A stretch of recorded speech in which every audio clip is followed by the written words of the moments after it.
Hey there, my awesome listeners. Welcome back to another epic werewolf shifter romance fantasy novel. This time, we're diving into a werewolf shifter romance packed with passion, secrets, and just the right amount of fantastic drama.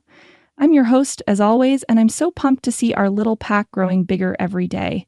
Big shout out to my loyal crew in the UK, Canada, New Zealand, Australia, Belgium, and the US. You've been with me from the start. And now a warm welcome to our new pack members tuning in from South Africa, Spain, Sweden, Argentina, Ireland, Costa Rica, Trinidad, and the Czech Republic. Seriously, it's so cool to have you all here with us. You guys keep this going. Your support means everything, like finding that one perfect scent trail in the woods. I'm beyond grateful for every single one of you jumping into these stories with me. So, let's get to it. This tale's got steamy romance, shifter magic, and twists that'll keep you howling for more. Grab a cozy spot, maybe a mug of something warm, or hey, a late night snack if you're drifting off with my voice in your ears. And let's sink our teeth into this adventure. The moon's up, the pack's ready, and the romance is about to heat up. If you are new to our channel, we invite you to subscribe and turn on the notification bell to stay updated with our daily releases of captivating werewolf romance stories. And if you enjoy our content, don't forget to leave a like to show your support. For our loyal listeners, welcome back. Excited to have you here again. Shall we begin? Chapter 1: Desperate Measures. Mia Winters ducked into the employee bathroom of the Blackwood Hotel, her fingers flying as she swapped her faded blue diner uniform for the starched charcoal housekeeping outfit. 3 minutes. She had exactly 3 minutes to transform from breakfast waitress to invisible cleaner before her shift started. The management didn't care if she worked 2 other jobs, only that she arrived looking pristine and on time. Damn it, she muttered, wrestling with a button that hung by a thread. Another thing to fix when she got home if she managed to stay awake past Lily's bedtime.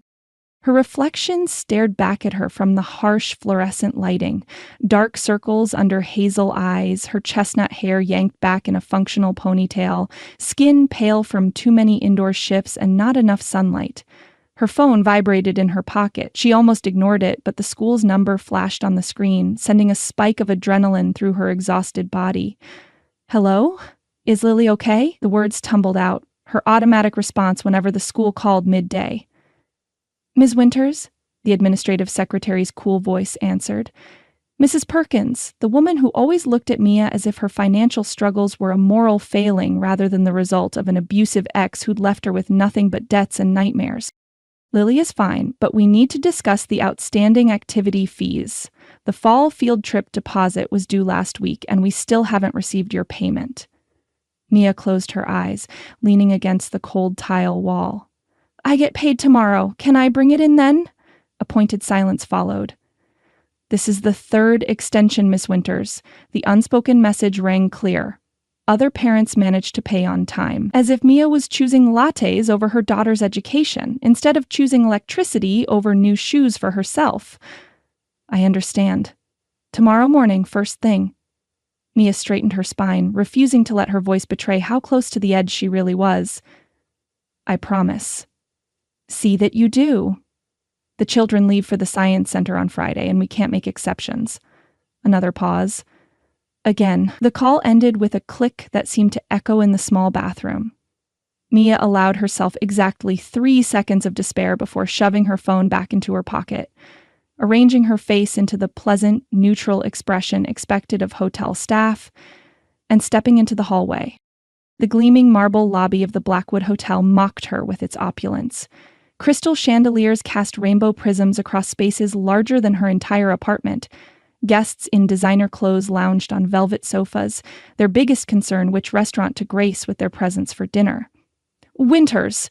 The sharp voice of her supervisor cut through her thoughts. 3rd floor needs attention.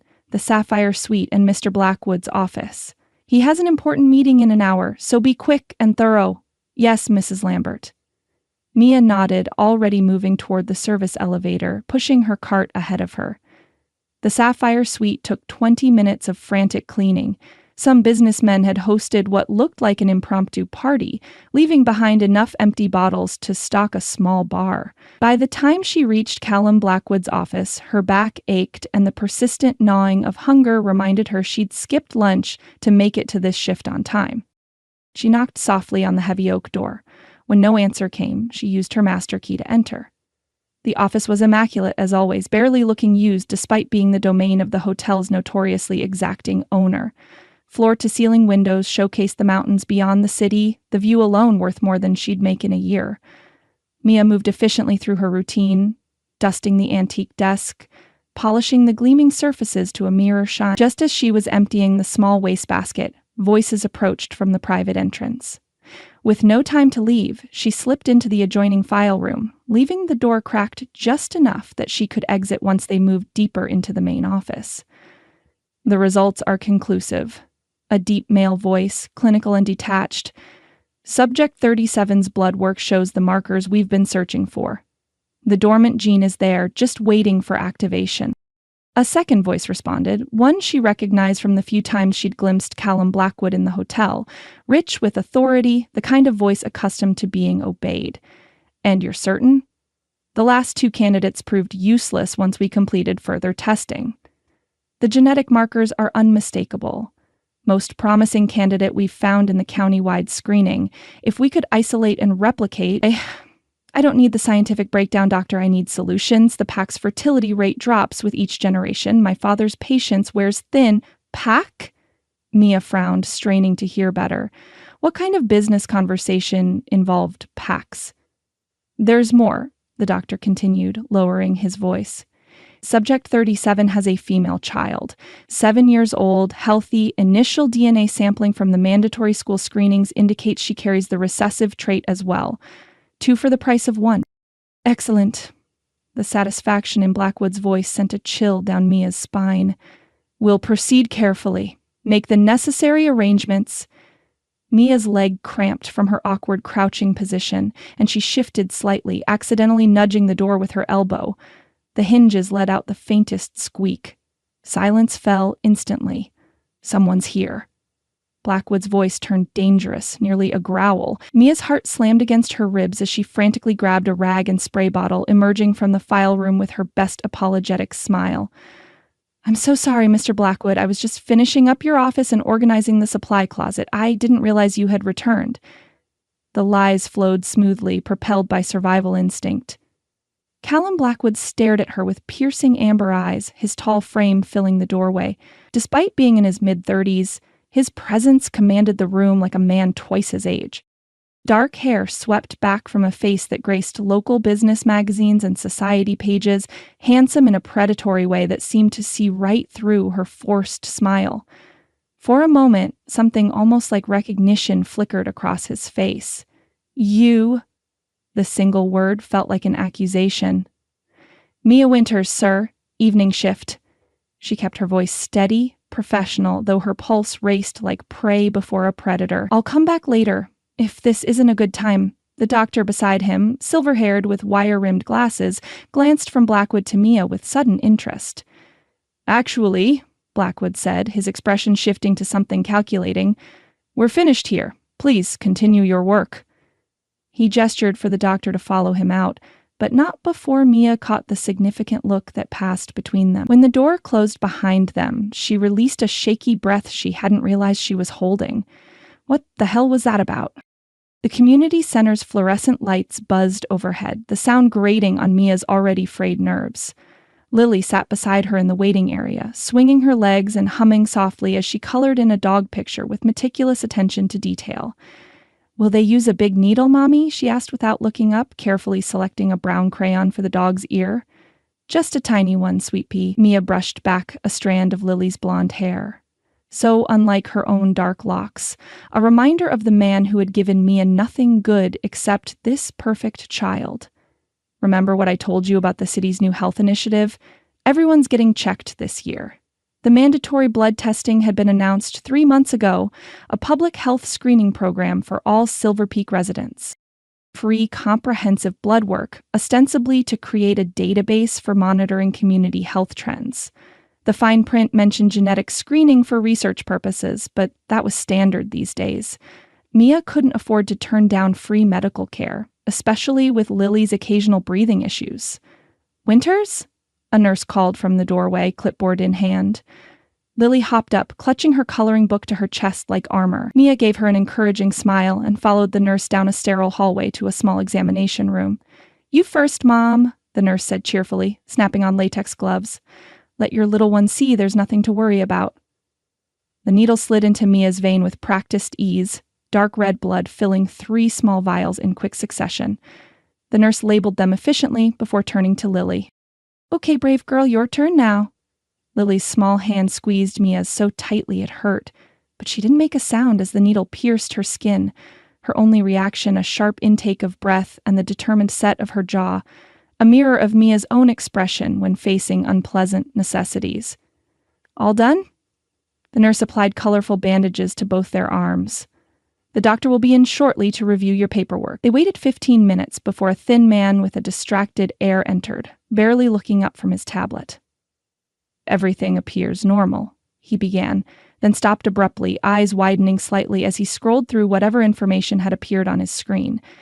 Mia noticed the shift instantly. "Is something wrong with Lily?" No. His reassurance came too quickly. "Your daughter's results are perfectly fine, healthy as a horse." He glanced at Mia with new interest.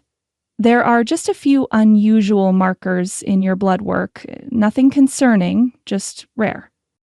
"What kind of markers?" Mia pressed, maternal instinct flaring. After years of navigating emergency rooms and clinics on a shoestring budget, she'd developed a sixth sense for medical professionals withholding information. "Just some genetic variations we don't see often." The doctor's gaze slid away from hers. "It's purely academic interest, I assure you." Before Mia could question him further, he excused himself, stepping into the hallway with his phone already at his ear, voice too low to make out the words. When he returned 2 minutes later, his manner had changed completely, warm, attentive, asking detailed questions about her family medical history. By the time they left, Mia had been scheduled for unnecessary follow-up appointments and given vague explanations about further study protocols that might qualify her for stipends. In the parking lot, buckling Lily into her booster seat in their ancient Honda, Mia couldn't shake the feeling that something significant had just happened, something beyond routine blood work and public health initiatives. "Mommy?" Lily's voice broke through her thoughts. "Can we have pizza tonight since we were both so brave?" Mia smiled, pushing away her unease. The budget would scream, but some moments mattered more than money. "Half cheese, half pepperoni?" Lily's delighted grin was worth every penny they didn't have. But that night, long after Lily had fallen asleep, Mia lay awake, replaying the doctor's strange reaction and hushed phone call. She'd been dismissed with reassurances that felt hollow, promises of follow-up that seemed too eager. Whatever those unusual markers were, she couldn't escape the certainty that someone somewhere found them very interesting indeed. Just another thing to worry about, she thought bitterly, staring at the ceiling as a car alarm wailed in the distance. As if I needed one more. She couldn't have known then how those 3 vials of blood would change everything. That in the sterile fluorescence of the community center, the countdown to the end of her ordinary life had already begun. The knock came at exactly 7:32 p.m. 3 sharp raps that cut through the tinny sound of the television where Lily was watching her allotted 30 minutes of cartoons before bedtime. Mia froze, wooden spoon suspended over the pot of mac and cheese, the fancy kind with breadcrumbs on top, a Friday night treat that stretched their food budget but delighted her daughter. No one knocked on their door after dark, no one. "Stay right there, Lily," she said, keeping her voice light despite the anxiety crawling up her spine. "Mommy needs to check something." She grabbed the baseball bat propped behind the entryway table, a habit from the days when Ryan might show up drunk and raging, and approached the door cautiously. The peephole revealed a distorted image that made her breath catch. Callum Blackwood, looking spectacularly out of place in their rundown apartment complex in his perfectly tailored suit. Mia hesitated, mind racing. How had he found her address? Why would a man worth millions be standing outside her door?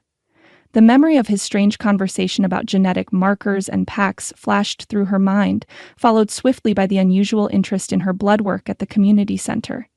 She could pretend she wasn't home, but the glow of the television and the smell of dinner would give her away.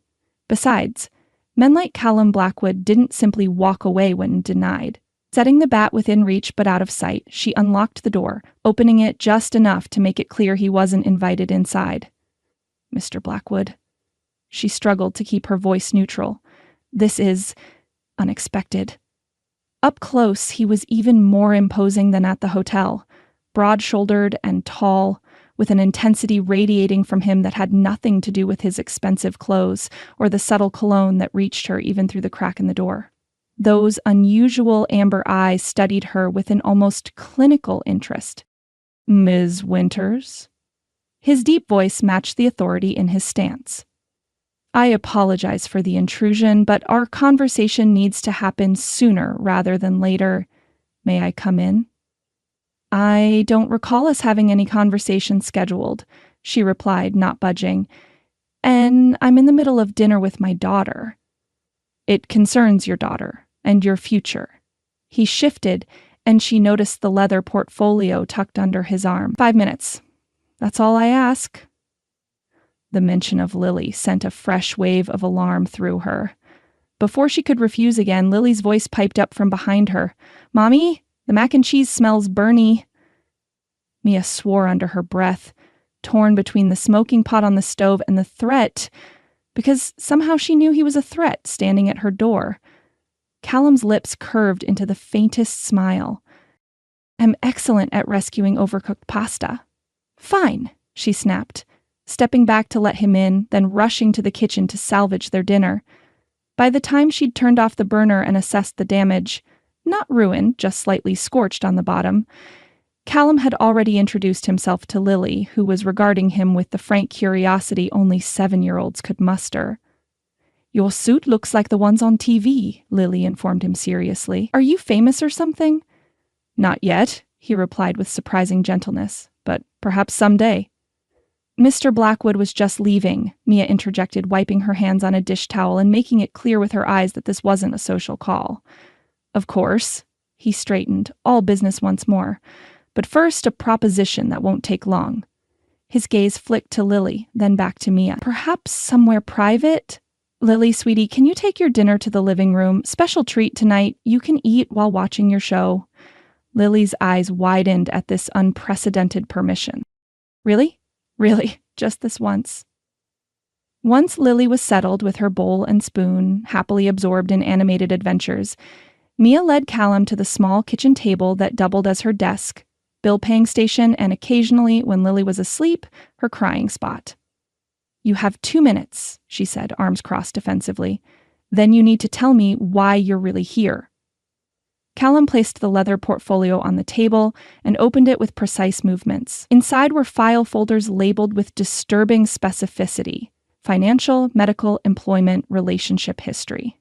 "What the hell is this?" Mia demanded, voice low to keep Lily from overhearing. He removed the top folder and opened it, revealing credit card statements, bank notices, and a detailed breakdown of her outstanding debts. $23,457.00 and counting. Most from medical bills Ryan had left her with after disappearing 3 years ago. "You work 3 jobs and still can't make ends meet," he stated without judgment. "The hotel, the diner, and weekend shifts at the grocery store. You're behind on rent, you've maxed out 2 credit cards, and Lily's school has threatened to withhold her participation in activities over unpaid fees." Humiliation burned through Mia, followed swiftly by anger. "I don't know what kind of game you're playing." "No game." He opened the next folder. "Lily has mild asthma, triggered by cold weather and pollen. Your insurance doesn't cover the specialized inhaler she should have. You've been to the emergency room twice this year when her regular medication wasn't enough." Fear replaced anger as he methodically exposed every vulnerability in her life. "How did you get this information? This is illegal." "Ryan Cooper," Callum continued, pulling out the third folder, "left when Lily was 4. 3 documented incidents of domestic violence before that, though you never pressed charges. He resurfaces occasionally when he needs money, makes threats, then disappears again. Last sighting was 2 months ago at your workplace. Mia's hands trembled. She glanced toward the living room, ensuring Lily remained absorbed in her show, then leaned across the table, voice dropping to a harsh whisper. I don't know who you think you are, but you need to leave.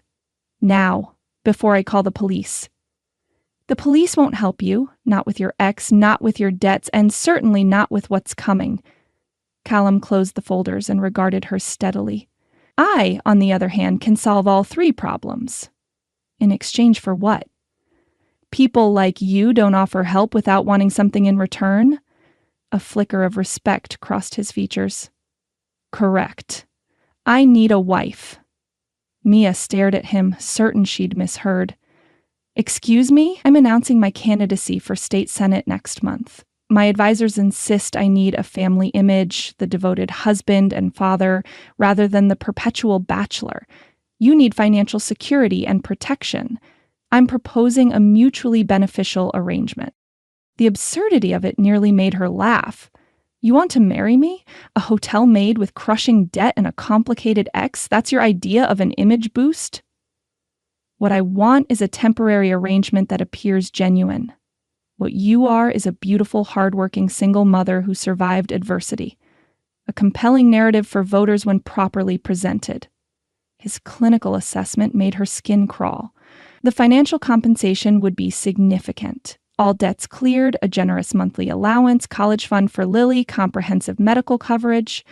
And Ryan would find himself facing consequences should he approach you again.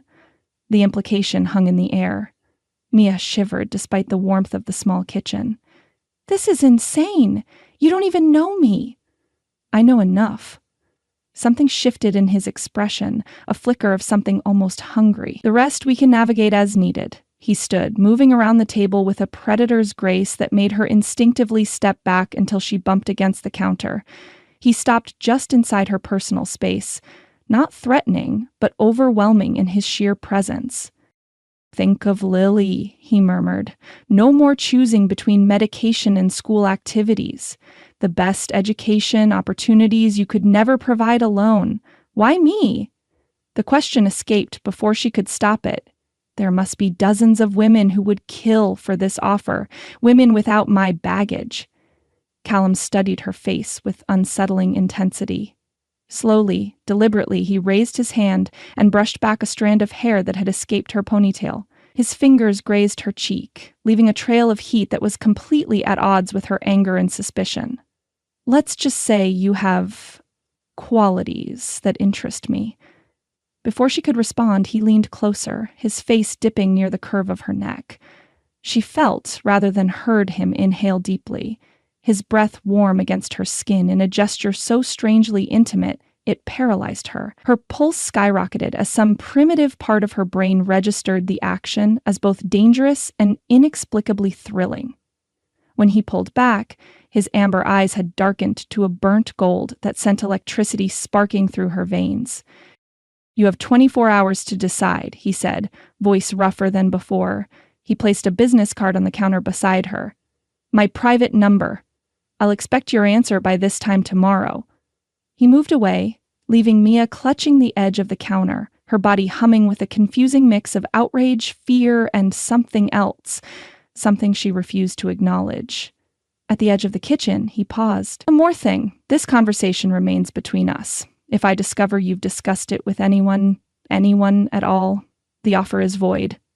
With that final quiet threat, he showed himself out, leaving Mia staring at the meticulous folders containing the details of her desperate life and the business card that promised either salvation or damnation. The Blackwood Financial Group headquarters occupied the top 8 floors of a gleaming glass tower downtown, a building Mia had only ever seen from the outside. The security guard at the lobby desk eyed her skeptically as she approached, her one decent outfit, a navy pencil skirt and cream blouse she'd worn to job interviews, suddenly feeling woefully inadequate. I have an appointment with Mr. Blackwood, she said, chin lifted slightly. Mia Winters? The guard's demeanor changed instantly. Of course, Ms. Winters. You're expected in the executive suite. He handed her a security badge. Express elevator, far right. It will take you directly to the 42nd floor. The elevator whisked her upward at a speed that left her stomach somewhere around the 20th floor.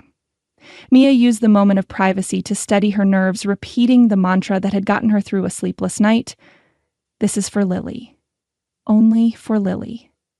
After 23 hours of agonizing, calculating, and one frustrating call to inform the diner she wouldn't be available for shifts indefinitely, she'd made her decision, not because Callum Blackwood's proposition was anything short of insane, but because the alternatives, watching Lily go without, living in constant fear of Ryan's next appearance, drowning in debt, were worse. A sleek receptionist greeted her with professional warmth. "Miss Winters, right this way. Mr. Blackwood is expecting you." She was led through a series of impressively appointed offices to a conference room with floor-to-ceiling windows overlooking the mountains. Callum stood at the far end, his back to the door as he gazed out at the view, hands clasped behind him. He turned as she entered, those unusual eyes assessing her with cool calculation. "You've decided?"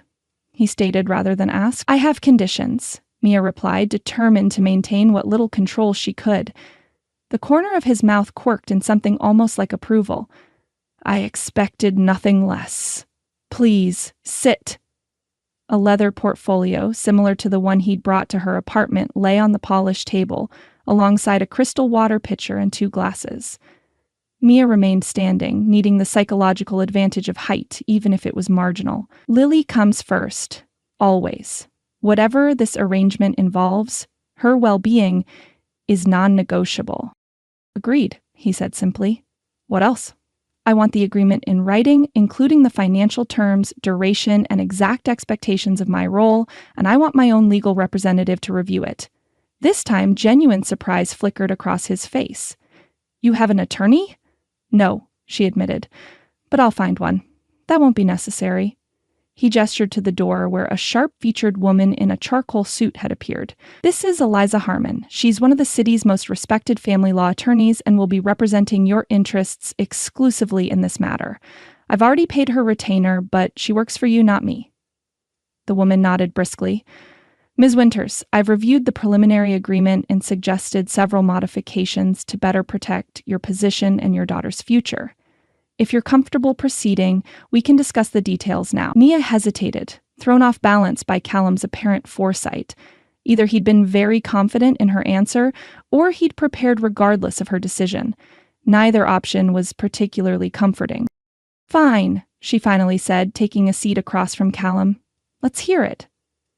For the next hour, Eliza methodically outlined the terms of what she diplomatically called a marriage of convenience with mutual benefits. The legal jargon only partially masked the cold reality. Mia would be, essentially, an employee hired to play the role of devoted wife. The financial terms were staggering. All current debts paid in full, a monthly allowance that exceeded her combined income from 3 jobs, a separate trust established for Lily's education, comprehensive health insurance that would cover even experimental treatments if needed. In exchange, she would live in Callum's family estate, accompany him to political and social functions, and present a united front to the public for a minimum of 2 years. After that period, they could amicably separate with a generous settlement, or extend the arrangement by mutual agreement. What about... Mia hesitated, uncomfortable voicing the question with others present. Eliza seemed to anticipate her concern. The agreement explicitly states that physical intimacy is not required or expected. However, public displays of affection necessary to maintain appearances, hand-holding, brief kisses, terms of endearment, are part of the arrangement.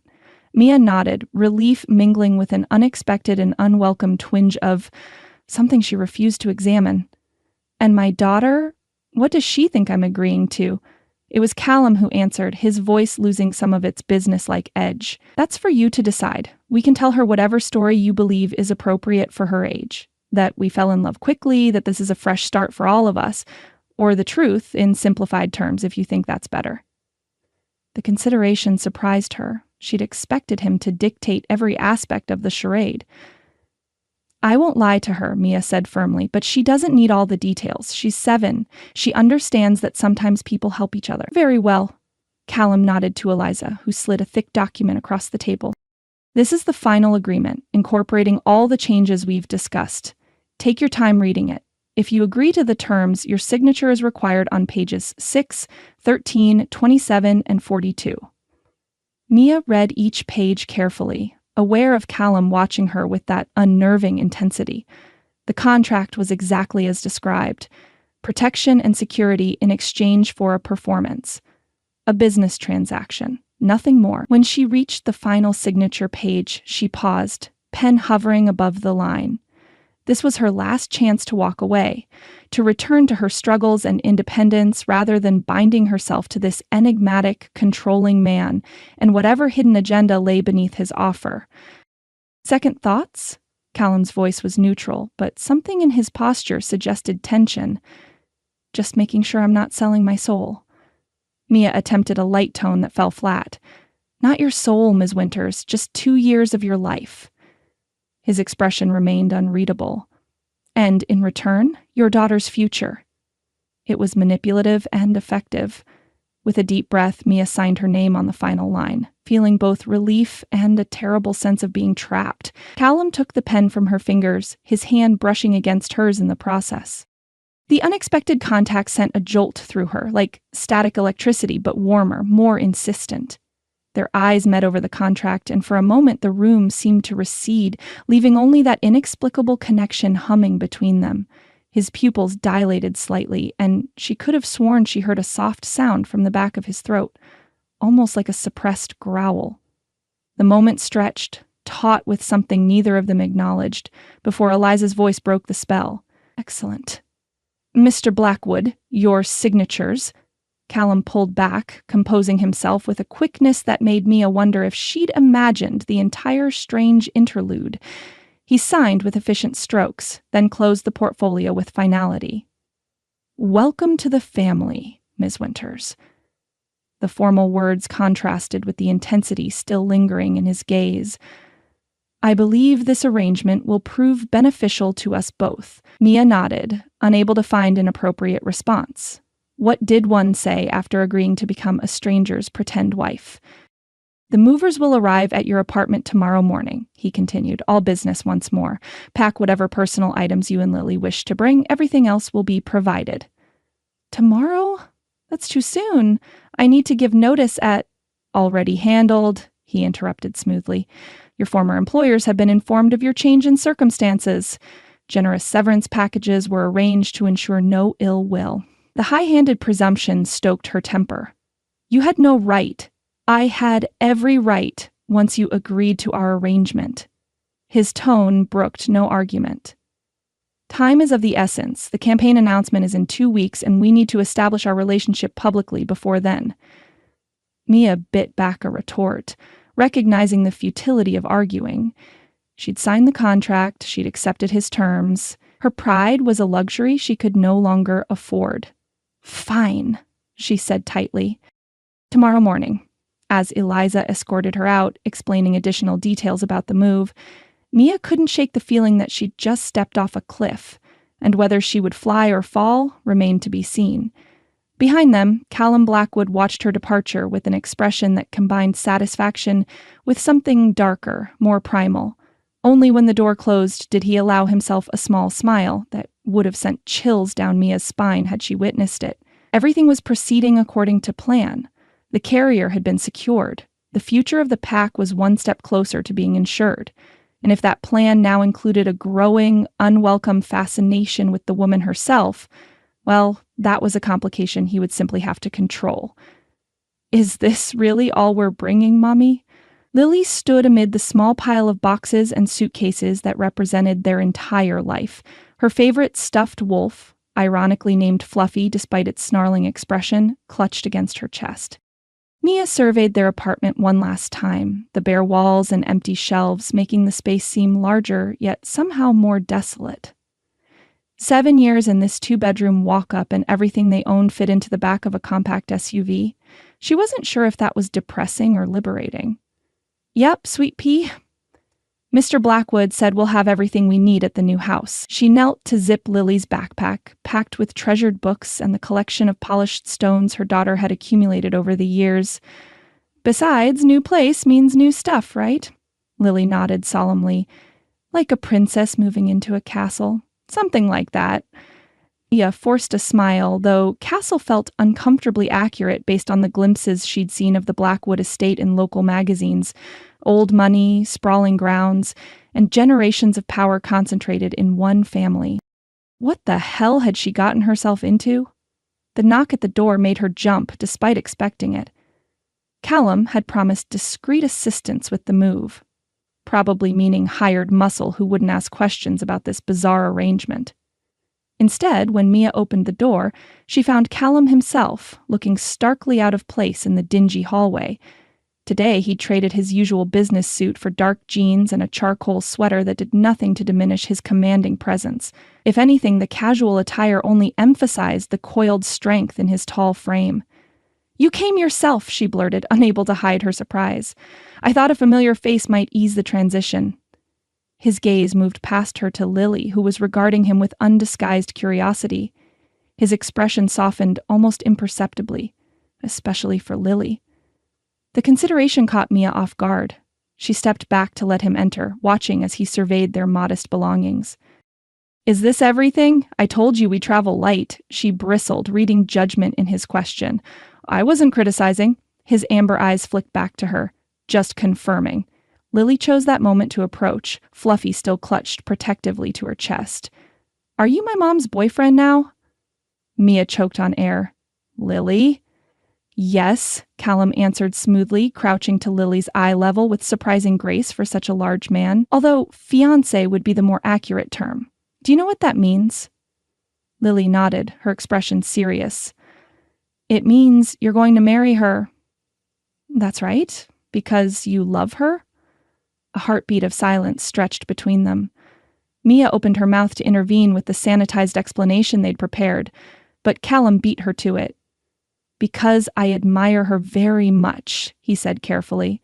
"Your mother is strong, determined, and puts you above everything else. Those are rare qualities worth cherishing." It wasn't exactly a declaration of fake love, but something in his tone, an unexpected sincerity, made Mia's cheeks warm. Lily considered this, head tilted. "Okay, but if you make her cry like Daddy did, Fluffy and I will bite you."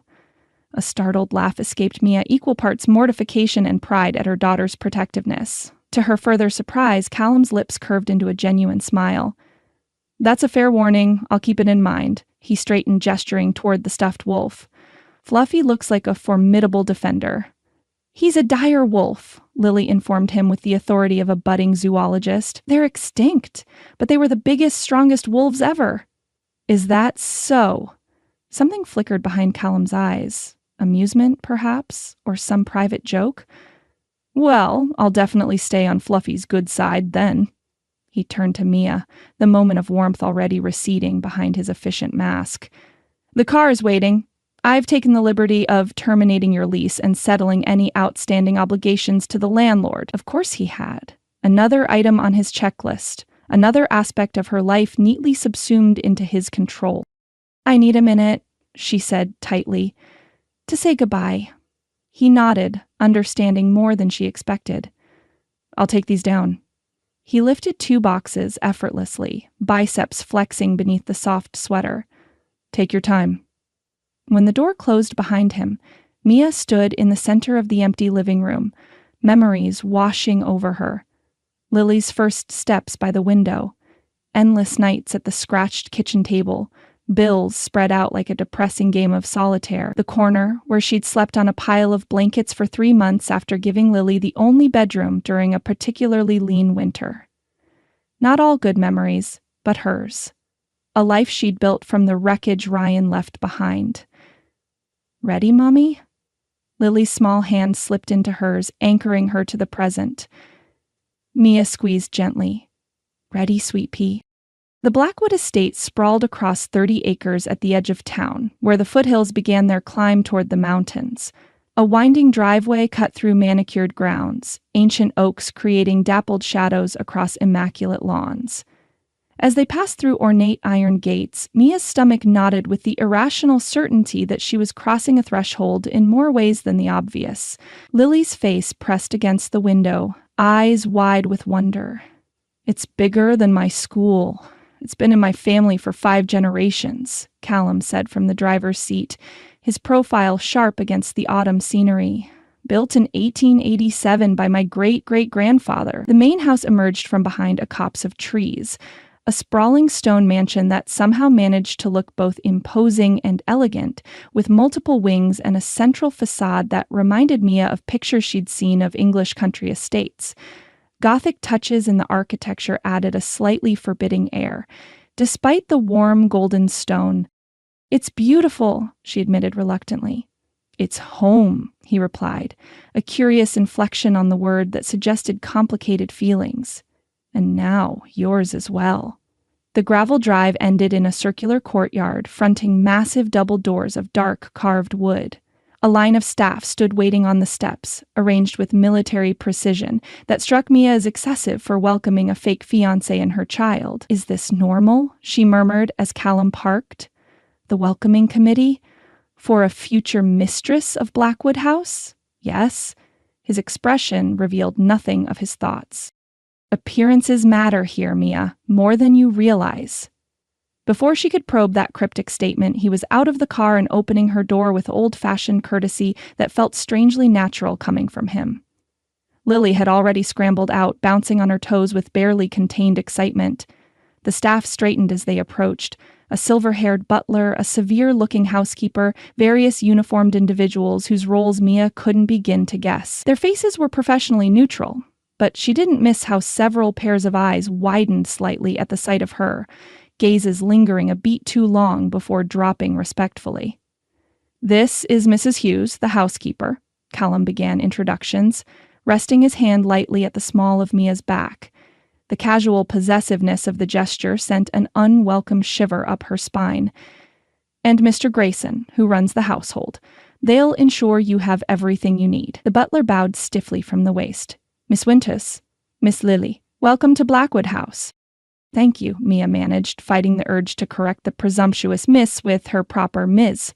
Something told her etiquette here was as rigid as the butler's posture. As they moved up the steps, she caught snippets of hushed conversation from the younger staff members. "Can't believe he actually brought her here. The first outsider in decades. Does she even know what she's getting into?" And most unsettlingly, a whispered, "Oh, the old lady will never allow this bloodline to be diluted."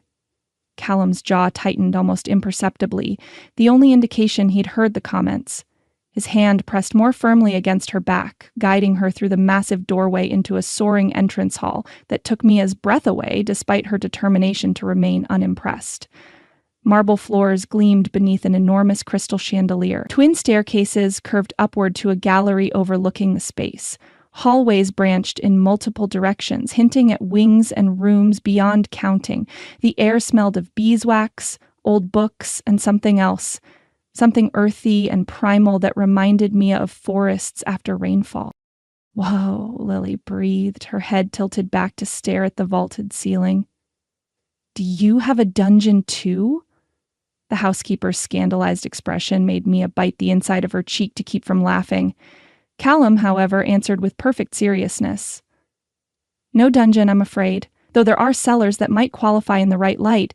Perhaps we can explore them later if your mother approves." Lily beamed at this unexpected alliance, and Mia felt a traitorous softening toward the man who could have easily dismissed a child's fanciful question.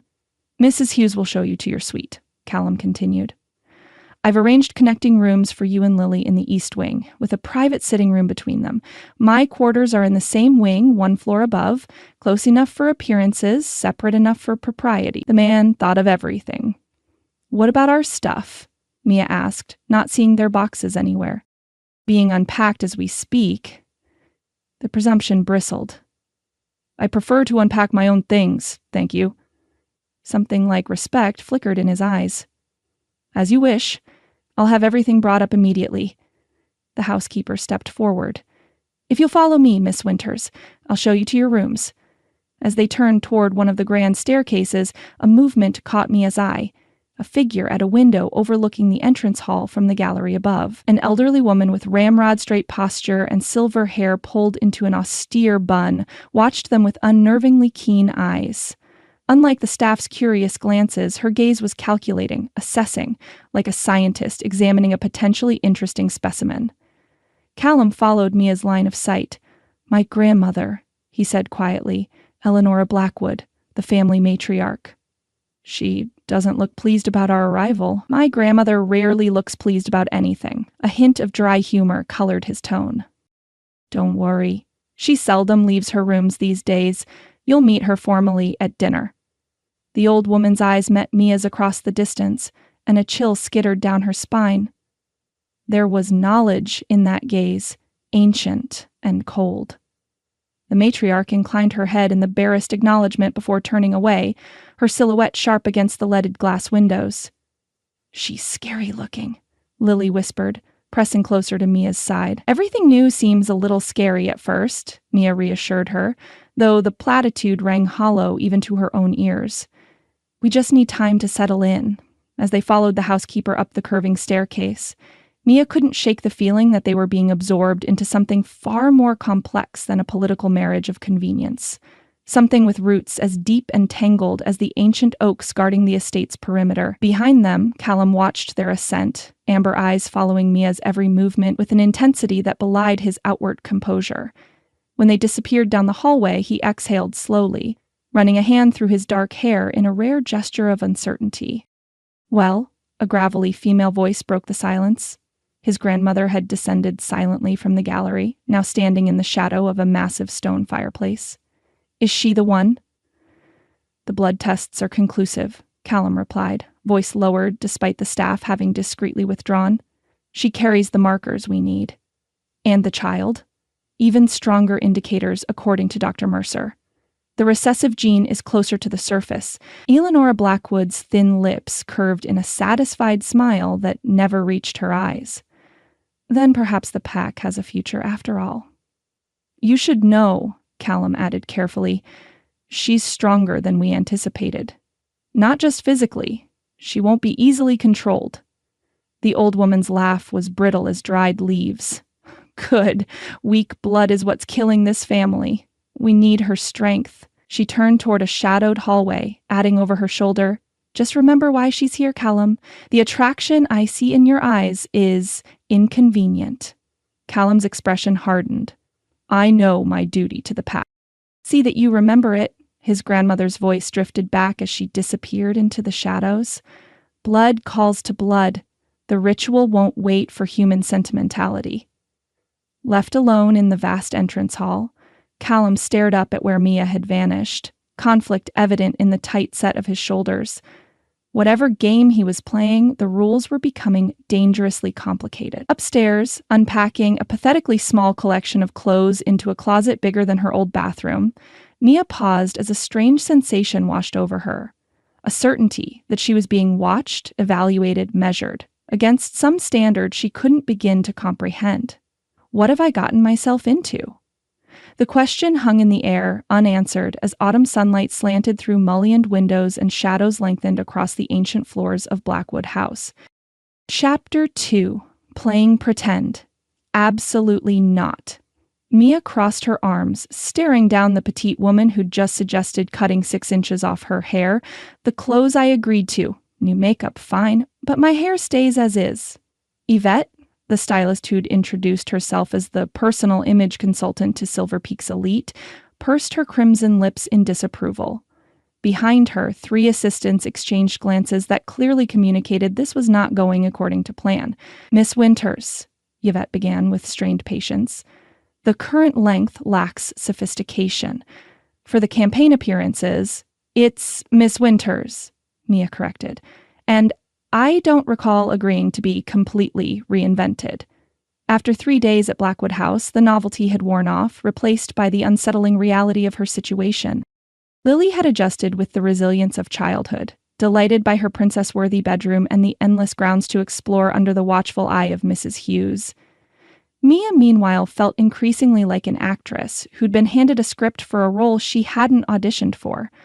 And now this A complete style overhaul scheduled without her knowledge or consent? The bedroom suite Callum had assigned her had been invaded at dawn by this squad of fashionable commandos rolling in racks of clothing and enough beauty products to stock a department store. The message was clear. Mia Winters wasn't quite good enough for public consumption as she was. Yvette sighed dramatically. Mr. Blackwood was very specific about the image requirements for his fiancée. Was he? Mia arched an eyebrow. Then Mr. Blackwood can grow his own hair and cut it however he likes? A deep chuckle from the doorway made all 5 women turn. Callum leaned against the frame, arms crossed over his broad chest, amusement playing at the corners of his mouth. How long he'd been watching their standoff was anyone's guess. "I see you're getting acquainted," he observed, his gaze traveling from the racks of designer clothing to Mia's defiant stance. "Your image consultant seems to think I need a complete personality transplant along with new clothes." Mia didn't bother hiding her irritation. "Were you planning to consult me at any point, or just present the finished product?" Something shifted in Callum's expression. A flicker of respect, perhaps. "Yvette, give us a moment." The stylist nodded crisply and herded her assistants from the room, the door closing with a soft click behind them. Callum crossed to where Mia stood amid the chaos of designer offerings, his movements carrying that predatory grace she was beginning to recognize as uniquely his. Today's impeccably tailored charcoal suit emphasized the breadth of his shoulders, the lean strength of his frame. "This isn't about changing who you are," he said, stopping closer than social norms dictated, just near enough that she had to tilt her chin up to maintain eye contact. "It's about presenting the right image to a particular audience." "Politicians' wives all need identical highlights and boring haircuts?" Mia shot back. His lips quirked. "Not identical, no. But there are expectations. Your grandmother already looks at me like I'm something the cat dragged in. I'm not giving her more ammunition by pretending to be someone I'm not." "My grandmother looks at everyone that way," Callum countered. "Even me?" The unexpected confession startled a laugh from Mia. 3 days under the same roof, and this was the first personal detail he'd volunteered. He studied her for a moment, amber eyes thoughtful. "Keep your hair, but the rest? The clothes, the media training, those aren't negotiable.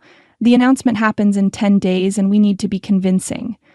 Mia sighed, anger deflating into resignation. "Fine, but I draw the line at anything that makes me look like a Stepford wife." "Noted." His gaze dropped to the designer dresses laid across the bed. "Though I suspect you'd look remarkable in anything." "Or nothing." Heat flooded her cheeks at the unexpected compliment/provocation. Before she could formulate a suitably scathing response, he turned and opened the door, beckoning the stylist back in. "Yvette, Miss Winters will retain her current hair length. Focus on wardrobe and appropriate styling techniques she can maintain herself. Nothing too severe." The stylist's face registered professional disappointment, but she nodded. "Of course, Mr. Blackwood." The next 2 hours passed in a blur of measurements, fabric swatches, and impromptu fashion shows. To Mia's surprise, once the hair battle was conceded, Yvette proved both knowledgeable and occasionally musing, her commentary on certain fashion trends drawing reluctant laughs from Mia. "This one," Yvette declared finally, holding up a midnight blue evening gown with a subtle shimmer to its fabric. "For the campaign launch. It conveys sophistication without trying too hard." Mia eyed it skeptically. The dress was undeniably beautiful, but its plunging back and figure-hugging silhouette seemed designed for someone with far more confidence than she possessed. "It's a bit revealing. It's perfect," Yvette insisted. "Trust me, with your bone structure and coloring, you'll stop traffic."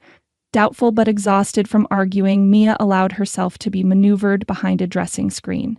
The gown felt impossibly soft against her skin as Yvette helped her into it, the weight of fine fabric settling like water around her curves. "Now, step out and see for yourself," the stylist urged, satisfaction evident in her tone. Mia emerged hesitantly, unprepared for the collective gasp from the assistants.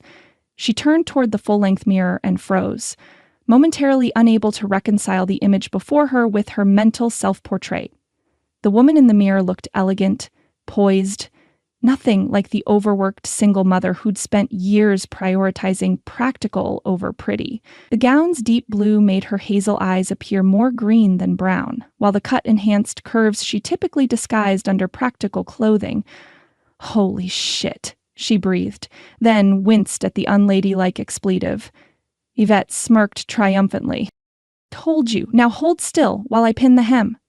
The stylist knelt with pins between her teeth, making minute adjustments while her assistants hovered with measuring tapes and fabric markers. So absorbed was their collective focus that none of them noticed the door opening again until a charged silence fell over the room. Mia looked up to find Callum standing frozen in the doorway, his expression transformed. The cool control she'd come to expect had vanished, replaced by something raw and hungry that sent a jolt of electricity down her spine. His gaze traveled slowly from her face down the length of the gown, lingering on the curves it accentuated, the skin it revealed. When his eyes returned to hers, they had darkened to a burnished gold that reminded her of a predator's gaze in firelight. "Mr. Blackwood," Yvette acknowledged, oblivious to the sudden tension crackling between them. "Perfect timing. We've just found the ideal gown for the announcement gala." Callum entered the room with deliberate steps, circling Mia as though she were a rare artwork he was considering acquiring. She fought the urge to fidget under his intense scrutiny, lifting her chin instead in silent challenge. "The back needs taking in slightly," he observed, voice deeper than usual. Without warning, he moved behind her, close enough that she could feel the heat radiating from his body. His reflection appeared over her shoulder in the mirror, dark and imposing against her newly polished image. Their eyes met in the glass, an unspoken current passing between them. "May I?" he murmured, though his hands were already rising toward the back of her gown. Mia nodded mutely, a strange breathlessness overtaking her as his fingers brushed the exposed skin of her upper back, ostensibly adjusting the fabric where it draped. But there was nothing clinical in his touch. His fingertips lingered along her shoulder blade, tracing the curve with unnecessary deliberation that sent shivers cascading down her nerve endings. "Here," he said, voice pitched low enough that only she could hear. The fabric should follow this line. His finger drew a slow path along her spine, the whisper-soft contact leaving goosebumps in its wake. Mia's pulse hammered in her throat. She knew she should step away, remind him that their arrangement didn't include whatever this was. Instead, she remained still, trapped in the heated gaze that held hers in the mirror. One of the assistants cleared her throat awkwardly, breaking the spell. Callum's hand fell away, though the phantom sensation of his touch lingered like a brand on Mia's skin. "Perfect choice," he said, addressing Yvette, while his eyes remained fixed on Mia's reflection. "Have it ready for Thursday's interview." With that, he turned and left the room, his departure as abrupt as his entrance. Only when the door closed behind him did Mia realize she'd been holding her breath. Yvette's knowing smirk said she'd missed nothing of the charged exchange. "Well," the stylist remarked, "I'd say the gown has the desired effect." Mia's cheeks burned, but she couldn't disagree. "The key is to keep your answers brief but warm," Callum instructed as their town car glided through Silver Peak's oak-lined streets toward the local television station. "Let me lead when politics come up, but feel free to speak about how we met, your impressions of me, that sort of thing." "Our fictional meet-cute at the hotel charity gala that never happened, you mean?" Mia smoothed an invisible wrinkle from the emerald silk blouse that had been deemed appropriate for daytime television. "Don't worry, I've memorized our cover story." "It's not entirely fictional," he countered. "You did work at the hotel." "Yes, scrubbing toilets, not attending galas." She couldn't quite keep the edge from her voice. A week of intensive media training had left her raw and irritable, especially since Lily had been enrolled in Silver Peak Academy, an elite private school that cost more per semester than Mia used to make in a year. The distance from her daughter, however well-intentioned, only heightened her sense of having traded one form of entrapment for another. Callum studied her with that unnerving focus he seemed capable of, even while discussing something else entirely. "You're nervous." Brilliant deduction. Mia's hands twisted in her lap. "I'm about to lie on camera to help your political aspirations. What could possibly make me nervous?" Instead of the sharp retort she expected, Callum surprised her by covering her fidgeting hands with one of his own. The unexpected gesture stilled her movement, warmth seeping through her skin. "Think of it this way," he said, voice gentler than she'd heard from him before. "You're playing a role like an actress. The real you isn't on display, just the character we've created together." Mia glanced at his hand over hers, then up to his face. "Is that how you see it? Just playing a character?" Something complicated flickered in his expression.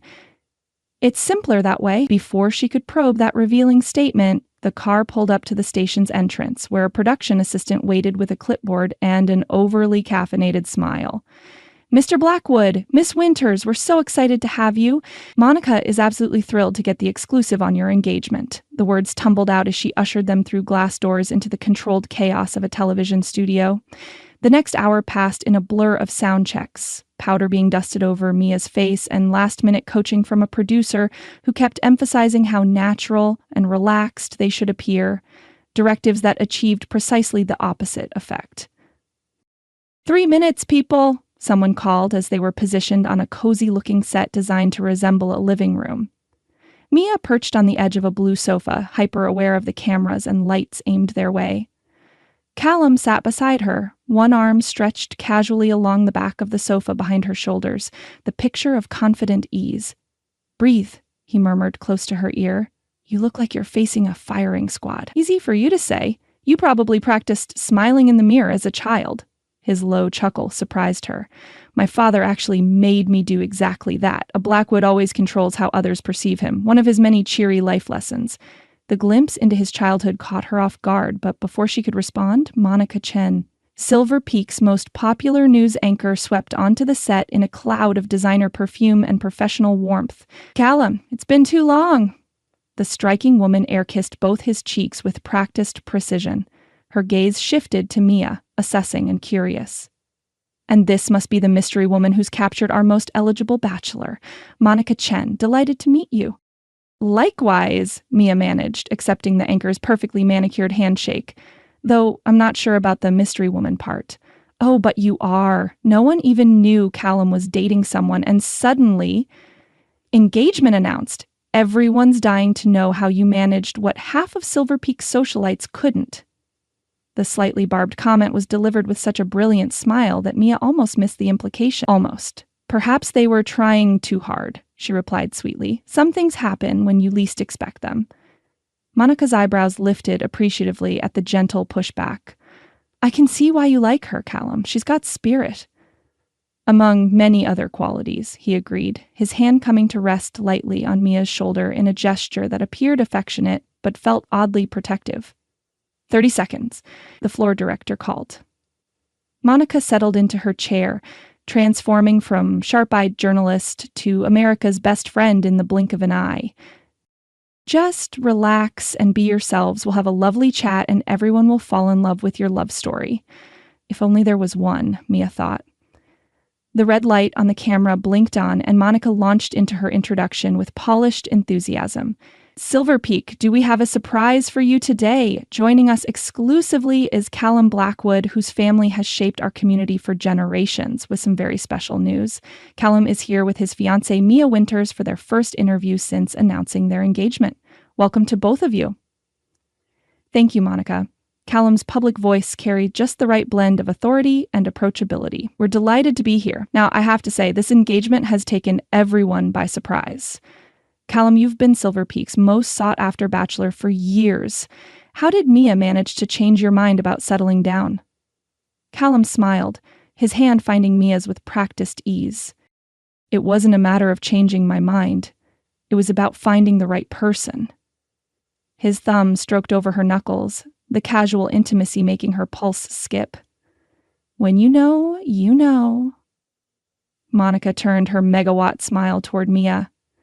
"And you, Mia? What was your first impression of Callum? Was it love at first sight?" The rehearsed answer dissolved on Mia's tongue as she glanced at Callum's profile. The strong line of his jaw, the amber eyes that could shift from cold calculation to smoldering intensity in moments. Truth, she decided, might serve better than complete fiction. "Honestly, I thought he was intimidating," she admitted.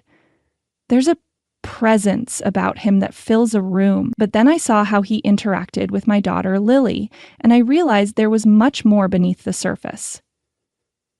Callum's slight stiffening beside her suggested this deviation from script had caught him off guard. Good.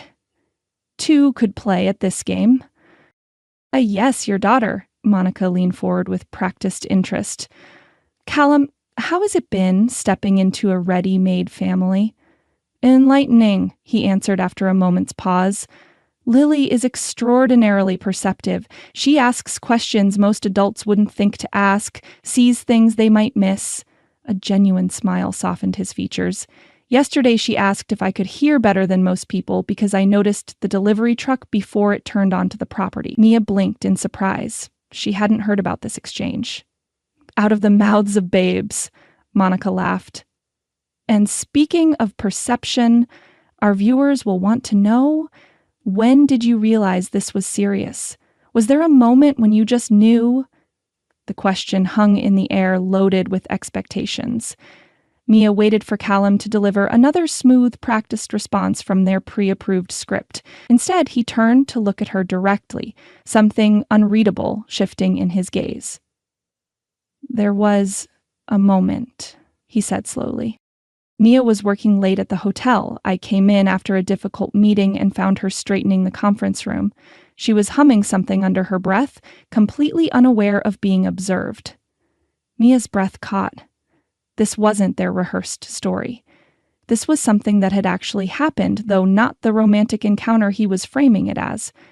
She dropped a stack of papers, he continued, and swore in a way that would make a sailor blush. His lips curved in amusement at the memory. Then she saw me standing there and didn't apologize or get flustered. She just looked me in the eye and said, "If you're planning to stand there, you might as well make yourself useful and help pick these up." Monica gasped in theatrical shock. "You didn't." "I absolutely did," Mia confirmed, remembering the incident with perfect clarity, though she'd had no idea he'd even registered it as significant. In my defense, it was past midnight, and I'd been on my feet for 14 hours.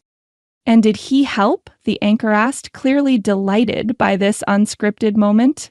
"He did," Mia acknowledged, looking at Callum with new curiosity. "That's what surprised me. Most executives wouldn't have bothered." "That's when I knew," Callum said, his eyes never leaving Mia's face. "Someone who valued her dignity over my position was refreshing." The genuine note in his voice caught me off guard. Was this performance for Monica's benefit, or was there a grain of truth in his words? The uncertainty left her momentarily speechless. Monica, sensing television gold, pressed forward. "And the proposal? We're all dying to hear how that happened." Callum smoothly picked up their rehearsed narrative, describing a fictional sunset proposal on the grounds of the estate. Mia contributed appropriate nods and smiles, her mind still caught on the unexpected revelation of a real memory twisted into their false romance. "Well, I think I speak for all of Silver Peak when I say you make a stunning couple," Monica declared as the interview wound down. "Before we go, I understand there's been speculation about Callum's potential run for state senate. Any comment on that?" "We'll have an announcement about my political plans very soon," Callum replied diplomatically. "But today is about celebrating our engagement, not politics." "Fair enough," Monica laughed. "But our viewers would love to see a little affection from Silver Peak's new power couple before we sign off. How about a kiss for the cameras?" Mia froze, panic flaring bright and hot in her chest. They hadn't discussed this possibility, hadn't prepared for such a public display. Her eyes darted to Callum, finding his expression equally caught off guard, though he masked it better. For a heartbeat, she thought he might deflect the request. Then his hand came up to cup her cheek, turning her face toward his with gentle pressure. His eyes asked a silent question, giving her the option to pull away. Pride and the awareness of rolling cameras kept her in place as he leaned in, his intention clearly to brush his lips briefly against hers. A chaste, camera-friendly moment that would satisfy without crossing boundaries. But the instant his mouth touched hers, something electric sparked between them. What should have been perfunctory ignited into something else entirely as his lips softened against hers, warm and unexpectedly tender. A current of sensation raced from the point of contact down to Mia's toes, her body responding with a mind of its own. Her hand came up instinctively to rest against his chest, feeling the strong, rapid beat of his heart beneath expensive fabric. The kiss lasted only seconds, but when they parted, the look in Callum's eyes had transformed. Pupils dilated, a flush of color high on his cheekbones. For one unguarded moment, he looked as shaken as she felt. "Absolutely adorable," Monica cooed, her voice seeming to come from a great distance. "Ladies of Silver Peak, it seems our most eligible bachelor is well and truly off the market." The red light on the camera blinked off, and the spell shattered. Callum straightened, composure sliding back into place like a mask, though a muscle ticked in his jaw. "Lovely segment," he told Monica, with practiced ease that betrayed nothing of the moment they'd just shared. "Thank you for having us." But as they were escorted from the set, Mia noticed his hand at the small of her back trembled slightly, his fingers curling into a fist before dropping away entirely. Whatever had just happened between them, it seemed neither had been prepared for it, and neither quite knew what to do about it now. Sleep eluded Mia. Again. 2 weeks into her new life at Blackwood House, and she still couldn't adjust to the absolute silence that descended after dark. No distant sirens, no neighbors' muffled arguments, no rattling pipes, just the occasional creak of ancient timbers settling and the soft whisper of wind through the massive oaks outside her windows. The digital clock on her nightstand glowed an accusatory 2:17 a.m. Sighing, she threw back the ridiculously luxurious sheets and slid her feet into the plush slippers that had mysteriously appeared in her closet 3 days after her arrival. Just one of many necessities that materialized without discussion, reinforcing the message that Mia Winters needed improving. She pulled on a silk robe, another unsolicited upgrade from her worn flannel, and slipped into the hallway. Moonlight filtered through tall windows, casting elongated shadows across the corridor's polished floors. During daylight hours, the house hummed with activity, staff moving efficiently between tasks, Lily's laughter echoing as she explored her new domain, Callum's occasional commanding presence sweeping through rooms with purpose. Night transformed it into something else entirely, ancient and watchful, filled with whispers of secrets held within its walls. Mia padded silently toward the East Wing's grand staircase, planning to raid the kitchen. Mrs. Abernathy, the iron-fisted head cook, guarded her domain during waking hours with the vigilance of a military commander. But Mia had discovered that the woman made divine chocolate chip cookies that she stored in the blue ceramic jar behind the flour canisters. As she descended the stairs, a thin line of light beneath the closed door of Callum's study caught her attention. Who else was awake at this hour?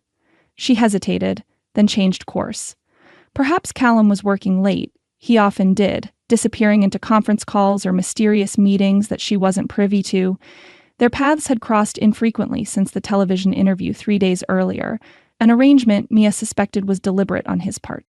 That unexpected kiss had shifted something between them, creating a tension neither seemed eager to acknowledge.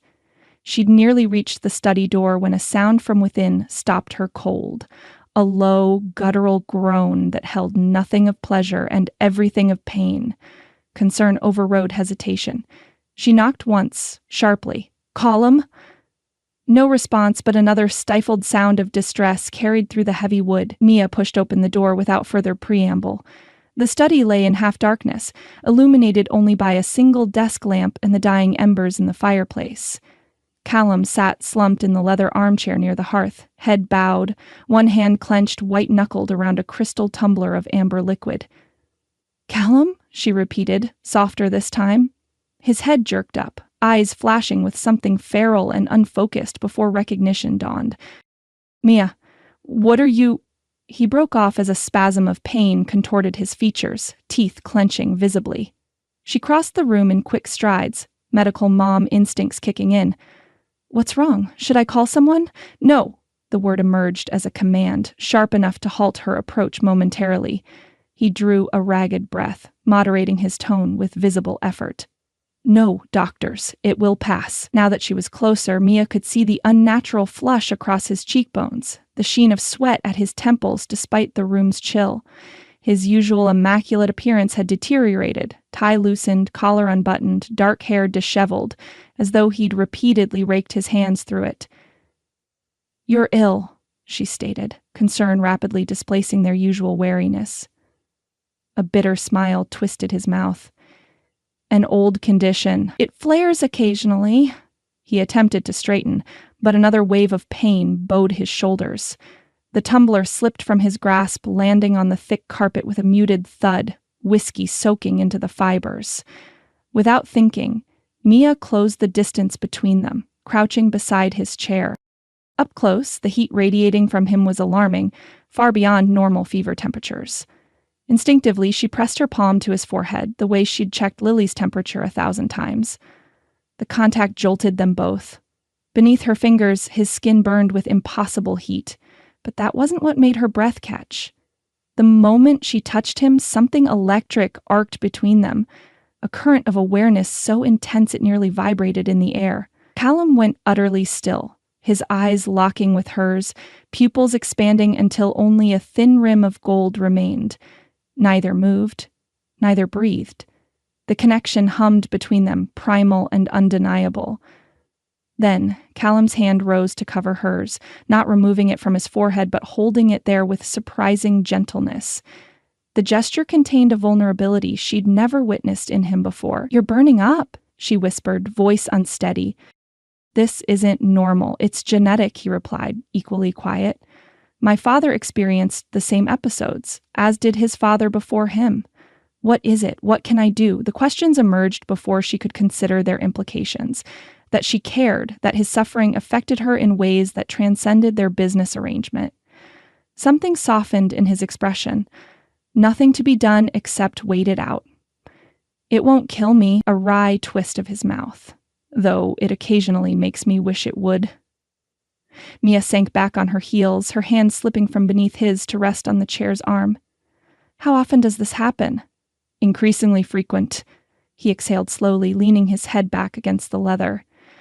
"Always has been worst around the full moon. Old family curse, you might say." The casual reference to the lunar cycle sent an inexplicable chill down her spine, reminiscent of the strange conversation she'd overheard at the hotel. Before she could probe further, Callum reached for a crystal decanter on the side table, hands trembling slightly as he poured another measure of whiskey. "That won't help if you're running a fever," she admonished. "It dulls the edges." He took a measured sip, then regarded her over the rim. "Why are you awake at this hour?" The deflection was obvious, but she allowed it, settling more comfortably onto the carpet beside his chair. "The house is too quiet. I'm used to city noise, neighbors fighting at midnight, cars backfiring. Here, there's just nothing." "You miss it?" Genuine curiosity colored his tone. "The apartment, your old life?" Mia considered the question, surprised by her own answer. "Not exactly. I miss the independence, knowing I built something for Lily and myself, however modest. But I don't miss the constant worry, the juggling act of bills and jobs and never having quite enough." "You had dignity in your struggle," Callum observed, an unexpected note of admiration in his voice. "More than most in your position would have maintained. Pretty words from the man who's never had to choose between paying rent or buying antibiotics," she retorted, though without real heat. His expression shifted to something more somber. "We all have our cages, Mia. Some are just gilded more convincingly than others." The statement, delivered without self-pity, hinted at depths she hadn't considered, constraints and expectations that might bind even someone of his position and power. Before she could respond, another spasm gripped him, muscles tensing visibly beneath his tailored shirt. Acting on instinct, Mia reached for his free hand, offering simple human contact as he rode out the pain. His fingers clutched hers with bruising strength, yet she didn't pull away. When the tension finally ebbed, he stared at their joined hands as though baffled by the connection. "Sorry," he murmured, loosening his grip but not releasing her entirely. "Does it help?" she asked softly. "Having someone here?" The question seemed to catch him off guard. "I wouldn't know. I've always dealt with these episodes alone." The admission struck Mia with unexpected force. The image of him suffering in solitude, year after year, maintaining the Blackwood facade of strength even in private. Despite everything, something tender unfurled in her chest. Well, now you don't have to, she said simply, settling more comfortably against the chair. They remained that way until dawn, speaking occasionally of inconsequential things, hands loosely linked in a truce neither acknowledged directly. When the first gray light filtered through the windows, Callum's fever had broken, leaving him exhausted but clear-eyed.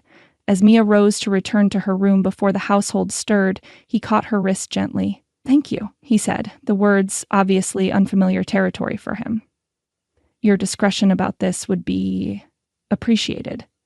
She nodded, understanding passing between them. "Your secret's safe with me."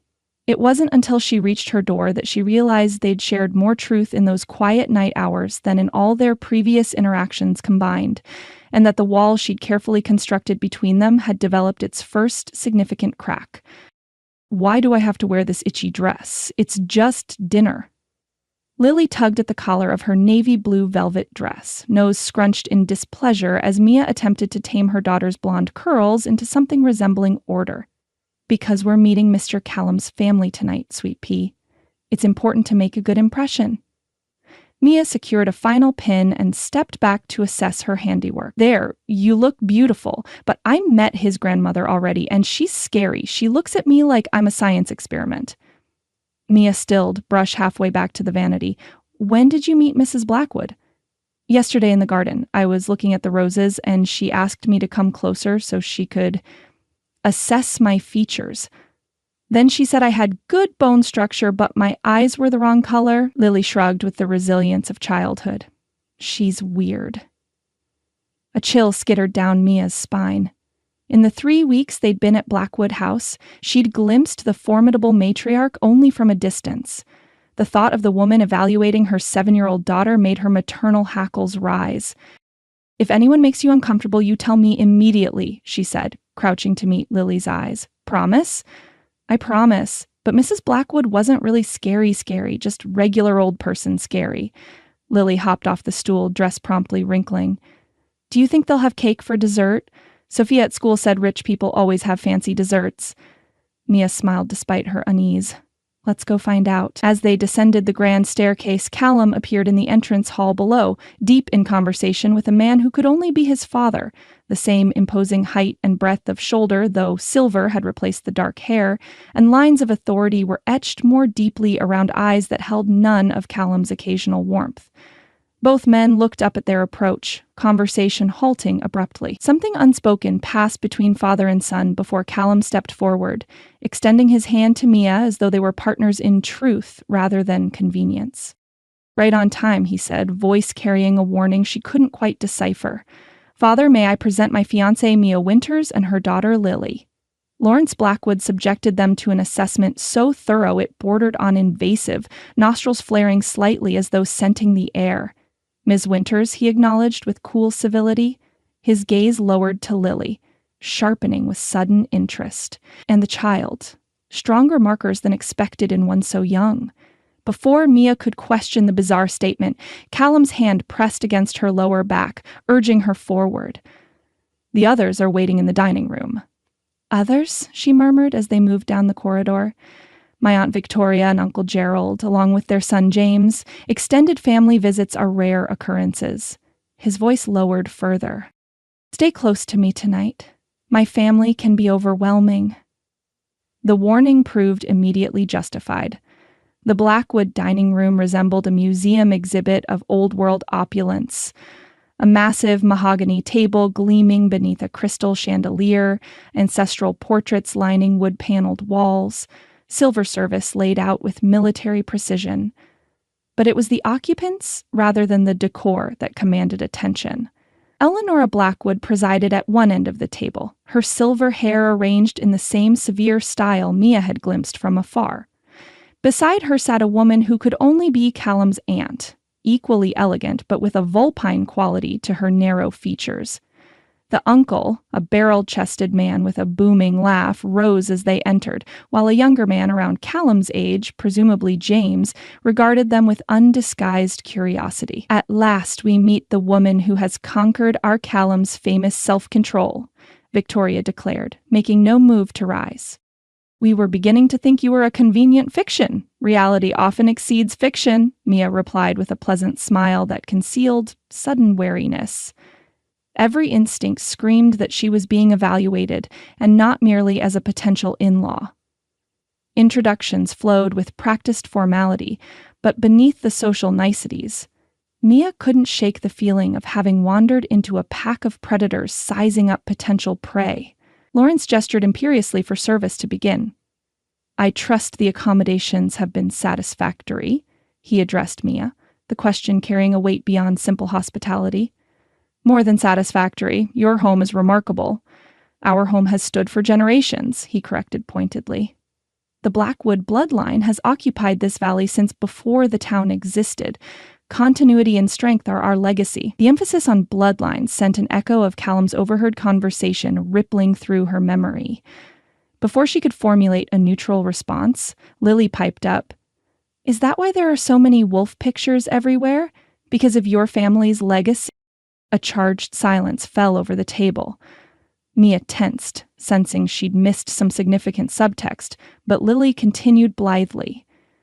"I counted 23 wolf paintings and statues so far. My favorite is the big stone one in the garden. He looks sad, though. Why is he sad?" To Mia's astonishment, Eleonora answered, her voice surprisingly gentle compared to her forbidding appearance. "What makes you think the wolf is sad, child?" Lily considered this with 7-year-old gravity. "His eyes. They look like Callum's when he thinks nobody's watching." The observation landed like a stone in still water, ripples of reaction passing around the table. Callum's jaw tightened while his cousin James failed to suppress a startled laugh. "Perceptive little thing, isn't she?" James remarked, earning a sharp glance from his mother. Indeed, Eleanor's keen gaze shifted between Lily and Mia with renewed interest. "The statue depicts Lycaon, the first of our line. Legend holds that he sacrificed much to ensure our family's survival." "Like what?" Lily pressed, genuinely curious. "His humanity, some would say." The cryptic answer came from Lawrence, delivered with such weight that even Lily sensed the conversation had veered into complex territory. Callum smoothly redirected, asking James about recent business ventures, and the dinner progressed with surface civility. But Mia couldn't ignore the oddities that accumulated as the evening wore on. The roast arrived bloody rare, prompting appreciative murmurs from the Blackwoods, while she discreetly cut Lily's portion into well-done edges. Victoria and Gerald seemed to communicate through subtle shifts in posture and expression rather than words. Lawrence cocked his head toward sounds Mia couldn't detect until moments later, a car arriving, a distant door closing, and all of them watched Lily with an intensity that made Mia's protective instincts flare. Most disconcerting was their apparent ability to scent things. Gerald commented on the gardener changing aftershave brands. Victoria noted the particular vineyard of their wine before the bottle was presented, and Lawrence, most alarmingly, remarked that Mia's cycle was approaching, an observation so inappropriately intimate that she nearly choked on her water. Beneath the table, Callum's hand found hers as Lawrence continued. "The timing could be advantageous for the initial—" "Father!" Callum's interruption carried quiet authority. "Perhaps we could discuss matters of business after dinner." Lawrence's eyes narrowed fractionally, challenge evident in his posture. "The girls should know what's expected. The full moon is in 3 days, and preparations will proceed according to tradition," Callum finished firmly. "But tonight is for welcoming Mia and Lily into our home. Protocol dictates hospitality before business." The invocation of protocol seemed to carry weight.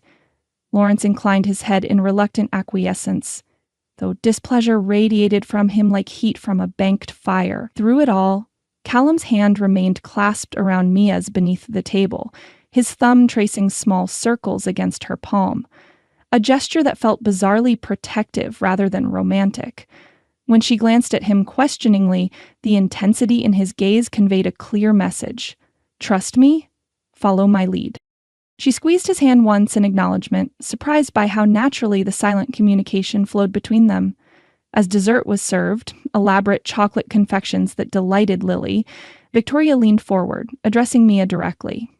"Tell me, how are you finding the transition? It must be quite an adjustment from your previous circumstances. The delicate emphasis conveyed volumes of condescension. Before Mia could respond, Lily jumped in. Our apartment was small, but it was cozy, and Mom made it nice, even when we didn't have much money. She painted my room yellow all by herself and made curtains from old sheets with butterflies on them. Her matter-of-fact defense of their former life contained not a hint of shame. Mia's chest swelled with fierce pride. She might have entered this strange new world feeling outmatched, but her daughter possessed a natural dignity no finishing school could teach.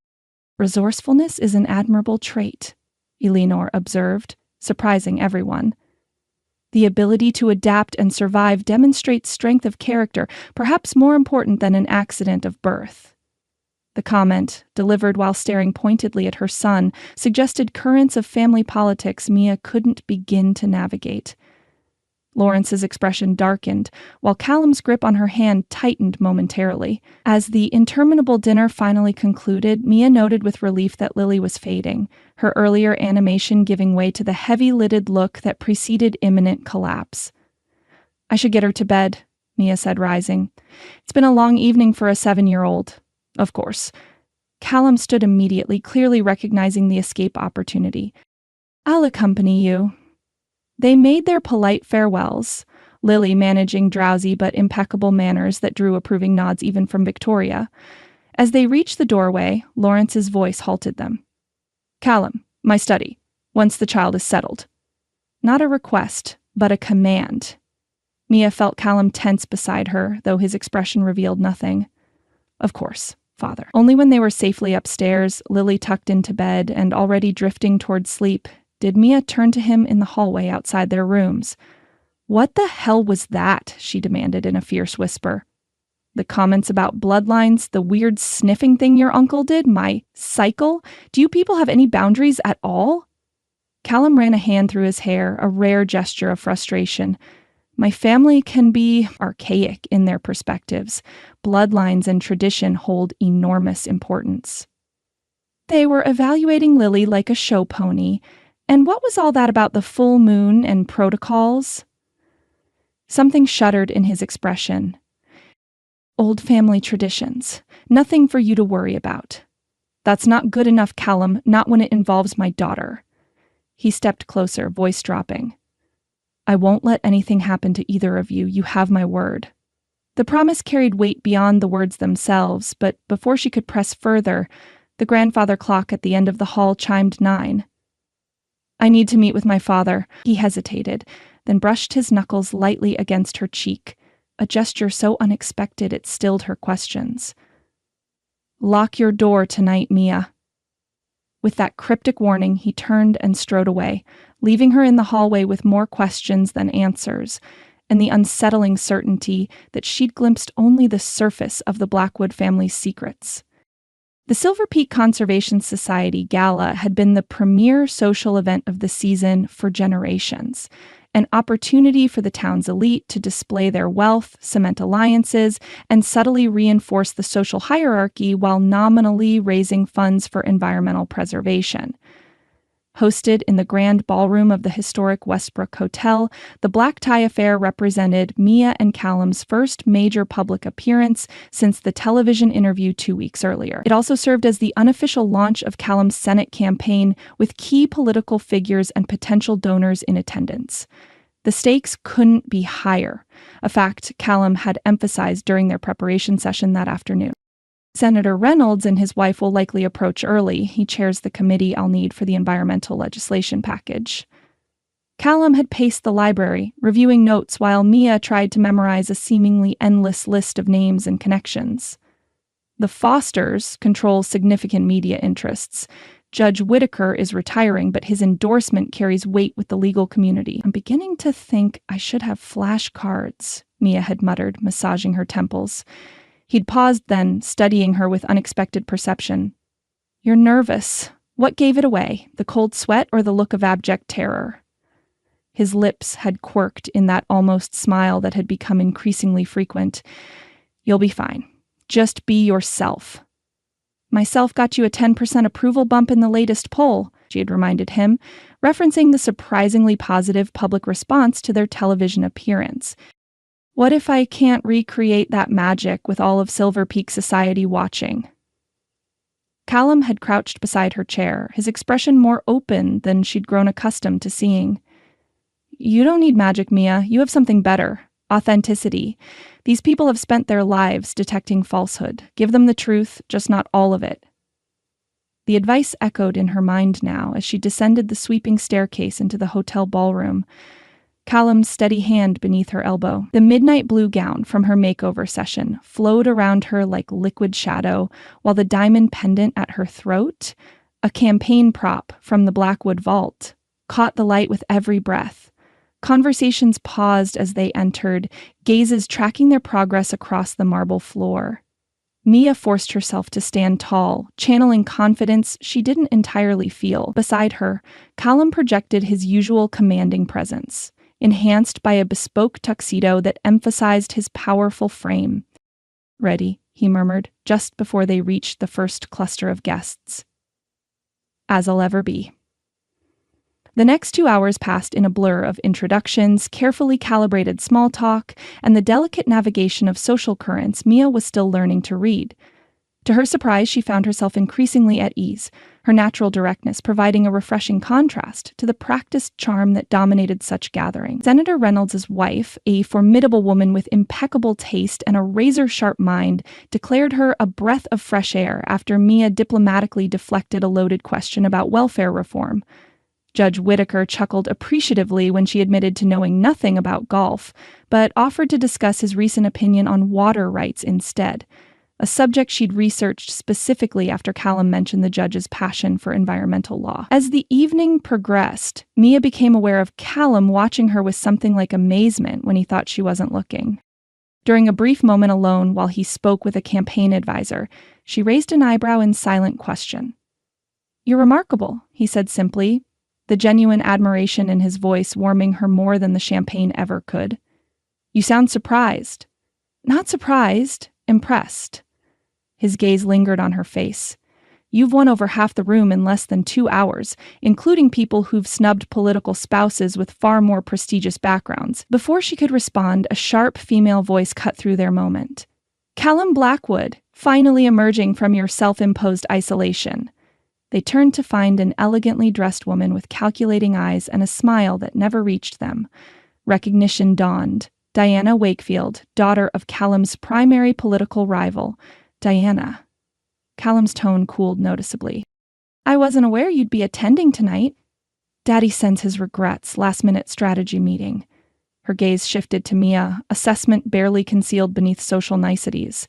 And this must be the mysterious fiancé we've all been hearing about. Quite the whirlwind romance, wasn't it?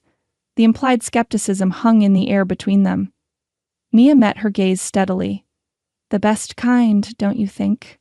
Life rarely gives us warning before changing completely." Deanna's smile thinned. "Indeed, though I've always found that hasty decisions often leave room for regret. Some risks are worth taking," Callum interjected smoothly, his hand coming to rest at the small of Mia's back, a gesture that had become increasingly natural between them, particularly when the reward is so evident. The possessive touch and warm words sent an involuntary shiver down Mia's spine. For a heartbeat, the pretense felt dangerously close to reality. "How poetic," Deanna replied, skepticism evident. "I'm sure your family shares your enthusiasm. Lawrence has always been so particular about bloodlines." The pointed reference made Mia stiffen, recalling the strange dinner conversation. Callum's expression hardened imperceptibly. "If you'll excuse us," he said with cool finality, "I believe they are announcing dinner." As they moved away, Mia leaned closer to murmur, "Friend of yours?" "Hardly. Her father and mine have been rivals for decades, politically, financially, and in ways most of Silver Peak knows nothing about." His jaw tightened. "The Wakefields are dangerous, Mia. Diana especially. She collects information like others collect art." "Duly noted. I'll add her to my growing list of people to avoid." The warning cast a brief shadow over the evening, but as dinner progressed, Mia found herself genuinely enjoying aspects of the elaborate. The 8-course meal featured local delicacies prepared with extraordinary skill. The wine, selected from the Blackwood cellars, drew appreciative murmurs even from hardened critics. And throughout it all, Callum remained attentive in ways that increasingly seemed less performative and more genuine. When the orchestra struck up after dinner, couples gradually filled the dance floor. Mia watched from their table, admiring the elegant movements of people who had clearly grown up attending such events. "Dance with me," Callum said suddenly, extending his hand. "I don't know how to waltz," she admitted. "My formal dance education consisted of exactly one high school prom where the DJ played mostly hip-hop." Amusement warmed his amber eyes. "I'll lead, just follow." Before she could protest further, he drew her onto the floor, one hand settling at her waist, the other clasping hers with confident pressure. The proximity sent her pulse skittering. They'd maintained careful physical boundaries since the interview kiss, as though by mutual unspoken agreement. "Relax," he murmured, guiding her into the first steps.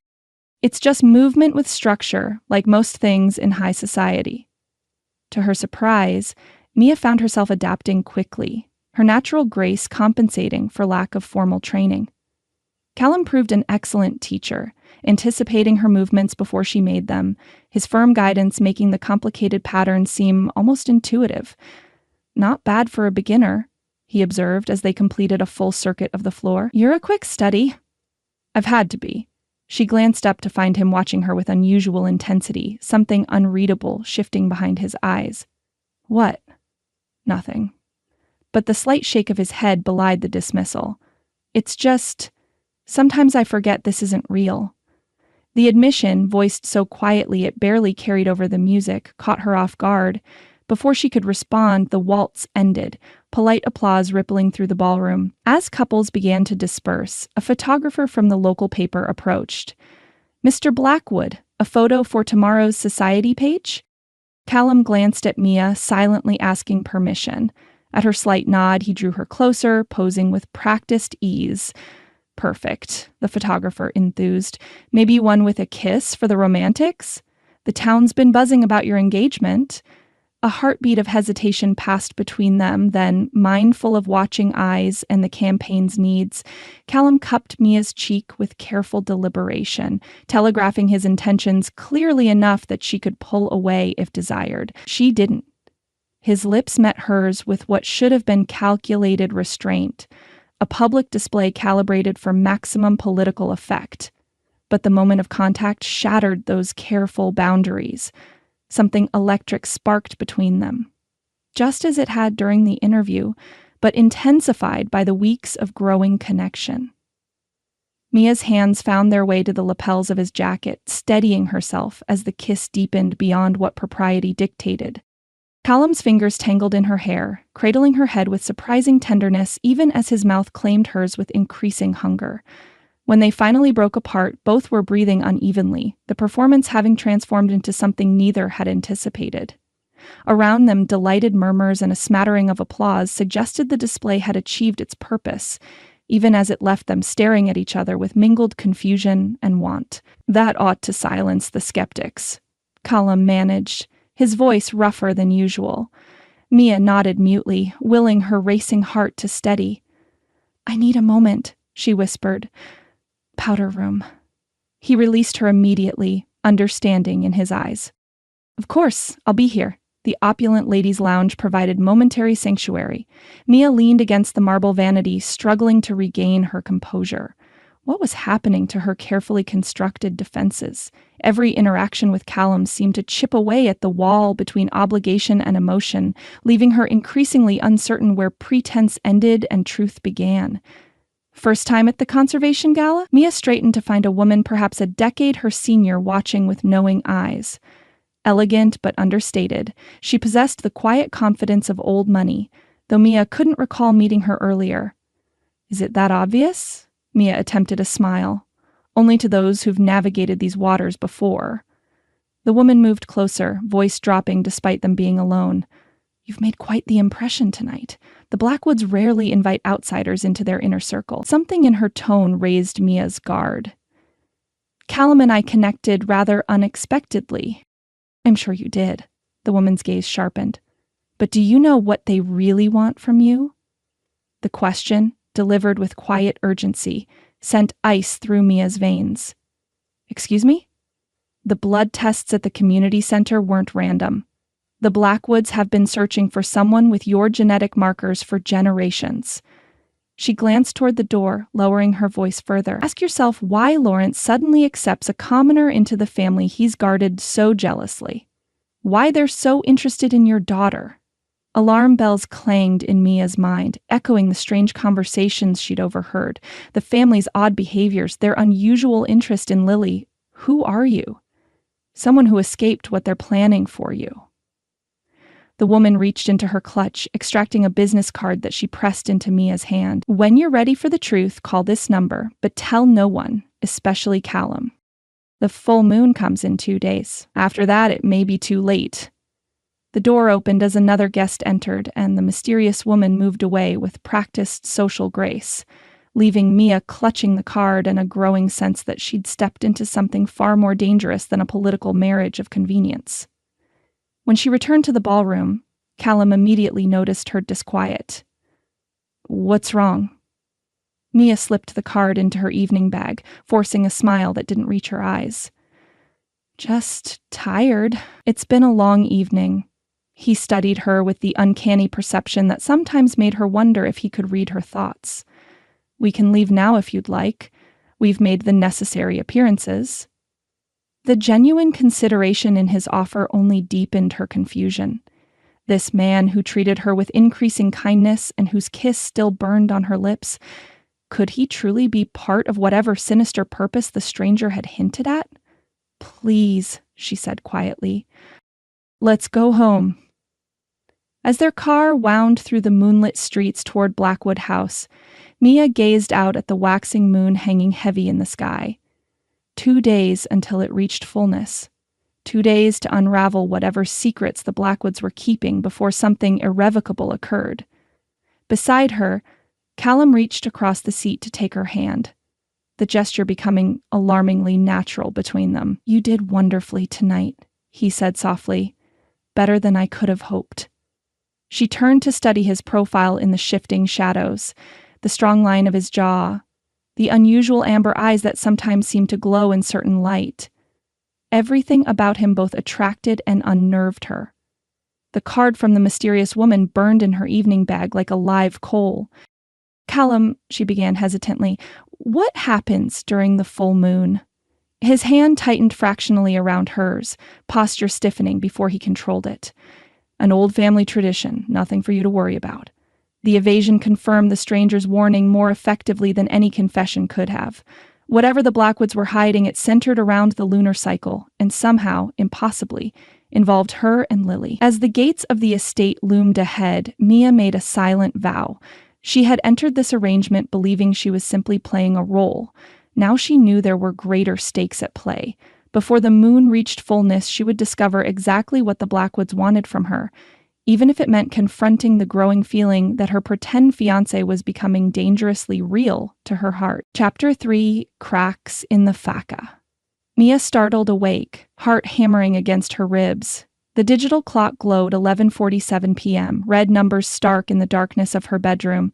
Something had woken her, a sound perhaps, or simply the heightened awareness that had plagued her since the gala 2 nights ago. Outside her window, clouds scudded across the nearly full moon, casting shifting shadows through the leaded glass. She lay still, listening. The house creaked and settled around her, its ancient bones whispering with the night wind, and something else. Voices. Low, urgent. Moving past her door. Mia slipped from bed, the mysterious woman's warning at the gala echoing in her mind. The full moon comes in 2 days. After that, it may be too late. Tomorrow night would bring that full moon, and the Blackwoods had been increasingly secretive, exchanging cryptic glances over meals and conducting hushed conversations that ceased the moment she entered her room. Even Callum had grown distant, their fragile connection seemingly severed after the kiss at the gala. She'd barely seen him yesterday, his absence explained away with vague references to campaign preparations. Wrapping herself in the thick robe that hung beside her bed, Mia crept to her door and eased it open. The hallway stretched empty and silent, but a shadow moved at the far end, a tall figure she recognized even in silhouette. Callum, fully dressed despite the late hour, disappearing down the servants' staircase. Curiosity battled briefly with caution before winning decisively. If she wanted answers about the Blackwood's secrets, following Callum might be her best opportunity. She slipped back into her room long enough to exchange the robe for a dark sweater and jeans, then stepped into soft-soled boots that wouldn't announce her movements on the wooden floors. After checking that Lily slept soundly in her connecting room, Mia slipped into the hallway and followed Callum's path to the narrow servants' stairs. The steps creaked beneath her weight, each sound magnified in the midnight silence, but no one appeared to investigate. The rear entrance to the mansion stood ajar, a crack of moonlight slicing across the black and white checkered floor of the mudroom. Through the window, Mia spotted multiple figures moving across the lawn toward the dense woods that marked the eastern boundary of the estate's formal gardens. She counted at least 6 silhouettes, Callum's distinctive height among them, along with what appeared to be his father, aunt, uncle, and perhaps others she couldn't identify. All moved with purposeful strides, their destination clearly predetermined. Mia slipped through the door and into the shadows, keeping to the tree line as she paralleled their path. The night air carried a sharp chill that pierced her sweater, but adrenaline kept her warm as she ducked from shadow to shadow, grateful for the sporadic cloud cover that occasionally dimmed the revealing moonlight. The group disappeared into a thicker section of forest, where ancient oaks gave way to towering pines that blocked the silver light entirely. Mia hesitated at the edge of the true woods, the darkness within seeming absolute and forbidding. "Turn back," whispered a primitive instinct. "This isn't your world." But the thought of Lily, of the strange interest the Blackwoods had shown in her daughter, steeled her resolve. She needed to know what threat they might pose, what plans they harbored. Pulling out her phone, she activated the flashlight just long enough to identify the path they'd taken, then plunged into the woods, one hand extended to feel her way around trunks and branches. She'd gone perhaps 100 yards when an amber glow appeared between the trees ahead, not the harsh white of electric lights, but the warm flicker of open flame. As she drew closer, moving with exaggerated care to avoid snapping twigs, voices carried on the night air. "Absolutely necessary that the ritual be performed under the full moon." Lawrence Blackwood's authoritative tone brooked no argument. "The carrier's blood potency peaks with the lunar cycle." "The preparations are incomplete," Callum responded, tension evident in his voice. "Rushing this endangers both the carrier and our objective." "We've waited generations for a genetic match this strong," Victoria cut in. "Lawrence is right. We cannot afford delay." Mia crept closer, crouching behind a massive oak as the scene revealed itself through gaps in the foliage. A natural clearing had been transformed into some kind of ceremonial space. Porches on tall stakes formed a perfect circle, illuminating an altar-like stone at the center. The Blackwoods stood around this formation, Lawrence at what appeared to be the head position, the others arrayed according to some hierarchy she couldn't discern. All wore dark clothing, not the ceremonial robes she might have expected from such a scene, but there was nothing casual about their assembly. Each stood with perfect posture, faces solemn in the flickering light. "The child shows even stronger markers," Lawrence continued.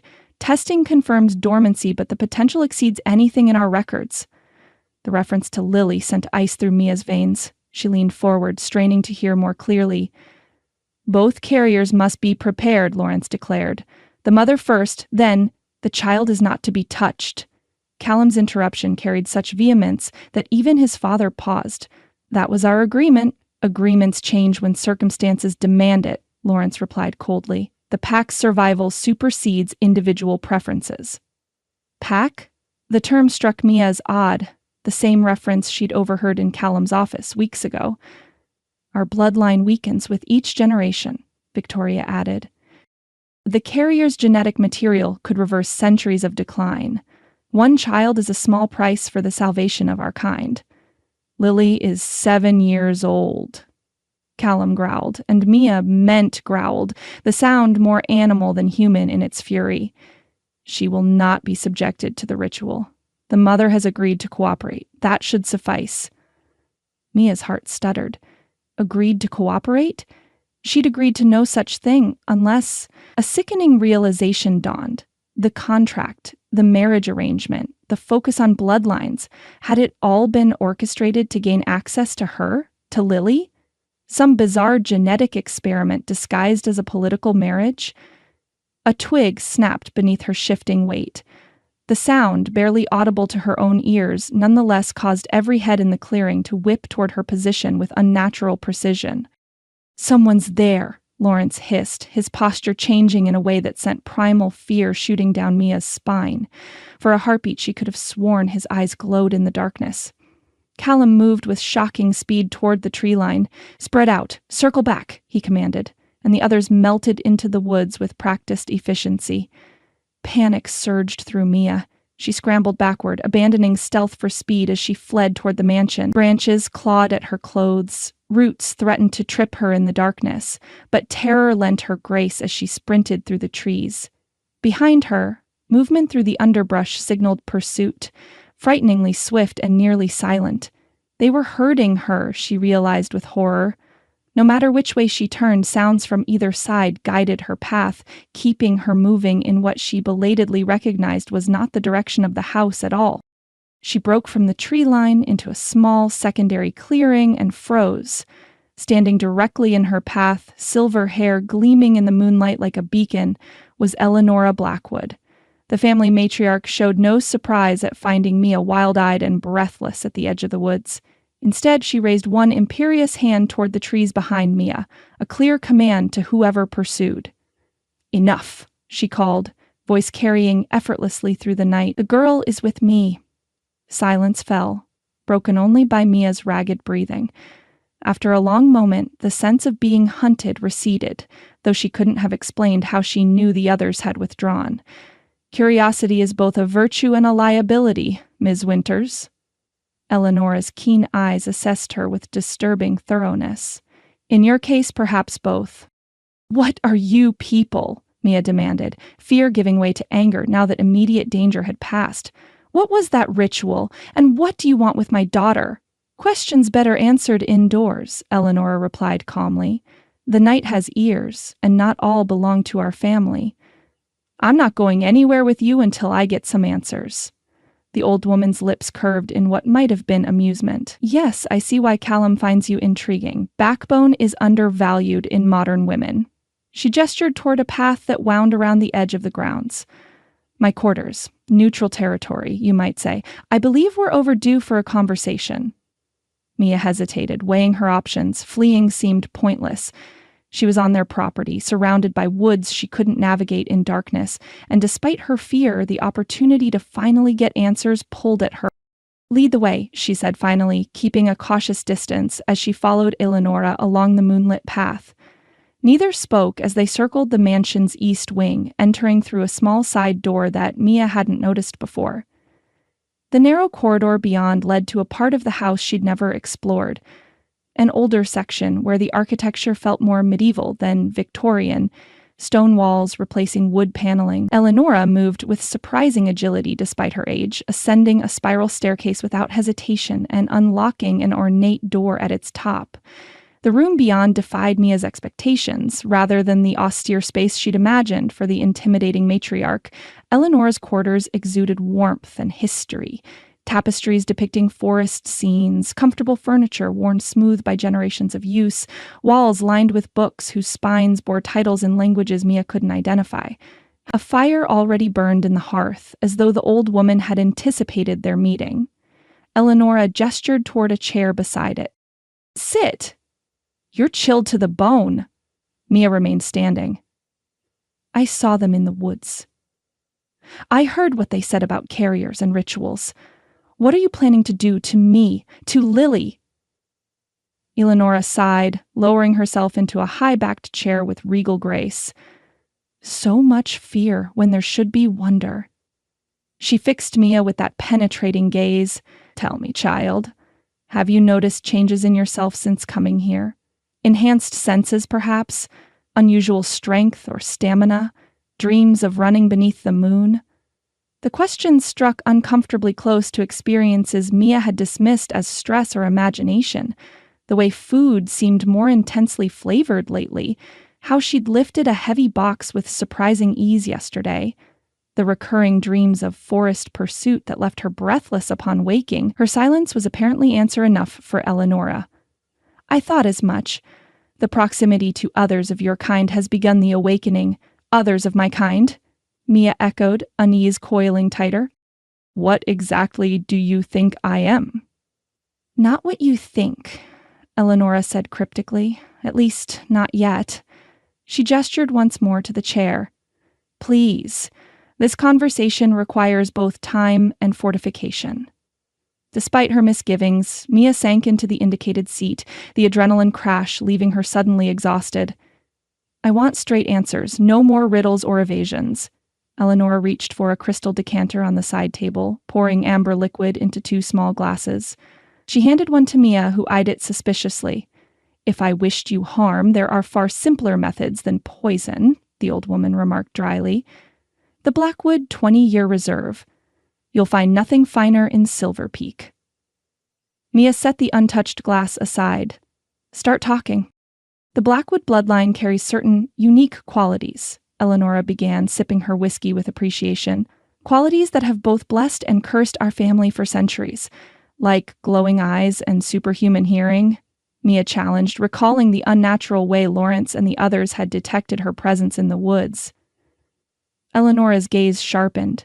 You've noticed more than you've let on. I'm observant. Your family doesn't eat garlic. You all prefer meat nearly raw. Everyone seems to know when someone enters the house before they're visible. And let's not forget the obsession with moon phases and bloodlines. Mia leaned forward. What are you, some kind of cult? A startled laugh escaped the matriarch. A cult? No, child. Something far older. Something you carry within yourself, though dormant until now. Stop dancing around it, Mia snapped, patience fraying. Whatever you think I am, whatever genetic marker has you people so interested in my daughter and me, just say it plainly. Eleonora studied her for a long moment, then nodded as though reaching a decision. Very well. The Blackwood family carries what could be called a genetic mutation, passed through blood and activated during puberty. This mutation affects every aspect of our physiology: enhanced strength, accelerated healing, extended lifespan, heightened senses. In medical terms, you might call it a comprehensive alteration of human DNA. That's not possible, Mia said automatically, though the evidence she'd witnessed undercut her skepticism. I'm 117 years old, Eleonora stated without inflection. My husband lived to 162 before a hunting accident took him. Impossible exists only until evidence proves otherwise. Mia stared, searching the woman's face for signs of advanced age that should have been present. The silver hair and lined face suggested perhaps 70 years, but nowhere near a century. If that's true, she said cautiously, why the secrecy? Why not publish your genetic makeup and revolutionize medicine? Because there are side effects to our condition, vulnerabilities and requirements that would make us targets if widely known. Eleonora set her glass down with deliberate care. And because with each generation, our bloodline weakens. Fertility rates have plummeted, infant mortality has risen. Those children who survive often lack the full spectrum of abilities their ancestors possessed. And you think I can help with this because of some genetic marker? We know you can. The certainty in Eleonora's voice sent a chill through Mia. The community blood screening program has run for decades, searching for compatible genetic profiles. Yours was the first perfect match we've found in 50 years. The puzzle pieces clicked into place with sickening clarity. The blood test at the community center. That wasn't a public health initiative at all, was it? It was a screening program for your family. For our survival, Eleonora corrected. Your blood contains markers identical to those in our earliest ancestors. Markers that could revitalize our declining bloodline. And Lily shows even stronger indicators. The combination of your genetics with her father's produced something remarkable. A natural strengthening that we've been unable to achieve through selective breeding within established bloodlines. The clinical assessment of her daughter made Mia's stomach turn. So this whole arrangement, the marriage proposal, the political campaign, it was all just to get access to our blood? Callum was tasked with securing your cooperation, yes. Eleonora's blunt confirmation stung more than Mia expected. Though I believe the method was his own initiative. Lawrence would have preferred more direct approaches. Like kidnapping? Mia suggested bitterly.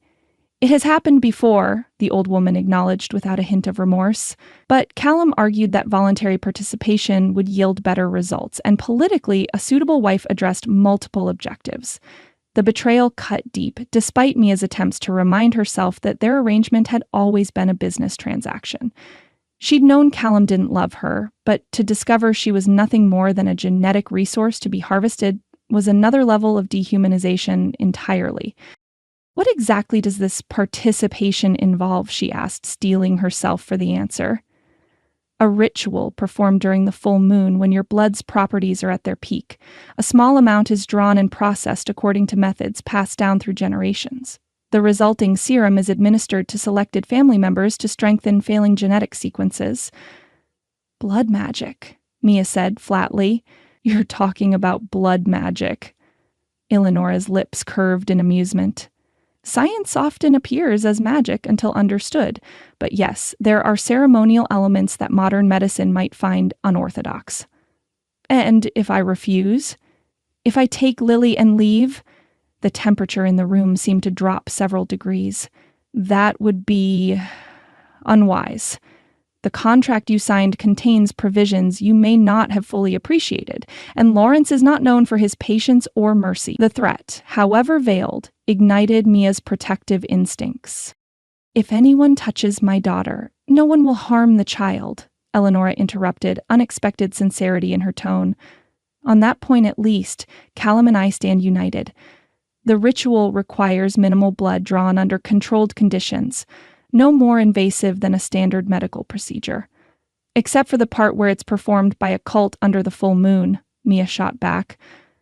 Eleonora sighed, looking suddenly weary. Your skepticism is natural, but time grows short. Tomorrow night the moon reaches fullness. Preparations are already underway. And if I don't cooperate? Then measures will be taken to ensure you do. Lawrence believes the family's survival justifies any means necessary. The old woman leaned forward, voice dropping. But I am offering you a choice, and information Callum should have shared from the beginning. The revelation that even among the Blackwoods there existed factions and disagreements caught Mia's attention. Why are you telling me this? Why not let Lawrence and Callum handle it their way? Something complex flickered across Eleonora's features. Because I recognize in you something beyond mere genetic compatibility. The same fire that burned in our founding matriarch. The same defiance. She extended her hand suddenly. Give me your palm. Mia hesitated, wariness warring with curiosity. I mean no harm, Elora assured her, but there are things about yourself you should know before tomorrow night. Reluctantly, Mia placed her hand in the old woman's surprisingly warm grasp. Eleonora turned it palm up, fingers tracing the lines with meticulous attention, her touch feather-light but somehow resonant, as though the contact created some subtle current between them. Extraordinary, she murmured, fingertip following what Mia vaguely recalled was called the heart line. I've not seen such clarity in decades. Her nail traced a different path, one that curved from Mia's wrist toward her index finger. And here, your moonline. So pronounced, so strong. Moonline? The term seemed too appropriate given the night's revelations. In palmistry, it suggests intuition, psychic ability. In our lineage, it indicates potential for the full transformation. Eleonora's eyes lifted to meet Mia's, something like excitement kindling in their depths. You were born during a full moon, weren't you? The question startled her. Yes. How did you... Because it marks you as more than a carrier. Eleonora released her hand, sitting back with an expression of profound satisfaction. You're a potential Luna, a true mate for an alpha. The terms meant nothing to me, yet they sent an inexplicable shiver down her spine. I don't understand. No, you don't, not yet. Eleanor's gaze grew distant, calculating. Lawrence believes you're merely a genetic resource. Blood to be harvested, perhaps a brood mare for future generations. But I've suspected from the beginning you might be more. This confirms it. More what? Mia demanded, frustration mounting. Eleonora fixed her with that penetrating stare again. Tell me, what did you hear my son and the others call themselves in the woods tonight? What term did they use? Mia frowned, recalling Lawrence's words. He said something about the pack's survival. The pack, Eleanor repeated with emphasis. Not the family, not the bloodline, the pack. She leaned forward, voice dropping as though sharing a dangerous secret. Have you ever wondered why the Blackwood crest bears a wolf? Why our family celebrates the full moon? Why we possess strength and senses beyond human norm? A chill crawled up Mia's spine, her rational mind rejecting the implication even as pieces clicked into place. The raw meat preferences, the territorial behaviors, the heightened senses, the obsession with bloodlines and moon phases. It was too absurd. Too impossible. You're trying to tell me you're, what, werewolves? The word emerged as half question, half incredulous laugh. Lycanthropes is the term we prefer, though shifters is acceptable in casual conversation. Eleanor delivered this outrageous statement with the same tone she might use to discuss the weather. Mia stared, waiting for the punchline, the rational explanation. When none came, she stood abruptly. You're insane, all of you. You've seen the evidence with your own eyes. Eleanor replied calmly. Smelled it, heard it, sensed it.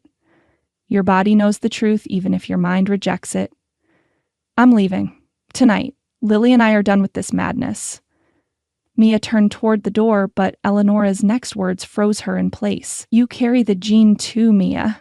Dormant, yes, but present, as does Lily. Why do you think your daughter has such an affinity for Fluffy the wolf? Why does she dream of forests she's never seen? Why have your senses sharpened since arriving here? The old woman's voice softened. You belong here, not as a blood source, but as one of us. Mia turned slowly, fear and fascination warring within her.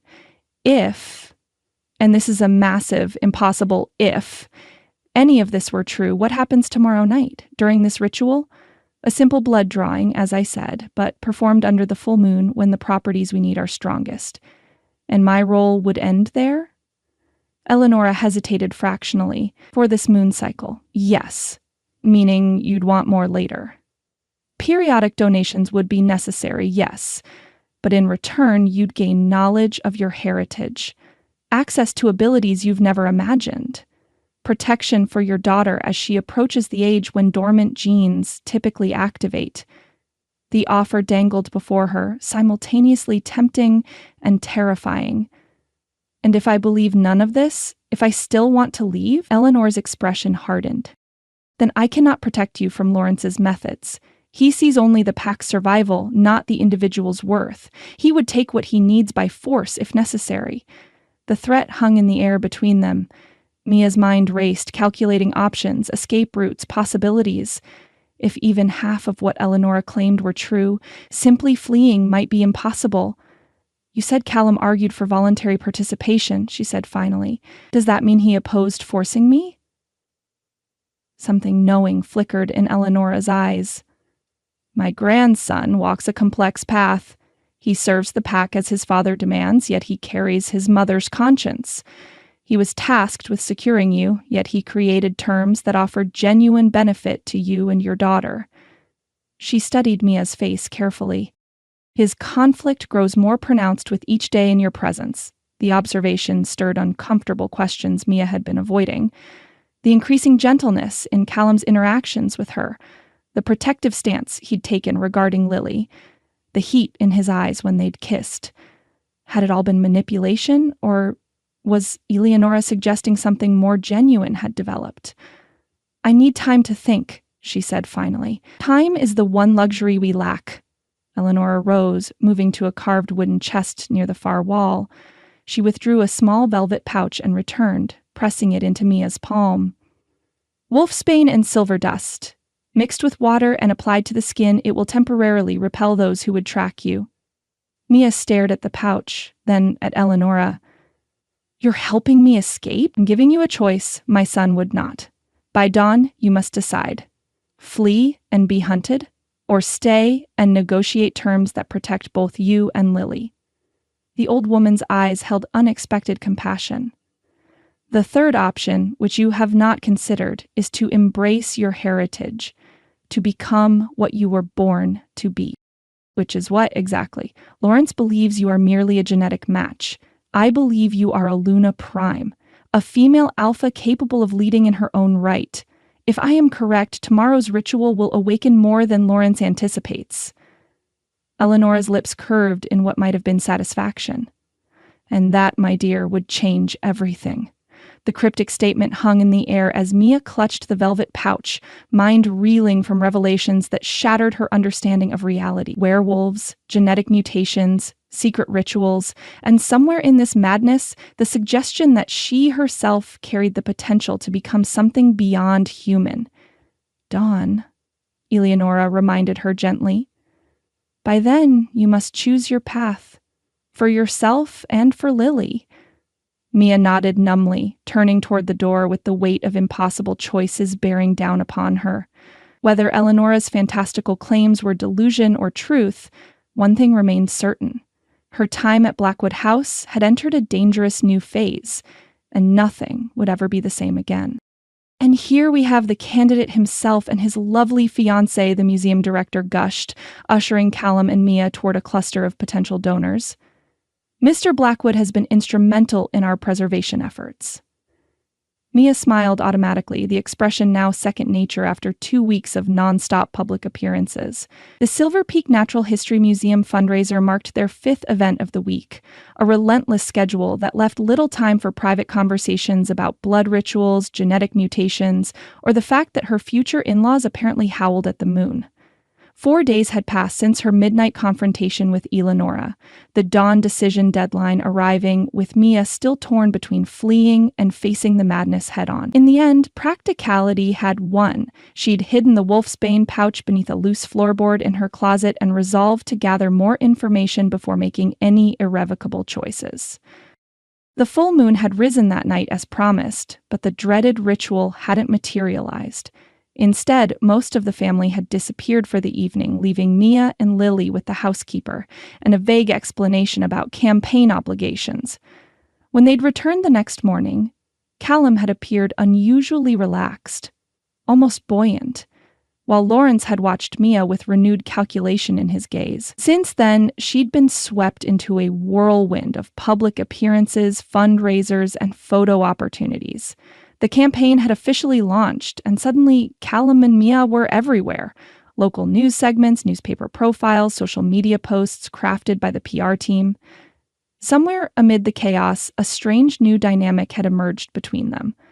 A partnership neither had anticipated when forming their original arrangement. Mr. Blackwood's environmental platform emphasizes sustainable practices while balancing economic needs, Mia explained to an elderly donor who'd questioned the campaign's position on local mining interests. The bull believes responsible stewardship creates opportunities rather than obstacles. The man nodded, clearly impressed by her articulate response. As they moved to the next group, Callum leaned close, his breath warm against her ear. "You've been studying my position papers," he murmured, surprise evident in his tone. "Know thy enemy," she replied, keeping her smile firmly in place for watching eyes. "Is that what I am? Your enemy?" His question carried more weight than their light exchange warranted. Before she could respond, they were swept into another conversation, this time with the mayor and his wife.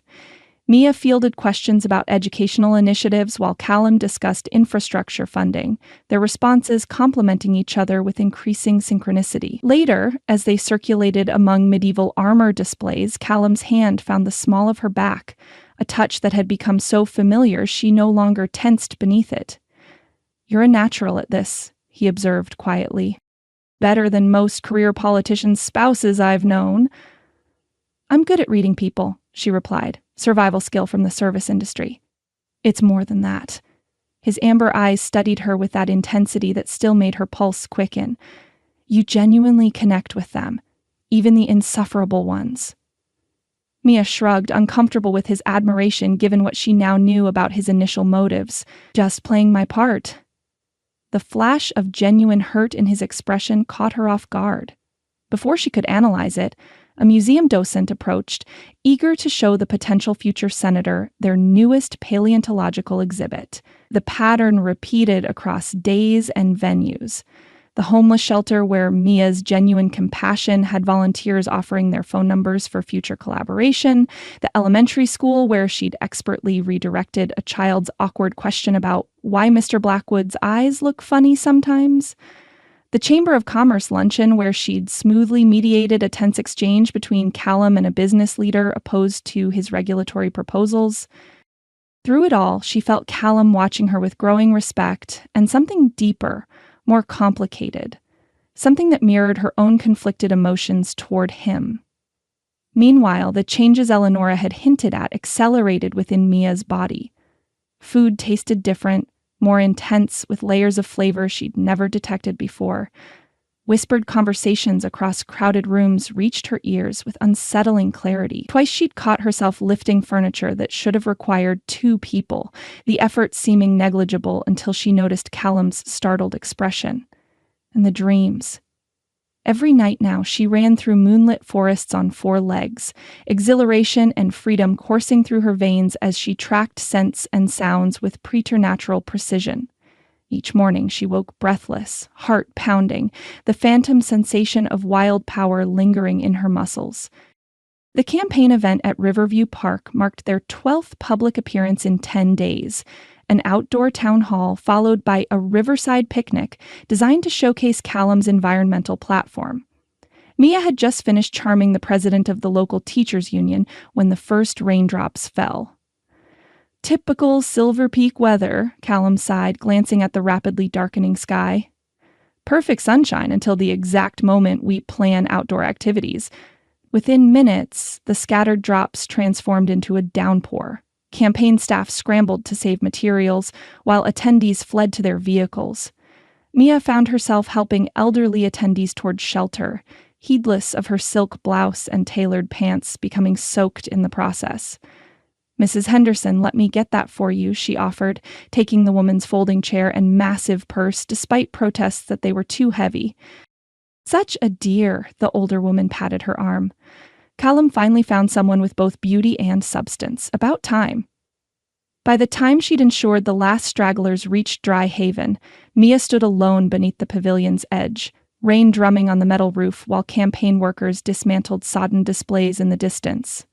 She closed her eyes, inhaling the petrichor rising from warm concrete meeting cool rain, the scent sharper and more complex than she'd ever experienced before. "You're soaked."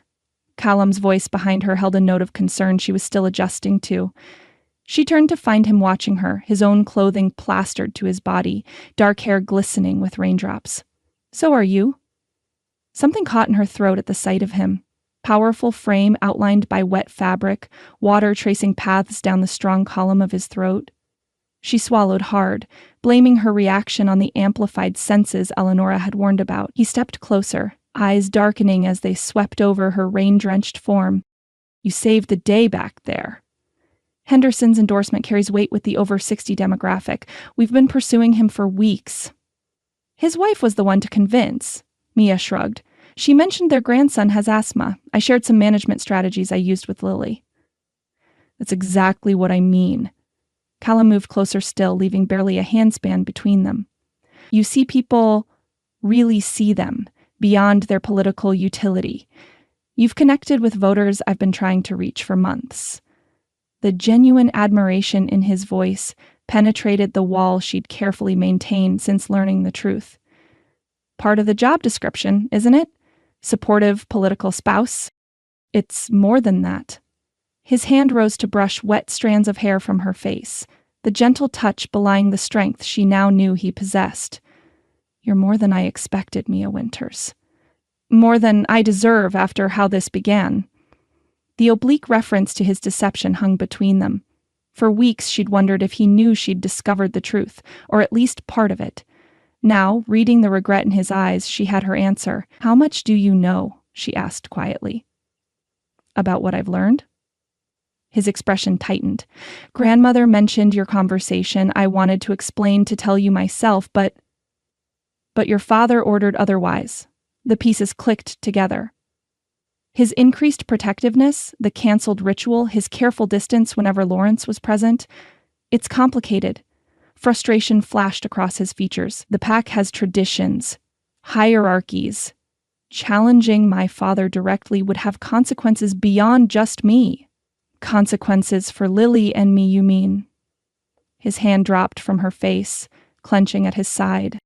I would never let him harm either of you. Despite what you must think of me now, that much is true. Rain continued to fall around them, creating a private world of white noise and silver sheets. Mia studied his face. The sincerity in his eyes, the tension in his jaw, the conflict evident in every line of his powerful body. I don't know what to think anymore, she admitted finally. Werewolves, Callum?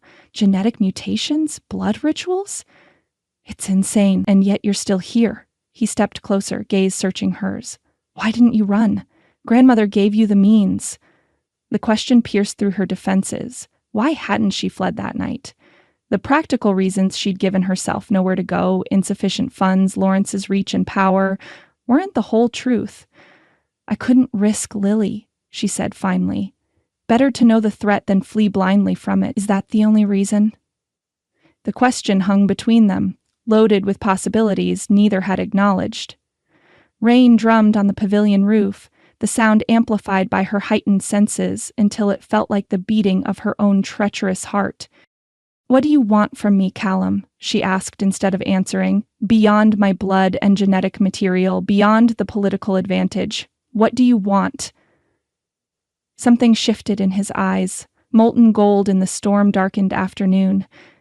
With deliberate slowness, he closed the remaining distance between them, one hand rising to cradle her cheek, while the other settled at her waist. This, he murmured, and his lips found hers.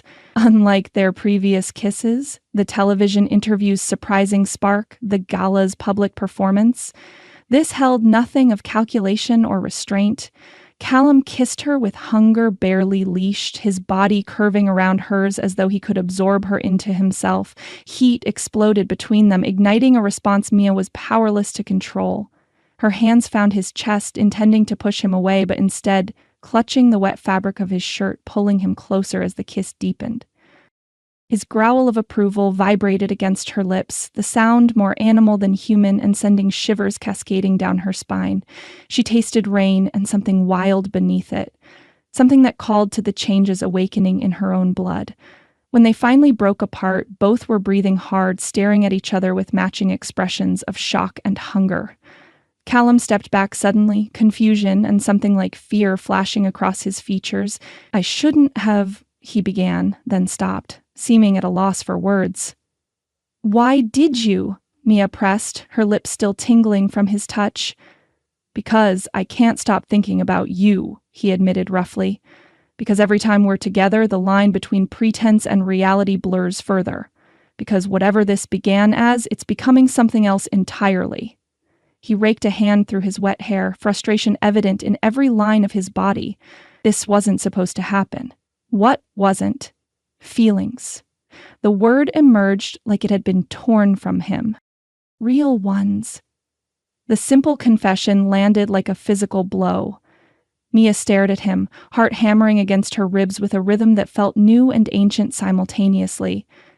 The car's waiting, he said abruptly, retreating behind the mask of efficiency she'd come to recognize as his defense mechanism. We should get you into dry clothes before the evening reception. Just like that, the moment shattered. Mia nodded, gathering her composure around her like armor as they made their way through the rain to the waiting town car.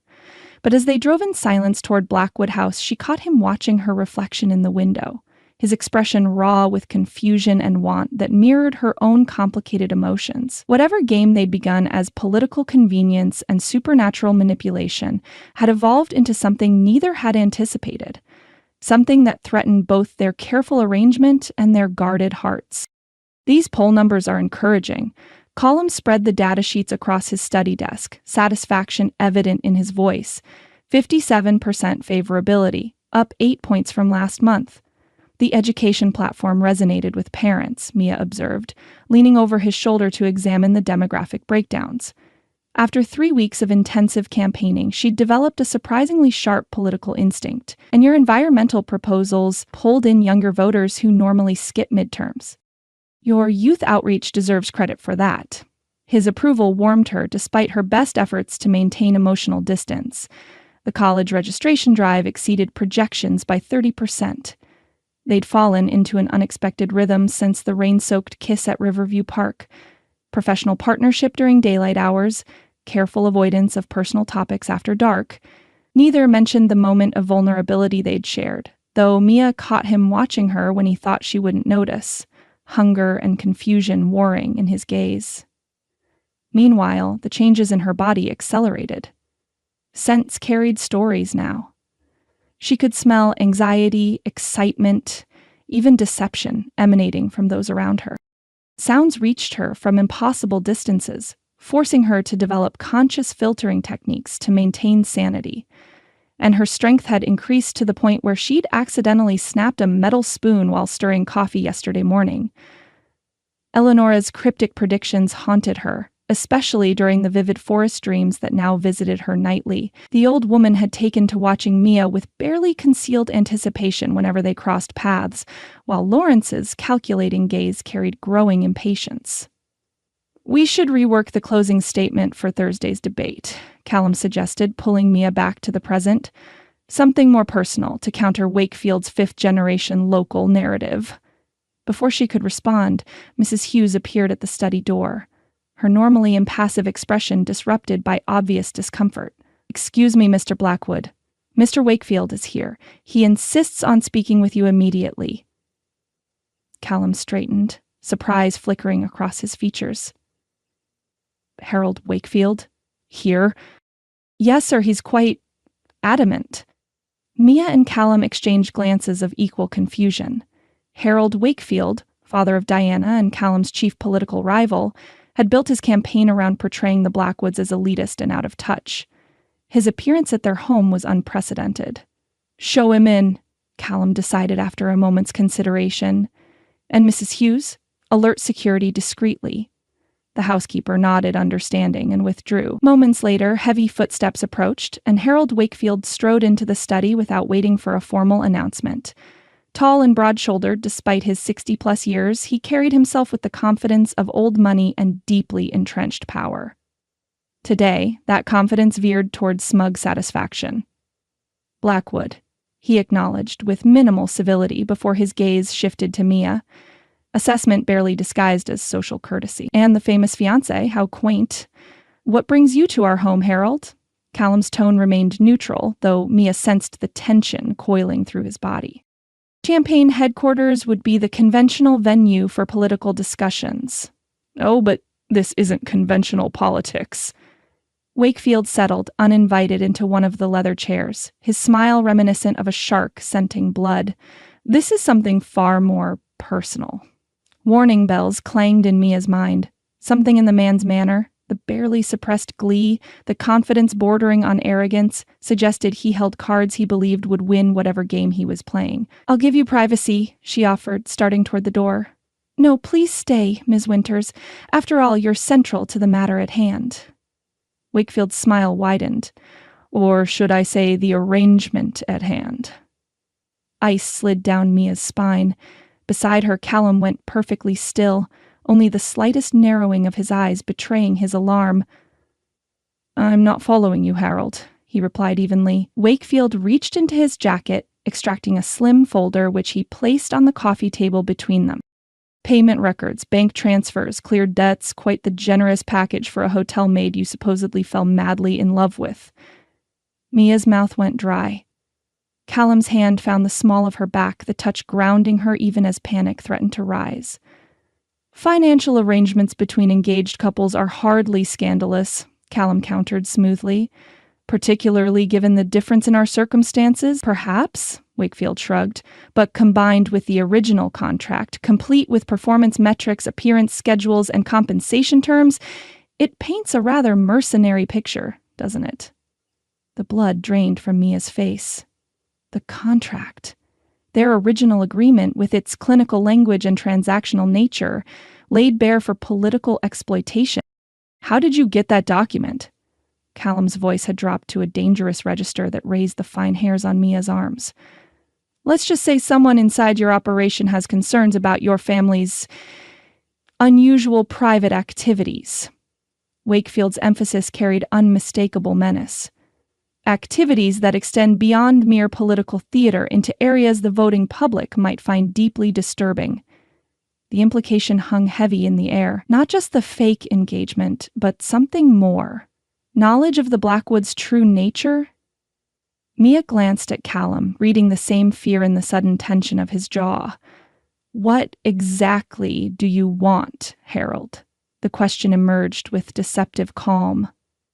Simplicity itself. Wakefield spread his hands. Withdraw from the race.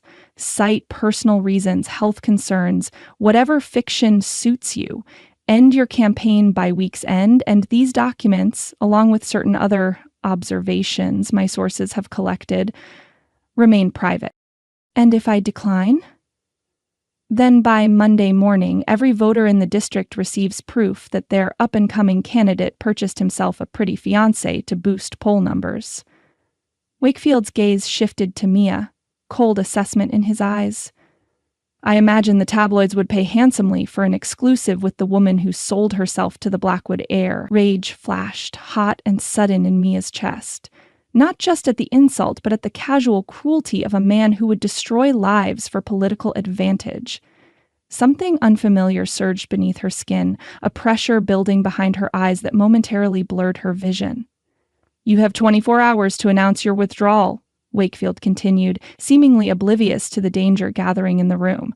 After that, the information goes public. He rose, adjusting his jacket with the satisfaction of a man who'd just won a significant victory. I'll see myself out. Your housekeeper seems otherwise occupied calling your security team. At the doorway, he paused for a final twist of the knife.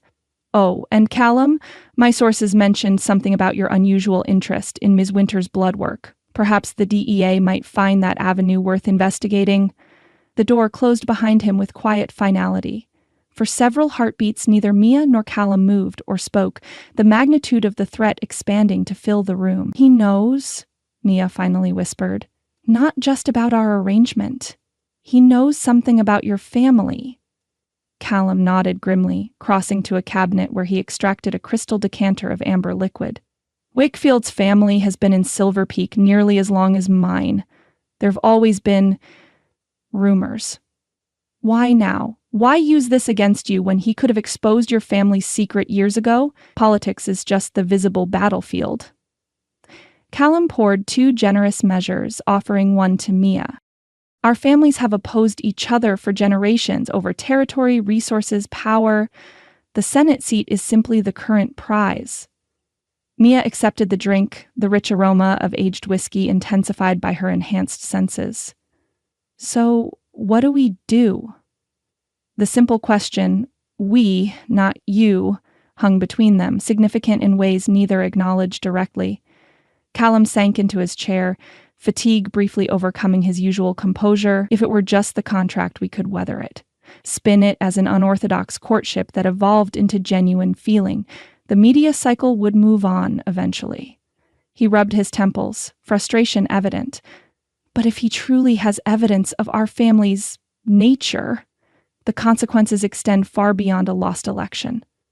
Mia paced the length of the study, mind racing. I mentioned a source inside your operation, someone close enough to access sensitive documents and observe unusual activities.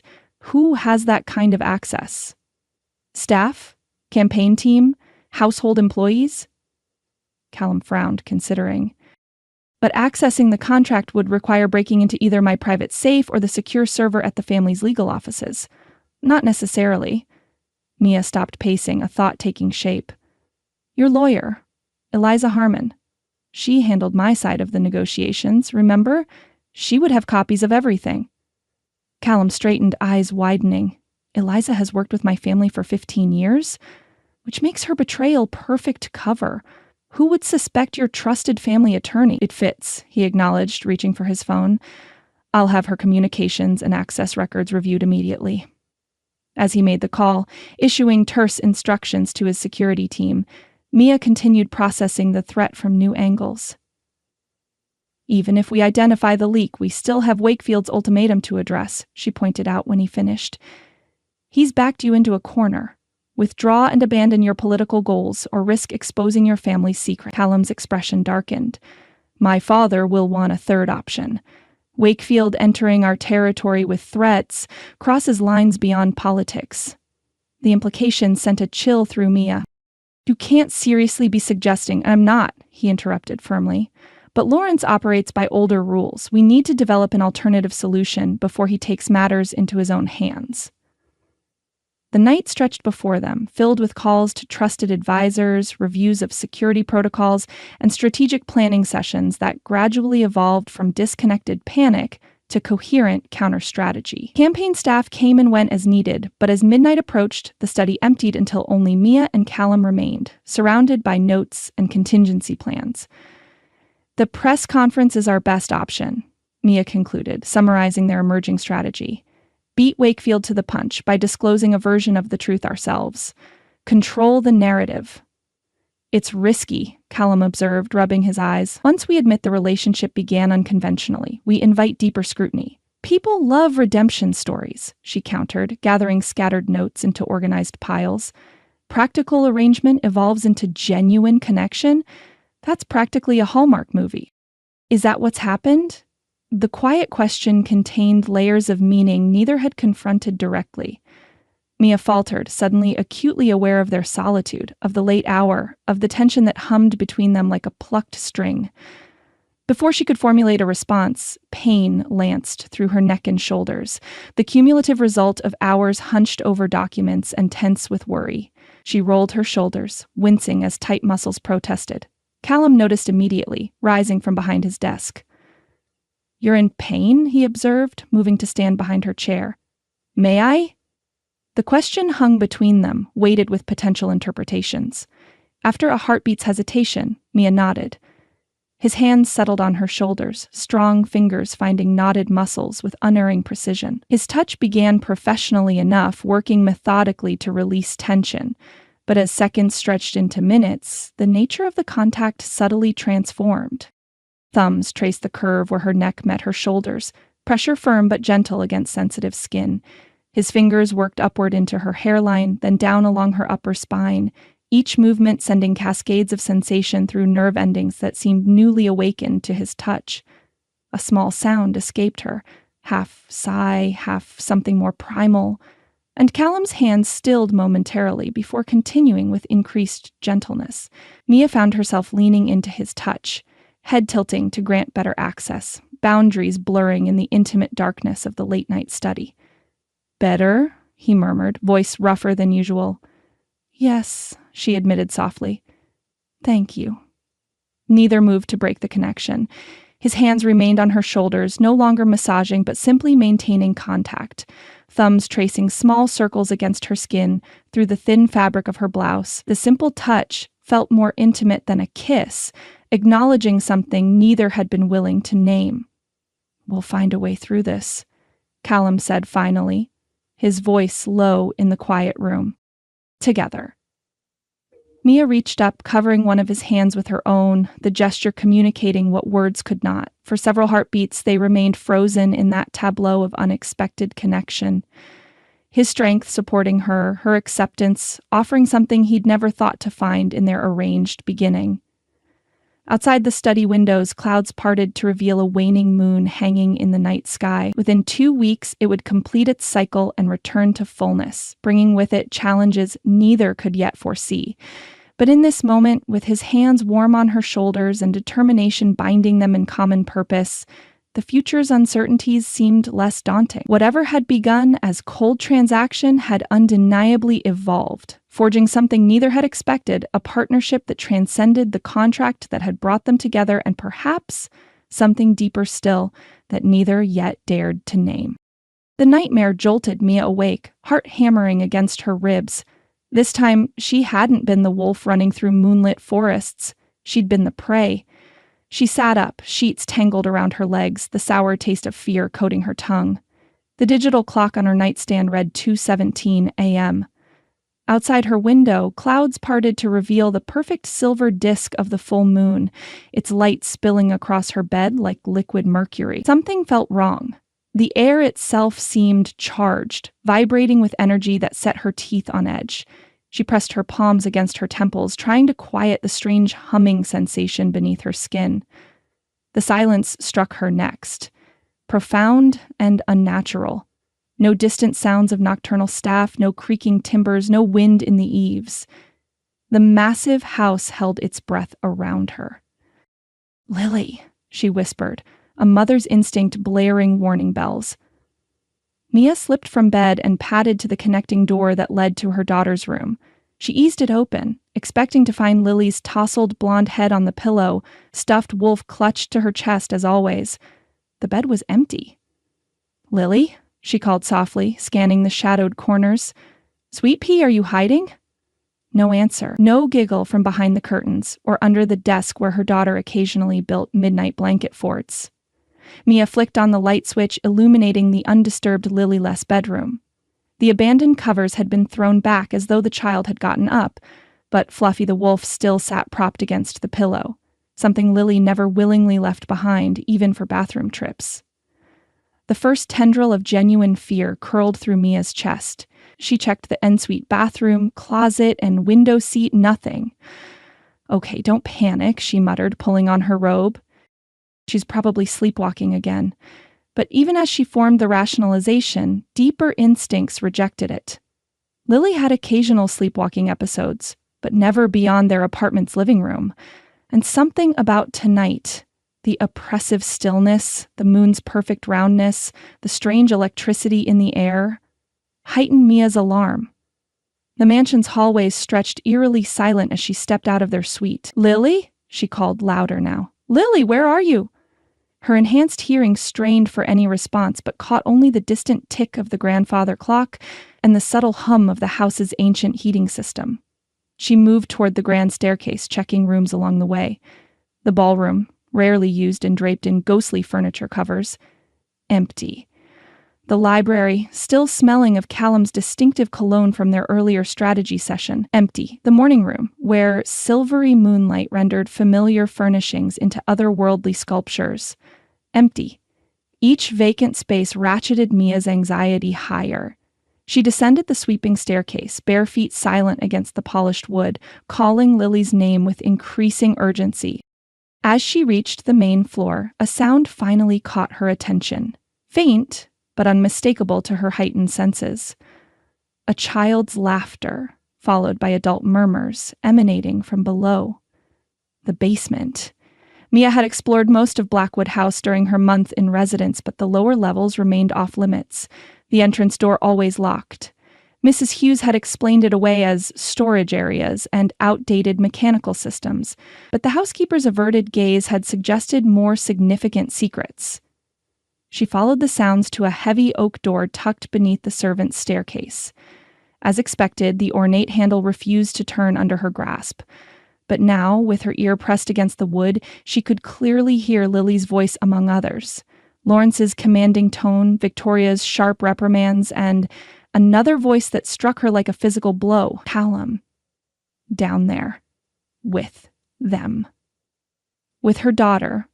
Memories crashed together with devastating clarity. Lawrence's comments about Lily's stronger genetic markers. The ritual she'd witnessed in the woods. Eleonora's warnings about the full moon. The Blackwoods hadn't abandoned their plans at all. They'd simply changed tactics, targeting Lily when Mia's guard was lowered. Red tinged her vision as rage surged through her veins, hot and foreign and frighteningly powerful. She rattled the door handle with increasing force. "Open this door," she shouted, abandoning all pretense of calm. "Lily! Lily, can you hear me?"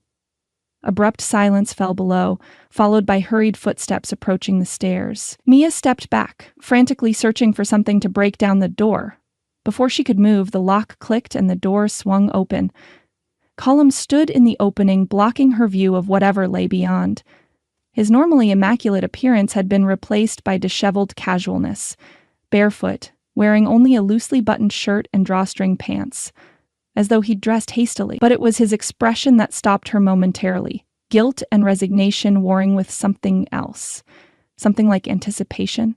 "Where is she?" Mia demanded, trying to push past him. "Where is my daughter?" "Mia, wait." His hands caught her shoulders, surprisingly gentle despite their immovable strength. "Lily's fine, I promise you." "Don't." She wrenched away from his touch, betrayal burning like acid in her throat. "Don't touch me. Don't speak to me, just get out of my way and let me see my daughter." Instead of moving, he stepped forward, forcing her to retreat or be pressed against him. The door swung shut behind him, the lock engaging with a soft click that might as well have been a gunshot. "I can explain," he said, hands raised placatingly, "but I need you to calm down first." "Calm down?" Incredulous laughter bubbled from her lips. "You and your family kidnapped my sleeping child in the middle of the night for some twisted blood ritual, and you want me to calm down?" His brow furrowed in genuine confusion. "Blood ritual? Is that what you think is happening?" "I heard you in the woods. I know about the carriers and extraction and the pack survival." The words tumbled out, propelled by fear and fury. "Whatever sick genetic experiment you're planning stops now. Get out of my way, Callum. I won't ask again." Something shifted in his expression. Realization, followed by what almost looked like relief. "You've misunderstood, yes. There's a ritual happening, but not what you're thinking." He ran a hand through his already disheveled hair. "We're shifting, Mia. All of us. It's the full moon." "Shifting?" She repeated flatly. "Yes. Into our wolf forms. It's celebratory, communal, especially for young ones experiencing their first awareness." He stepped closer, his voice dropping to that gentle tone that had begun to breach her defenses over recent weeks. "Lily woke an hour ago, drawn by instincts she doesn't yet understand. She followed the calling down here on her own." The explanation was so far from what she'd expected that Mia momentarily faltered. "She's 7 years old. She doesn't have instincts like that." "She does. It's in her blood, just as it's in yours." Another step closer, his eyes shifting from their usual amber to a more luminous gold as he studied her face. "You've felt it too, haven't you? The changes. Enhanced senses, strange dreams, bursts of strength or speed that surprise even you." The accuracy of his assessment sent a chill down her spine. "That doesn't explain taking my daughter without my knowledge or consent. We didn't take her. She came herself, guided by her awakening heritage." His expression softened further. "She's having the time of her life, Mia. Lawrence is showing her how young cubs play fight. It's all perfectly safe." "Cubs?" she echoed, the weight of what he was implying finally sinking in. "You're seriously trying to tell me my daughter is part werewolf?" "Not part. She is werewolf, as are you." He closed the remaining distance between them, one hand rising to brush a strand of hair from her face with such tenderness that her anger momentarily faltered. "The dormant genes are waking, accelerated by proximity to the pack. That's why we had to bring you here, why the contract was necessary, not to harvest your blood, but to reunite you with your heritage." The sincerity in his eyes made her doubt her worst fears, if not the absolute insanity of his claims. "Prove it," she challenged. "Show me what's happening down there." "I will," he promised. "But there's something I need to do first." Before she could question him, Callum closed the final distance between them. One arm snaked around her waist, while his other hand cradled the back of her head. His mouth claimed hers with startling intensity. Nothing of their previous kisses, hesitation, or restraint. This was possession, pure and primal. His lips demanding a response she was helpless to deny. Heat exploded through her body, radiating outward from where they connected. His scent surrounded her, forest and spice and male, triggering something ancient and instinctual deep in her brain. Her hands rose to push him away, but somehow ended up fisted in his shirt, pulling him closer as the kiss deepened into something feral and hungry. His teeth grazed her lower lip, the slight edge of pain sending a shock of pleasure down her spine. Her answering growl, a sound she'd never made before in her life, seemed to drive him further, his grip tightening as he backed her against the nearby wall. One of his hands slid beneath her thin nightshirt, palm scorching against the sensitive skin of her lower back. Somewhere in the back of her mind, warning bells clanged. He was distracting her, deliberately, using her body's inexplicable response to him to delay whatever was happening to Lily. With monumental effort, Mia tore her mouth from his, shoving him back with a strength that surprised them both. "Nice try," she panted, wiping her kiss-swollen lips with the back of her hand. "But I'm still going down there." Callum stood frozen, desire and frustration warring in his expression. He looked different somehow, features sharper, canines visibly elongated, eyes glowing with unearthly gold fire. For the first time, Mia glimpsed the wolf beneath the man's skin. "You don't understand," he said, voice rougher and deeper than she'd ever heard it. The first time witnessing a full shift can be disturbing for those unprepared. "I was trying to spare you." "I don't need sparing, I need the truth." She straightened her shoulders, gathering her courage around her like armor. "Open the door, Callum. Now." For a moment, she thought he might refuse. Then resignation flashed across his features, followed by something that looked almost like anticipation. "Remember, you asked for this," he said quietly, turning to unlock the massive door. It swung open to reveal steep stone stairs descending into soft amber light. The sounds that had been muffled now reached her clearly, voices interspersed with noises no human throat could produce, low growls and yips that raised the fine hairs on her arms. Callum stepped aside, allowing her passage. "Stay close to me," he advised. "Some may be territorial during the changing." Ignoring her instinct to flee, Mia began the descent, one hand trailing along the cool stone wall for balance. The stairway curved downward into what appeared to be a massive underground chamber, far larger than she would have guessed existed beneath the mansion. The space opened before her, a cathedral-like cavern with soaring natural rock formations and smooth stone floors polished by generations of use.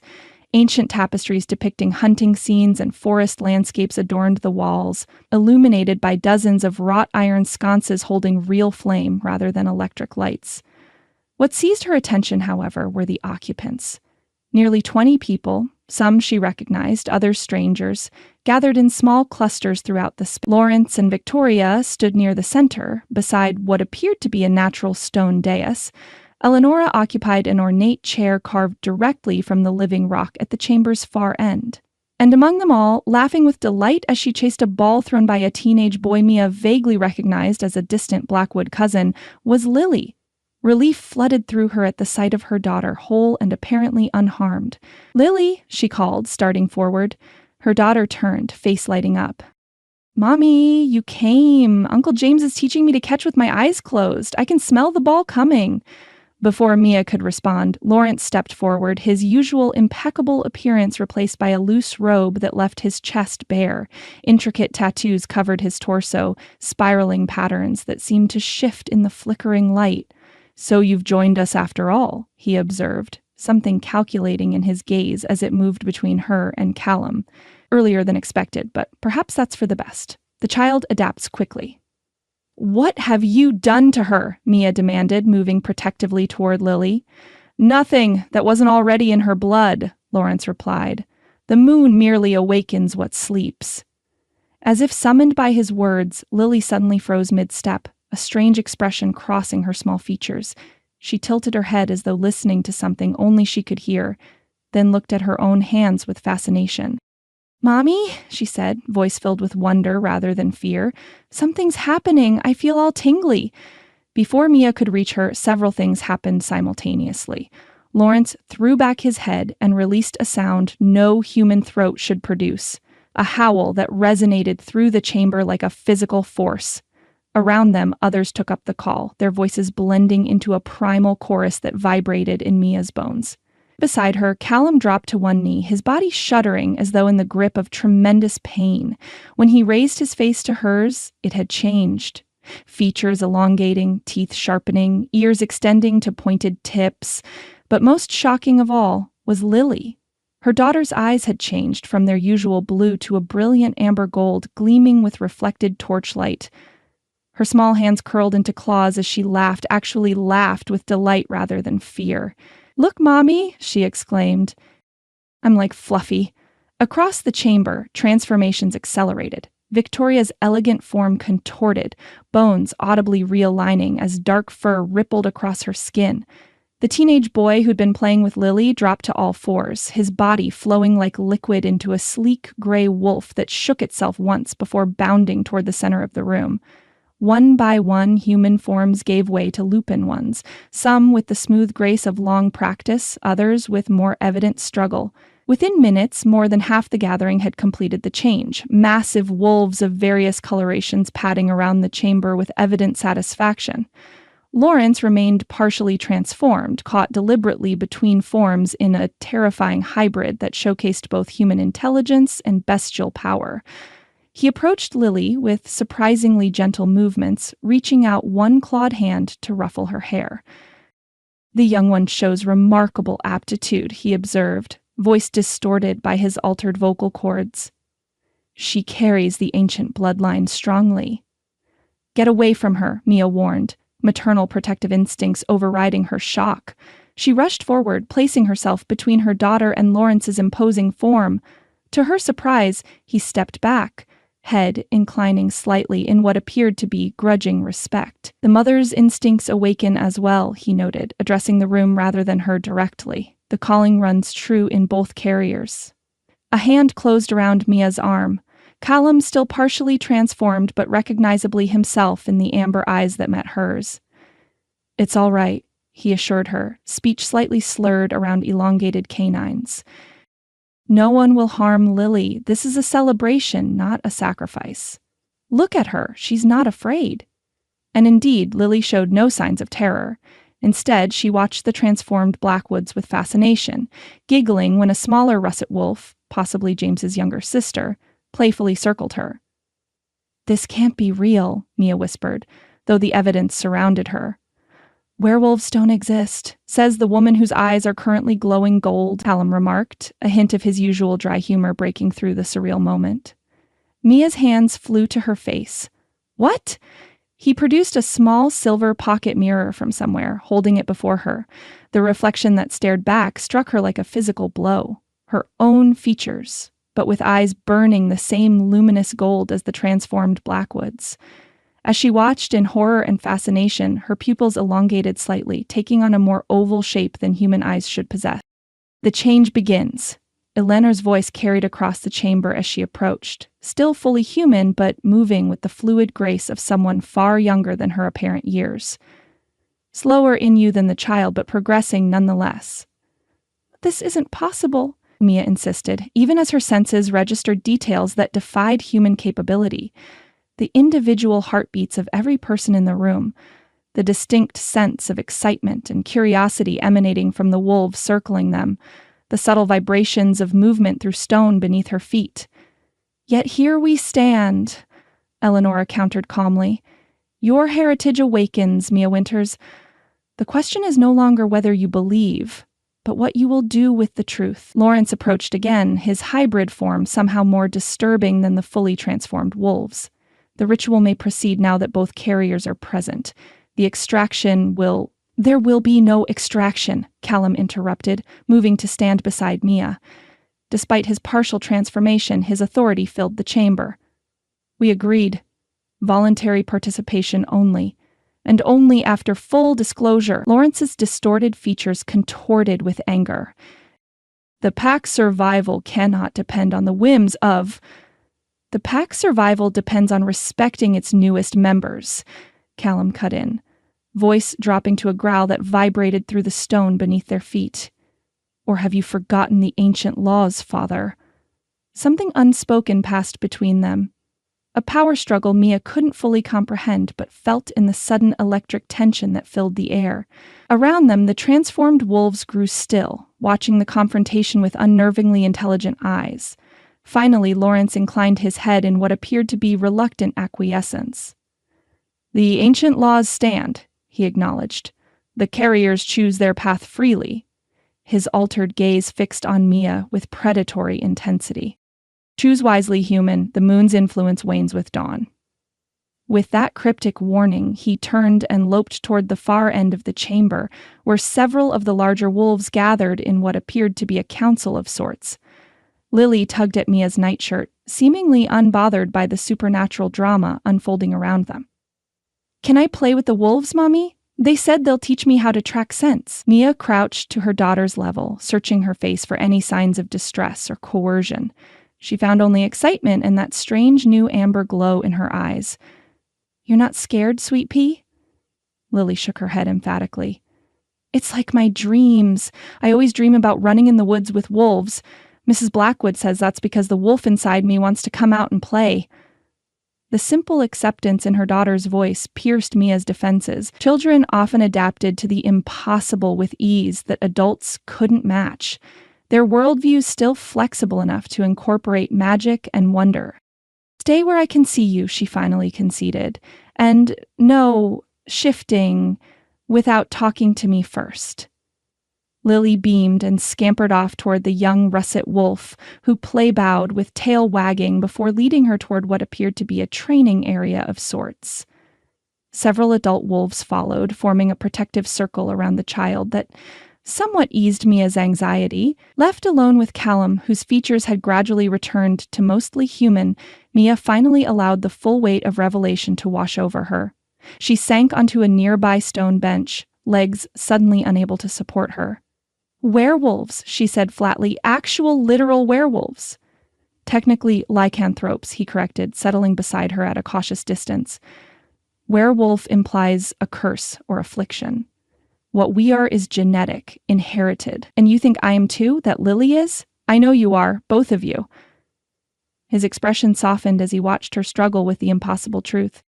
"Your blood work showed the markers clearly. Dormant but present. We've suspected for generations that certain bloodlines carried potential even without active expression. Your family must have branched from an original lycanthrope line centuries ago." Mia's mind raced, recalling her grandmother's strange superstitions about the full moon, her mother's uncanny hearing that doctors could never explain, her own inexplicable comfort in forests when she should have been afraid of the dark. "This is why you arranged our marriage," she said, pieces clicking together. "Not for my blood as a resource, but for my genetic heritage, to bring dormant bloodlines back into the pack." Callum nodded, watching her face carefully. "Initially, yes, your genetic profile showed extraordinary compatibility with our failing line. My father saw you as breeding stock, nothing more." His jaw tightened momentarily.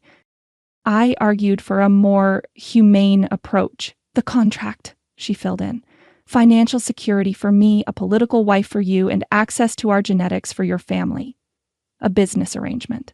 "That was the plan," he acknowledged, something shifting in his expression. But plans change. The weight of implication hung between them. Before she could pursue it, a commotion near the chamber's entrance drew their attention. The massive black wolf that had been Lawrence suddenly raised his head, ears pricked forward in evident alarm. A moment later, Mia's enhanced hearing caught what had alerted him. Footsteps approaching from above, multiple sets moving with purpose rather than stealth. Callum stood, tension radiating from his powerful frame. "We're not expecting anyone else tonight." The implications clicked immediately. Wakefield's threat, the leaked information, the mysterious inside source. Mia rose beside him, instinctively moving toward where Lily played with the younger wolves. Could Wakefield have followed through already? Exposed your family? "Impossible," Callum growled, though uncertainty flickered in his eyes. "He gave us 24 hours. The footsteps grew louder, accompanied now by the metallic sound of equipment being readied. Mia's newly enhanced senses detected the acrid smell of gun oil and something chemical that burned her nostrils. "Everyone needs to shift back," she urged, sudden understanding dawning. "If they're caught in wolf form." But it was already too late. The heavy door at the top of the stairs burst open, flooding the stairwell with harsh artificial light that spilled down into the chamber. "Department of Wildlife Services," a commanding voice shouted. "We have reports of illegal exotic animals being kept on these premises." As armed officers began descending the stairs, Mia faced the terrifying reality that had replaced her ordinary life.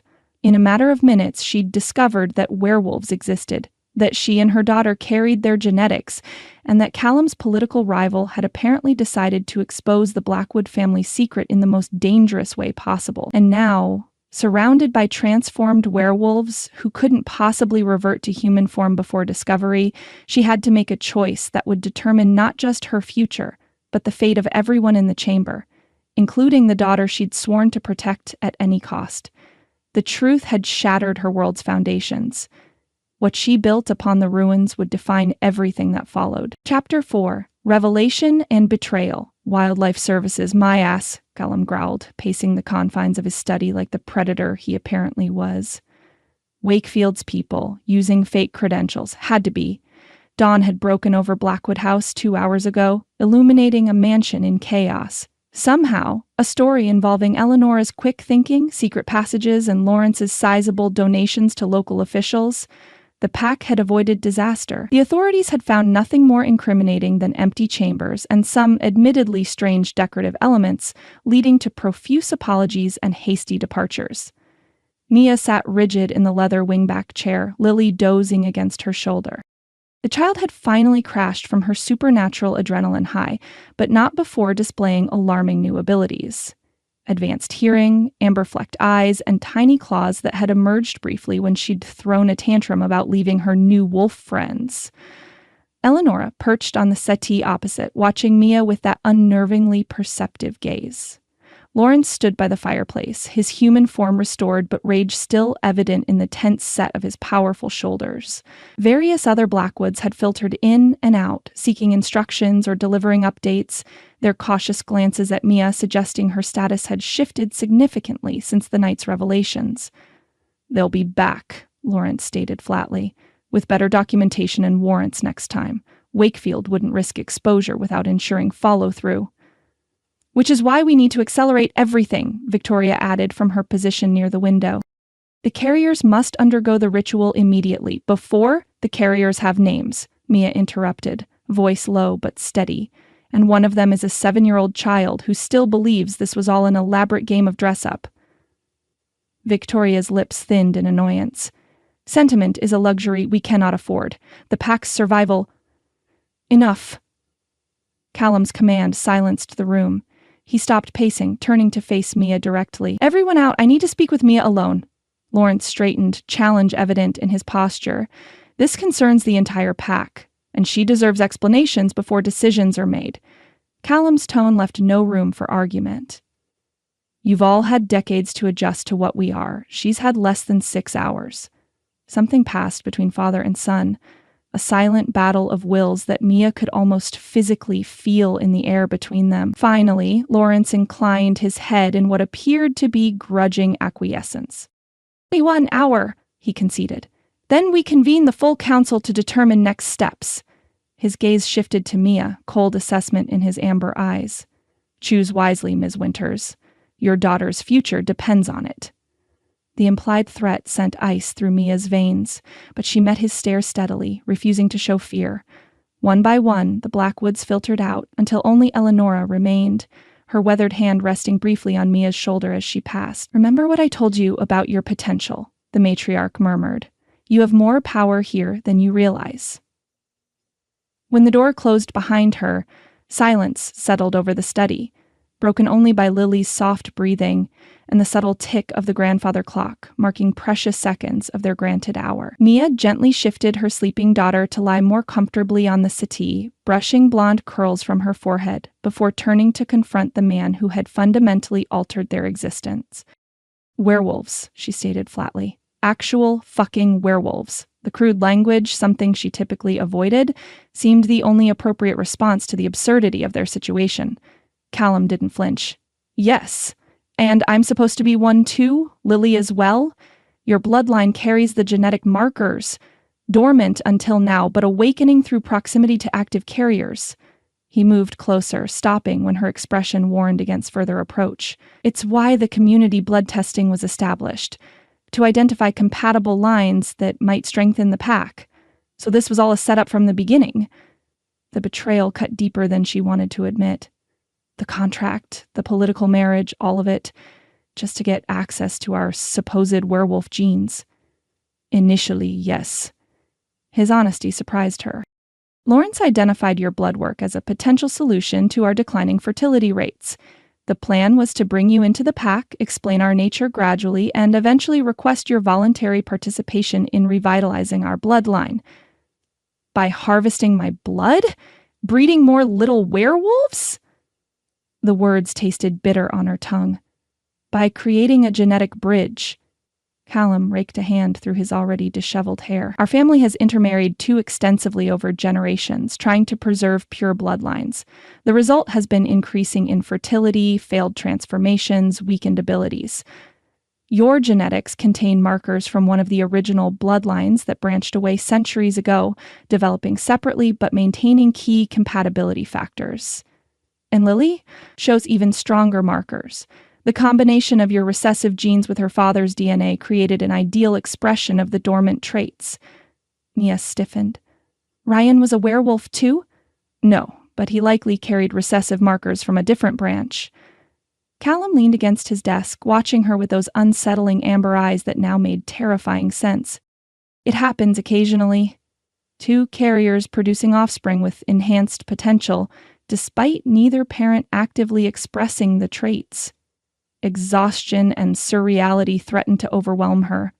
Less than 24 hours ago, she'd been worried about campaign strategies and political rivals. Now she was discussing werewolf genetics while her daughter occasionally growled in her sleep. "This can't be real," she whispered. Though the evidence surrounded her, the memory of transformed bodies, the lingering scent of something wild that clung to everyone in the household, the strange new awareness of her own body's changes. And yet it is. No mockery colored his tone, only understanding that somehow made it worse. "I know it's overwhelming. I wasn't supposed to happen this way. How was it supposed to happen?" she demanded, anger flaring. "Some ceremonial reveal after we were legally bound? A surprise honeymoon where you suddenly sprout fur and fangs? I was supposed to gain your trust first." The raw honesty in his voice caught her off guard. "Show you the benefits of joining our family before revealing the more unconventional aspects. You mean manipulate me into emotional dependency before dropping the werewolf bomb?" He winced. "When you put it that way, it sounds worse than intended." "Because it is worse." She stood, pacing now herself, too agitated to remain still. "You lied to me, manipulated me, used my financial desperation to trap me in this supernatural nightmare, and now expect me to just accept it because what, I supposedly have the same furry gene? You saw Lily last night," he countered quietly. She wasn't afraid. She recognized something in herself that's always been there, waiting. Haven't you felt it too? The dreams, the enhanced senses, the connection to something primal inside you? The accuracy of his assessment sent uncomfortable prickles down her spine. The forest dreams, the inexplicable physical changes, that strange sense of rightness she'd felt watching the wolves move together in synchronized harmony, all pointed to a truth she wasn't ready to accept. "Feeling different doesn't make me a werewolf, no, but this might convince you." Callum straightened, rolling his shoulders as though preparing for something physically demanding. "Try not to scream. I'd rather not wake Lily." Before Mia could question the cryptic warning, he closed his eyes in concentration. The change began subtly, a slight elongation of his features, cheekbones becoming more pronounced, jaw shifting to accommodate enlarged canines that gleamed white against his lips. His hands transformed next, fingers extending as nails thickened into deadly-looking claws. When he opened his eyes, they blazed with that unearthly gold fire she'd witnessed in the underground chamber, pupils elongated to vertical slits that contracted in the study's bright morning light. Mia stumbled back, instinct screaming danger, even as another, deeper part of her responded with inexplicable recognition. Her heart raced, but not entirely from fear. Something more primal surged through her bloodstream, a corresponding wildness that made her skin prickle with awareness. "This is the mid-form," Callum explained, his voice rougher and deeper than his human tone. "Partial transformation, useful when full shifting would be impractical." She should have been terrified, should have grabbed Lily and run screaming from the room. Instead, she found herself stepping closer, morbid fascination overriding common sense. "Does it hurt?" The question emerged unbidden. The first few times, yes. Eventually, it becomes as natural as stretching after a long stillness. He remained perfectly motionless as she approached, allowing her inspection with surprising patience. "Your turn will come soon, if the changes continue accelerating." That pulled her up short. "My turn? You think I'm going to turn into that?" "I think you already are, in small ways." His clawed hand gestured toward the ornate mirror hanging on the study wall. "Look at your eyes, Mia." Reluctantly, she turned toward the reflection, breath catching at what she saw.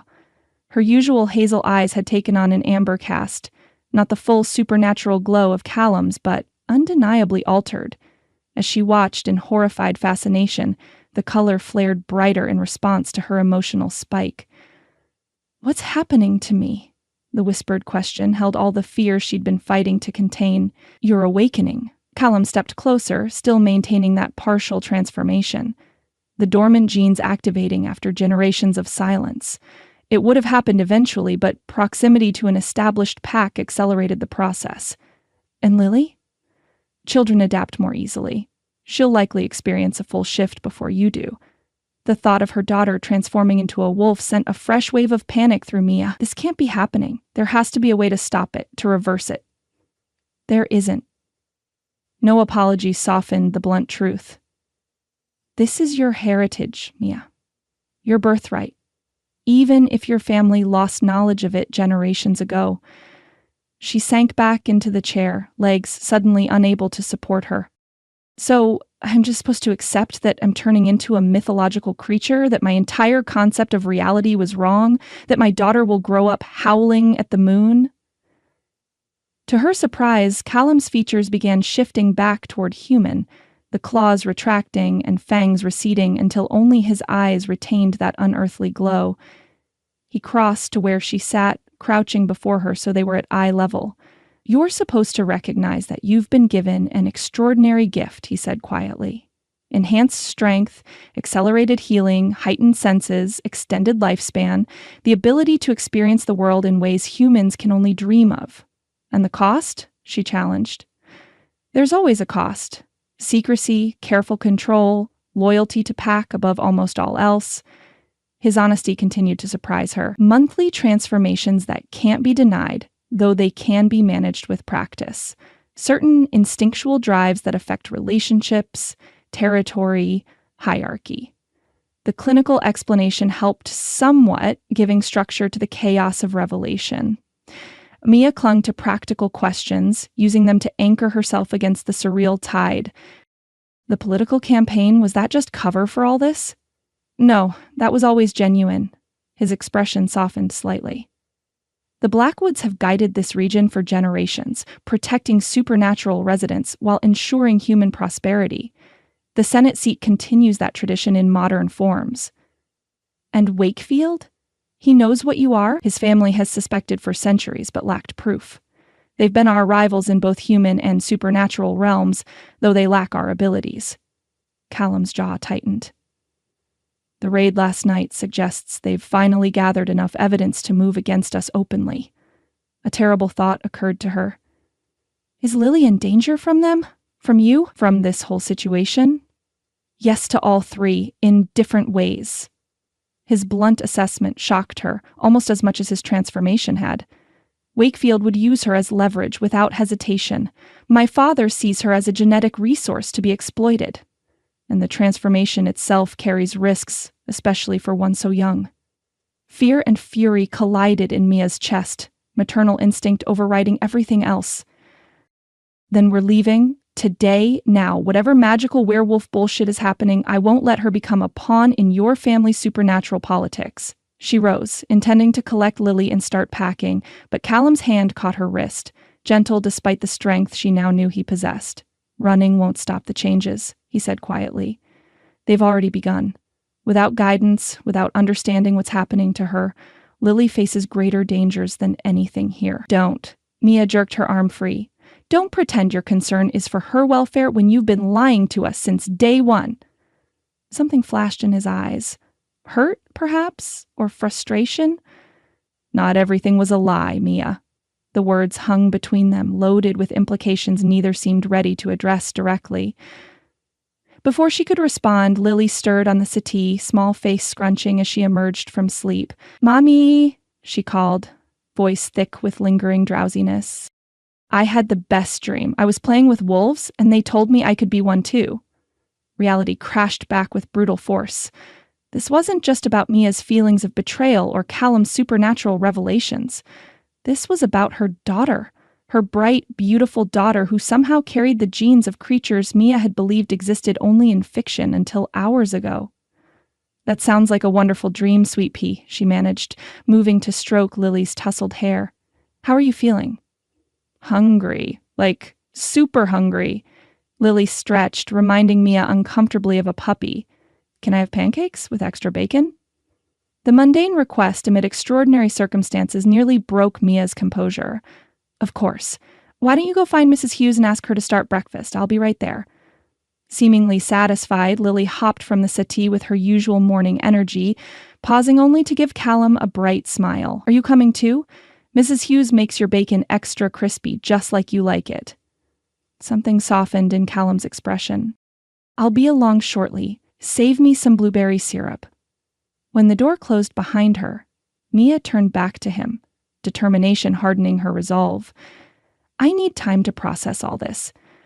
Time to decide what's best for Lily without everyone hovering and making demands. Lawrence won't wait much longer, Callum warned. The raid last night pushed everything to a crisis point. If Wakefield proves what we are, everything changes. That's not my problem. It became your problem the moment your blood test matched our genetic profile. He sighed, running a hand through his disheveled hair. But I'll buy you as much time as I can. Take the day. Think. Ask questions. I'll hold off the council until evening. The concession surprised her, as did the genuine concern in his expression. Despite everything, despite the lies and manipulation that had brought them together, something had formed between them. A connection neither had anticipated when signing their calculated contract. Thank you, she said stiffly, unwilling to acknowledge the confusing emotions churning beneath her anger. I'll give you my decision at sunset. As she turned to leave, his voice stopped her at the threshold.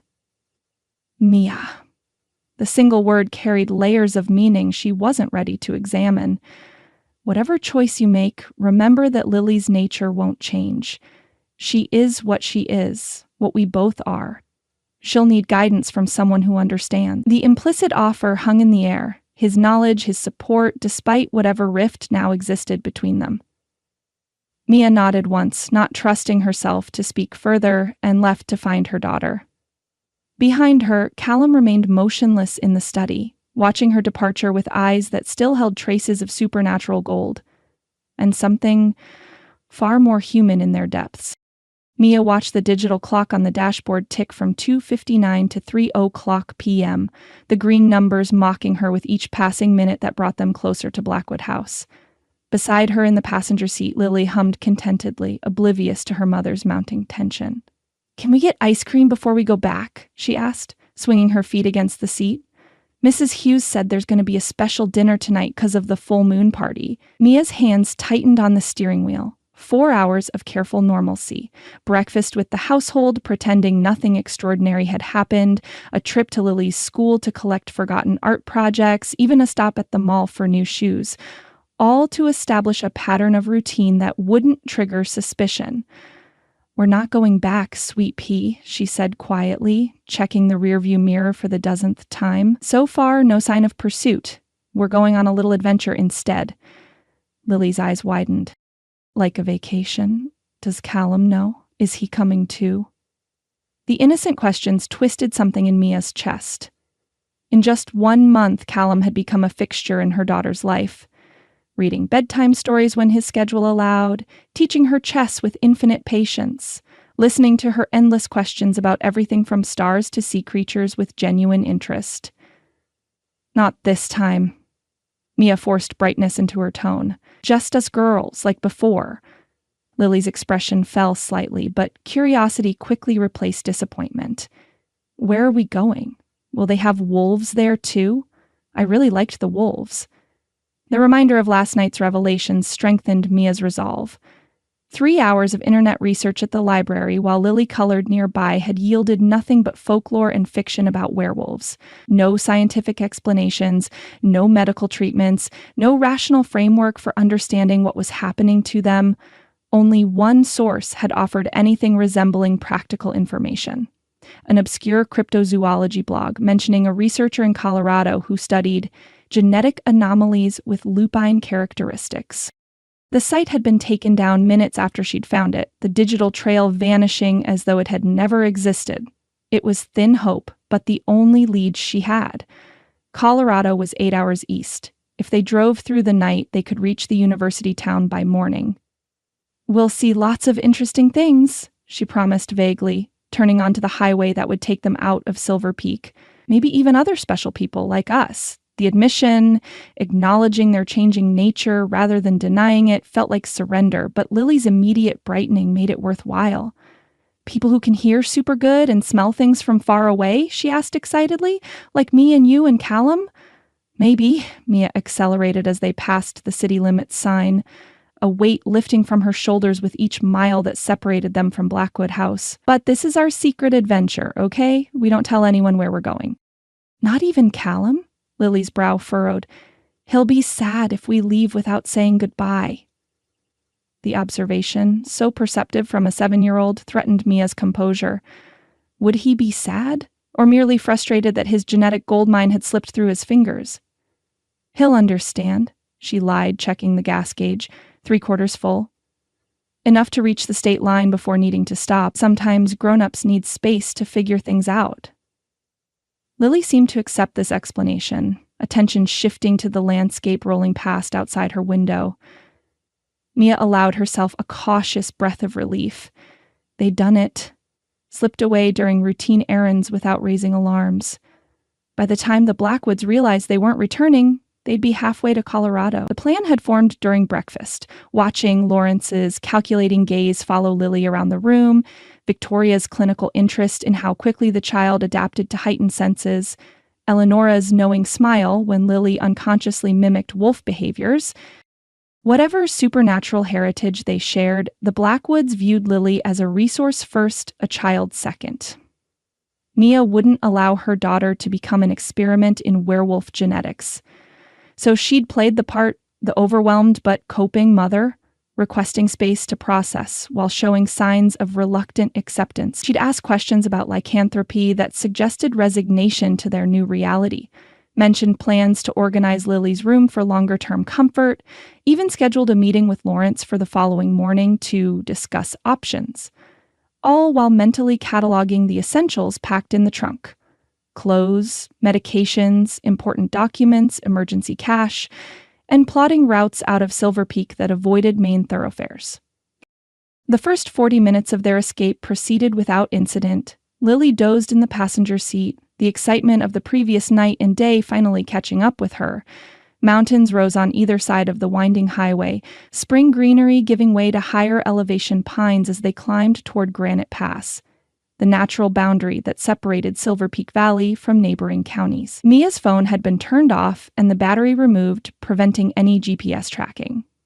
The Blackwood credit cards remained in her wallet, unused since breakfast. She'd withdrawn cash the previous week under the guise of shopping for Lily's school supplies. Not enough to raise eyebrows, but sufficient for gas and motels until they reached Colorado. It was a solid plan, born of the same resourcefulness that had helped her survive Ryan's abandonment years earlier. She'd rebuilt from nothing once before. She could do it again, supernatural complications notwithstanding. The first sign of trouble came as they rounded a sharp curve 3 miles from the summit.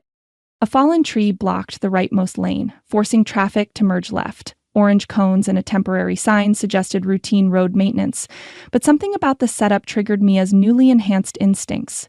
Too convenient, too perfectly positioned at a point where the roadside offered no escape routes, steep cliffs rising on one side and falling away on the other. She slowed, scanning for alternate options, when movement in her rearview mirror caught her attention. A black SUV accelerating rapidly from behind, closing the distance with alarming speed. "No," she whispered, knuckles whitening on the steering wheel. "Not already."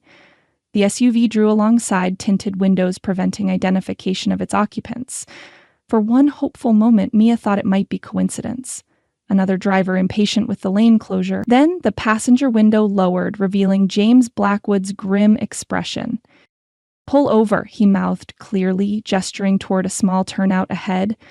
Mia's response was to accelerate, swerving around the fallen tree barrier despite the hazard lights and cones.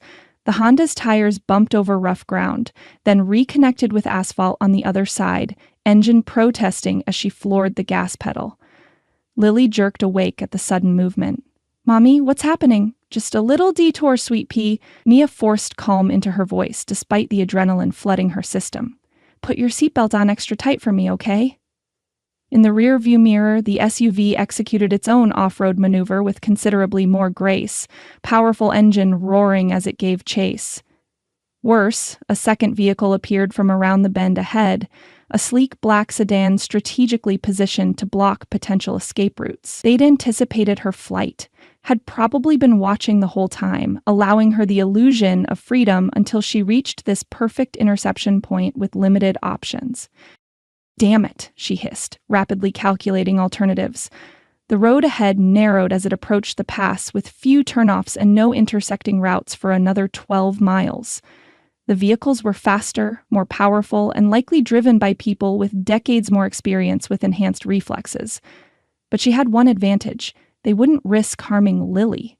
Whatever their plans, the child's genetic value ensured her safety. Mia, on the other hand, was potentially expendable now that they'd confirmed Lily carried the werewolf genes. The sedan ahead slowed, clearly intending to force her to stop.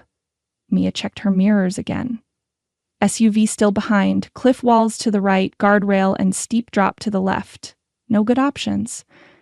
Making a split-second decision, she wrenched the wheel hard right as they approached the sedan, aiming for a narrow maintenance access road she'd spotted cutting up the mountainside. The Honda lurched onto the unpaved track, suspension groaning as it bounced over ruts and embedded rocks.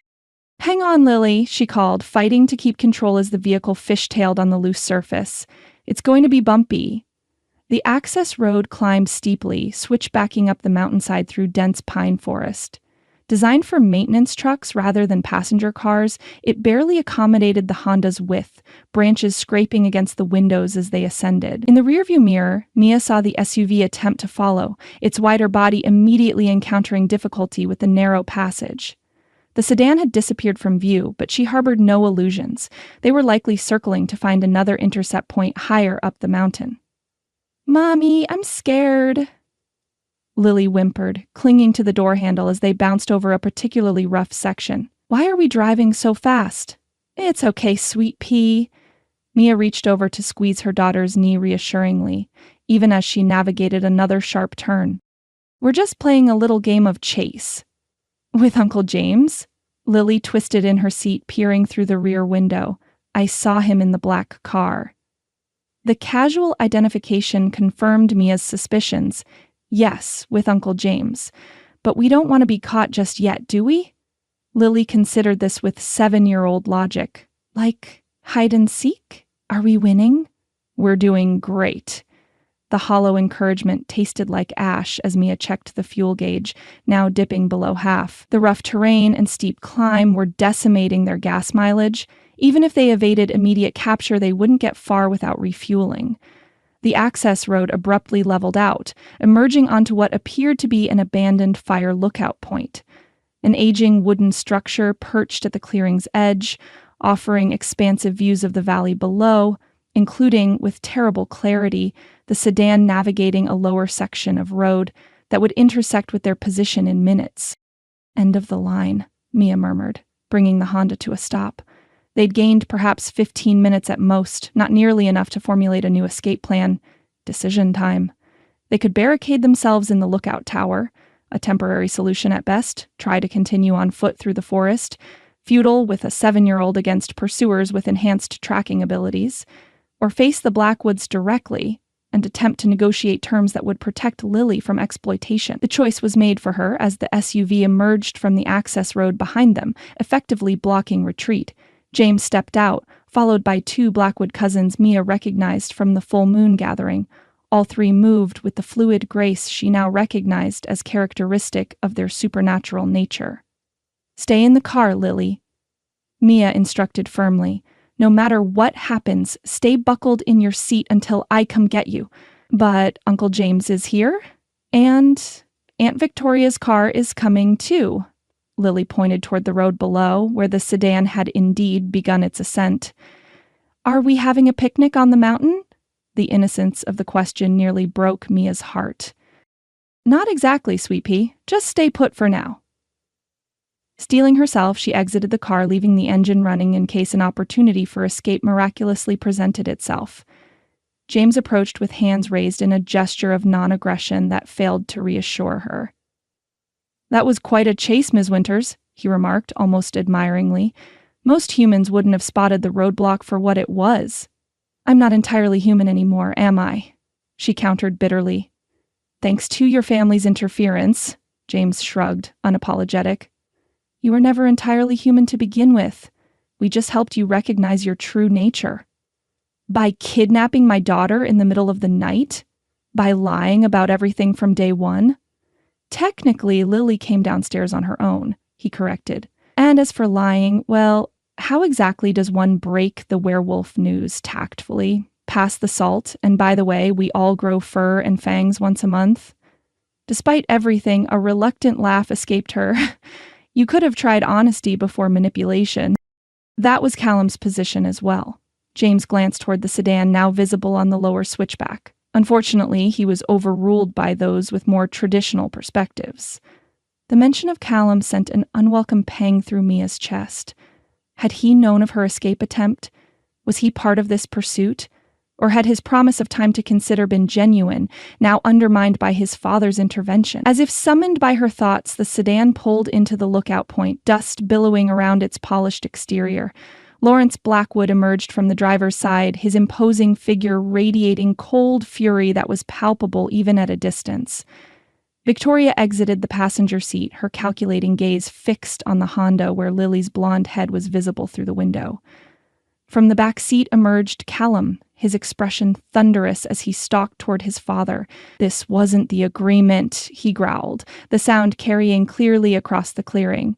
You promised her time to decide. She decided, Lawrence replied dismissively. She chose to flee with the child, risking exposure of our entire pack to outsiders. The council's patience is exhausted. Callum's attention shifted to Mia, something complicated flashing in his amber eyes. Anger, certainly, but also concern and perhaps a hint of admiration at her daring. Are you both all right? The mountain roads can be treacherous. The question, prioritizing their welfare over recriminations, caught her off guard. We're fine. No thanks to your family's ambush tactics. Taking the maintenance road was clever, he acknowledged. Most humans wouldn't have noticed it, especially at that speed. As James helpfully pointed out, I'm not entirely human anymore. Lawrence interrupted their exchange, striding forward with the confidence of absolute authority. Enough pleasantries. The child returns with us immediately. Your status, Miss Winters, depends on your cooperation from this point forward. The threat ignited Mia's protective instincts. She moved to position herself between Lawrence and the Honda, knowing it was futile but unable to do otherwise. You're not taking my daughter anywhere.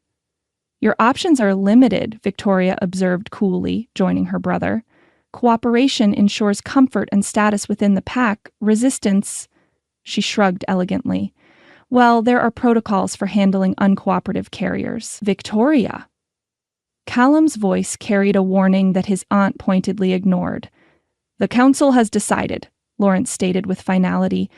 The child's genetic potential is too valuable to risk. She will be properly trained in pack ways, with or without maternal involvement. Understanding dawned with sickening clarity. They weren't just tracking her escape. They were prepared to separate her from Lily if she refused to comply with their demands. The realization sent a surge of something primal through Mia's body, a protective rage that transcended human limitations. Try to take her, she challenged, voice dropping to a feral growl that surprised even her. See what happens. Lawrence's expression darkened. With deliberate slowness, he began to shift. Not the full transformation she'd witnessed in the underground chamber, but the partial form Callum had demonstrated earlier. Claws extended from his fingertips, face elongating slightly as fangs descended. You are outnumbered, outmatched, and operating on instinct rather than training, he stated, voice roughened by the change. This display of defiance, while admirable, is ultimately pointless. He stepped forward, clearly expecting her to retreat. Instead, Mia held her ground, something hot and powerful surging through her bloodstream. Her vision sharpened, colors intensifying as sounds and scents suddenly amplified around her. She felt her own canines lengthen, pressing against her lower lip as her hands curled into claws. Lawrence's eyes widened in genuine surprise. Fascinating. The dormant gene expresses under sufficient threat stimulus, his clinical observation reducing her maternal protection to a scientific footnote. shattered the last of Mia's restraint. With a sound no human throat could produce, she lunged at him, newly formed claws slashing toward his face.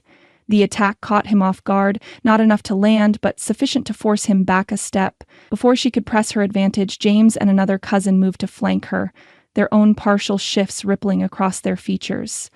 "Enough!" Callum's roar froze everyone in place. He inserted himself bodily between Mia and his father, back to her as he faced Lawrence.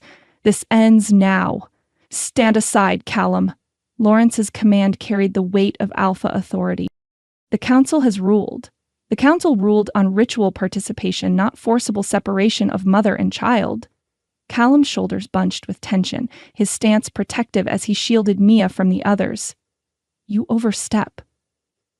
For several heartbeats, father and son remained locked in silent confrontation, power crackling almost visibly between them. Around them, the other Blackwoods watched with varying expressions. James with fascination, Victoria with calculation, the cousins with uncomfortable uncertainty. Finally, Lawrence's features shifted back toward human, though his eyes retained their supernatural glow. "Your attachment to the carriers clouds your judgment. The pack's survival must take precedence over individual preferences. The pack's survival depends on willing participation, not forced compliance," Callum countered, maintaining his protective stance.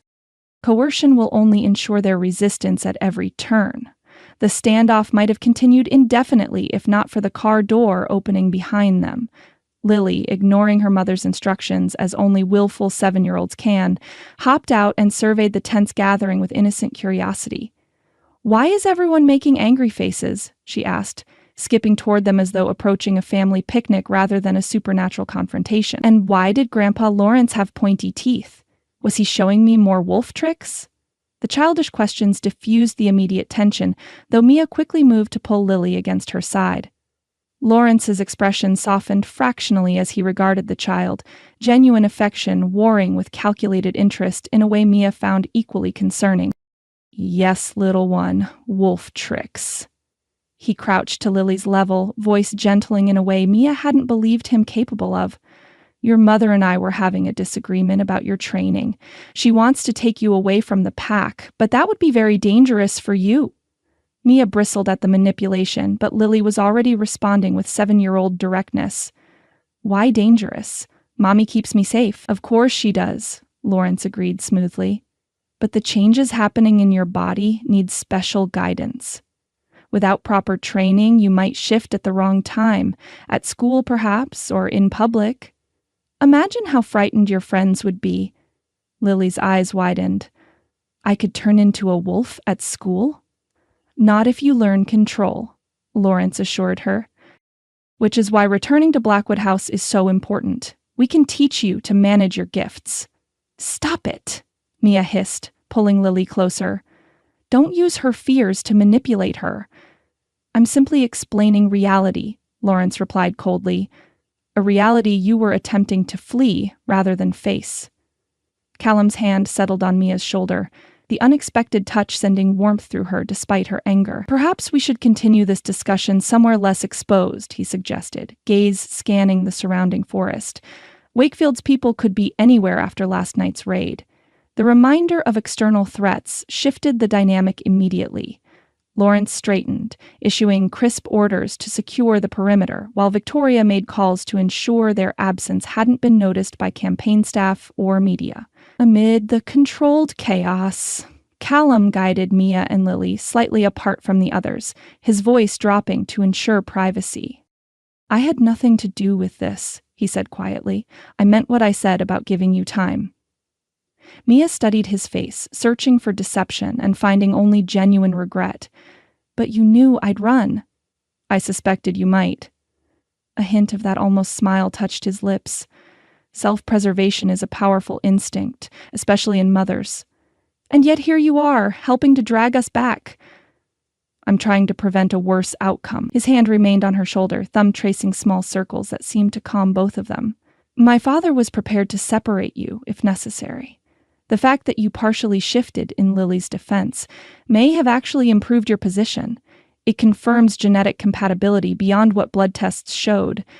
The explanation should have angered her further, reducing her maternal protection to a scientific data point. Instead, exhaustion was setting in as the adrenaline ebbed, leaving barely enough energy to stand upright, let alone continue fighting supernatural politics. "What happens now?" she asked, watching Lawrence organize their return convoy with military precision. "We go back to Blackwood House. You and Lily participate in basic health assessments to establish baselines for your transformations. The council convenes to determine next steps." His fingers squeezed gently before releasing her. "I'll advocate for your autonomy, but Lawrence holds significant influence, and if I refuse to cooperate with these assessments," Callum's expression tightened, "don't give him reason to separate you from Lily. Please." The naked plea, so at odds with his usual controlled demeanor, struck something vulnerable within her. Before she could respond, Lawrence approached, any trace of the confrontation erased behind his politician's mask. "The sedan will transport Ms. Winters and the child," he announced. "Callum, you'll accompany them. James will drive their vehicle back separately." The arrangements, presented as settled fact rather than suggestion, rekindled Mia's resistance. "We're perfectly capable of driving ourselves." "Consider it a precaution," Lawrence replied smoothly. "The mountain roads can be treacherous, especially for those experiencing their first partial shift. The aftermath often includes disorientation." As if on cue, a wave of dizziness washed over Mia, the world tilting sideways as her knees buckled. Callum caught her before she hit the ground, strong arms supporting her weight with effortless strength. "The crash," he explained quietly. "Your body burned through significant energy during the shift. It needs time to recover." Lily pressed close, concern furrowing her small brow. "Mommy, are you sick?" "Just tired, sweet pea." Mia forced a reassuring smile even as another wave of weakness threatened her consciousness. "Too much excitement for one day." "I've got you," Callum murmured, adjusting his hold to lift her more securely. The sudden proximity, her cheek against his chest, his scent surrounding her, triggered contradictory responses of wariness and strange comfort that her exhausted mind couldn't reconcile. Through increasingly blurred vision, she registered being carried to the sedan, Lily trotting anxiously alongside as Callum settled her into the backseat. The last thing she remembered clearly was her daughter's small hand clasping hers, and Callum's solid presence on her other side as consciousness slipped away. The escape attempt had failed, leaving her once more in the Blackwood's control, but with new complications that extended beyond political marriages or supernatural revelations. The protective fury that had triggered her partial shift had changed something fundamental within her biology, accelerating a transformation she'd hoped to outrun. Whatever happened next, there would be no returning to the person she'd been before, only forward into an uncertain future where werewolves existed, genetic heritage determined destiny, and the man who had orchestrated her entrapment now seemed her strongest ally against his own family's plans. The Grand Council chamber of Blackwood House had remained unchanged for generations. A perfectly circular room deep within the West Wing, windowless and accessible only through a single heavy door of ancient oak. 13 high-backed chairs carved from the same wood formed a semicircle on a raised dais, with a single stone seat positioned at the focal point below. Mia stood beside this stone chair, acutely aware of its symbolic positioning, the place for witnesses, supplicants, and occasionally those being judged. 2 days had passed since her failed escape attempt, days spent recovering from her unexpected partial shift while under constant observation from various Blackwood family members and medical specialists. Lily had been kept occupied with what they called young cub training, seemingly innocent games that actually taught control of heightened senses and emerging instincts. The child's enthusiasm for these activities only deepened Mia's unease, especially when Lily returned chattering about Aunt Victoria's special breathing tricks and Uncle James teaching me to hear heartbeats.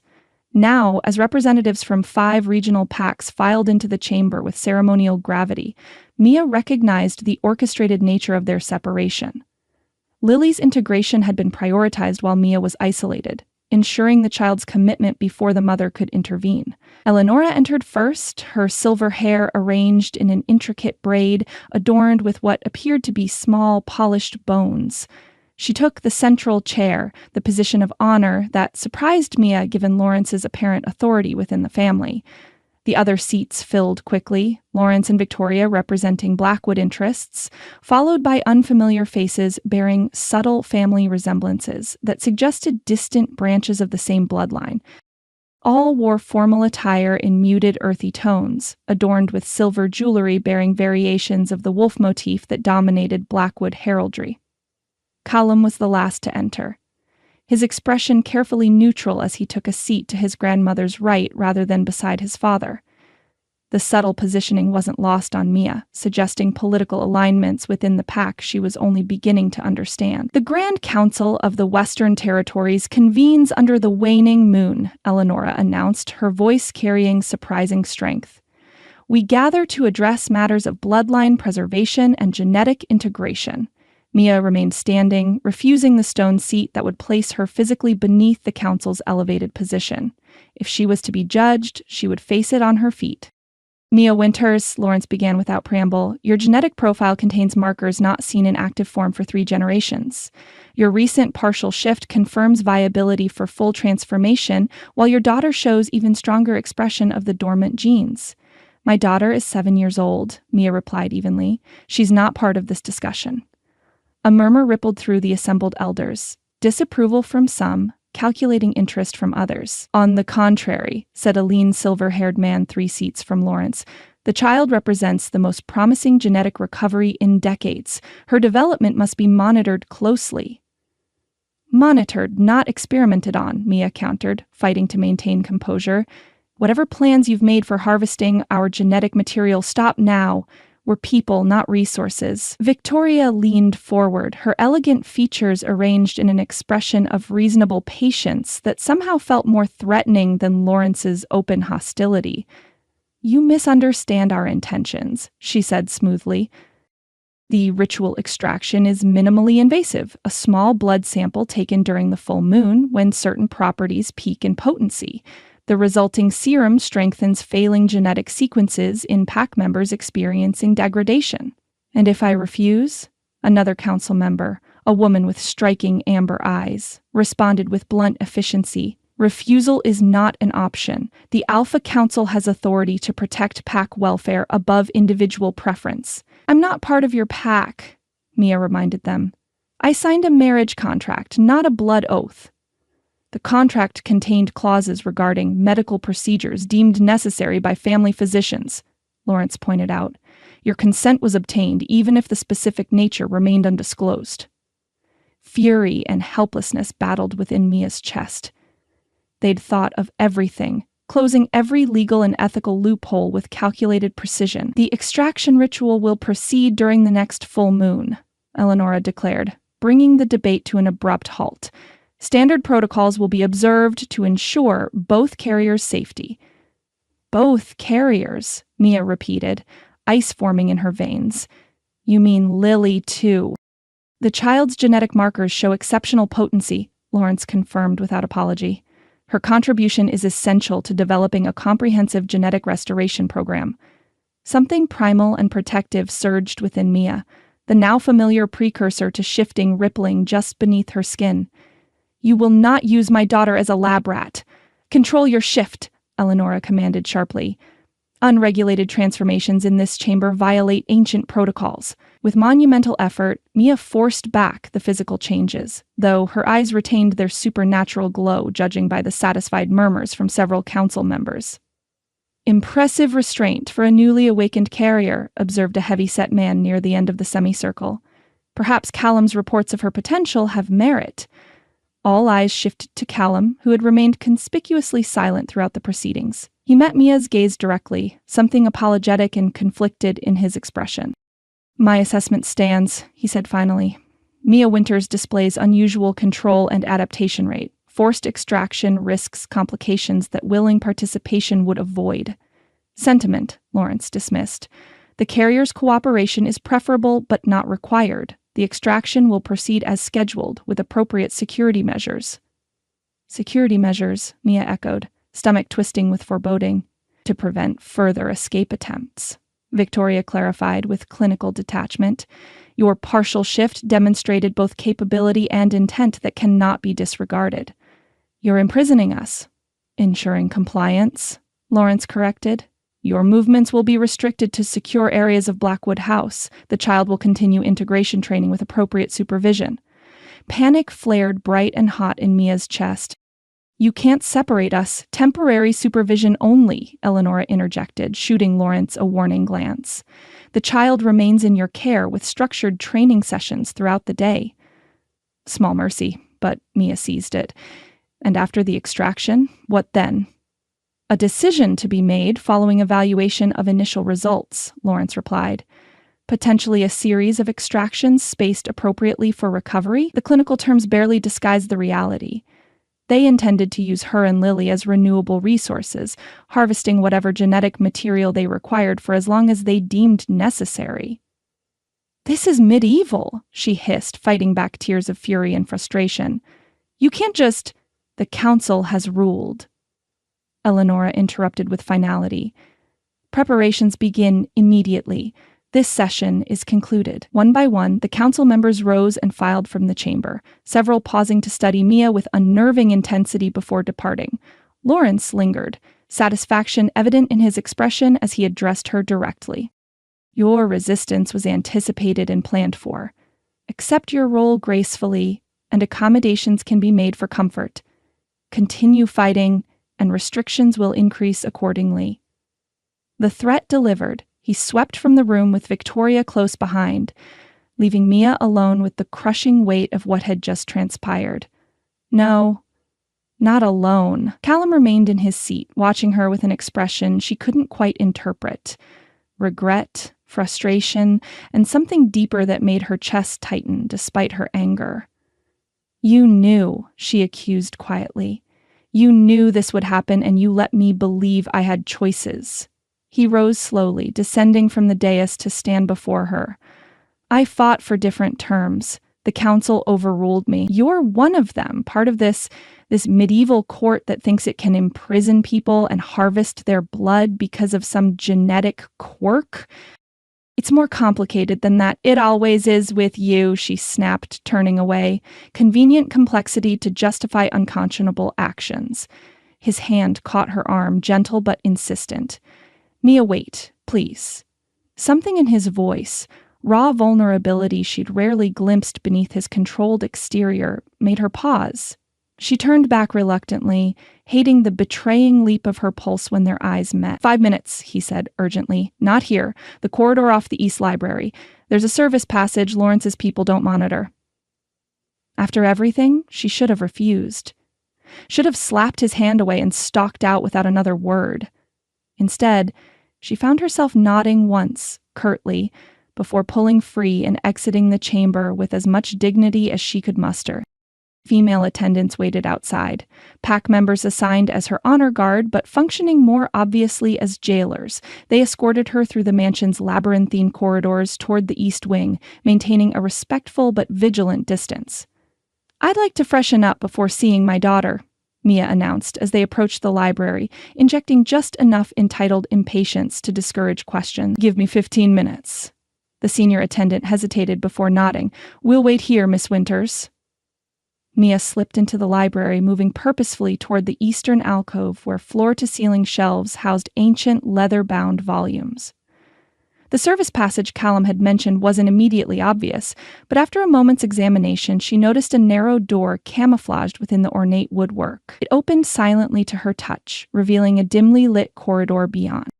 She stepped through, closing it carefully behind her, and found herself in a narrow passage, clearly designed for servants to move unobtrusively between rooms. Callum waited several yards ahead, tension evident in his posture even before he turned at the sound of her approach. In the confined space, his height and breadth seemed more imposing than ever, yet nothing in his demeanor conveyed threat. Thank you for coming, he said quietly. I'm here, talk. He ran a hand through his already disheveled hair, an uncharacteristically uncertain gesture. The council's decision wasn't unanimous. Eleanor and I argued for voluntary participation only, with appropriate compensation and full autonomy between extractions. How generous, Mia bit out. Limited exploitation rather than unlimited. It was the best alternative I could propose without being removed from the proceedings entirely. Frustration edged his voice. My father controls the majority alliance. Opposition is tolerated only to maintain the illusion of democratic process. So what? You brought me here to explain pack politics, to absolve yourself of guilt because you tried and failed? Her voice cracked on the last word, betraying the emotions she fought to contain. Your family is going to experiment on my daughter, Callum. Nothing you say changes that. He stepped closer, desperation replacing his usual measured control. I'm still fighting for you, both of you. But I need time to build support among the outlying packs, to challenge my father's authority within the protocols. Time we don't have. The next full moon is in 3 weeks. I know. His hands came up to frame her face, the gesture so unexpectedly gentle that her breath caught. I will find a way to protect you and Lily, whatever it takes. The intensity in his eyes, the resolve in his voice. She wanted desperately to believe him. After all the lies and manipulations, all the half-truths and evasions, she shouldn't trust a single word he said. Yet something in her responded to his touch, to the unmistakable sincerity breaking through his carefully maintained facade. Why? She whispered. Why risk opposing your family, your pack, for us? We're just genetic carriers to them. To you. You were never just anything to me. The admission seemed torn from him, raw and unrehearsed. Not from the moment you looked me in the eye in that hotel conference room and told me to help pick up the papers, not during those first awkward weeks of our arrangement, and certainly not now. Before she could process his words, he closed the remaining distance between them. His mouth claimed hers with desperate intensity, nothing calculated or performative in the hunger of his kiss. One hand slid into her hair while the other pressed against her lower back, drawing her against the solid wall of his chest. Mia knew she should push him away. Everything rational demanded rejection of this connection, this weakness.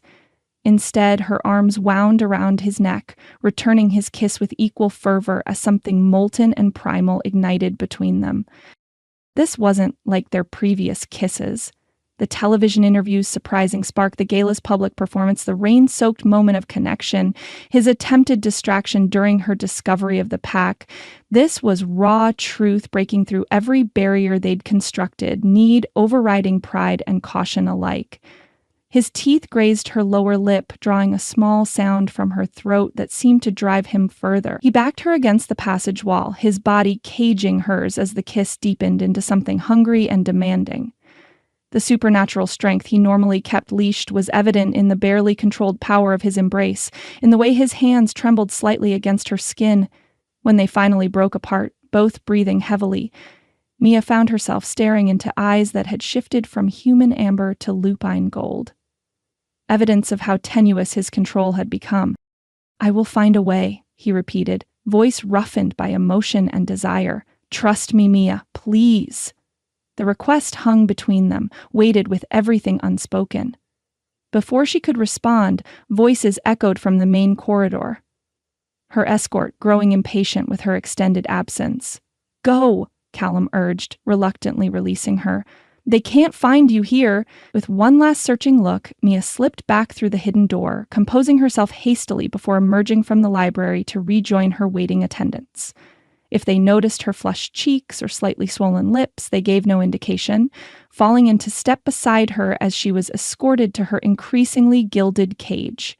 Behind her, separated by walls and secrets and pack politics, Callum remained in the hidden passage, the wolf who had trapped her now seemingly as ensnared as she was, caught between duty and desire in ways neither had anticipated when signing their calculated contract. Breaking news from the Blackwood Senate campaign, the television announcer's professionally concerned voice filled Mia's suite. Documents have emerged raising serious questions about candidate Callum Blackwood's fiancée, Mia Winters. Mia froze in the act of brushing Lily's hair, eyes locked on the screen where her own image appeared. A candid photo from the conservation gala, her expression caught in an unfortunate moment that made her look calculating rather than thoughtful. Financial records indicate Ms. Winters served 6 months in county jail for check fraud 5 years ago, though the conviction was later expunged from public records. Sources close to the campaign suggest the relationship began shortly after her release, raising questions about potential exploitation of Mr. Blackwood's prominent position and family wealth. The brush slipped from Mia's suddenly numb fingers. "That's a lie," she whispered. "I've never been arrested in my life." "What's wrong, Mommy?" Lily twisted to look up at her, concern furrowing her small brow. Before Mia could formulate a child-appropriate response, the reporter continued, her expression grave beneath calculated concern. Additionally, child welfare records allegedly show multiple investigations into Ms. Winters' care of her daughter, though no charges were filed.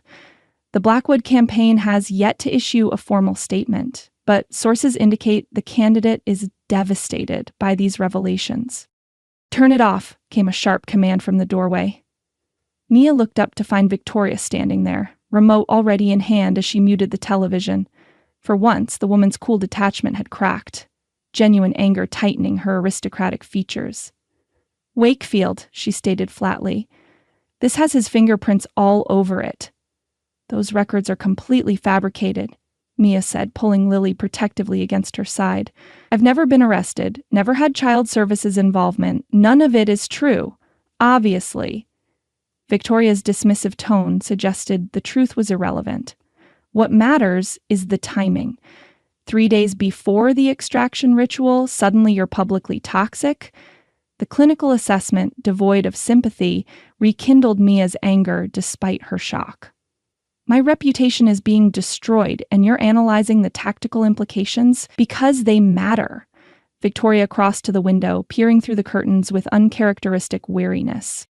"This isn't just about the campaign. Wakefield is forcing our family into isolation exactly when we need public visibility for protection." Understanding dawned with chilling clarity. He's creating cover for whatever he's planning next. If the Blackwoods withdraw from public view to handle the scandal, there's less scrutiny when he moves against you. Victoria's sharp glance held a hint of surprised approval. "Precisely. The raid during the full moon was likely a test run. This is preparation for the main assault." The werewolf politics almost made Mia miss human varieties, where character assassination typically didn't presage actual assassination attempts. "Where's Callum?" she asked, striving for casualness despite the worry gnawing at her. In the 5 days since their encounter in the secret passage, she'd barely glimpsed him. A deliberate separation she'd initially attributed to pack politics rather than public scandal management. "Containing the damage," Victoria replied vaguely. "Lawrence has ordered a media blackout until we formulate an appropriate response." A knock at the door interrupted further questions. Mrs. Hughes entered, her usual efficient calm replaced by obvious distress. "Miss Winters, the school called. There's a situation with Lily." Cold dread washed through Mia. "What happened?" "Some parents saw the news report. Their children repeated things at school. The headmistress says Lily became quite upset and is showing unusual symptoms." The euphemism wasn't lost on any of them. If Lily's distress had triggered partial shifting at school, the supernatural secret risked immediate exposure. "I need to go to her," Mia said, already reaching for her coat. "You can't be seen publicly right now. It would only escalate the situation." "She's my daughter, and currently a security risk to the entire pack," Victoria countered coldly. "Callum is already en route to the school. He'll bring her home." The presumption that Callum's authority superseded her maternal rights sent fury surging through Mia's veins. "You don't get to decide this. Any of you." "Actually, we do." Lawrence's voice preceded his entrance, his imposing figure filling the doorway. "The council has implemented emergency protocols. All carriers remain secured until the threat assessment concludes." "Secured," Mia repeated, ice forming around her heart. "You mean imprisoned?" Lawrence didn't bother denying it. "Consider it protective custody. Wakefield's attack is more sophisticated than anticipated. We're adjusting accordingly." "By using my supposed criminal history as an excuse to hide me away?" Bitter laughter escaped her. "How convenient for your extraction plans." Something dangerous flashed in Lawrence's eyes. The extraction proceeds as scheduled, regardless of external complications. Your cooperation remains expected." Before Mia could formulate a suitably scathing response, her phone vibrated with an incoming text. She glanced down, surprised they'd allowed her to keep the device at all, and felt her heart contract at Callum's name on the screen. "Have Lily. She's safe but upset. Bringing her home now. Don't believe what you see on the news. I'm handling it." The terse message provided minimal reassurance, but at least Lily was with someone who demonstrated genuine concern for her welfare. Whatever Mia thought of Callum's complicity in the larger situation, she couldn't deny his protective instincts toward her daughter seemed genuine. "The child will be placed in isolated recovery upon arrival," Lawrence announced, consulting his own phone. "Medical evaluation first? Then?" "No." Mia's refusal rang clear and firm. "Lily stays with me. Whatever's happening, she needs stability and comfort, not clinical assessment by strangers. This isn't a negotiation." "It should be," came Eleonora's voice as the family matriarch appeared behind her son. The child's distress likely triggered the partial shift. Separation will only exacerbate the condition. Lawrence turned, clearly surprised by his mother's intervention. "The protocol for uncontrolled shifting is clear. The protocol was designed for adult shifters, not children experiencing emotional trauma." Eleonora's authority, usually wielded with subtle precision, now emerged as unmistakable command. "The carriers remain together. Medical assessment occurs in their quarters, not the laboratory wing." For several tense moments, mother and son engaged in silent battle of wills, the power dynamic shifting visibly between generations of alpha personalities. Finally, Lawrence inclined his head in grudging acquiescence. "Limited concession. For 24 hours only. After that, standard protocols resume." He fixed Mia with a cold stare. "Consider this a courtesy, not a precedent." When he and Victoria had departed, Eleonora remained, her keen gaze assessing Mia with unsettling thoroughness. "The fabricated charges were predictable," she observed. "The timing, however, suggests information from within our household. Wakefield knows about the extraction ritual." The implication sent ice through Mia's veins. "You have a spy in your midst, more likely an opportunist seeking advantage in shifting power dynamics." Eleonora moved to the window, gazing out with deceptive casualness. "My son believes strength lies in rigid control. He fails to recognize that true power adapts to changing circumstances." "Is this another cryptic lecture about embracing my werewolf destiny?" Mia asked tiredly. "Because I have more immediate concerns right now." To her surprise, genuine amusement flashed across the old woman's features. "Your directness is refreshing, if occasionally impertinent. No, this is practical advice. Watch for those who benefit from chaos. They'll reveal themselves through opportunistic positioning." Before Mia could probe this cryptic warning, the sound of approaching vehicles drew their attention. Through the window, she glimpsed Callum's black SUV pulling into the circular drive, accompanied by two identical vehicles in what was clearly a security formation. Minutes later, the suite door burst open and Lily flew into her arms, small body trembling with the after effects of extreme distress. Mia gathered her close, murmuring reassurances as she assessed her daughter for any signs of injury or transformation. Callum followed at a more measured pace, his expression grim as he met Mia's questioning gaze over Lily's head. "Some older students showed her news articles on their phones," he explained quietly. "Called her horrible names, suggested she'd be taken away from you." Fury and heartbreak warred in Mia's chest as she stroked Lily's hair. "What happened then?" Her eyes changed color. Claws started forming. Callum's voice dropped further. "I arrived just as the shift began. Got her out before anyone but the headmistress noticed." "Who saw?" Eleonora interjected sharply. "Only Margaret Chen. She's trustworthy. Her great-aunt was a carrier from the Eastern Territories. She recognized the signs immediately and isolated Lily in her office until I arrived. Small mercies, but Mia would take them." "Is she ill?" "She feels warm. Accelerated heart rate, elevated temperature, standard indicators of stress-induced partial shifting." Callum's clinical description softened as he regarded Lily's small form. "She fought it hard, Mia, kept saying she remembered the breathing exercises and tried to stay calm, but the things they said about you..." He trailed off. jaw tightening with suppressed anger. Something protective and fierce crossed his features, an expression that matched Mia's own maternal rage. "What about the campaign?" she asked, nodding toward the muted television still displaying news crawls about the shocking revelations. "Secondary concern." His dismissal of the political fallout surprised her.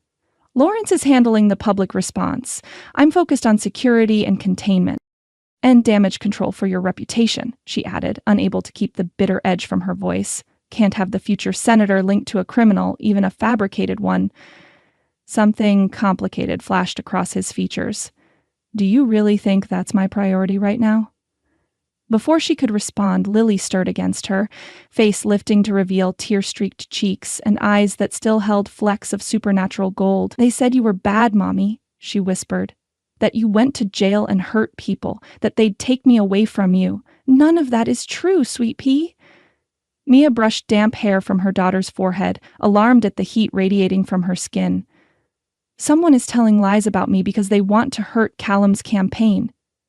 "Because of me?" Lily nodded solemnly. "Sally Baker's daddy said you must be stupid or blind to be with someone like my mom." Mia winced at the cruelty of children parroting adult prejudice, but Callum's reaction surprised her. Rather than diplomatic evasion or political calculation, raw anger flashed across his features, quickly controlled but unmistakable. "Sally Baker's daddy is wrong," he said firmly. "Your mom is the smartest, bravest person I know. These lies won't hurt us for long because the truth is stronger." The simple declaration, delivered with such conviction, caught Mia off guard. Before she could examine the unexpected warmth it kindled, Lily's small body convulsed in her arms, a cry of pain escaping her. "What's happening?" Mia demanded, panic rising as her daughter curled into herself. Callum's hand pressed against Lily's forehead, expression darkening, her temperature spiking. "This isn't normal shift physiology." He lifted his gaze to his grandmother. "Could it be rejection syndrome?" Eleonora moved forward with surprising speed, her weathered hand replacing Callum's on Lily's forehead. "Possibly. Or suppression backlash. The child fought the shift too hard without proper training." "In English, please," Mia snapped, fear sharpening her tone. "Her body is fighting itself," Eleonora explained grimly. "Human consciousness rejecting wolf instincts, creating an internal war that manifests as fever and pain. Rare but dangerous, especially in children." Another cry from Lily underscored the severity. Callum straightened, issuing rapid instructions into his phone as he moved toward the door. "Medical team, my authorization override. Full supernatural protocol, pediatric specialist." He paused, meeting Mia's frightened gaze. "We need to move her to the medical wing, now." For once, Mia had no argument with Blackwood authority. Whatever supernatural politics divided them, Lily's well-being transcended all other concerns. She gathered her daughter into her arms, following Callum's urgent lead through the mansion's corridors as Lily's small body burned with unnatural heat against her chest. Behind them, Eleonora watched their departure with an expression that mixed concern with calculation. The look of someone whose complex plans were being simultaneously threatened and advanced by unexpected developments. Outside the mansion, news vans gathered at the gates, cameras trained on the estate as reporters speculated about the scandal engulfing the Blackwood campaign. None realized the true story unfolding behind those imposing walls. Not political disgrace, but supernatural crisis, as a child caught between worlds fought a battle within her own changing body. And in a secure office across town, Harold Wakefield received a text message that brought a satisfied smile to his face. "First phase successful. Carriers isolated. Proceed with secondary protocol." The game had escalated far beyond politics or even species rivalry. War had been declared, with Mia and Lily unwitting prizes in a conflict generations in the making. "The fever's broken," Dr. Mercer announced, removing his stethoscope from Lily's chest. "Vitals stabilizing, cellular integrity restored, the crisis has passed." Mia sagged with relief, her hand never leaving her daughter's as she'd maintained vigil through 36 hours of terrifying uncertainty. Lily lay peacefully now, her skin cool to the touch, breathing even and deep in healing sleep. What exactly happened? she asked, voice rough from exhaustion. You mentioned cellular integrity? What does that mean? The doctor exchanged glances with Callum, who hadn't left the medical suite except for brief security consultations. His normally immaculate appearance had given way to rumpled clothes and stubbled jaw, dark shadows beneath eyes that hadn't lost their vigilant focus despite evident fatigue. Shifting requires complete cellular reorganization, Dr. Mercer explained carefully. In established lycanthropoids, the process follows genetic programming established at puberty. In dormant carriers experiencing awakening, the body essentially learns as it goes, creating pathways for transformation. And in Lily's case, her conscious mind tried to prevent the shift her body had already initiated. The conflict created a form of autoimmune response, her human side literally attacking her wolf nature. He closed his medical tablet with a decisive click. Fortunately, children recover quickly. Adult carriers experiencing the same condition often suffer permanent damage. The clinical explanation did little to ease Mia's guilt and fear. Will this happen again? Not if proper protocols are followed. Lawrence's voice preceded his entrance, his commanding presence filling the medical suite despite the white-coated specialists who technically outranked him there. The child requires structured training without interference. Partial shifts must be guided, not suppressed. The implied criticism sparked Mia's exhausted temper. She was being bullied about her supposedly criminal mother. Her response was entirely normal. Normal for humans, dangerous for our kind. Lawrence approached Lily's bedside, studying her with that uncomfortable blend of clinical assessment and genuine concern. The extraction ritual must be delayed until her system stabilizes. Dr. Mercer, your estimate? Minimum 4 days before cellular structures could withstand the procedure. Unacceptable, Lawrence frowned. The moon phase peaks tomorrow night. Potency diminishes significantly after that. The child's condition takes precedence, Callum interjected, stepping between his father and Lily's bed in a subtly protective movement. Medical safety protocols are clear.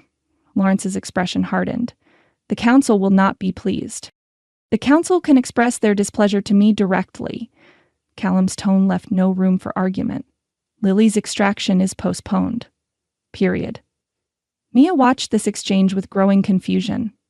Throughout Lily's crisis, Callum had demonstrated unwavering support, countermanding his father's directives when necessary and ensuring Mia remained constantly at her daughter's side, despite protocol suggesting otherwise. His transformation from manipulative conspirator to protective ally continued to undermine her carefully maintained anger. The primary carrier remains viable, Lawrence noted after a tense silence. Her preparation proceeds as scheduled. Ice formed in Mia's veins. In her focus on Lily, she'd momentarily forgotten her own position in their plans. You still expect me to participate in this ritual? After everything that's happened? Your daughter's condition changes nothing regarding your obligations. Lawrence's cold assessment rekindled her fury. Preparations begin this afternoon. The extraction occurs at midnight. And if I refuse? The threat hung unspoken, but unmistakable between them. Lily, vulnerable and recovering, dependent on Blackwood medical care. Mia's cooperation exchanged for her daughter's continued treatment. You won't, Lawrence said with absolute certainty.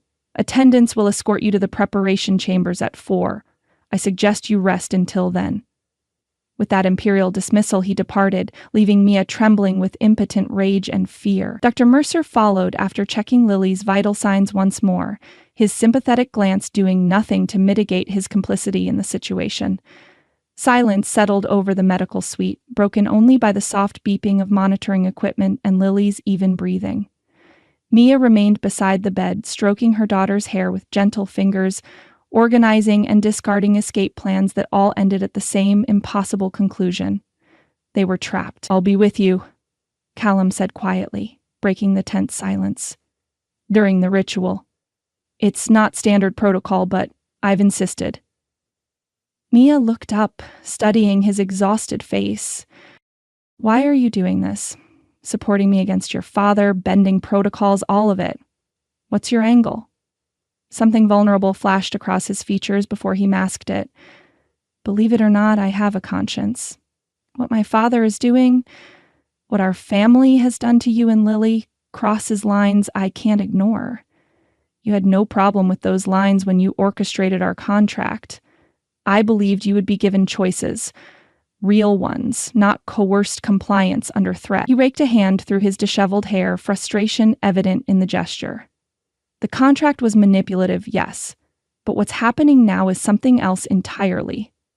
The distinction seemed important to him, though from Mia's perspective, the entire situation formed one continuous betrayal from first blood test to impending extraction.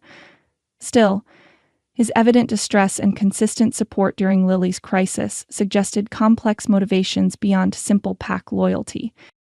What exactly happens during this ritual? She asked, focusing on practical concerns rather than the confusing emotions his presence evoked. Victoria mentioned blood samples, but everyone's being suspiciously vague about details. Callum hesitated, clearly weighing candor against protocol. A small amount of blood is drawn during the height of the full moon's influence, when certain genetic markers are most active. The sample undergoes alchemical processing, part science, part traditional methods passed down through generations. Alchemy? Seriously? Mia couldn't hide her skepticism. Next, you'll tell me you use eye of newt and toe of frog? A ghost of a smile touched his lips. Modern science has validated many traditional practices. What our ancestors called alchemy, we now understand as complex biochemical reactions influenced by electromagnetic fields during lunar phases. That's actually not more reassuring, she admitted. So what happens after they draw my blood during this magical moon moment? The sample is processed immediately in the ritual chamber. The resulting serum is administered to selected pack members experiencing genetic degradation, primarily fertility issues, failed transformations, or weakened abilities. The clinical explanation painted a less sinister picture than she'd imagined, though the context remained deeply problematic. And it actually works, this supernatural blood transfusion? Limited success in recent decades, which is why your genetic profile caused such excitement.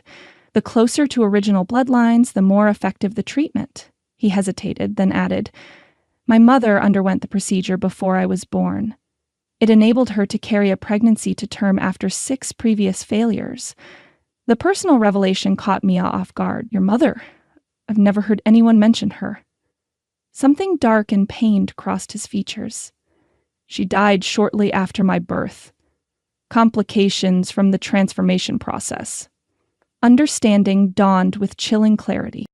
That's why your father is so fixated on this ritual. He blames her death on genetic weakening.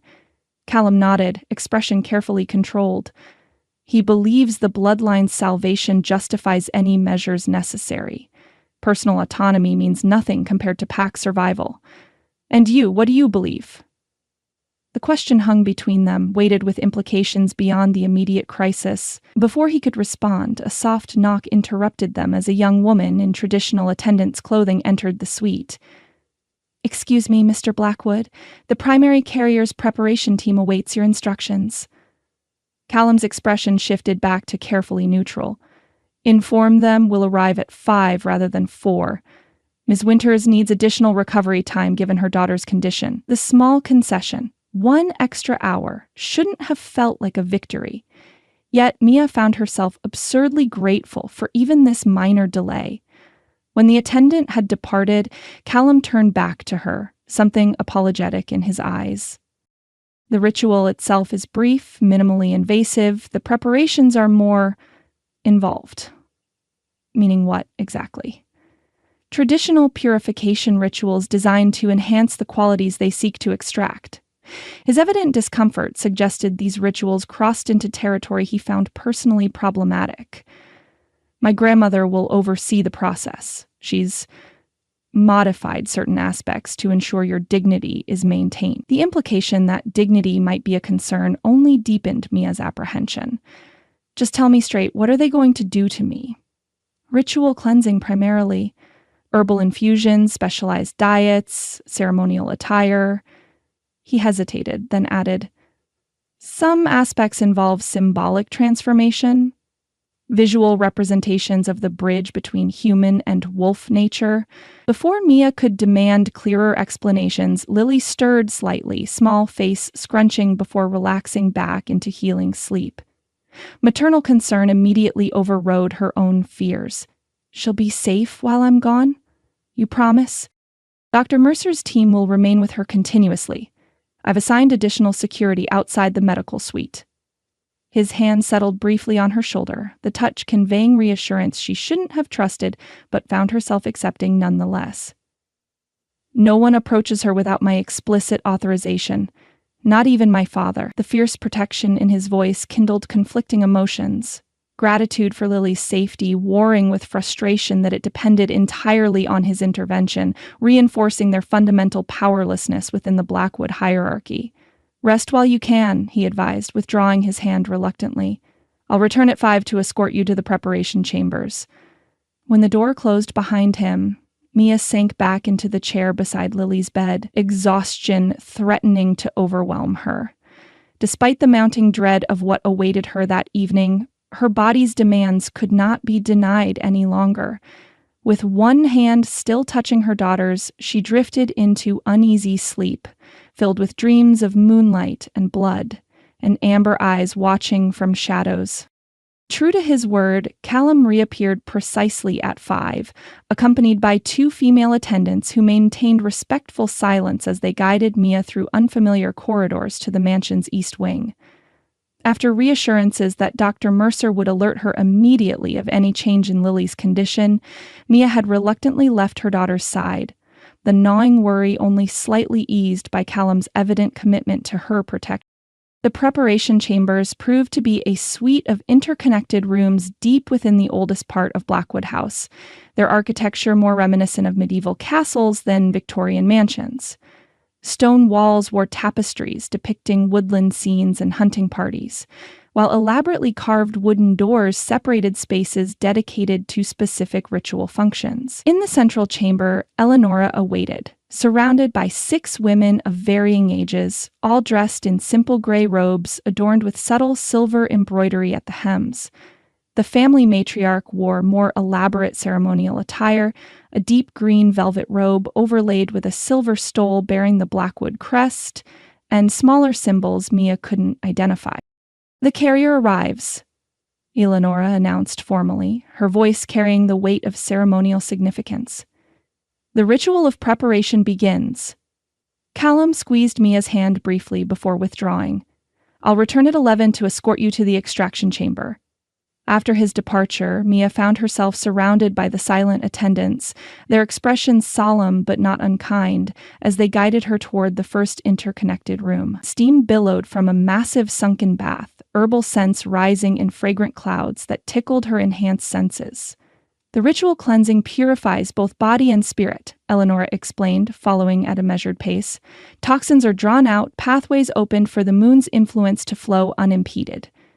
"You mean I take a fancy bath with special herbs?" Mia translated, clinging to pragmatism as defense against the increasingly surreal situation. A flicker of amusement crossed the old woman's features.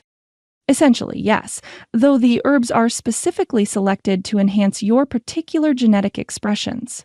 The bath also serves a practical function, opening pores and increasing circulation improves extraction efficiency." The clinical description beneath mystical trappings didn't particularly reassure Mia, but she recognized the futility of resistance at this stage.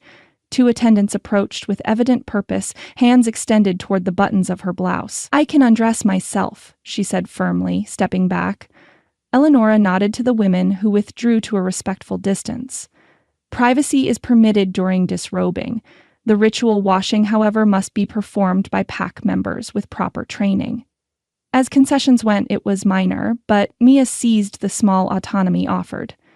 Behind a decorative screen, she removed her clothing, wrapping the provided linen cloth around herself before emerging to face whatever indignities came next. The attendants guided her down stone steps into the steaming bath, the water pleasantly hot without being uncomfortable. Flower petals and herb bundles floated on the surface, releasing scents that seemed to intensify as they contacted her skin. Against her expectations, the ritual washing proceeded with surprising dignity and respect. The attendants worked in coordinated harmony, applying herbal pastes and fragrant oils with methodical precision. Rather than feeling invasive, their touch carried a ritual significance that somehow transcended ordinary physical contact. "Your body accepts the preparations well," Eleonora observed from her position overseeing the process. "The bloodline responds to traditional methods despite generations of dormancy." "What exactly are these herbs supposed to do?" Mia asked, indicating the green paste being applied to her shoulders and collarbone. "Stimulate specific genetic markers, enhance cellular receptivity to lunar energy." Eleonora moved closer, studying the attendant's work with critical assessment. "Some recipes date back to the first transformation rituals, when our kind learned to control the shifting process." Despite her skepticism about supernatural pseudoscience, Mia couldn't deny the effects as the ritual progressed. Her skin tingled pleasantly where the mixtures had been applied, a subtle warmth flowing through her veins that felt distinctly different from ordinary bath-induced relaxation. When the washing concluded, attendants guided her from the water, patting her dry with soft cloths before leading her to the next chamber.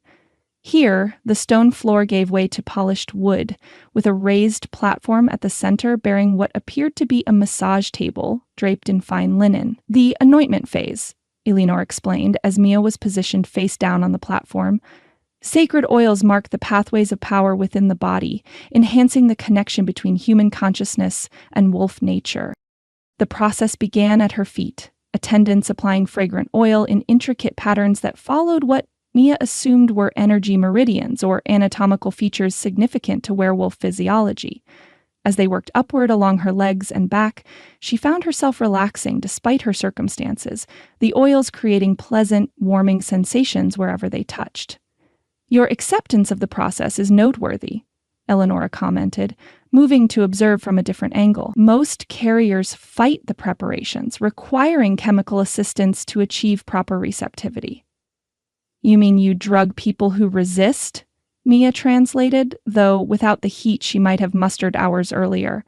The ritual's effects were undeniable, inducing a state of calm alertness that made resistance seem increasingly unnecessary. "When required, yes," Eleonora acknowledged without apology. "The ritual's efficacy depends on the carrier's receptive state.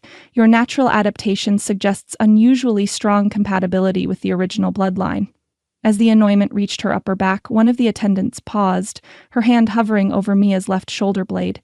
She murmured something to Eleonora in a language Mia didn't recognize, drawing the matriarch's immediate attention. "Turn onto your side," Eleonora instructed, her tone sharper than before. "Let me see your shoulder." Confused but compliant, Mia shifted as directed. Eleonora's cool fingers traced a pattern on her skin, following what Mia had always believed was simply an unusual birthmark, a crescent-shaped patch slightly darker than her surrounding skin. "The moon's kiss," Eleonora breathed, something like reverence entering her voice. "I suspected, but confirmation changes everything." "It's just a birthmark," Mia said, uncomfortable with the sudden intensity of focus. "I've had it since childhood." "Not a birthmark, a bloodline marker." Eleonora straightened, issuing rapid instructions to the attendants in that same unfamiliar language. "The ancient texts speak of those born bearing the moon's kiss, direct descendants of the first alpha pair, carriers of the purest genetic expression." The ceremonial atmosphere shifted perceptibly, attendants moving with increased deference as they continued their work. Whatever significance this supposed marker held clearly elevated Mia's status within their ritual framework, though whether that improved or complicated her situation remained unclear. When the anointment concluded, she was guided to sit upright, linen cloth arranged to maintain modest coverage as an attendant approached with a silver-backed mirror. "Observe the change," Eleonora instructed, positioning the mirror to reflect Mia's face and upper body. The image that stared back startled her. The herbal treatments and oils had left visible patterns on her skin, subtle spirals and lines that caught the light with faint luminescence. More striking, however, were her eyes. which now held a permanent amber glow that hadn't been present before the ritual began. The preparations activate dormant expressions, Eleonora explained, evident satisfaction in her voice. Your body embraces its heritage more readily than any carrier in living memory. Before Mia could process these changes, attendants approached with ceremonial garments, a simple white shift made of surprisingly soft material, overlaid with a sleeveless robe of deep blue embroidered with silver symbols around its edges. The extraction garments allow proper access while maintaining dignity, Eleonora explained as they dressed her with the same ritual precision they'd demonstrated throughout. The symbols invoke ancient pacts between human consciousness and wolf nature. Once clothed, Mia was guided to a smaller adjoining chamber where a simple meal awaited: clear broth, dark bread, and a tea that smelled of unfamiliar herbs. The attendants withdrew, leaving her alone with Eleonora for the first time since the preparations began. You should eat, the matriarch advised, indicating the modest spread. The extraction taxes the body's resources. Mia sipped the broth cautiously, finding it surprisingly flavorful despite its simplicity. This moon's kiss mark, what does it actually mean beyond some mystical bloodline connection? Eleanor settled across from her, assessment evident in her penetrating gaze. In practical terms, it confirms genetic markers consistent with the original alpha female from whom all North American packs descended. In traditional terms, it marks you as Luna Prime, a female with potential to lead independently of male bloodlines. And this matters because it changes your position from resource to potential leader. Eleonora's directness surprised her. Lawrence sees carriers as vessels for genetic material. The discovery of the moon's kiss elevates you within traditional hierarchy structures. Understanding dawned slowly through the ritual-induced calm. You're saying I have political leverage now? Precisely. Eleonora's smile held genuine approval. The council would have significant difficulty justifying forced extraction from a marked Luna. Tradition holds that such individuals choose their path freely. Hope flickered briefly before reality reasserted itself. Yet here I am, undergoing preparation for exactly that forced extraction. Lawrence doesn't know about the mark yet, Eleonora replied, surprising Mia further with this apparent conspiracy. I've instructed the attendants to maintain silence until the extraction chamber. Why? What game are you playing? Suspicion cut through ritual-induced serenity. You've been part of this system all along. I play the long game, child. The matriarch's expression held centuries of patience and calculation. The Blackwood line has grown brittle under masculine dominance. Your daughter carries the potential for renewal, but only if guided correctly.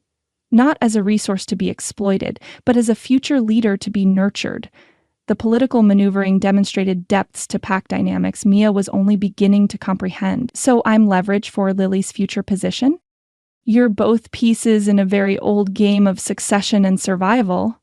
Eleonora rose with surprising grace for her apparent age.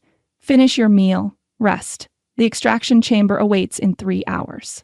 Left alone with her thoughts and the lingering effects of the ritual preparations, Mia found herself in the disorienting position of recognizing Eleonora as both conspirator and potential ally. The matriarch clearly operated according to her own agenda, one that might temporarily align with Mia's interests, but ultimately serve the pack's continuity. As promised, Callum arrived precisely at 11, his formal attire signaling the ceremonial importance of the coming ritual. Black trousers and jacket were accented with silver embroidery matching the patterns on Mia's robe, while an ornate medallion bearing the Blackwood crest hung from a heavy chain around his neck. His expression registered immediate concern as he noted the changes in her appearance, the faint luminous patterns still visible on her skin, the permanent amber glow in her eyes. The preparations were more intensive than I was led to believe, he said quietly, crossing to examine her more closely. Are you all right? Surprisingly, yes.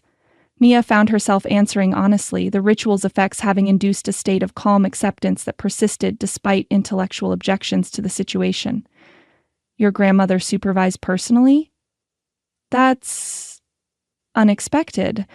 His brow furrowed in evident confusion. She rarely participates directly in carrier preparations.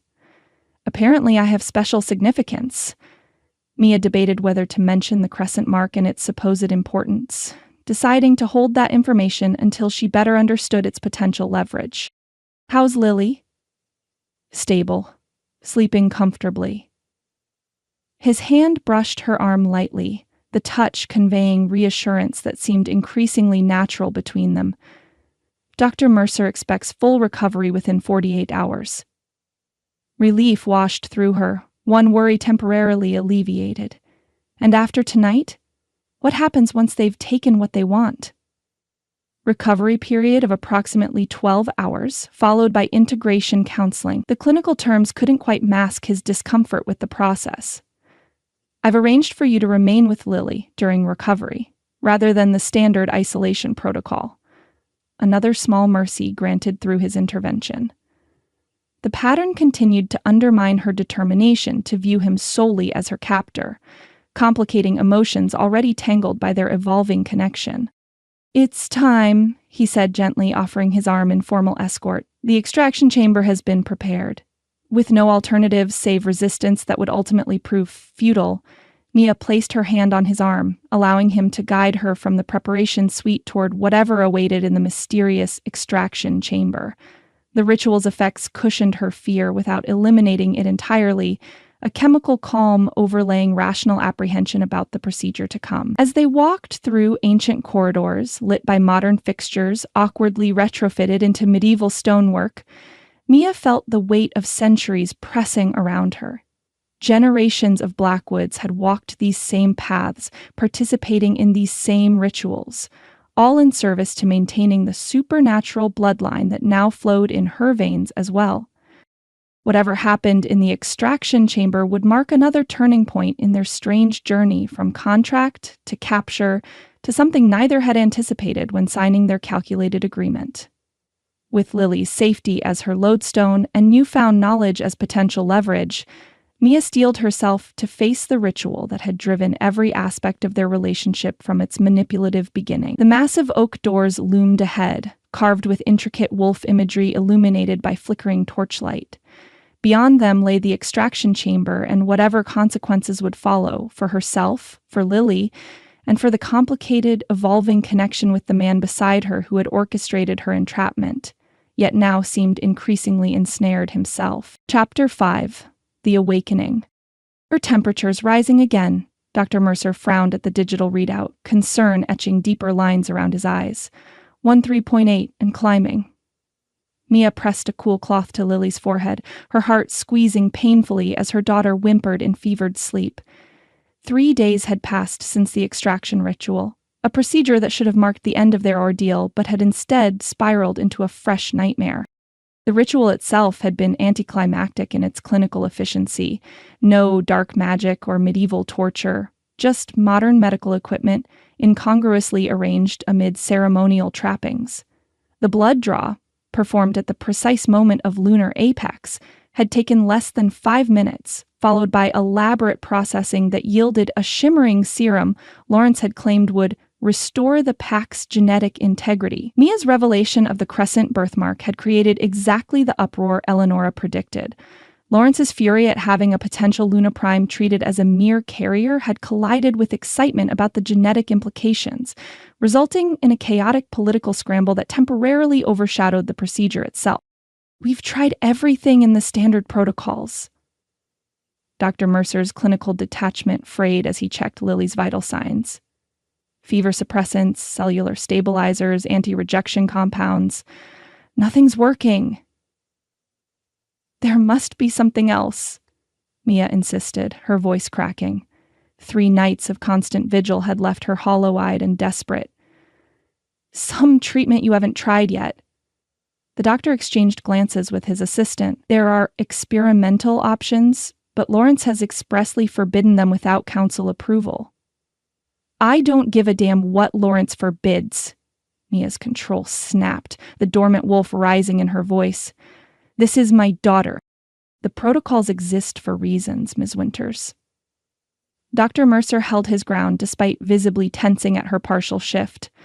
"Some treatments carry significant risks, especially for transitional carriers." "Worse than dying?" She gestured toward Lily's small form, shaking with another fever spike despite the cooling blankets and medication. Because that's where this is heading, isn't it? The doctor's silence confirmed her worst fears. Before she could press further, the medical suite's door opened to admit Victoria, her usual perfect composure slightly disheveled as though she'd dressed hastily. "How bad?" she asked without preamble, crossing immediately to Lily's bedside. "Critical and declining," Dr. Mercer replied. "Standard protocols exhausted. I've recommended experimental intervention, but—" "Lawrence's restrictions, yes?" Victoria's mouth thinned to a hard line. "My brother believes vulnerability should be culled, not treated. Antiquated thinking that serves no one." The unexpectedly direct criticism of Lawrence startled Mia almost as much as Victoria's evident concern for Lily. Throughout their captivity, Victoria had maintained professional distance, her interest in Lily seemingly limited to clinical assessment of genetic potential. "What's happening to her?" Mia demanded, desperate for answers no one seemed able to provide. "Why isn't she getting better?" Victoria studied the medical readouts with practiced efficiency before turning her attention to Lily herself, examining the child's eyes and the faint patterns that had appeared on her skin, similar to those from Mia's ritual preparation but darker, spreading like bruises beneath the surface.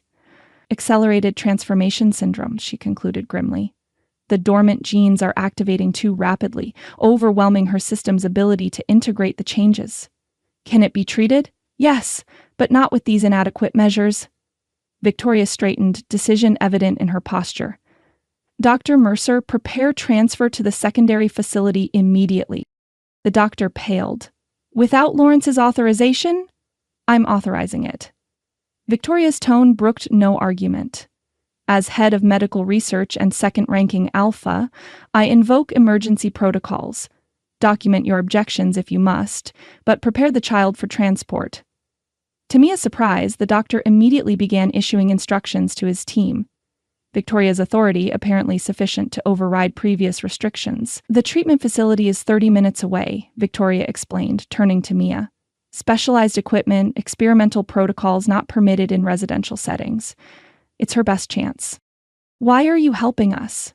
Mia couldn't keep suspicion from her voice, despite her desperate gratitude. "You've never shown particular concern before." Something complicated flickered across Victoria's aristocratic features. "Contrary to what you might believe, I don't support unnecessary suffering.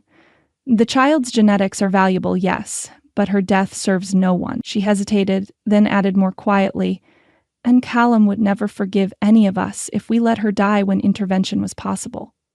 The mention of Callum sent an unwelcome pang through Mia's chest.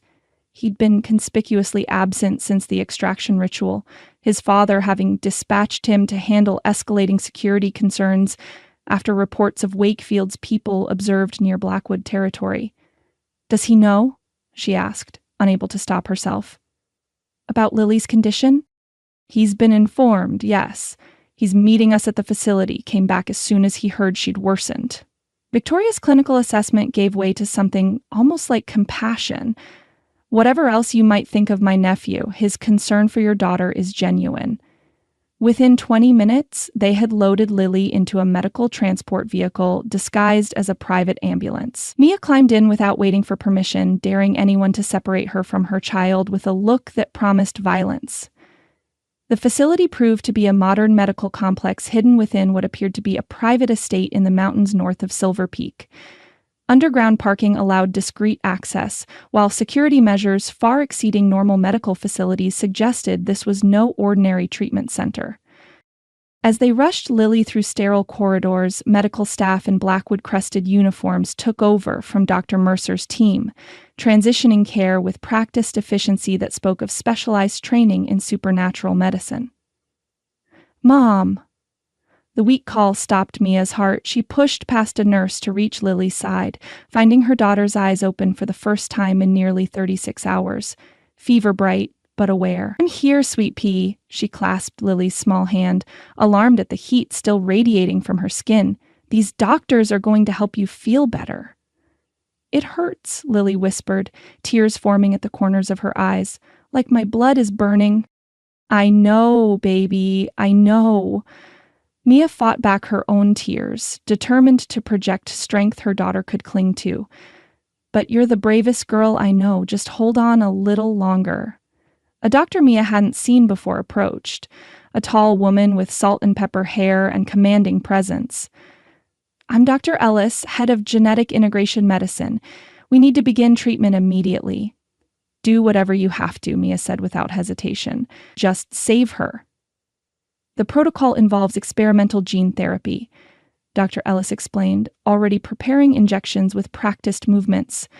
"We'll stabilize the transformation process, guide it rather than suppress it." "Meaning what exactly?" "Your daughter will complete the shift to her werewolf form rather than remaining caught between states." The doctor's blunt honesty was oddly reassuring after weeks of half-truths and evasions. "Once transformed, her system can begin proper integration of both aspects of her nature." The implications struck Mia with physical force. If successful, Lily would never again be fully human. Her supernatural heritage would be permanently activated, irrevocably altering her future. "Do it," she said, before doubt could take root. Better a living werewolf than a dead human child. Whatever came after, they would face together. Dr. Ellis nodded once, then began the treatment with clinical efficiency, injecting a strangely luminescent serum directly into Lily's IV line. Almost immediately, the monitors tracking her vital signs showed response. Heart rate stabilizing, though temperature continued to climb. "This is normal," the doctor assured Mia, noting her alarm at the fever's persistence. "The body heats significantly during first transformation. We'll monitor closely." Victoria appeared at the treatment room door, her expression uncharacteristically grave. "Lawrence has been informed. He's less than pleased with my intervention." "I don't care," Mia replied, not looking away from Lily. "As long as she lives." "You may need to care very soon." Victoria stepped closer, lowering her voice. "My brother doesn't forgive challenges to his authority. When this crisis passes, there will be consequences." Before Mia could respond, movement at the door drew her attention. Callum entered, still dressed in tactical gear, dust and exhaustion etched into his features. Their eyes met across the treatment room, something electric and unspoken passing between them before his gaze shifted to Lily. The naked concern on his face, completely unguarded in that first moment, pierced through Mia's carefully maintained walls. He crossed to Lily's bedside opposite Mia, one hand gently touching the child's arm. "Hey, troublemaker," he said softly. "Heard you weren't feeling so great." Despite her pain, Lily's lips curved in a faint smile. "Callum, you came back." "Of course I did." His voice carried such certainty that even Mia found herself believing him. "Can't have my favorite chess partner missing our rematch, can I?" "You'll still lose," Lily whispered, the familiar banter seeming to comfort her despite her condition. "I'm practicing. Counting on it." His smile held genuine warmth before he turned to Dr. Ellis. "Status." The shift to professional authority happened so smoothly that Mia almost missed it, the moment when concerned pseudo-uncle became commanding Blackwood heir. Dr. Ellis responded immediately, providing clinical details too technical for Mia to follow completely, but which Callum seemed to understand without difficulty. "The integration therapy is our best option," he concluded after her explanation. "My authorization supersedes any contrary directives, including my father's." The clear support for Victoria's decision, publicly stated before medical staff who would undoubtedly report back to Lawrence, represented a significant political stand. Mia recognized the implications, even through her exhaustion and worry. Callum was openly choosing Lily's welfare over pack politics. Hours passed in tense vigilance as the treatment progressed. Mia remained at Lily's bedside, alternating between murmured reassurances when her daughter was conscious and quiet tears when fever pulled her back under. Throughout it all, Callum stayed, not intruding on her maternal domain, but maintaining steady presence on the opposite side of the bed, his focus never wavering despite evident fatigue from his interrupted mission. Sometime during the third hour, when Lily had fallen into slightly more restful sleep, Mia became aware of Callum watching her rather than her daughter. She looked up, finding his amber eyes studying her with an expression she couldn't quite interpret. "You should rest," he said quietly. "There's a recliner in the corner. I'll wake you if anything changes." "I can't leave her," Mia replied, the mere suggestion impossible to contemplate. "Not asking you to, just to rest where you can still see her." His perception of her needs, staying close while acknowledging her exhaustion, cut through her defenses. "You're no good to her if you collapse." The simple logic, delivered without manipulation or pressure, finally penetrated her stubborn determination. With reluctance, she moved to the indicated recliner, positioned where she could still see Lily clearly, but allowing her body the support it desperately needed after days of vigilance. She hadn't intended to sleep, only to rest her eyes momentarily. Exhaustion had other plans, pulling her under despite her best efforts to resist. Mia woke sometime later to find the treatment room dimmed for night cycle, Lily sleeping more peacefully under the watchful eyes of a night nurse, and Callum still at his post, hand now resting over Lily's much smaller one in a protective gesture that made Mia's throat tighten. He looked up as she stirred, offering a tired smile. "Her fever's down 2 degrees. Dr. Ellis says it's a good sign." Relief washed through Mia in a dizzying wave. She moved back to her position at Lily's side, noting with cautious hope that her daughter's skin did indeed feel cooler to the touch, the angry patterns beneath the surface having faded somewhat. "Thank you," she said quietly, the words encompassing far more than his vigil: gratitude for his support of Victoria's intervention, for challenging his father's restrictions, for treating Lily as someone who mattered, rather than merely a genetic resource. "Don't thank me yet," he replied, though without the self-deprecation she might have expected. "We're not through this." But she's fighting, and she has a chance now. Mia checked the monitors, reassured by the stabilizing vital signs. "That's because of you, isn't it?" Victoria said. "You've been advocating for access to these treatments all along." He shrugged, uncomfortable with direct praise. "Victoria did the hard part, defying my father directly. I just provided backup."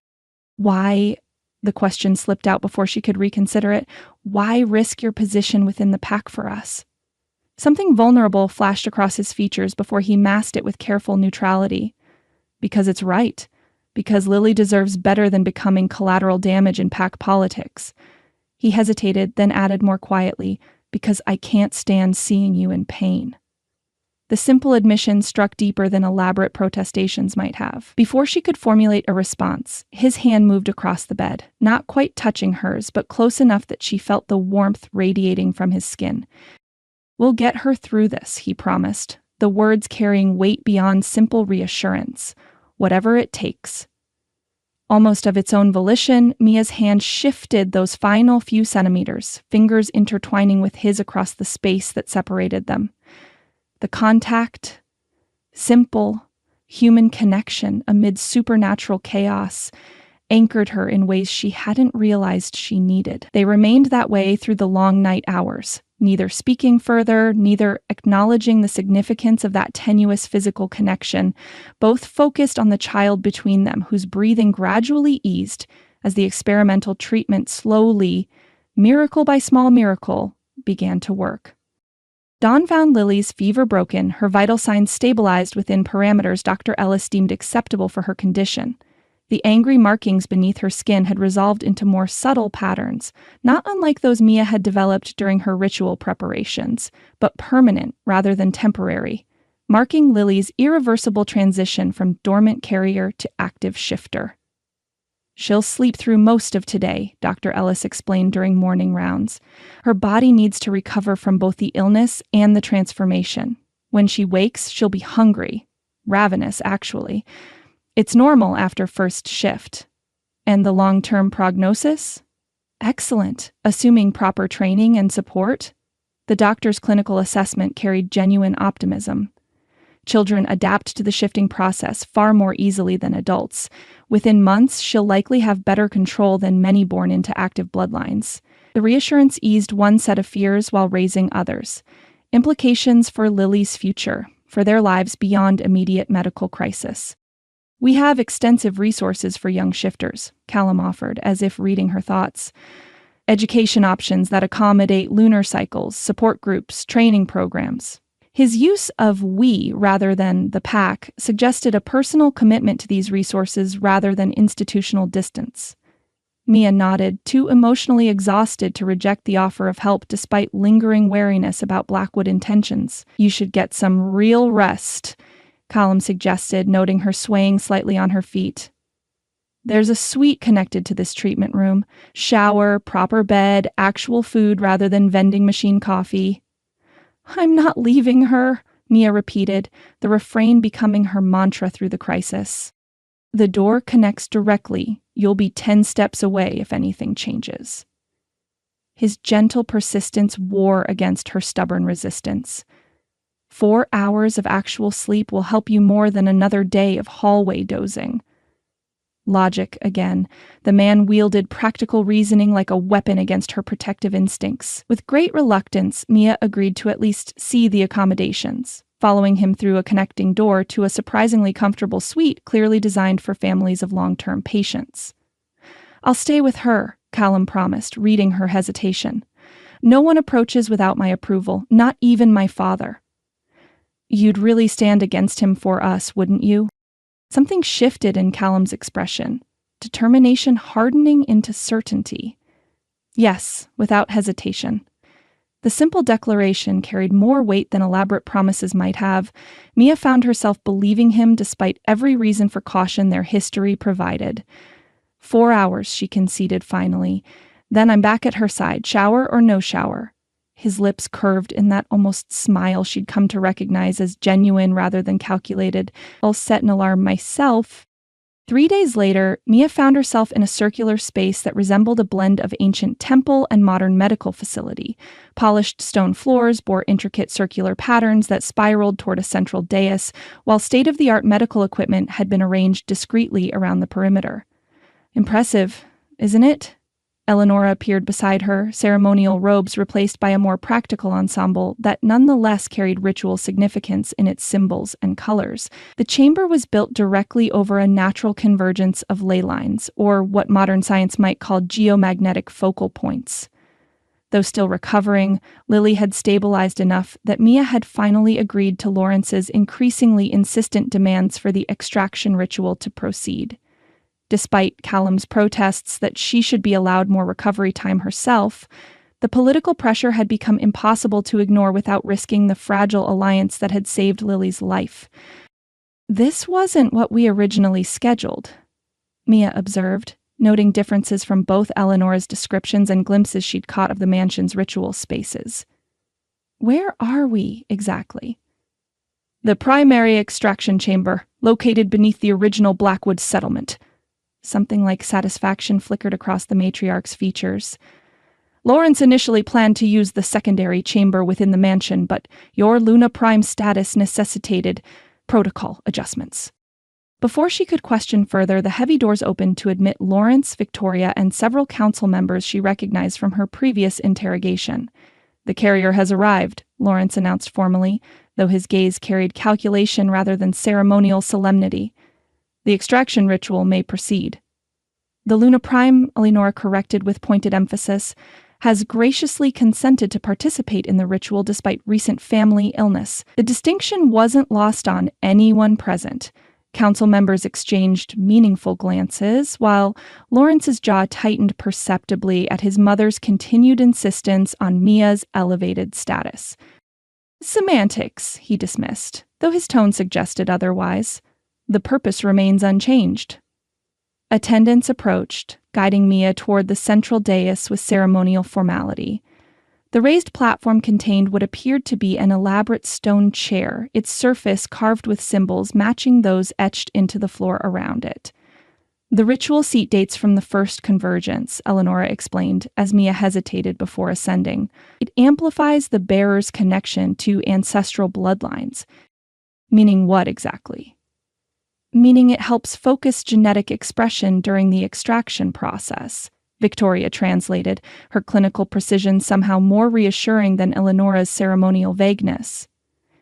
"The stone contains trace minerals that interact with specific biological markers in shifter physiology, with no real alternative but pointed refusal, a option that risked the tenuous progress Lily had made under Blackwood medical care." Mia ascended the dais and settled into the ancient seat. The stone felt unexpectedly warm against her skin, vibrating subtly in a way that seemed to resonate with something deep in her blood.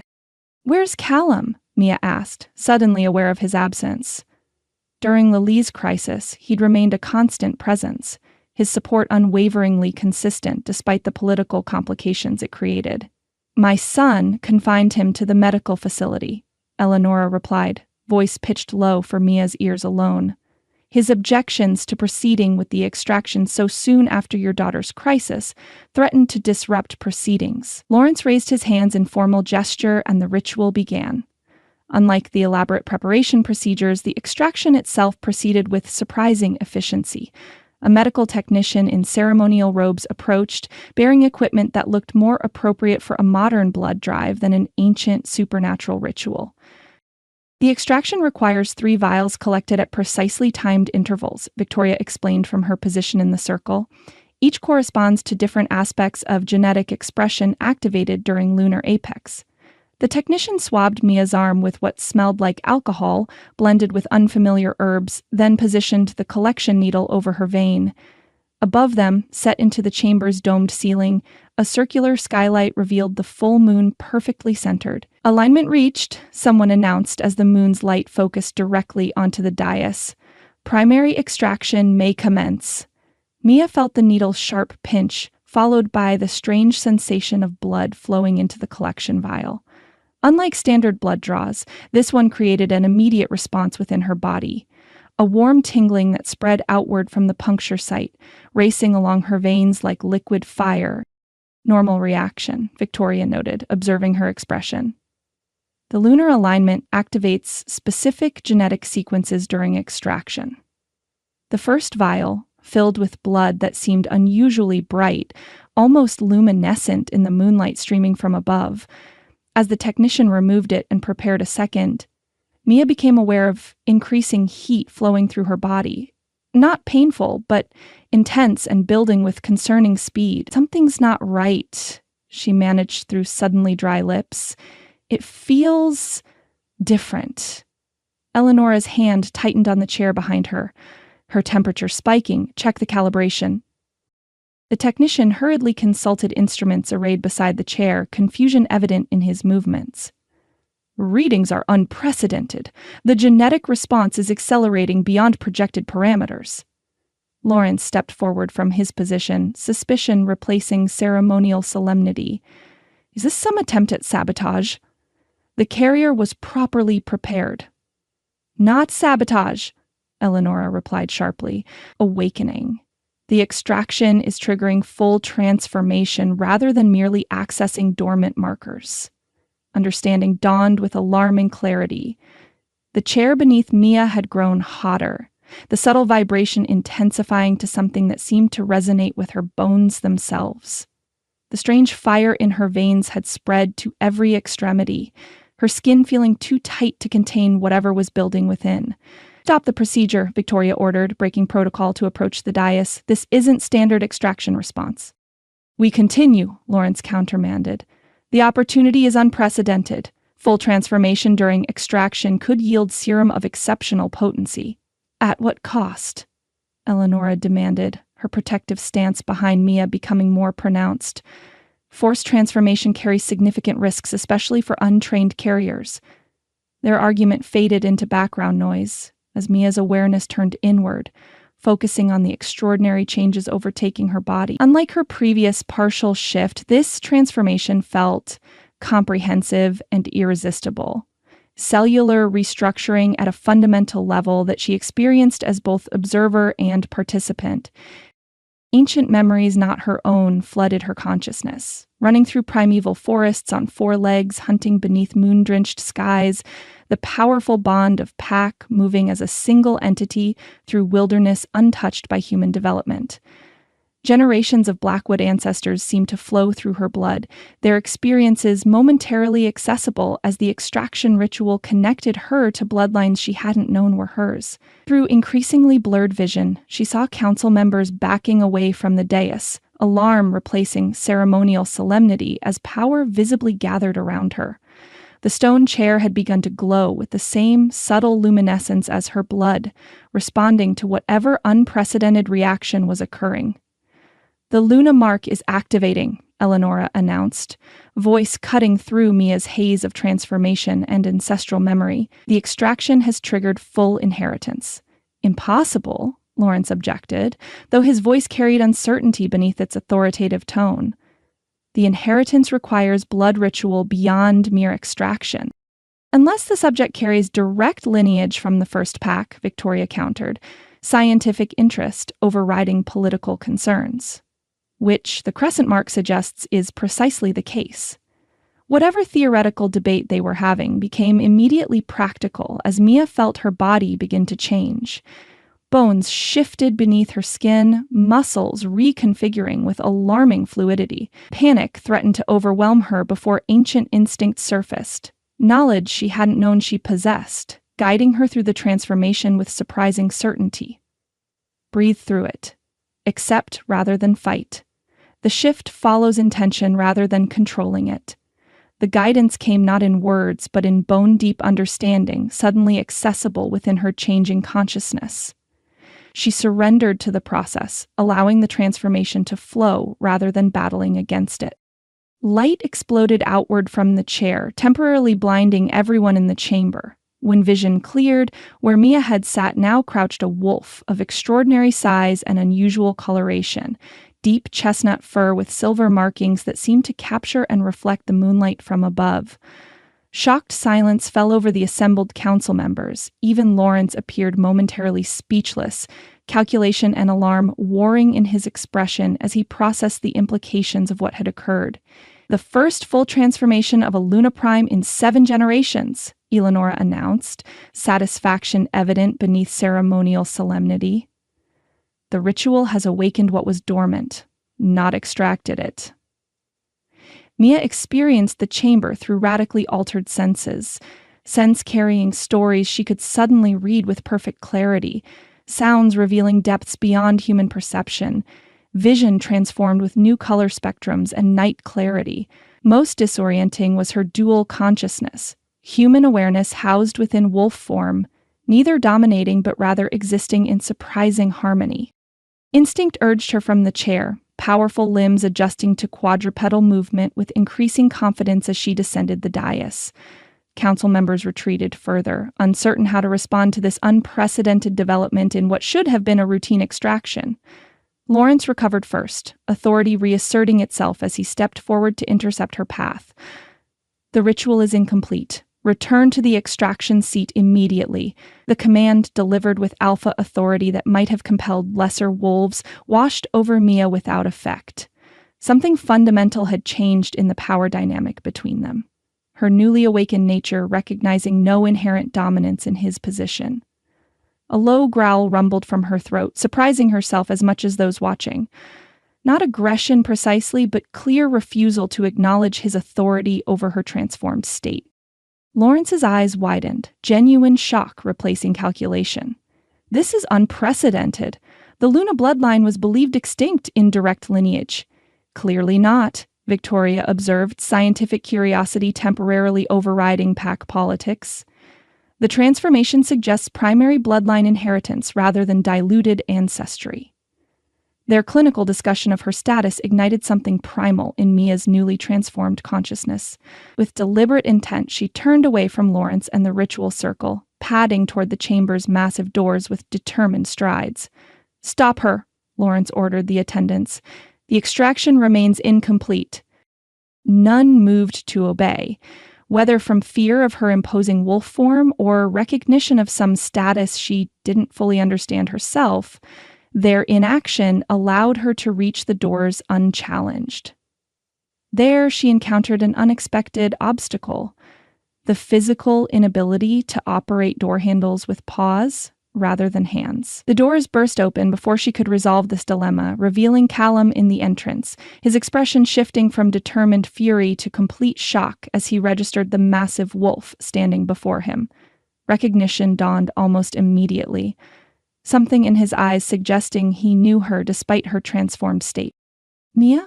The question emerged as barely more than a whisper, Her response was instinctive, a soft whine of acknowledgement, head tilting as her enhanced senses absorbed his presence.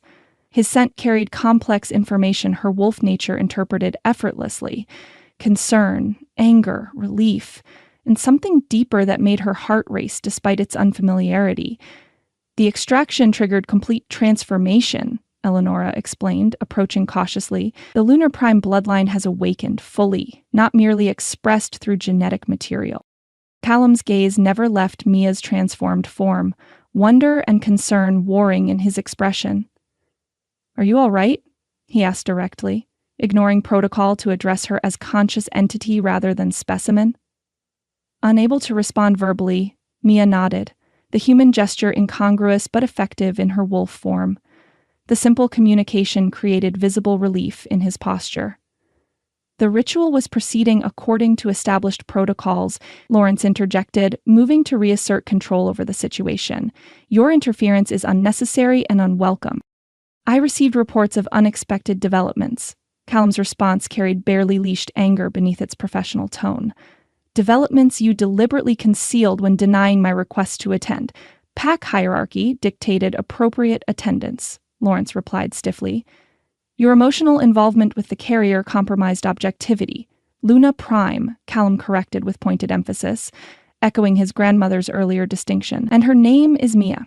The personal acknowledgement, her humanity recognized despite her transformed state, struck something deep in Mia's dual consciousness. Without conscious decision, she moved toward him, powerful form crossing the distance between them with fluid grace. Callum held his ground as she approached, no fear in his posture despite her intimidating size in wolf form. When she stopped before him, head level with his chest, he slowly extended his hand, a gesture of trust that struck her as both brave and deeply significant. Instinct guided her response. She pressed her muzzle against his palm, the contact sending unexpected electricity through her transformed body. Something clicked into place between them. Recognition beyond rational understanding, connection that transcended their complicated history.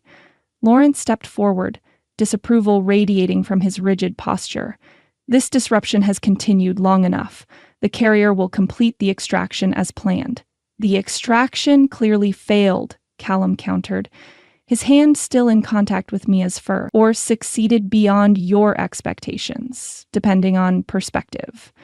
Either way, standard protocol is suspended when unprecedented transformation occurs." "I determine when protocols are suspended," Lawrence reminded him coldly. "Not in this case." Callum's refusal carried quiet certainty. The Luna Prime protocols supersede Alpha authority in matters of transformation, historical precedent established after the Third Convergence. The reference to historical precedent created visible tension among the council members, several exchanging glances that suggested Callum had invoked something significant. Lawrence's expression hardened, authority challenged in a way that clearly struck deeper than mere procedural disagreement. "Circumstances are not comparable," he insisted. "The Third Convergence involved established bloodlines, not dormant carriers with unconfirmed ancestry." "The crescent mark confirms lineage beyond reasonable doubt," Eleonora countered, moving to stand beside Callum in clear alliance. "Direct descent from Callum Blackwood, the original Luna Prime." Victoria unexpectedly joined them, creating a unified front against Lawrence's position. "Medical protocols are unambiguous in cases of spontaneous transformation. Stabilization takes precedence over continued extraction." The 3-against-1 alignment clearly represented significant political realignment within the pack structure. Mia observed this power struggle with dual perspective. Human consciousness recognizing the political implications, while wolf instincts assessed shifting pack dynamics with instinctive understanding of dominance challenges. Lawrence recognized his isolation. "A temporary suspension only," he conceded with poor grace. "The council will convene to determine appropriate procedures once the transformation stabilizes." The strategic retreat carried implicit threat of future confrontation, but the immediate crisis appeared resolved. Lawrence departed with ceremonial dignity that barely masked his fury, followed by council members clearly uncertain which faction would ultimately prevail in this unexpected power struggle. Left alone with Callum, Victoria, and Eleonora, Mia felt the immediate tension ease, though uncertainty about her transformed state remained acute. Human consciousness wondered how long this transformation would last, whether she could reverse it voluntarily, what implications it carried for her future. "The transformation appears stable but complete," Victoria observed. "Clinical assessment replacing political positioning. Bone structure, muscle density, and fur patterning all suggest primary bloodline expression rather than derivative genetics. The silver markings are distinctive," Eleonora agreed, studying Mia with evident satisfaction. "Classic Luna Prime coloration, not seen in 7 generations." Callum crouched before Mia, bringing their eyes level in a gesture that struck her transformed senses as both respectful and intimate. "Can you understand me clearly?" he asked directly, focusing on practical concerns rather than supernatural implications. Mia nodded, grateful for his pragmatic approach amid mystical pronouncements and political maneuvering. "First transformations typically last between 4 and 12 hours, he explained, treating her as conscious participant rather than specimen or miracle. "Your body needs to fully experience the shift before attempting to reverse it." This practical information steadied Mia's human consciousness. Not permanent, then. A transformative experience, but not an irrevocable one. "We should relocate to more appropriate surroundings," Victoria suggested. "The extraction chamber's energies may interfere with natural stabilization." "My quarters in the north wing," Eleonora decided. "Private access to the forest grounds, appropriate security, and away from Lawrence's immediate sphere of influence." Throughout their discussion, Callum maintained physical connection with Mia, one hand resting lightly on her shoulder in a gesture that felt simultaneously reassuring and anchoring. Eleonora's quarters proved unexpectedly suitable for Mia's transformed state. Unlike the formal grandeur of most Blackwood spaces, the family matriarch maintained living areas that blended human comfort with concessions to supernatural nature. Plush rugs provided comfortable resting surfaces, while massive floor-to-ceiling windows offered expansive views of forested grounds that called to her wolf instincts. Victoria departed to oversee medical preparations for Mia's eventual return to human form, leaving her alone with Callum and Eleonora. The old woman settled into a high-backed chair, her shrewd gaze assessing Mia's movements with evident satisfaction. "The Luna line was believed lost after the Highland conflict," she remarked, continuing her earlier historical exposition. "Celine's descendants scattered, many abandoning their heritage to escape persecution, yet here you are." "The political implications can wait," Callum interjected, noting Mia's overwhelmed expression despite her transformed features. "Immediate concerns are stabilization, control techniques, and eventual return shift." His practical focus cut through mystical reverence, addressing her immediate needs rather than supernatural destiny. Mia found herself profoundly grateful for his grounded approach amid increasingly esoteric revelations. "Always the pragmatist," Eleonora remarked, though without criticism, though in this case perhaps wisely so. Newly transformed Lunas require space to integrate their dual nature. With that cryptic statement, she rose from her chair with surprising agility. "I'll arrange appropriate refreshments for when the return shift occurs. Transformation depletes considerable energy reserves." Her departure left Mia alone with Callum, the sudden privacy creating awareness of their unusual circumstances. Here she stood in wolf form, powerful, alien to her previous self-conception, yet somehow fundamentally connected to long-dormant aspects of her nature, and beside her the man whose manipulations had brought her into this world, now seemingly her strongest ally within it. Callum settled onto one of the plush rugs, positioning himself at her eye level rather than maintaining the height advantage his human form provided. The gesture struck her wolf instincts as appropriate submission to her newfound status, while her human consciousness recognized the respect it conveyed. "This isn't how things were supposed to happen," he said quietly, guilt evident beneath his measured tone. "The extraction should have been routine, uncomfortable but brief. Not this." Mia tilted her head, wishing she could respond verbally to the regret so evident in his expression. I knew bringing you into our world would change your life, he continued, eyes fixed on hers despite her transformed state. But I never intended this complete upheaval of your identity, your fundamental nature. His hand reached out, hesitating briefly before settling gently on her shoulder. I'm sorry, Mia, for all of it. The simple apology, heartfelt and without qualification, touched something deep beneath her transformed exterior. Without conscious thought, she moved closer, pressing her muzzle against his chest in a gesture her wolf instincts offered as forgiveness and connection. Callum's arms came around her neck, embracing her wolf form with unexpected tenderness. The contact created strange resonance between her dual natures, human consciousness recognizing the emotional significance, while wolf instincts processed the pack bonding such physical connection represented. We'll figure this out, he promised against her fur. Whatever you need, training, protection, explanations, I'm here. No more hidden agendas, no more manipulation, just support however you want it. Something shifted inside Mia at this declaration. Not physical transformation, but emotional revelation. Despite everything, despite the lies and manipulations that had brought them together, she believed him. More startling still, she recognized her own complicated feelings toward him. Anger and attraction, wariness and trust, all tangled in ways her dual nature seemed suddenly equipped to accept without contradiction. An unexpected ripple passed through her body, muscles contracting in unfamiliar sequence, bones shifting beneath her fur. Callum pulled back slightly, recognition and concern flashing across his features. It's starting, he said, moving to give her space. The return shift usually happens faster than the initial transformation.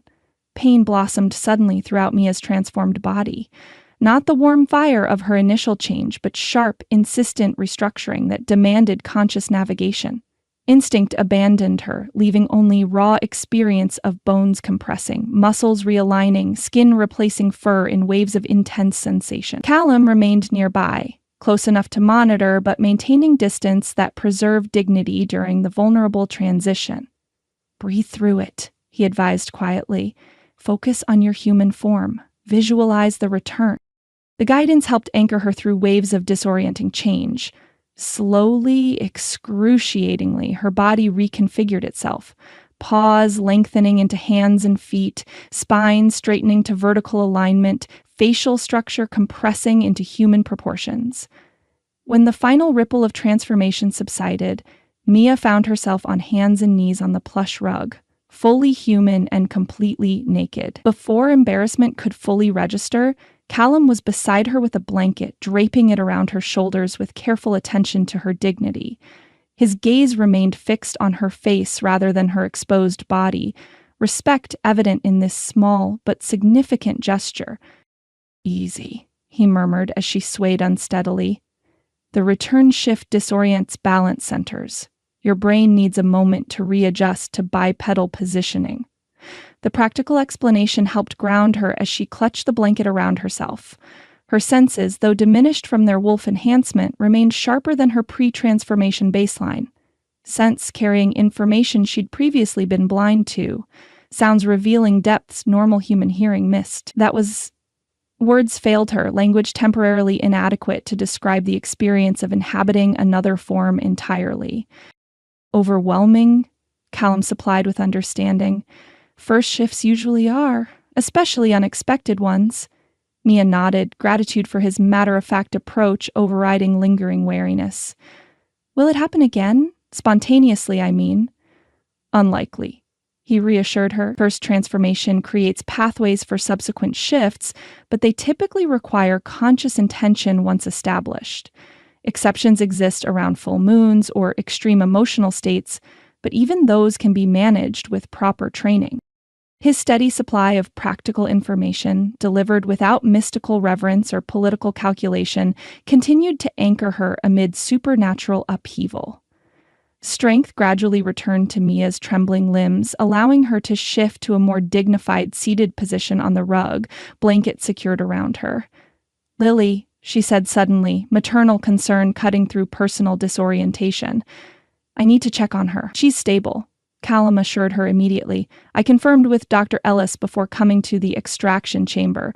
The treatments have continued working effectively. Relief weakened Mia's already unsteady limbs. Thank you, she whispered, the simple acknowledgement encompassing far more than this immediate reassurance. Gratitude for his consistent support through Lily's crisis, his intervention in the extraction chamber, his steady presence during her shocking transformation. Before he could respond, the door opened to admit Eleonora, carrying a tray laden with food, not the delicate refreshments Mia might have expected, but substantive fare that made her suddenly ravenous. The family matriarch took in Mia's returned human form with evident approval. Transformation completed successfully, she noted with satisfaction. And faster than typical for first shifts. The bloodline expresses strongly in you. Mia clutched the blanket more securely, acutely aware of her vulnerable position, despite Eleonora's matter-of-fact attitude. Recognizing her discomfort, Callum stood and crossed to a nearby wardrobe, returning with a simple robe of soft material. Perhaps some privacy for changing, he suggested to his grandmother, pointedly placing the garment beside Mia, before guiding the older woman toward an adjoining room.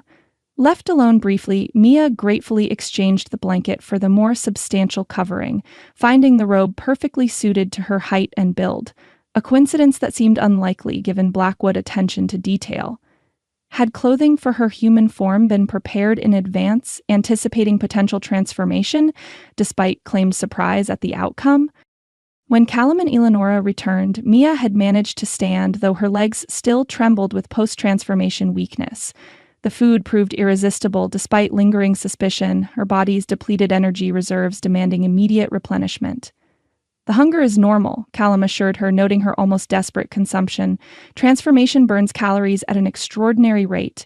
Most new shifters could eat an entire roast and still feel hungry. Between bites of protein-rich food, Mia processed her transformed reality. Hours earlier, she had been a reluctant participant in supernatural politics, manipulated into position as genetic resource. Now she had experienced transformation herself, apparently manifesting some significant bloodline that altered her status within pack hierarchy. What happens now, she asked when her immediate hunger had been satisfied, focusing on practical concerns rather than mystical implications. With Lawrence, the council, all of it.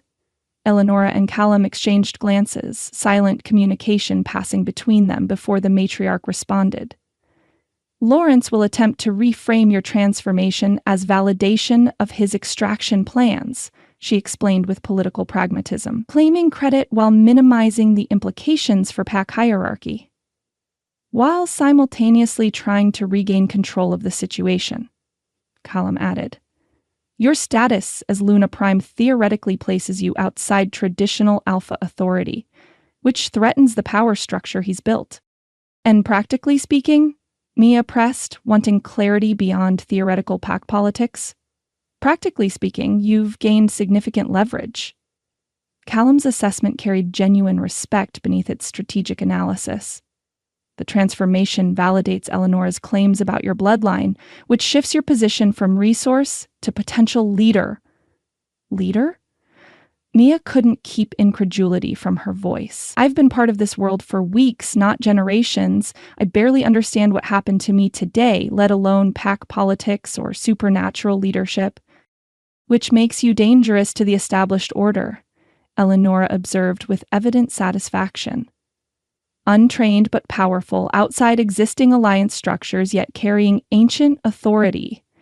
Lawrence's worst nightmare, and my most interesting opportunity in decades. The calculating assessment reminded Mia that Eleonora, for all her apparent support, operated according to her own agenda, one that might temporarily align with Mia's interests, but ultimately served pack continuity rather than individual welfare.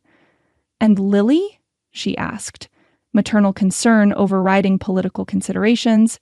How does this affect her situation? Positively, Callum answered without hesitation. Your elevated status extends protection to her by association.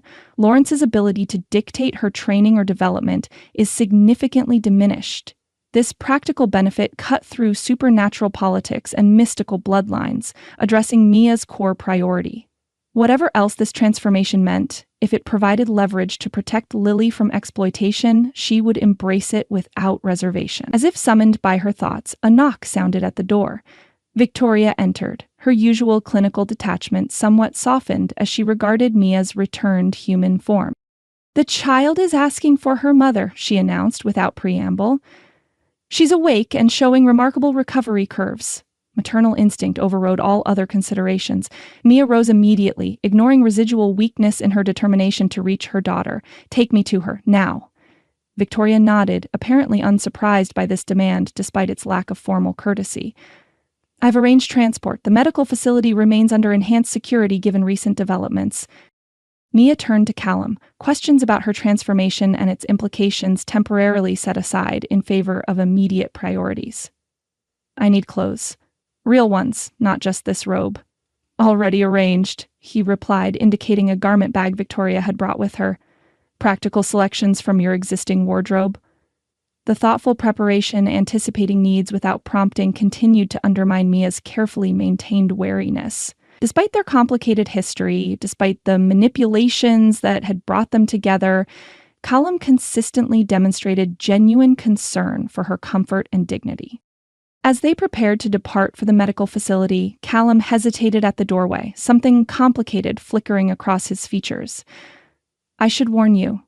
Lawrence will likely intercept us at some point. Your transformation represents both threat and opportunity to his position. He won't allow it to go unaddressed." "Let him try," Mia replied, surprising herself with the sudden confidence that filled her voice.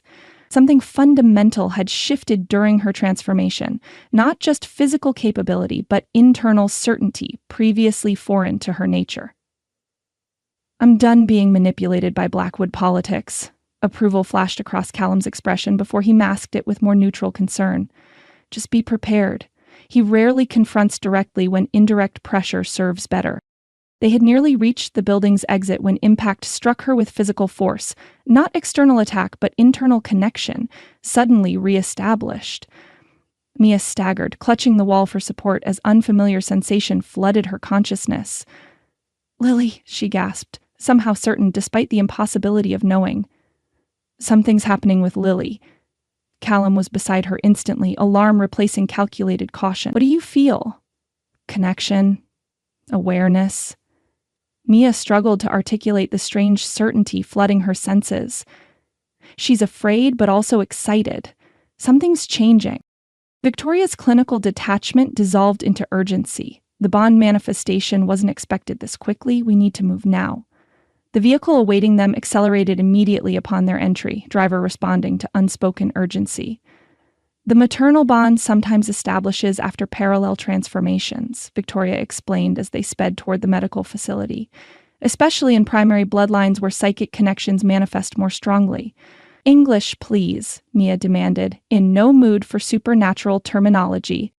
"You can feel Lily's emotional state because you've both transformed," Callum translated, his direct explanation again cutting through mystical vagueness. "It's rare, but documented in close genetic relationships, especially mother-daughter pairs." The connection continued strengthening as they approached the facility, Lily's emotional state registering with increasing clarity across the diminishing distance. Fear and excitement intermingled with wonder and confusion, alongside something new emerging that Mia recognized with bone-deep certainty. "She's shifting," she realized suddenly, "right now." Victoria's calm facade cracked slightly. "That's not possible. The treatment stabilized her condition. Transformation shouldn't occur for weeks, possibly months." "Tell that to whatever's happening right now," Mia countered, certainty overriding medical theory. "I can feel it. She's changing." The SUV had barely stopped before Mia was moving, residual weakness forgotten as maternal instinct propelled her through the facility's entrance and toward Lily's treatment room. Security protocols dissolved before her determined advance, staff stepping aside rather than attempting to enforce standard procedures. She burst into Lily's room to find Dr. Ellis and her team surrounding the bed, monitoring equipment showing erratic patterns as her daughter's small form trembled beneath hospital blankets. Lily's eyes, glowing amber gold rather than their usual blue, found Mia's immediately, recognition and relief washing through their newfound connection. "Mommy," she gasped, voice strained but coherent. I feel funny, like I'm turning inside out. I know, sweet pea. Mia moved instantly to her side, medical staff parting before her maternal authority. I felt it too. It's okay. I'm right here. Callum and Victoria entered behind her, the doctor immediately engaging with medical staff while Callum positioned himself protectively near the door, ensuring privacy while monitoring for potential threats. How is this possible? Victoria demanded of Dr. Ellis. The integration protocol specifically prevents spontaneous shifting during recovery phase. Unknown trigger, the doctor replied. Professional composure maintained despite evident concern. Possibly sympathetic response to the mother's transformation. The bond may have activated dormant pathways prematurely. Their clinical discussion faded to background noise as Mia focused entirely on Lily, whose small body had begun subtle transformation, not the violent restructuring Mia had experienced, but gentler, more fluid change befitting her younger physiology. It doesn't hurt much, Lily assured her, childish forthrightness cutting through supernatural drama. Just feels really weird, like I'm getting bigger inside my skin. I know exactly what you mean, Mia replied, gratitude for her own recent transformation providing understanding she would otherwise have lacked. It's okay to let it happen. Your body knows what to do. Callum approached cautiously, respecting the maternal space while offering support. Children typically transition more easily than adults, he explained quietly. Their physical adaptability and mental flexibility allow smoother integration of dual natures. Within minutes, where Lily had lain, now rested a small wolf with pale blonde fur and distinctive silver markings mirroring those Mia had manifested in her own transformed state. The child wolf blinked in confusion, then excitement, paws moving experimentally against hospital bedding. Luna bloodline coloration, Victoria observed with barely suppressed excitement. The genetic expression couldn't be clearer. Dr. Ellis approached with cautious professionalism. Transformation appears complete and stable, vital signs normalizing within expected parameters for juvenile shifters. Relief flooded Mia's consciousness both through personal observation and their strengthened emotional bond. Unlike her own disorienting experience, Lily seemed to adapt to her transformed state with intuitive ease, confusion giving way to delight as she explored new sensory capabilities. Mommy, I can smell everything! The thought voice registered with startling clarity in Mia's mind, apparently unimpeded by Lily's transformed vocal structures. Did you hear that? She asked Callum, uncertain whether the communication had been private or perceptible to others. His expression confirmed her suspicion. Hear what? She spoke to me, in my head. Mia struggled to articulate the experience. Clear as ordinary speech, but directly into my thoughts. Victoria's clinical interest intensified. Telepathic communication between blood lunas, documented in historical records, but not observed in living memory. Can you talk back to me like this? Lily's thought voice carried childish curiosity rather than alarm at their unusual communication. Mia concentrated, focusing on projecting thoughts toward their newfound connection. I'm trying, sweet pea, can you hear me? Lily's wolf form wiggled with evident delight. Yes, it's like regular talking, but inside our heads. Cool. The simple acceptance of supernatural communication, approaching it with childish wonder rather than adult skepticism, reminded Mia again of children's remarkable adaptability. While she had struggled with existential implications of transformation, Lily embraced new capabilities with straightforward enthusiasm. The bond appears fully established, Dr. Ellis observed, monitoring equipment registering synchronized patterns between mother and daughter. Unusually strong for first manifestation, but consistent with primary bloodline characteristics. Lawrence needs to be informed immediately, Victoria stated, professional obligation apparently overriding political considerations. Dual Luna manifestation represents significant development for pack genetics. My father can wait, Callum countered firmly. Medical stability takes precedence over political notification. Their disagreement might have escalated further if not for the treatment room door opening to admit Eleonora, her arrival creating immediate shift in the room's power dynamics. The family matriarch surveyed the scene with evident satisfaction, taking in Lily's transformed state and the monitoring equipment displaying mother-daughter synchronization. "The bloodline flows true," she announced with ceremonial significance. "The daughters of Selene return to their rightful place." The pronouncement held weight beyond its mystical phrasing, creating visible reaction among medical staff and Victoria alike. Whatever historical or supernatural significance Eleonora invoked clearly carried political implications Mia couldn't fully comprehend. "This changes everything," Victoria murmured, scientific assessment giving way to larger strategic considerations. "The council must be convened immediately." "My son can posture and plot all he wishes," Eleonora replied with serene confidence. "The moon's truth cannot be denied when it manifests so clearly." Their cryptic exchange might have continued indefinitely if not for Lily's more immediate concerns, communicated with childish directness through their mental link. "Mommy, I'm really hungry. Like, could eat an entire pizza hungry. Do wolves eat pizza?" The simple question, so incongruously normal amid supernatural drama, startled a laugh from Mia, despite tension and exhaustion. "I'm not sure about pizza specifically, but I was starving after changing back too." "She's hungry," she translated for the others, maternal concerns overriding mystical pronouncements in pack politics. "Apparently transformation works up quite an appetite."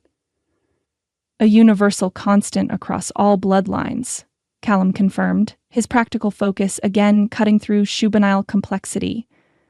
"I'll arrange appropriate nutrition for juvenile shifters."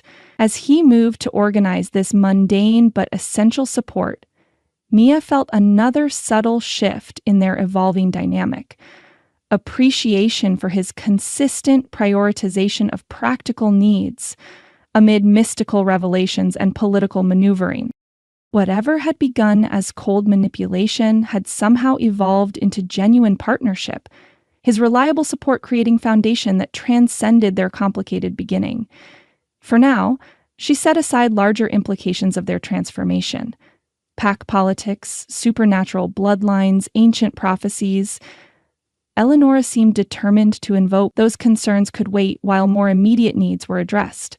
Lily's comfort, their mutual adjustment to transformed capabilities, the practical requirements of their new dual nature. But as medical staff responded to Eleonora's subtle direction, as Victoria departed to manage political fallout, as Callum returned with provisions suited to newly transformed shifters, Mia recognized fundamental truth beneath supernatural complexities. Everything had changed. Whatever future awaited, whatever implications their Luna bloodline carried for pack hierarchy, whatever challenges Lawrence might present to their newfound status, they had crossed a threshold that could never be reversed. The contract that had brought her into the Blackwood world had evolved beyond its calculated parameters. Transformation awakening heritage neither she nor her manipulators had fully anticipated. As Lily explored her wolf form with childish delight, as their mental bond strengthened with each passing moment, as Callum's support continued despite political complications, Mia accepted this transformed reality not with resignation, but with emerging determination to navigate it on her own terms. "We're going to be okay, sweet pea," she projected toward her daughter, conviction growing beneath maternal reassurance. "Different than before, but okay." Lily's response carried simple wisdom that cut through supernatural complexity. "Being a wolf is way cooler than I expected, and you can be one too. That makes it twice as awesome." The straightforward acceptance, approaching transformation as expansion rather than loss, offered perspective Mia's adult consciousness needed. Whatever challenges awaited, whatever complications their awakened bloodline created, they would face them together. Mother and daughter, human and wolf, navigating dual nature with the strength their connection provided. And perhaps, though she wasn't quite ready to acknowledge it fully, with the support of the man who had orchestrated their entrapment, only to find himself increasingly ensnared by genuine feeling that transcended his calculated beginning. Glancing toward Callum as he quietly organized practical support while supernatural drama swirled around them, Mia recognized uncomfortable truth beneath lingering wariness. The contract between them had evolved into something neither had anticipated. Connection that political manipulation had initiated, but genuine feeling now sustained. Whatever came next in their transformed reality, that unexpected evolution might prove their greatest strength against the challenges Lawrence and others would inevitably create. Chapter 6. Hidden Truths. We have less than 20 minutes. Callum's voice sliced through the pre-dawn stillness, his usual composure replaced by razor-sharp focus. Lawrence has called an emergency council session for sunrise. Once they convene, security protocols will lock down the entire estate. Mia's stomach twisted as she knelt beside Lily's bed, stuffing her daughter's treasured possessions into a backpack. 3 days had passed since their dual transformations. 3 days of mounting tension as Lawrence regrouped from the political shockwaves their Luna Prime manifestations had created. "Why now?" she asked, though her gut already knew the answer. Yesterday's medical assessment had felt like preparation for something far more invasive, despite Victoria's reassurances about standard protocols. Callum moved to the window with predatory grace, checking sightlines. "My father has convinced half the council that your uncontrolled abilities pose a threat to pack stability. They're voting on invoking containment protocols, which means placing you and Lily in protective custody. That would separate you under the guise of specialized training." Ice shot through Mia's veins. Separation from Lily had been Lawrence's implicit threat from the beginning. Leverage to ensure her compliance with extraction rituals and genetic testing. After their transformations shifted power dynamics, she'd believed that threat neutralized. "He can't do that," she insisted, doubt creeping into her voice despite herself. Eleonora said Luna Primes stand outside traditional pack hierarchy. "In theory, yes." Callum's jaw tightened. "In practice, my father controls enough council votes to authorize emergency measures pending formal status determination. By the time traditional protocols could be invoked to protect you, the damage would be done." Lily stirred in her sleep, her small face scrunching as if sensing tension through their newly formed mental bond. Since their transformations, that connection had strengthened daily, emotions flowing freely between them, occasional thoughts transferring with startling clarity. "Mommy?" Lily's sleepy mental voice preceded her physical awakening, blue eyes blinking open with the golden flecks that now permanently marked her supernatural heritage. "Something's happening. We're going on an adventure, sweet pea." Mia kept her voice steady despite the adrenaline humming through her system. "Just the 3 of us. But we need to be very quiet and do exactly what Callum says." Lily's gaze shifted between them, her childish perception reading the situation with uncanny accuracy. "Like spies on a secret mission?" "Exactly like that." Callum's serious expression softened. "Think you can be my stealth specialist? No sounds, fast movements, perfect teamwork?" The playful framing earned a solemn nod from Lily, who slipped from bed and began pulling on the clothes Mia handed her with focused determination that belied her 7 years. Within minutes, they were ready. 2 small bags containing their most essential possessions. Warm clothing layered against the pre-dawn chill, soft-soled shoes that wouldn't echo on the mansion's marble floors. Callum led them not toward the main corridor, but to the ornate fireplace dominating the suite's sitting room. He pressed a decorative wolf's head carved into the mantelpiece, and a section of paneling slid sideways with well-oiled precision, revealing a narrow corridor beyond. "Secret passage," he explained. "The mansion's riddled with them. Servants' routes originally, now primarily emergency evacuation paths." "How very Gothic novel of your ancestors," Mia remarked, her quip masking genuine appreciation for his thorough planning. His lips quirked in that almost smile she'd begun to recognize as genuine. "Wait until you see the hidden dungeons and mandatory family ghost." The unexpected humor cemented something Mia had observed during their transformation crises. Beneath Callum's controlled exterior lay capacity for warmth and even playfulness previously hidden behind pack obligation. The passage led them through the mansion's east wing, occasionally branching into wider service corridors before narrowing again. Callum navigated with confident familiarity, one hand always extended behind him to ensure they followed closely in the near darkness.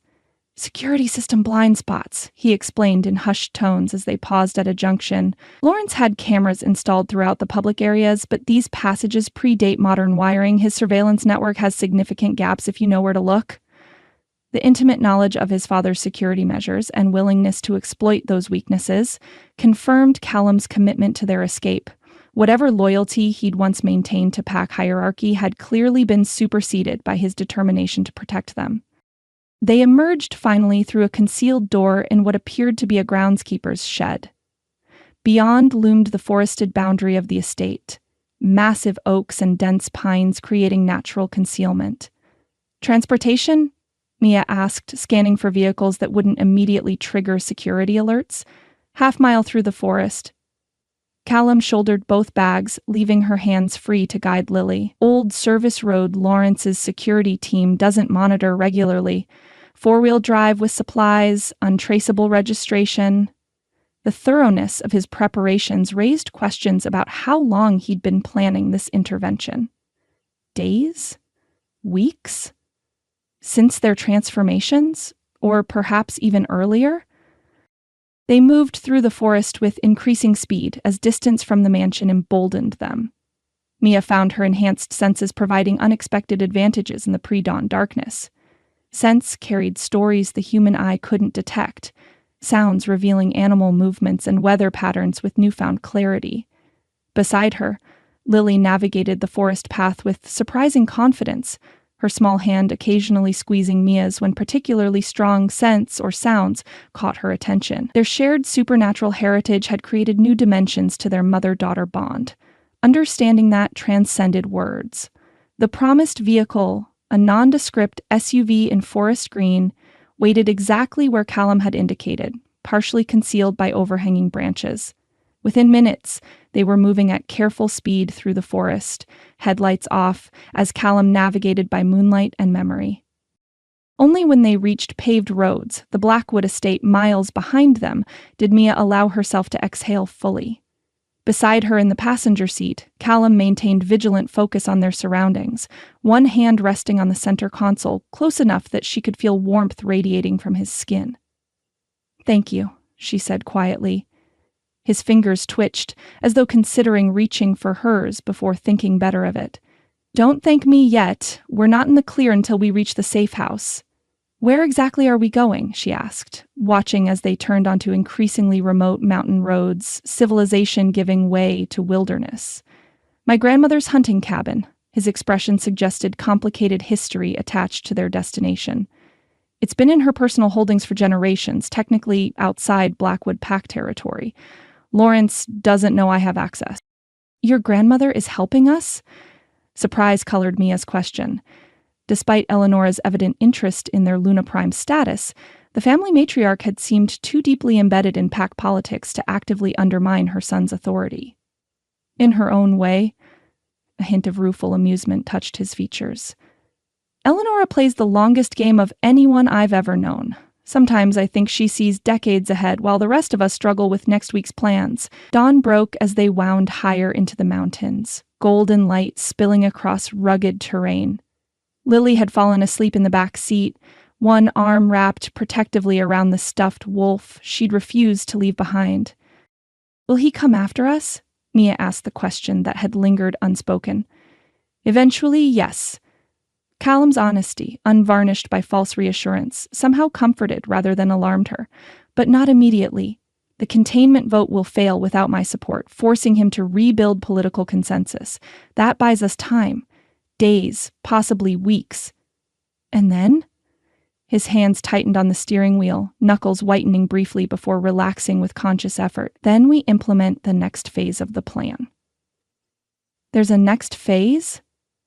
The revelation that his preparations extended beyond immediate escape suggested strategic depth she hadn't anticipated. Several, actually. A ghost of that almost smile touched his lips. "I've been planning contingencies since your transformation revealed your Luna Prime status. Lawrence's political maneuvering merely accelerated the timeline." The cabin materialized around a final bend in the road, not the rustic structure Mia had envisioned, but a substantial lodge built of massive logs and native stone. Nestled against the mountainside and surrounded by ancient pines, it projected both solidity and concealment. "Grandmother's idea of roughing it," Callum explained with dry amusement. "Technically a hunting lodge, though I've never known her to actually hunt anything beyond political advantage." The interior proved as unexpected as the exterior. Comfortable furnishings blending with practical design, modern conveniences disguised within rustic aesthetics. Fully stocked kitchen, extensive library, communication equipment hidden within decorative carvings, all suggested frequent use rather than occasional visitation. Eleonora maintains several properties outside official pack holdings, Callum explained as he secured the perimeter. Places Lawrence doesn't monitor or necessarily know exist. This one has been her personal retreat for decades. And she just gave you the keys, knowing you'd help us escape? The family dynamics continued to confound Mia, loyalty and opposition flowing in unpredictable currents beneath surface appearances. Callum's expression shifted to something more complex. Our relationship has always been complicated. She trained me to question pack hierarchy, even while my father demanded absolute loyalty. He shrugged. I think she's been waiting decades for me to finally make this choice. Lily had awakened during their arrival, exploring the cabin with curious enthusiasm that suggested their midnight flight registered more as adventure than trauma in her resilient mind. Her delighted discovery of a room clearly prepared for her, complete with books, art supplies, and a window seat overlooking a small stream, provided welcome distraction as Mia and Callum unloaded essential supplies. With immediate security established and Lily contentedly arranging her possessions in her new space, the adrenaline that had sustained Mia finally ebbed, leaving bone-deep exhaustion in its wake. Only then did she notice the rough scratch along Callum's forearm, angry red lines where tree branches had caught him during their forest trek. "You're hurt," she observed, reaching instinctively before catching herself, hand hovering uncertainly between them. He glanced down, as if noticing the injury for the first time. "It's nothing. Superficial. Let me see." The directive emerged with unexpected authority, something of her newfound Luna status coloring the simple request. Surprising them both, he complied without protest, extending his arm for her inspection. The scratches looked worse than she'd initially assessed. Deep enough to draw blood in several places, dirt and debris embedded along the wound's edges. "First aid kit in the kitchen cabinet," he directed. "Top shelf, behind the blue canister." The supplies proved comprehensive, and Mia worked methodically to clean the wounds, cataloging his reactions from beneath lowered lashes. He remained perfectly still beneath her ministrations, though his pulse visibly quickened when her fingers traced the unmarked skin surrounding the scratches. "You've done this before," he observed as she applied antibiotic ointment with practiced precision. "Single mother with an active child," she reminded him, the simple explanation containing volumes of experience. Lily could find ways to injure herself in padded rooms. "I learned basic first aid by necessity." His free hand moved suddenly, capturing hers as she finished securing a bandage over the worst scratch. The contact sent unexpected heat cascading through her tired body. "Thank you," he said quietly, eyes holding hers with intensity that transcended the minor medical attention. "Not just for this, for trusting me enough to run." The acknowledgement struck deeper than elaborate declarations might have. After everything that had happened between them, trust remained complicated terrain, tentatively navigated through actions rather than words. "You earned it," she replied simply, neither pulling away nor deepening the contact. "When Lily was sick. When I transformed. You chose us over pack politics each time." Something vulnerable flashed across his features before he could mask it with his usual control. It wasn't a difficult choice. The quiet admission hung between them, weighted with implications neither seemed ready to articulate fully. His thumb traced an absent pattern against her palm, the simple contact somehow more intimate than passionate embrace might have been. "You should rest," he suggested finally, reluctantly releasing her hand. "The master bedroom's prepared. I'll take the sofa in the study." Mia nodded, exhaustion reasserting itself. Questions remained about their future, about Lawrence's next moves, about Callum's long-term plans. But they could wait. As she turned toward the bedroom, his voice stopped her at the threshold. "Mia." The single word carried layers of meaning she couldn't fully decipher. She looked back, finding him watching her with that unguarded expression she'd glimpsed with increasing frequency since their transformations, as though her Luna awakening had somehow freed something within him as well. "We're going to figure this out," he promised, the simple assurance carrying weight beyond its words. Together. A declaration, partnership rather than protection, offered foundation more solid than elaborate promises might have provided. Mia nodded once, acknowledging both the commitment and the unspoken emotions beneath it, before closing the bedroom door behind her. Whatever came next in their transformed reality, they would face it as equals rather than captor and captive. Evolution neither had anticipated when signing their calculated contract, but which now offered their strongest defense against whatever Lawrence would inevitably unleash against them. Mia woke to afternoon sun streaming through unfamiliar windows, momentary disorientation giving way to memory of their pre-dawn escape. The bedroom, clearly designed as Eleonora's private sanctuary, surrounded her with subtle luxury disguised as rustic simplicity. Voices drifted from beyond the closed door, Lily's excited chatter punctuated by Callum's deeper responses. Through their mental bond, Mia sensed no distress, only curiosity and engagement that eased her maternal concern. She found them in the cabin's great room, seated before a massive stone fireplace where flames crackled despite the season's warmth. Spread across the hearth rug between them lay an elaborate game involving carved wooden pieces Mia didn't recognize, Lily's expression intense with strategic concentration. "That's cheating," her daughter protested as Callum moved a wolf-shaped piece across the board. "You can't cross water during waning moon phase." "Unless," he countered, tapping a different piece with deliberate emphasis, "your pack shaman has performed the river blessing during the previous turn." "You didn't say that was a rule before," Lily huffed, though without genuine frustration. "Is this how real wolves do territory fights?" "It's how they used to, centuries ago." Callum's expression softened with something like nostalgia. "Modern packs negotiate with lawyers and contracts instead of ritual challenges. Far less interesting, if you ask me." Watching them together, Lily comfortable and engaged, Callum patient yet never condescending, stirred complicated emotions Mia wasn't quite ready to examine fully. Her daughter needed father figures who treated her as person rather than possession. Callum increasingly filled that role, despite their unconventional beginning. They looked up simultaneously as she entered, both faces lighting with welcome that suggested genuine pleasure rather than polite acknowledgement. "Mommy, I'm learning wolf strategy," Lily announced, patting the floor beside her in invitation. "It's like chess, but with magic and territory rules. Callum says real packs used to play this to practice war without actually fighting." "Territorial negotiations," Callum corrected with gentle emphasis, that almost smile touching his lips. "Though I suppose war isn't entirely inaccurate from a historical perspective."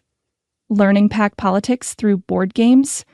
Mia settled beside them, cataloging the intricate playing pieces. "Clever approach." "History disguised as entertainment," he agreed, something like appreciation flickering in his eyes. "Your daughter's a natural strategist, by the way. Intuitive understanding of territory defense that usually takes years to develop."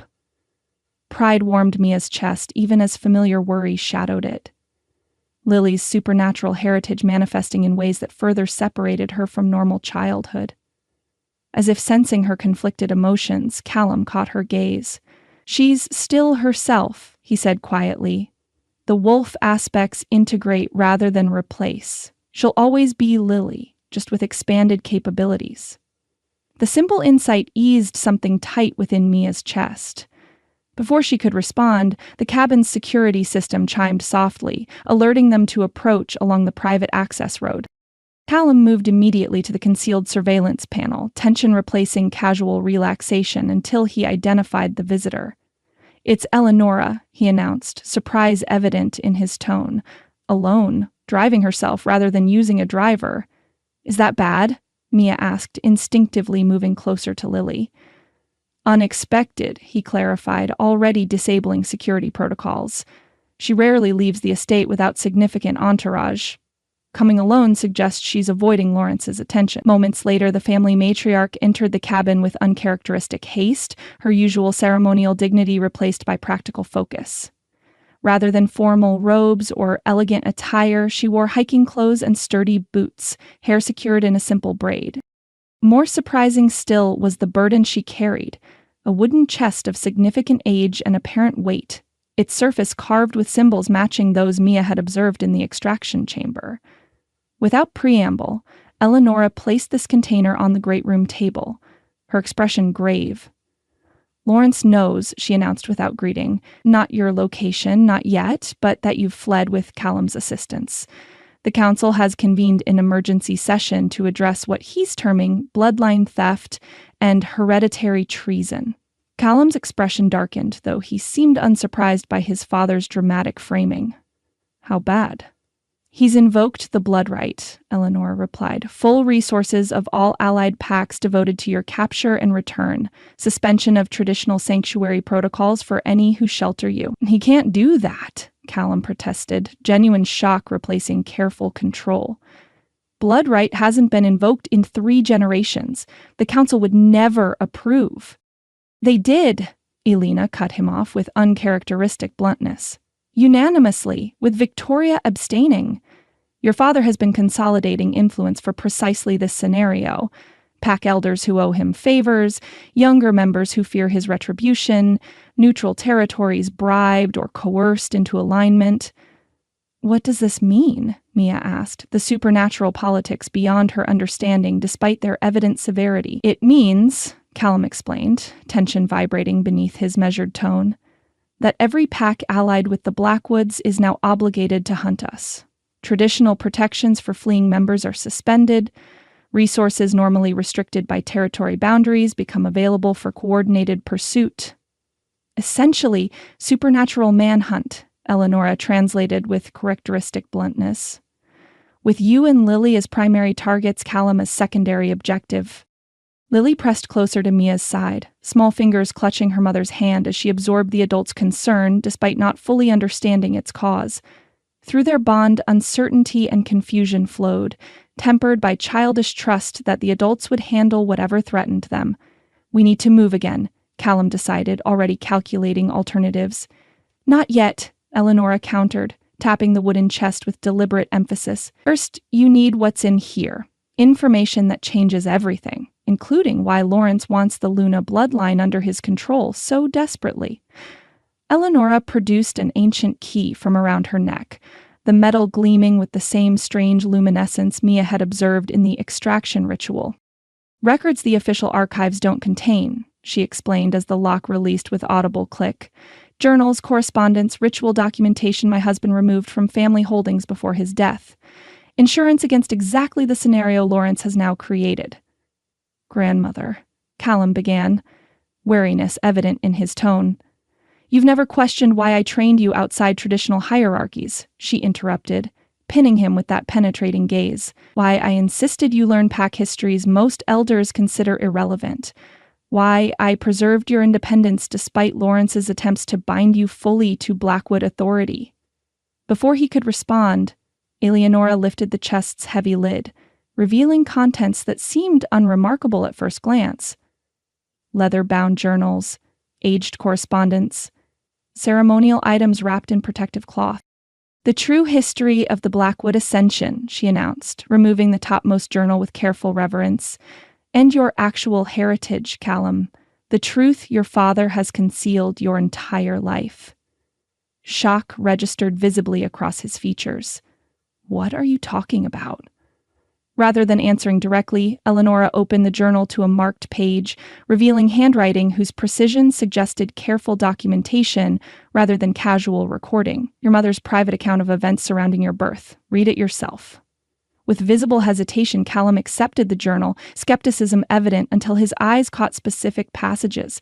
As he read, color drained from his face, shoulders stiffening with tension that transformed his entire demeanor from controlled confidence to stunned disbelief. "That's not possible," he finally managed, voice rough with emotion. Lawrence would have done exactly what he did." Eleonora cut him off with unexpected harshness. "What he's always done. Whatever ensured Blackwood dominance regardless of cost to others." Mia watched this exchange with growing concern, the obvious emotional impact suggesting revelations far beyond typical family secrets. Lily sensed the tension as well, pressing closer against Mia's side. Perhaps Lily should explore the fantastic treehouse just visible from her bedroom window, Eleonora suggested with diplomatic precision. I believe there are supplies for proper forest exploration in the mudroom cabinet. The transparent attempt to remove Lily from difficult conversation might have failed with a less perceptive child, but Lily nodded with surprising maturity. Secret grown-up wolf stuff, she asked with blunt directness, the kind that makes everyone sad and angry? The kind that's necessary but not suitable for young ears, Eleonora confirmed, something like approval warming her usually inscrutable expression. The treehouse has excellent drawing supplies and a perfect view of the stream where flash of silver suggests fish worth sketching. This enticement proved sufficient, particularly when coupled with Mia's reassuring nod. Once Lily had been properly equipped for outdoor exploration, the atmosphere in the great room shifted perceptibly, tension replacing careful restraint, as Callum placed the journal on the table with deliberate control. "Tell me everything," he demanded, voice barely containing emotions turning visibly beneath his usual composure. "Not in riddles or half-truths. Everything." Eleonora settled into a chair with the air of someone preparing for lengthy disclosure. "You were not born Blackwood," she began without preamble. "Your mother, Elena, belonged to the Silvercrest Pack, traditional rivals to our territory since the first convergence." The revelation struck like physical blow, color draining further from Callum's face. Mia moved instinctively to his side, offering silent support. "The Silvercrests were renowned for Luna bloodlines," Eleonora continued.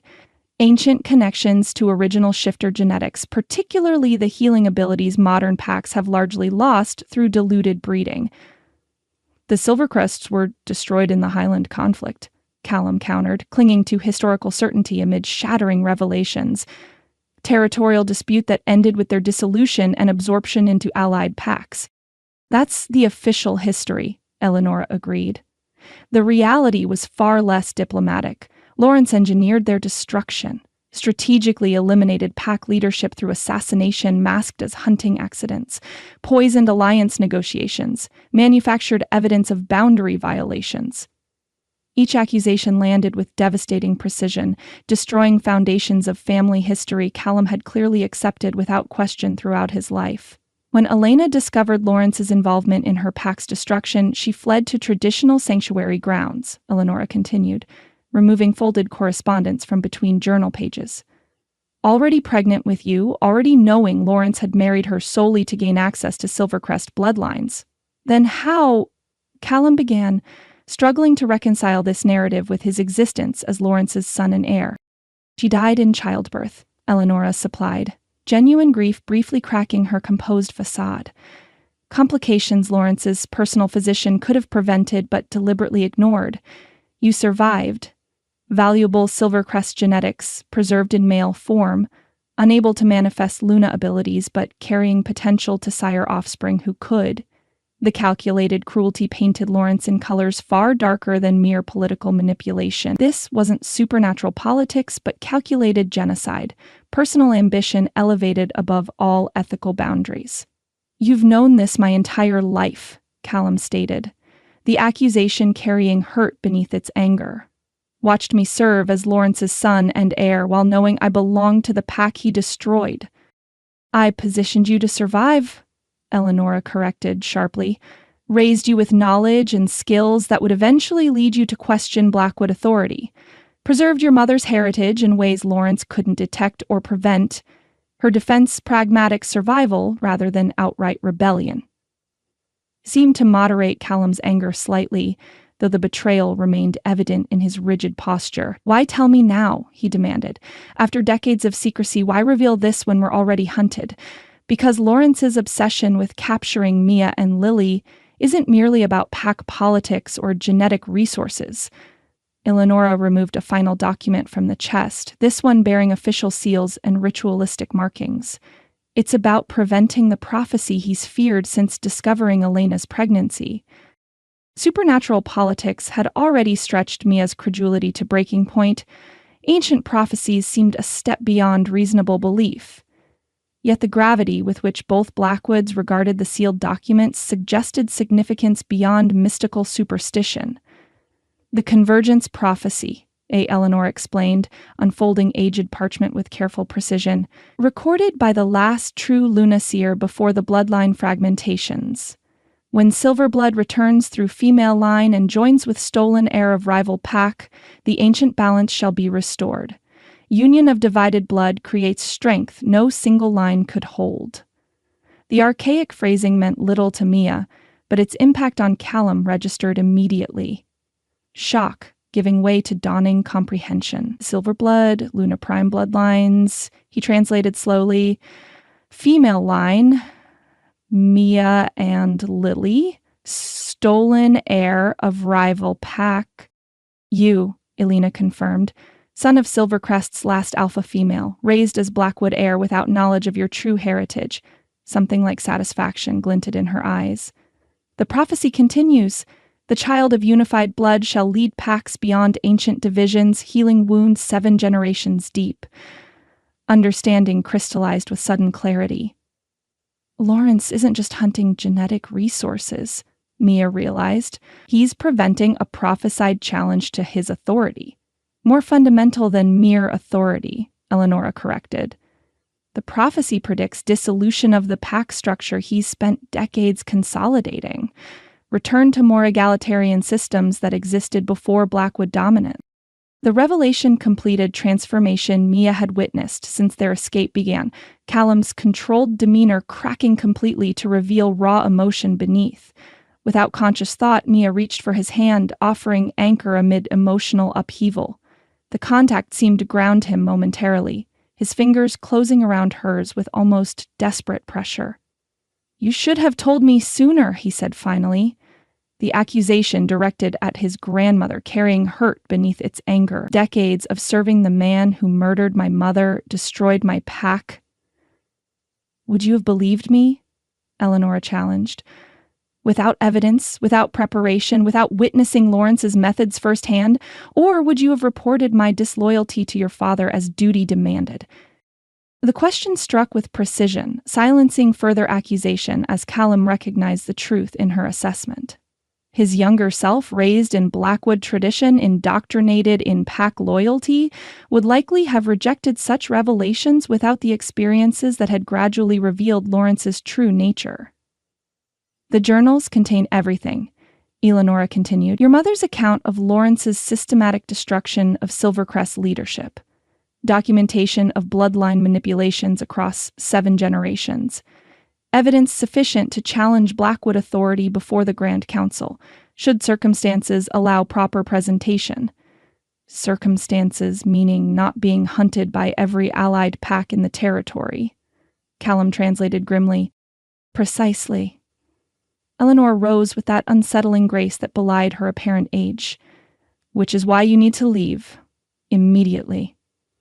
This location has remained secure thus far, but Lawrence's resources expand hourly as allied packs join the hunt." The practical reminder of their precarious situation temporarily overshadowed personal revelations. Callum nodded, combat training reasserting itself as he mentally shifted from emotional processing to tactical planning. "Secondary location in the Eastern Territories," he suggested. "Compromised," she replied without elaboration. "The tertiary option remains viable. Abandoned hunting lodge near the Canadian border. Ownership obscured through multiple shell companies Lawrence has no connection to. Their evident preparation, backup plans for backup plans, reassured Mia even as it highlighted the severity of their situation. We'll leave at dusk, Callum decided. Less visibility, reduced traffic on mountain roads, better coverage if we need to divert unexpectedly.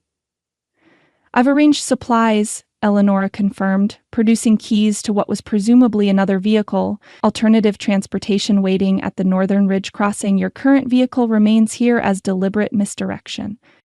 When Eleonora finally departed, taking a different route to avoid creating patterns that might reveal their location, silence settled over the cabin, weighted with revelations too significant for casual discussion. Callum stood at the window, shoulders rigid with tension as he stared unseeing at the forested landscape beyond. I should check on Lily, Mia said quietly, offering space for private processing. His hand caught hers as she moved to pass, the contact halting her without force. "Wait," he said, voice rough with suppressed emotion. She turned back, finding vulnerability in his expression she'd never witnessed before. Defenses, completely lowered to reveal raw hurt beneath his usual controlled facade. Without conscious thought, she reached up, palm resting against his cheek in simple human contact that transcended supernatural complications. "My entire life," he began, words emerging with evident difficulty, "everything I believed about myself, my heritage, my purpose, all fabricated by the man who murdered my mother and destroyed my actual bloodline."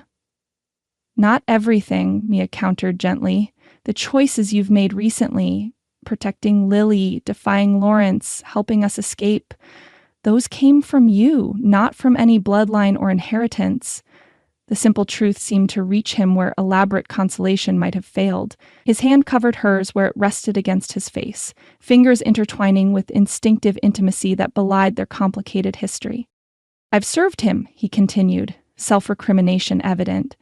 "Enforced his will, implemented his plans, believed his justifications for decades.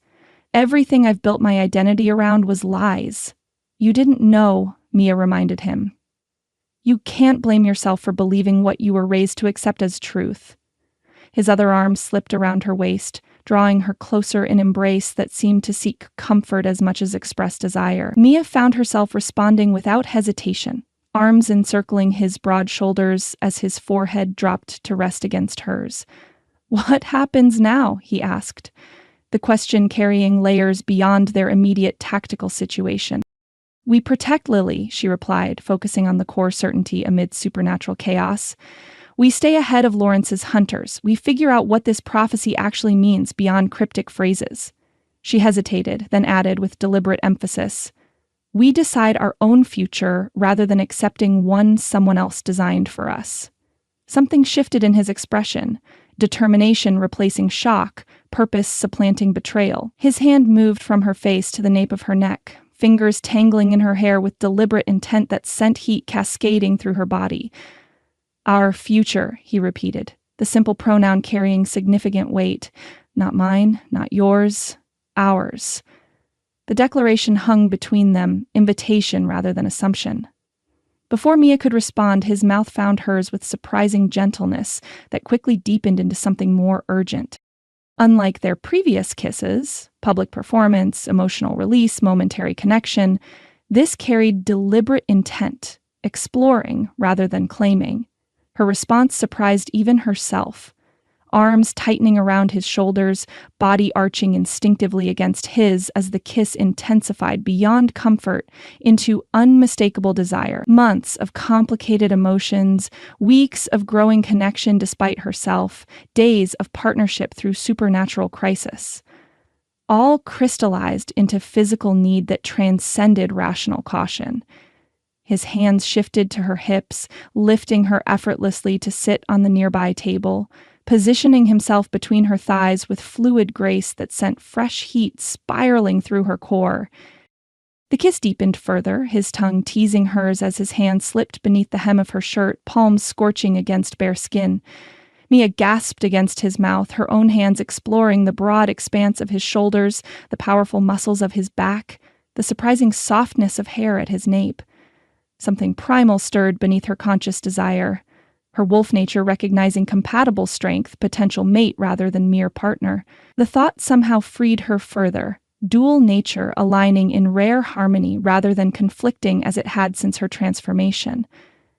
Callum seemed to experience similar liberation, his usual careful control giving way to instinctive response that carried no calculation, no restraint beyond consideration for her boundaries.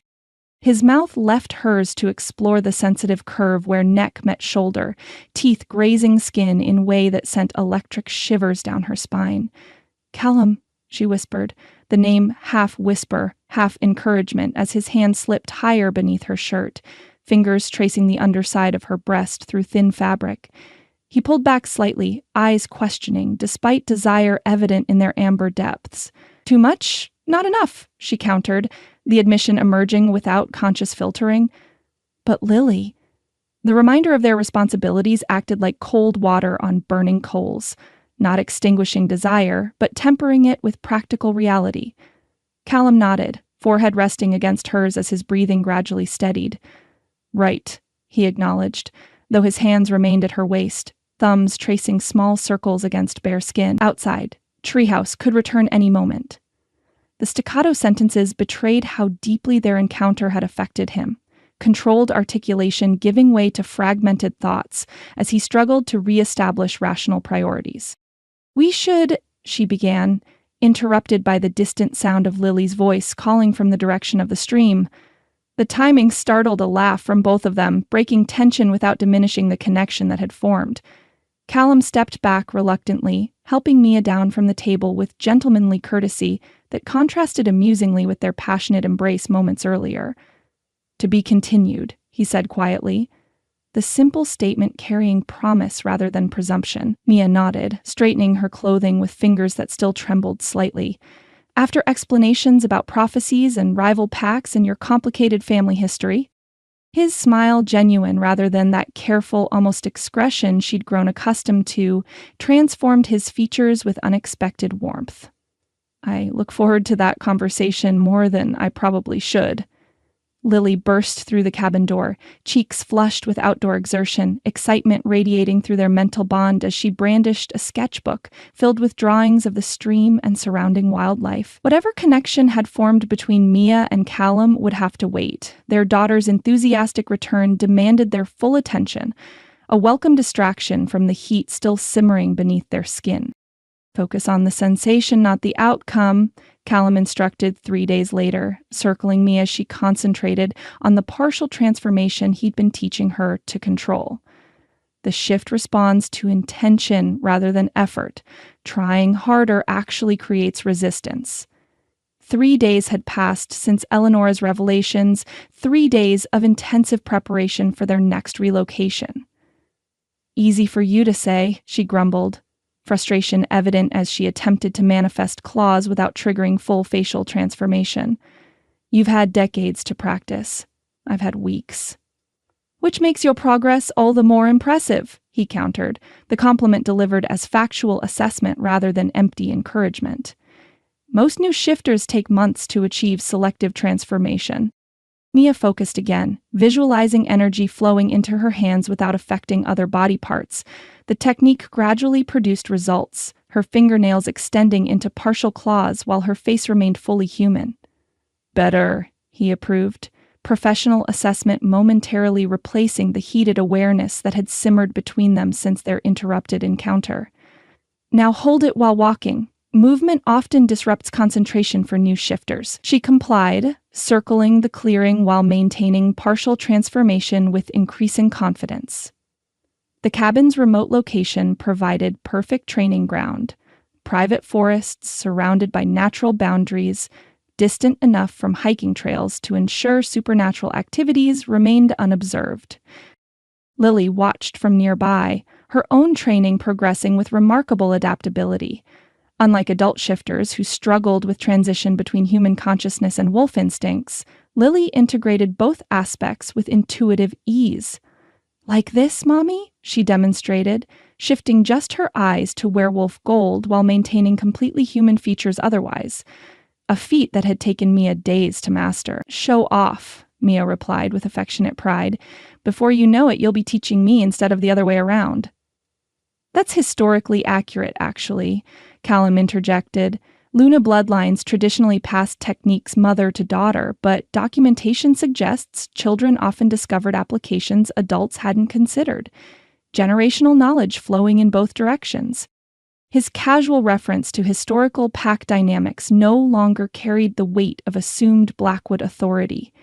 Since discovering his true Silvercrest heritage, Callum had approached supernatural traditions with critical assessment rather than automatic acceptance. "Can I try the fighting forms now?" Lily asked eagerly. "Defensive positioning only," Callum specified, his instruction tempered by awareness of Mia's concerns. "Remember, these are protection techniques, not aggressive stances." The distinction had gradually eased Mia's initial resistance to combat training for her 7-year-old.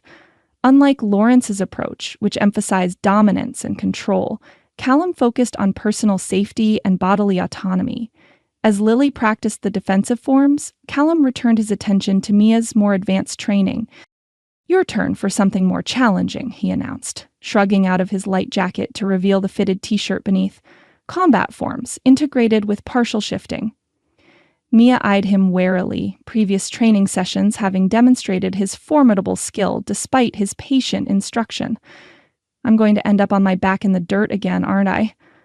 "Only if you repeat yesterday's mistake of prioritizing speed over proper positioning," he replied, though humor glinted beneath professional assessment. "Besides, you've improved significantly since our first session." They squared off in the clearing's center, Lily settling cross-legged at safe distance to observe. Callum began with slow demonstration of the sequence they'd been practicing. Defensive blocks transitioning to counterstrikes, partial transformation integrated with physical movement. "Remember, the shift enhances natural movement rather than replacing it," he reminded as Mia mirrored his demonstration. "Human muscle memory provides foundation for Wolf's strength to build upon." When demonstration transitioned to actual practice, Callum initiating attacks at half speed for Mia to defend against, their physical interaction carried unavoidable awareness beyond combat training. Each blocked strike brought momentary contact, bodies moving in synchronized patterns that resembled dance as much as fighting. "Better," he approved as she successfully countered a combination they'd been practicing. "Now add partial transformation to your counterattack." Mia complied, manifesting claws as she executed the defensive sequence, supernatural strength-enhancing movements that had begun as purely physical techniques. "Now try to anticipate rather than react," he suggested, increasing speed slightly. "Your enhanced senses provide advance warning human fighters lack. Use that advantage."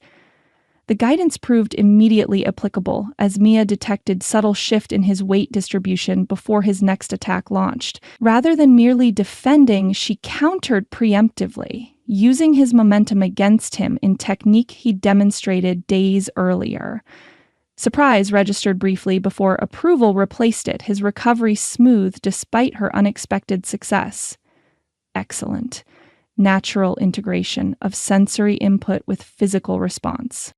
Their training continued with increasing intensity, supernatural abilities enhancing rather than replacing combat fundamentals as they moved through progressively challenging sequences. "Last sequence at full speed," Callum announced, shifting stance to indicate increased difficulty. "Integrate everything we've practiced. Partial transformation, sensory anticipation, counter force application."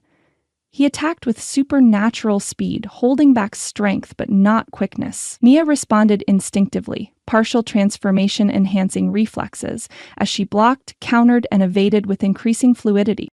Their bodies moved in synchronized pattern, physical contact brief but electric as supernatural awareness amplified ordinary sensation.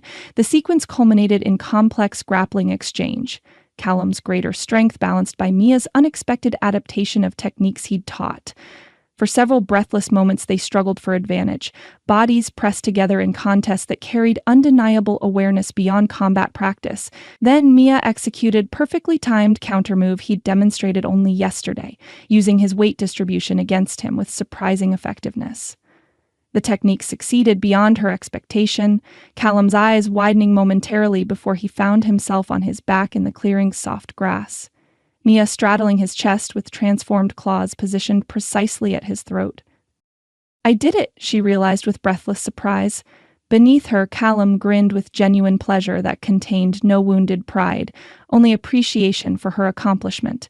"Told you that you were a natural." The position, her body atop his, thighs bracketing his torso, hands against his chest. Abruptly registered beyond heat bloomed between them, training intensity transitioning to different tension entirely as awareness of interrupted intimacy resurfaced with renewed urgency. "Well done, Mommy!" Lily's enthusiastic applause broke the charged moment, her childish pride evident through both verbal encouragement and emotional resonance through their mental bond. Reality reasserted itself as Mia rolled gracefully to her feet, extending hand to help Callum up with casual partnership that belied the electricity still humming between them. Their fingers lingered fractionally longer than necessary before separating. acknowledgement without escalation of connection temporarily paused by practical priorities. The cabin's security system chimed suddenly, alerting them to approach along the private access road. Callum moved immediately to the concealed surveillance panel, tension replacing casual relaxation until he identified the visitors. "Well, that's interesting," he murmured, eyes narrowing at the display. "What?" Mia asked, moving to his side, instinctively positioning herself between the potential threat and Lily. "Victoria Rhodes and James Blackwood, my cousin." His voice was carefully neutral. "Along with two others I recognize from the pack. They're approaching on foot, not in vehicles." A pause. "And they're coming openly, not attempting to conceal their approach." A trap? Possibly. His expression was calculating. Or potentially something else entirely. Victoria abstained from the blood right vote, and James has always been less aligned with my father's methodologies than most would suspect. Mia felt her wolf stir beneath her skin. What do we do? We prepare for the worst while allowing for better possibilities. Callum's decision came with swift authority. "Lily, remember the safe room we practiced finding yesterday? I need you to go there now. Take your wolf guardian figurine for protection." To Mia's relief, Lily nodded solemnly, recognizing the seriousness in Callum's tone. "Is this the danger drill we practiced?" "Yes, sweetheart, just like we practiced."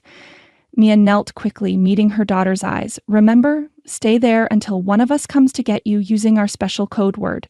Moonflower," Lily whispered, already backing toward the cabin. Once Lily was safely inside, Callum turned to Mia. "They'll be here in less than 5 minutes. I'll meet them at the tree line. You stay inside a secondary defense." "Like hell," Mia countered, her newfound combat confidence bolstering her resolve. "We face this together or not at all. You said it yourself. Partnership, not protection." A flash of surprise crossed his features before resolving into something like admiration. "Fair point. Together, then." They positioned themselves in the clearing, Mia slightly behind Callum's right shoulder, both of them partially shifted, just enough to access enhanced strength and reflexes while maintaining human appearance to casual observation. The visitors emerged from the forest with deliberate, slow movements, hands clearly visible. Victoria led the group, her usually immaculate appearance replaced by practical hiking clothes. James followed close behind, with two others Mia didn't recognize bringing up the rear. "Hold!" Callum commanded, his voice carrying easily across the clearing. "Identify yourselves and your purpose before approaching further." Victoria stopped immediately. "James Blackwood, Victoria Rhodes, Eliza Harmon, and Daniel Chen, we come under banner of neutral approach." The formal declaration caused Callum to shift his stance slightly, though his wariness remained evident. "State your purpose," he replied, maintaining partial transformation despite apparent recognition of the visitors. "Information exchange and potential alliance discussion," James responded with equal formality. "We bring news you need and seek perspective we lack. No trackers, no surveillance, no communication devices." Callum assessed them for long moments, supernatural senses clearly evaluating for potential deception. Finally, he nodded once. "Approach in pairs. Submission to standard security protocols." The visitors complied without protest, Victoria and James advancing first with deliberate movements. As they submitted to Callum's thorough inspection, Mia realized this unexpected visit represented either their greatest threat or potentially their first real allies in what had thus far been a desperate flight from Lawrence's control. Either way, the game had changed. The hunters had found them, but apparently not to hunt. The question now was why they had truly come, and whether their arrival would spell disaster or opportunity for the unlikely family Mia, Callum, and Lily had begun to form. "Lawrence has initiated ancient reclamation protocol," James explained an hour later, his usually casual demeanor replaced by grim intensity. "The ritual will occur during the blood moon 3 nights from now." They sat in the cabin's main room, the visitors having passed Callum's rigorous security checks.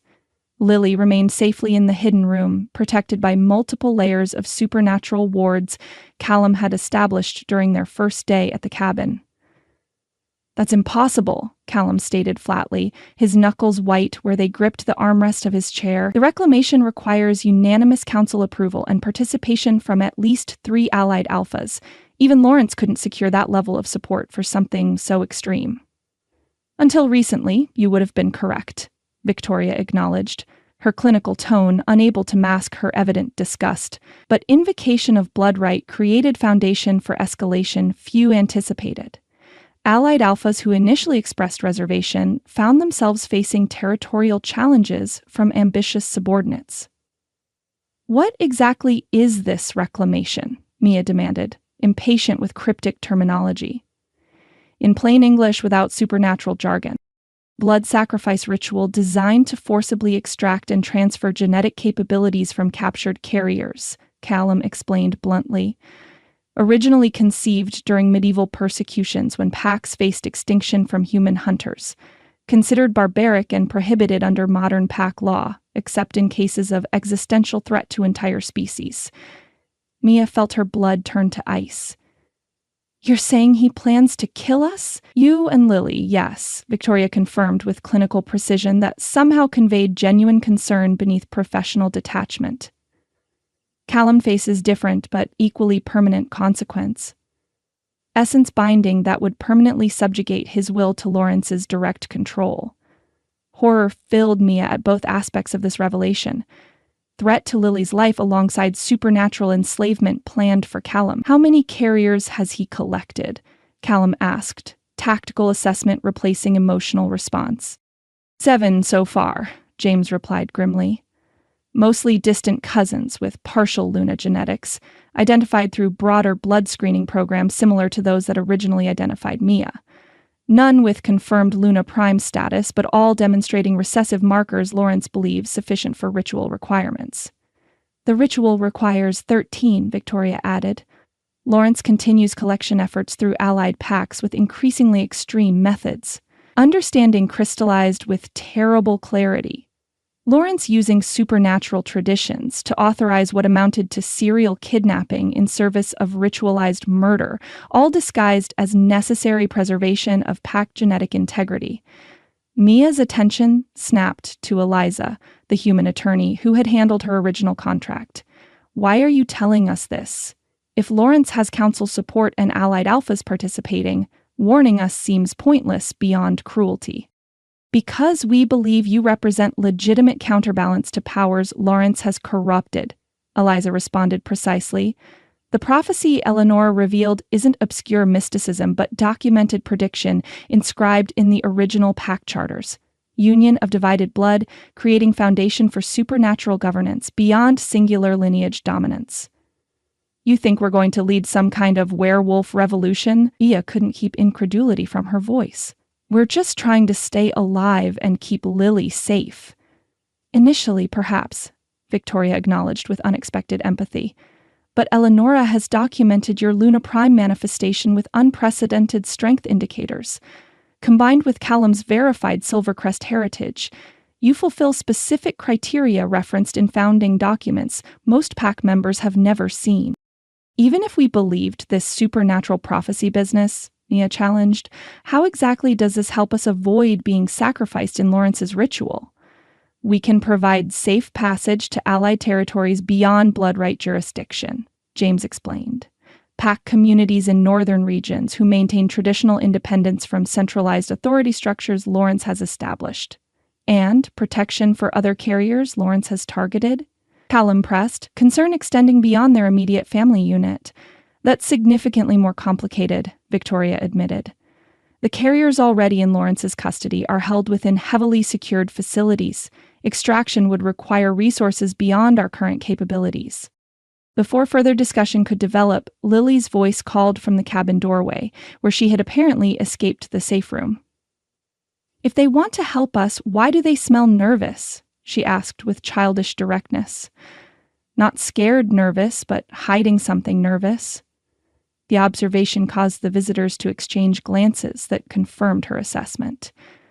Perceptive, Victoria acknowledged with genuine respect. We haven't disclosed our complete information because we're still evaluating your potential receptiveness to broader implications. Meaning what? Mia demanded, protective instincts flaring. Daniel stepped forward, quiet authority replacing previous reticence. The reclamation ritual doesn't just extract genetic material from captured carriers. It transfers those capabilities to selected recipients. specifically Lawrence and his closest allies within corrupted council structure. If successful, Victoria continued clinically. Lawrence would absorb Luna Prime capabilities directly rather than merely accessing them through controlled carriers. The resulting power imbalance would create practically insurmountable advantage against any potential opposition to his authority. He's planning to make himself some kind of super werewolf? Mia translated, cutting through supernatural terminology. Essentially, yes, James confirmed, disgust evident in his tone. Ancient practice, considered abomination by traditional pack standards, but technically permissible under emergency provisions Lawrence has manufactured through political manipulation. So your reform movement wants to stop this ritual, Mia concluded, and you think we represent your best chance because of this prophecy business. That's accurate but incomplete, Victoria replied carefully. Opposition extends beyond moral objections to practical recognition that Lawrence's methodologies threaten fundamental stability of supernatural communities beyond immediate territorial considerations. You're still not telling us everything. No, Callum agreed, his perception apparently matching her own. They're holding something back. The direct confrontation created visible discomfort among their visitors. Finally, James stepped forward. The division within pack structures isn't merely political disagreement about Lawrence's methods, he explained with unusual directness. Younger generations increasingly recognize fundamental flaws in hierarchical dominance systems that prioritize bloodline purity over functional adaptation. The prophecy represents potential foundation for entirely new approach to supernatural governance. Partnership rather than subjugation, cooperation rather than competition. You're not just warning us about Lawrence's ritual, Callum translated. You're recruiting us for supernatural revolution against the entire pack system. Reform rather than revolution, Victoria corrected precisely. Return to balanced governance systems that existed before centralized authorities consolidated power through bloodline manipulation and territorial aggression. Before Mia could respond, Lily moved from the doorway to stand beside her, small hands slipping into her mother's with casual confidence. They're telling the truth now, she announced with childish certainty. Not all of it, but the important parts about wanting to help people Lawrence wants to hurt. The simple assessment somehow carried greater impact than elaborate political explanations. Mia found herself instinctively trusting her daughter's evaluation despite maintained adult skepticism. Even if we believed everything you've said, she challenged, how exactly do you propose stopping a ritual that apparently has support from multiple allied packs and supernatural authorities? That's where your unique capabilities become essential, Victoria explained. The reclamation ritual requires specific combination of lunar alignment, territorial positioning, and ceremonial preparations that create temporary vulnerability within otherwise secured supernatural constructs. Vulnerability we can exploit with properly coordinated counteraction, James translated, particularly with Luna Prime capabilities demonstrated during your transformation experiences. You're proposing direct confrontation with Lawrence's ritual gathering, Callum observed thoughtfully. Not just escaping his hunters, but actively opposing the ceremony itself. It represents our best opportunity to prevent not just immediate sacrifices, but long-term power consolidation that would make future opposition practically impossible, Victoria confirmed with unusual passion. The ritual creates temporary disruption in normal protective barriers surrounding traditional pack territories, a weakness that won't exist once the ceremony concludes.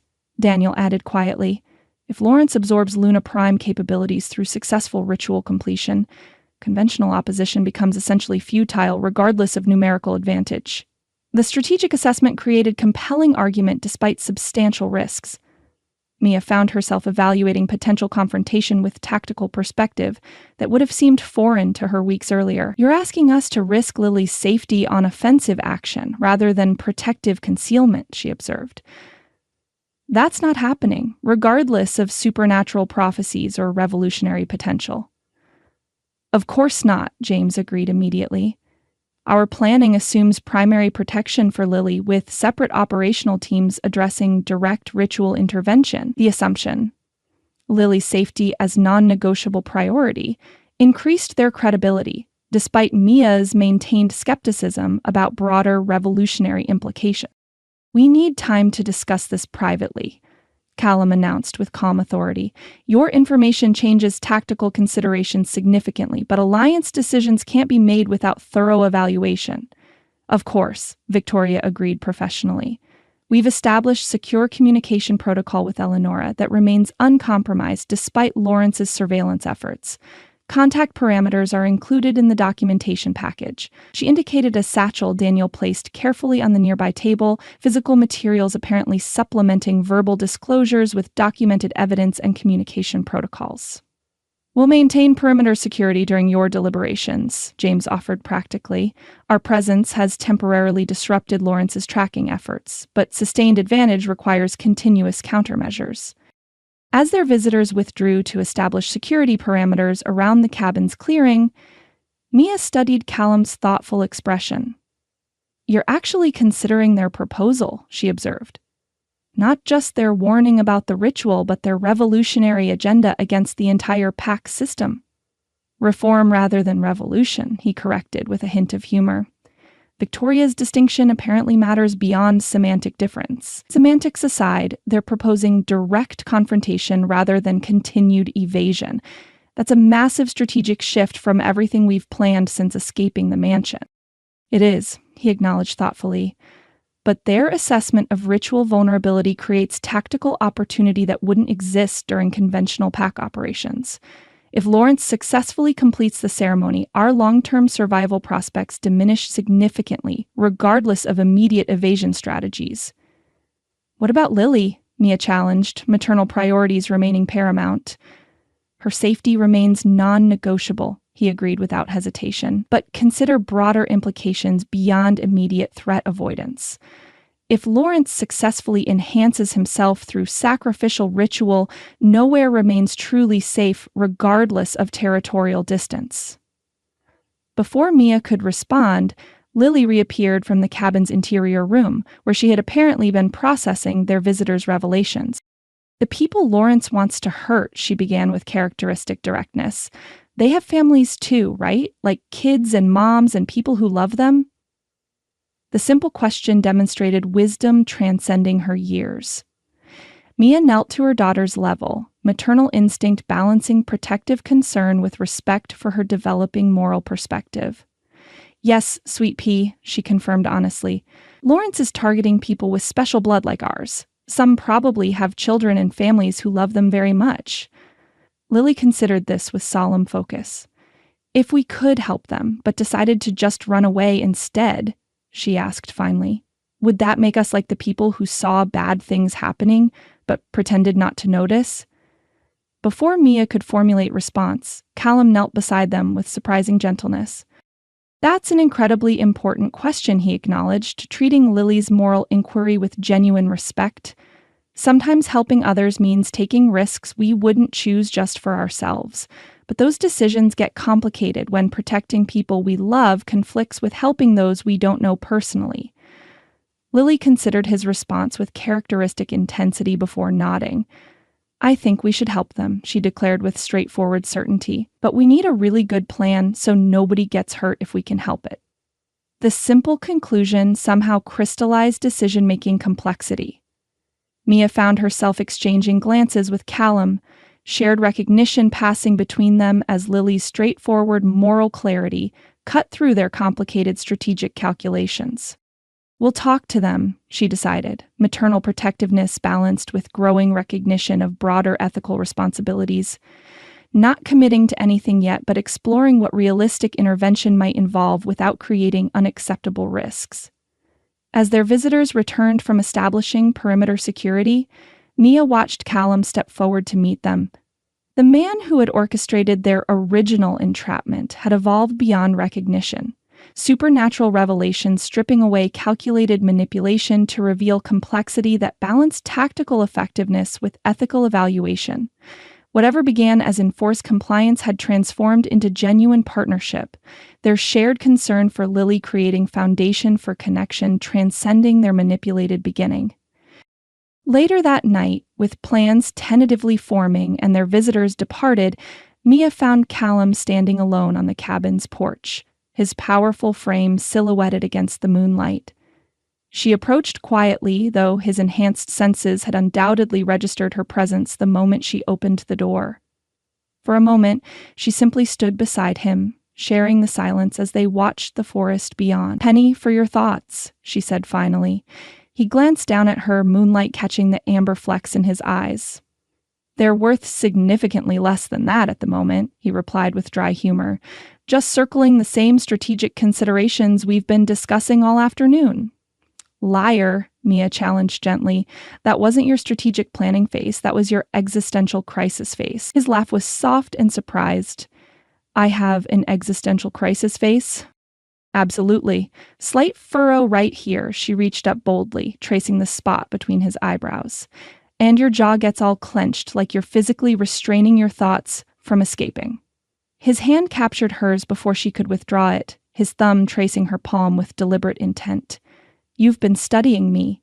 "Someone has to," she replied, her voice dropping to match the intimacy of the night around them. "You're a complicated man, Callum Blackwood. Or should I say, Callum Silvercrest." Something vulnerable flickered across his features at the name. "I don't know who I am anymore," he admitted quietly. "Everything I believed about myself, every choice I've made based on those beliefs, all founded on lies." "Not everything," Mia contradicted softly. "The man who helped us escape, who's been teaching Lily pack history through board games, who's been patient with my training despite my frustration, that's all you. Not Blackwood, not Silvercrest, just Callum." His eyes held hers, searching for something. "And who is that, exactly?" "I can't answer that for you," she said, stepping closer until barely a breath separated them. "But I know who he is to me. And who might that be?" His voice had roughened, his hand still holding hers between their bodies. "The man I'm choosing," Mia whispered, the declaration settling something within her that had been uncertain since their first meeting. Not because of prophecies or supernatural bloodlines or matching genetic markers, but because of who you've become, who you've chosen to be, despite everything telling you to be someone else. Something shifted in his expression, tension giving way to raw emotion he no longer attempted to conceal. "I choose you too," he said roughly. "Not because some ancient prophecy predicted it, but because I've never met anyone as fierce or loyal or unexpectedly deadly in combat." She laughed softly, the tension breaking. "Such flattery. I mean it," he insisted, his free hand rising to cup her face. "You've transformed beyond your supernatural shift. The woman who signed that contract with me would never have considered fighting back against an entire supernatural hierarchy. But you, this version of you, you're magnificent." The word hung between them, charged with meaning beyond simple compliment. Then his mouth was on hers, gentle intent, quickly giving way to hunger neither attempted to disguise. Mia pressed herself against him, months of complicated emotions crystallizing into undeniable need. His arms encircled her waist, lifting her effortlessly until their heights aligned perfectly, her legs wrapping around his hips as he supported her weight with supernatural ease. Inside, she managed between increasingly heated kisses. "Lily is sound asleep," he finished, already moving toward the door with fluid grace despite their entangled position. "I checked her before coming out here." The thoughtful consideration only intensified her desire. This wasn't just physical attraction, but something deeper, connection, formed through shared struggles and mutual protection of the child who had somehow become center of both their worlds. They barely made it to the bedroom, hands already exploring beneath clothing, mouths reconnecting between hasty steps. When the door closed behind them, Callum pressed her against it, his body a solid wall of heat and strength against hers. "Are you sure?" he asked, restraint evident despite desire clearly visible in his darkened eyes. The question demonstrated respect transcending desire. Mia answered by pulling his mouth back to hers, fingers working buttons of his shirt with determined focus. "I want this," she confirmed breathlessly. "I want you." Permission granted, Callum's careful restraint transformed into focused intensity that somehow maintained consideration despite passionate hunger. Clothing disappeared with mutual urgency, his hands assisting her undressing with careful attention that transformed practical necessity into sensual experience. When they finally stood before each other without barriers, physical nudity reflecting emotional vulnerability they had gradually developed through supernatural crises and shared challenges, something shifted beyond mere physical attraction. "You're beautiful," he murmured, voice rough with genuine appreciation. His hands traced her curves with reverent attention, fingers learning contours with focused dedication. Mia explored his body with equal fascination. Powerful muscles beneath smooth skin, surprising softness amid expected hardness, vulnerability within strength she had previously observed only in combat training or protective positioning. When they finally moved to bed, their bodies aligned with instinctive precision, suggesting supernatural awareness, enhancing rather than replacing human connection. Callum positioned himself above her, his greater weight carefully distributed while maintaining intimate contact. His mouth traveled from her lips to her neck with deliberate attention to her responses, body arching instinctively toward contact that promised increasing pleasure through focused dedication. When his hands parted her thighs with gentle insistence, Mia opened willingly to exploration that promised pleasure through mutual discovery rather than individual gratification. His fingers found her center with confident precision that nonetheless adjusted immediately to her specific responses. Pleasure built with increasing intensity as Callum demonstrated unexpected patience despite his own evident arousal. His focus remained on her experience rather than personal gratification, mouth and hands working in coordinated dedication with genuine attentiveness. When she finally pulled him upward with increasing urgency, Callum positioned himself with careful alignment that nonetheless conveyed controlled hunger through tension visible throughout his powerful frame. Their eyes met with connection transcending physical joining about to occur, emotional recognition deepening intimate moment beyond mere physical culmination. "I choose you," he whispered, repeating her earlier declaration with deliberate emphasis on mutual decision rather than predetermined destiny. Not because prophecy predicted it or supernatural bloodlines matched, but because of who you are beyond any role circumstances assigned. When he finally entered her, Mia gasped at sensation transcending ordinary experience, supernatural awareness enhancing physical joining, into connection approaching the spiritual without supernatural intervention. They moved together with synchronized rhythm, developing naturally rather than through conscious coordination. Bodies recognizing complementary counterpart territorial consciousness had identified through prophetic confirmation. When climax finally approached with inevitable certainty, something unexpected manifested between them. Energy similar to supernatural communion connecting their awareness beyond physical joining or emotional recognition. Without conscious initiation, partial transformation occurred simultaneously within both eyes, shifting to supernatural gold, canines extending slightly, awareness expanding beyond ordinary perception. The unexpected manifestation created extraordinary culmination, transcending ordinary physical pleasure. As release finally claimed them with synchronized intensity, connection territorial consciousness had identified, manifested through physical expression that somehow incorporated spiritual joining beyond conventional understanding. When awareness gradually returned, they remained connected through both physical joining and emotional recognition.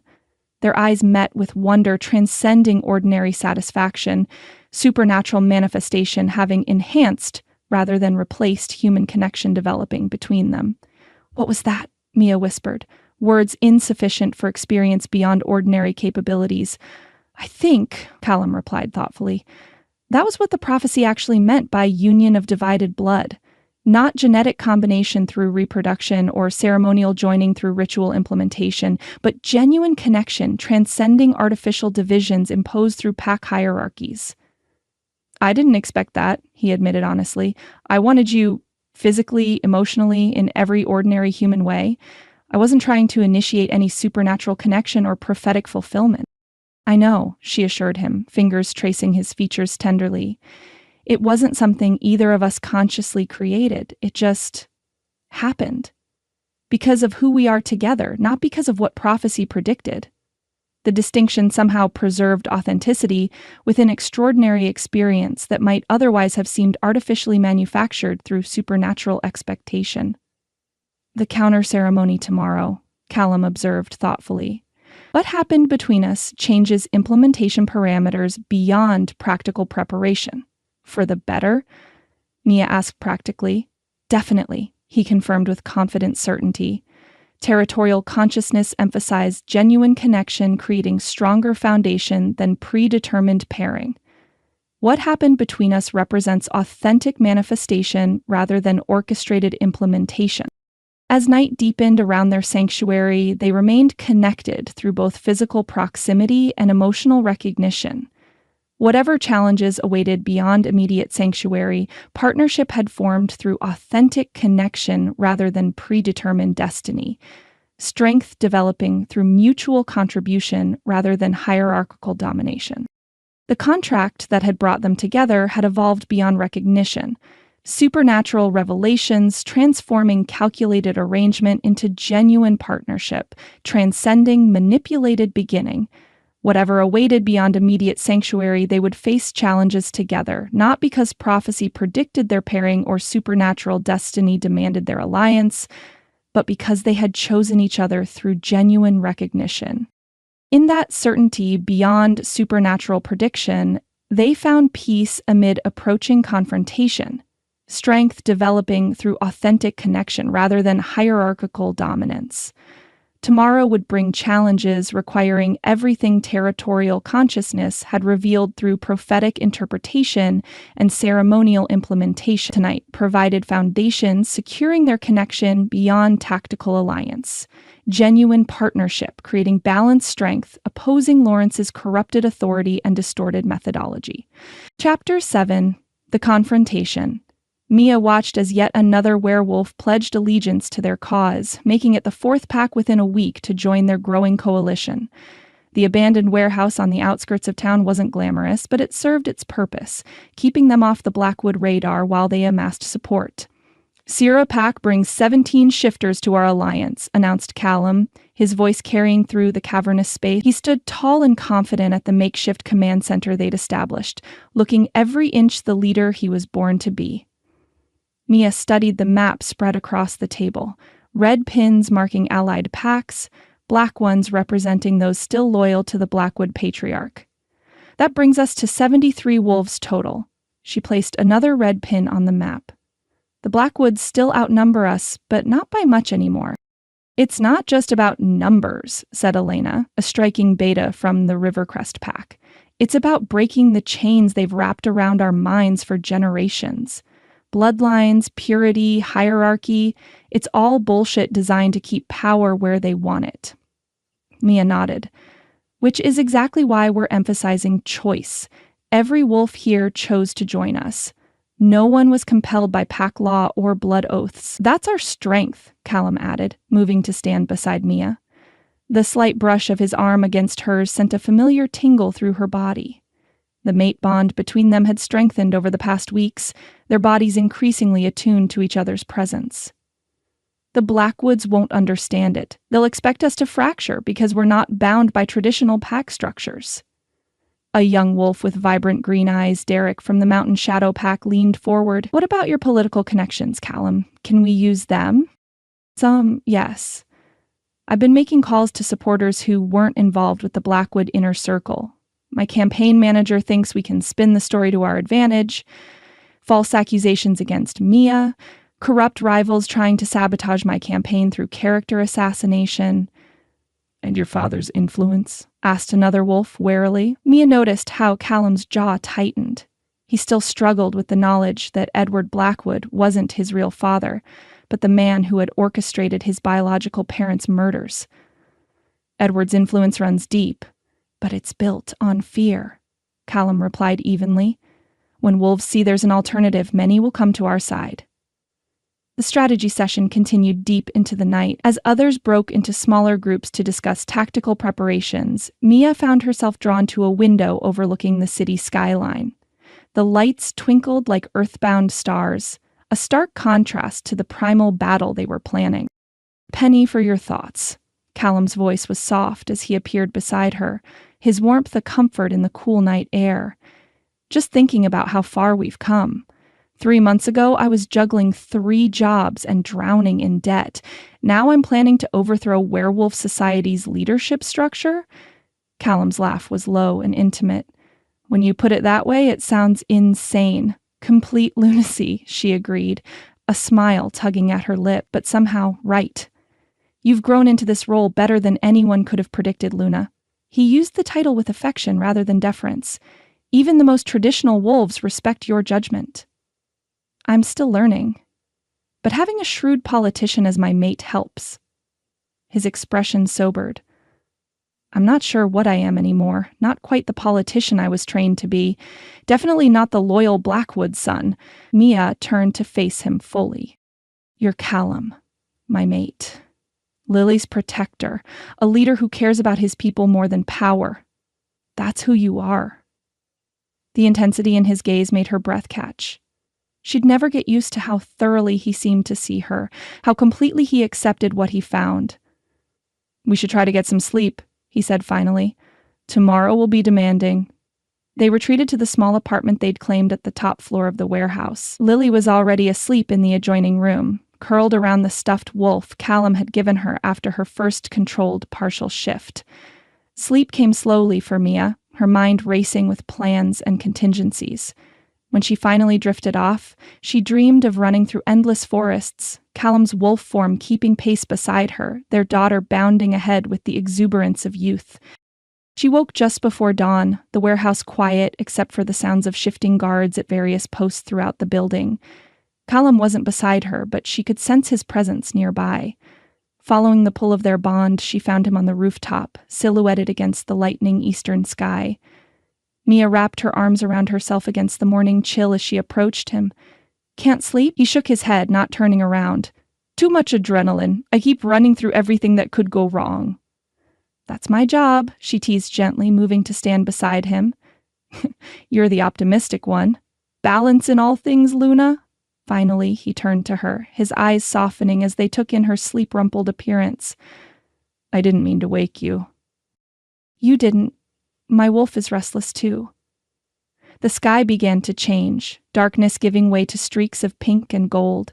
They stood in companionable silence, watching nature's daily transformation. Come here, Callum murmured, turning her gently until her back was to him. His fingers traced the hem of her t-shirt. May I? Mia nodded, lifting her arms as he pulled the shirt up and over her head. The cool air pebbled her skin, but she didn't feel exposed. Not with him. His fingers traced the network of scars that marked her back, souvenirs from the ritual that had awakened her Luna Prime abilities. The marks formed an intricate pattern that resembled a crescent moon surrounded by stars, visible only in certain light. Beautiful, he whispered, his breath warm against her shoulder. They remind me every day what we're fighting for, she said softly. No one should be used the way they tried to use me. Callum leaned down, pressing his lips to the largest scar at the center of the pattern. No one will be. Not anymore. His hand slid around to her waist, pulling her back against his chest as they watched the sun crest the horizon. His heart beat steadily against her spine, his chin resting on top of her head. Whatever happens next, he said quietly, I want you to know that finding you, building this bond with you, it's the best thing that's ever happened to me. Mia covered his hands with her own. Even though it upended your whole life? Especially because of that. His lips brushed her temple. You and Lily showed me what's truly important. You gave me a real family, not one built on lies. They stayed like that until the sun had fully risen, 2 figures silhouetted against the dawn of what could be their last peaceful day together. The press conference was set for noon at the Central Plaza, the same location where Callum had announced his candidacy 6 months earlier. The symbolism wasn't lost on anyone, least of all the media, who had turned out in full force, hungry for the next chapter in the scandal that had rocked the city's political landscape.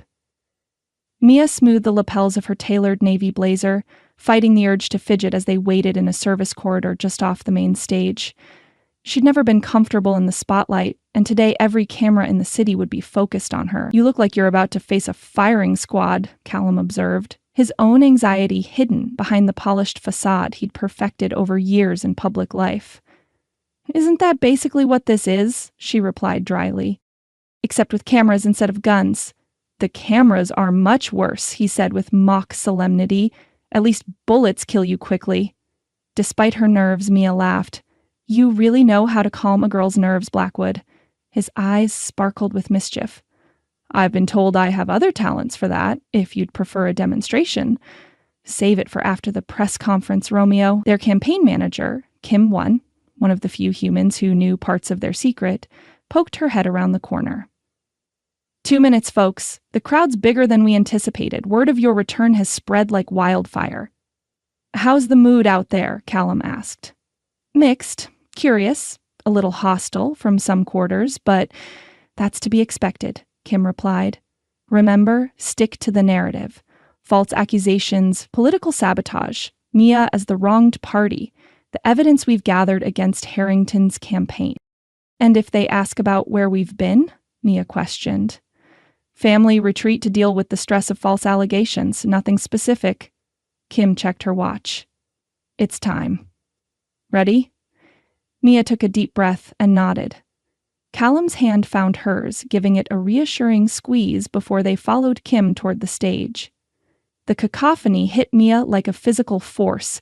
Shouted questions, camera shutters, the murmur of the crowd. Her enhanced senses made it overwhelming, but she forced herself to maintain her composure, channeling the control she'd developed during her training. Callum stepped to the microphone first, his voice steady and commanding. Thank you all for coming today. The past month has been challenging for my family as we've dealt with a coordinated campaign of lies and character assassination. Today, we're here to set the record straight and to reveal the truth behind these false allegations. He gestured for Mia to join him at the podium. She moved forward, her chin held high, despite the scrutiny of hundreds of eyes. My wife, Mia Blackwood, has been the target of vicious, baseless accusations designed to derail our campaign and distract from the real issues facing our community. The word wife still gave Mia a little jolt. Their marriage had begun as a business arrangement, transformed into a mate bond deeper than any human marriage, but had never been discussed in those terms between them. Callum continued, outlining the evidence they'd gathered against Senator Harrington's campaign team, including financial records showing payments to the tabloid journalists who'd broken the false stories about Mia's supposed criminal background. When it was Mia's turn to speak, she stepped forward, drawing strength from Callum's steady presence beside her. I came to this city 5 years ago as a single mother with nothing but determination and hope for a better future for my daughter. I worked multiple jobs, took night classes, and did everything I could to build a life for us. Her voice grew stronger as she continued. The accusations against me were designed to paint me as someone I've never been, a criminal, an opportunist, a gold digger. But the people who know me, my coworkers, my daughter's teachers, the community where I volunteered despite my own limited resources, they know the truth. As she spoke, Mia could sense a shift in the crowd's energy.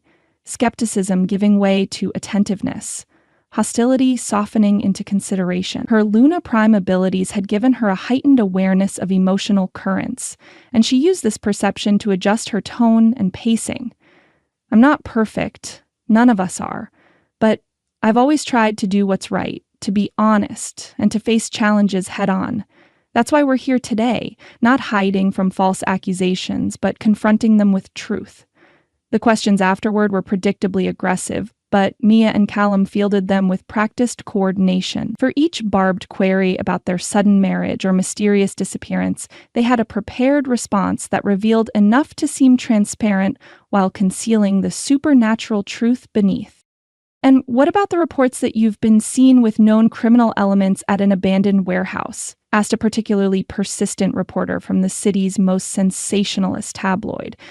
Callum's smile remained unfaltering. If by criminal elements you mean the community outreach program we've established to help disadvantaged youth learn trade skills, then yes, guilty as charged.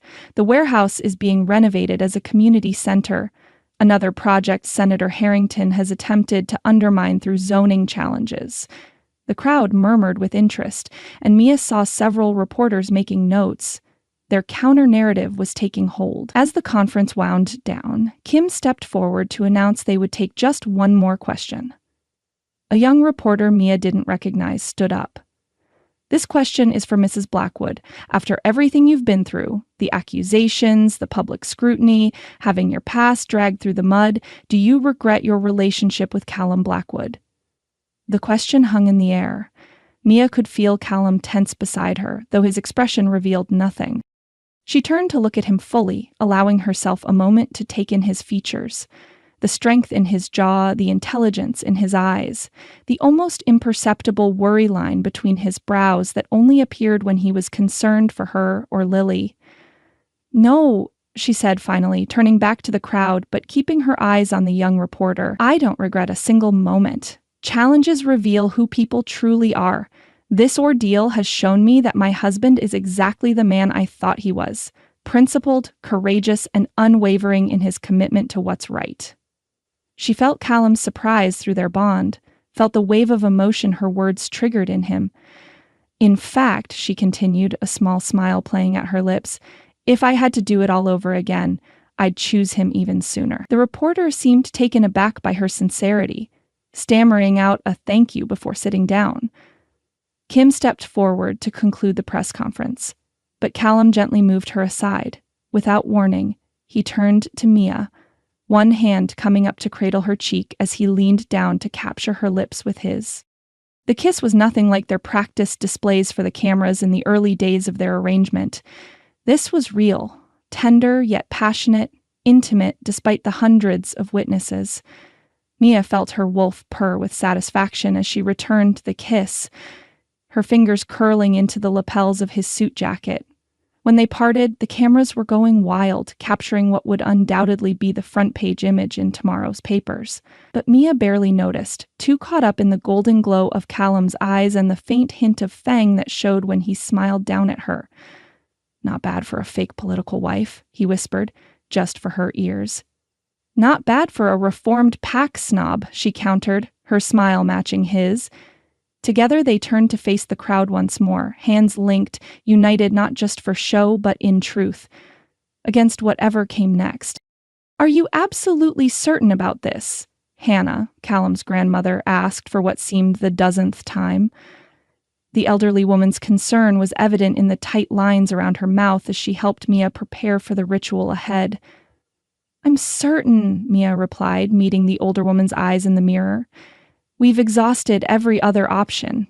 Edward won't listen to reason, and more wolves join his side every day, through intimidation and coercion." They were in a small cabin on the very edge of Blackwood territory, close enough to observe the ancient challenge protocols, but far enough to prepare in relative safety. The full moon hung heavy and round in the sky outside, its light streaming through the window to bathe the room in silver. Hannah sighed, her fingers working deftly to weave small white flowers into Mia's hair. "The challenge ritual hasn't been invoked in over 70 years. Many have forgotten the old ways." "That works in our favor," Callum said from the doorway, his powerful frame silhouetted against the hall light. "Father," he caught himself, "Edward won't expect us to follow the ancient forms so precisely." He entered the room fully, and Mia's breath caught at the sight of him.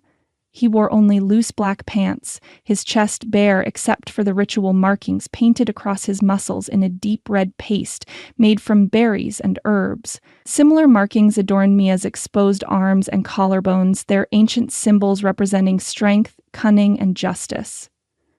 "The scouts report Edward has gathered most of the allied packs at the Great Oak Clearing," Callum continued, his voice steady despite the gravity of what lay ahead.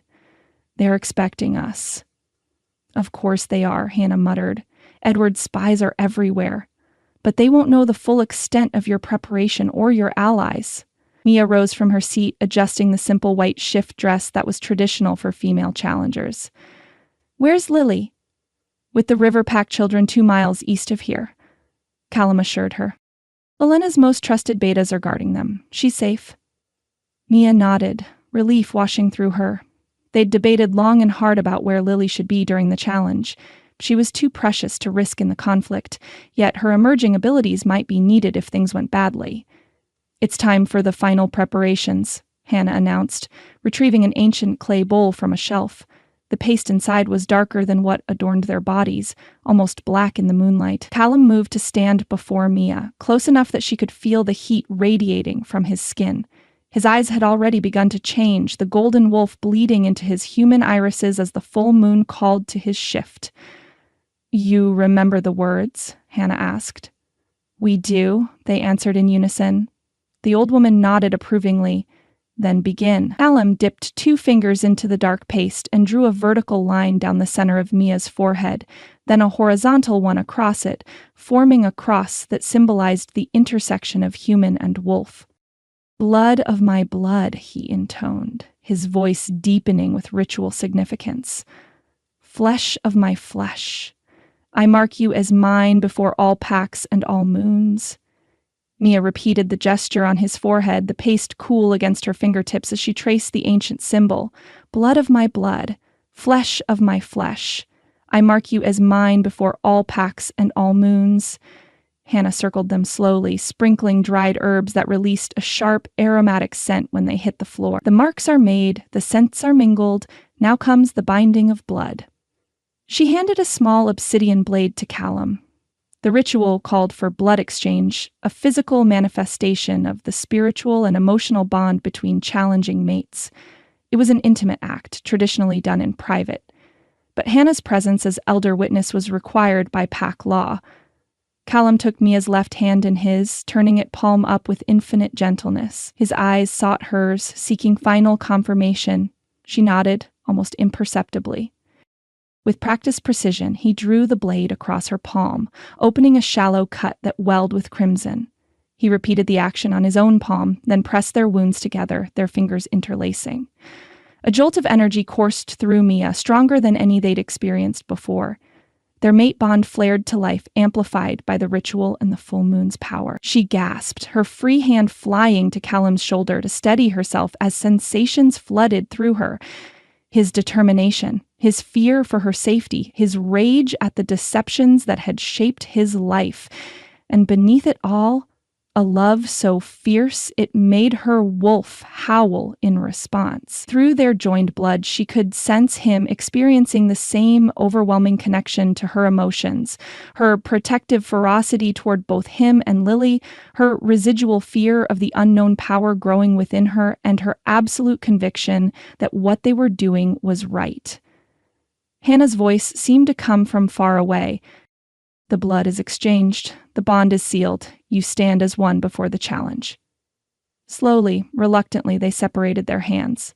The cuts had already begun to heal, their accelerated werewolf physiology closing the wounds. But the exchange was complete. Their scents permanently altered to carry elements of each other, their bond strengthened beyond what most mates ever experienced. "There's one more thing," Hannah said, reaching into a pouch at her waist. He withdrew a small vial containing an iridescent powder. "This is crushed moonstone from the sacred caves. It will help you maintain control of your Luna Prime abilities, Mia. Use it only if absolutely necessary. It will enhance your powers, but the drain afterward will be severe." Mia accepted the vial, tucking it into a small leather pouch tied at her waist.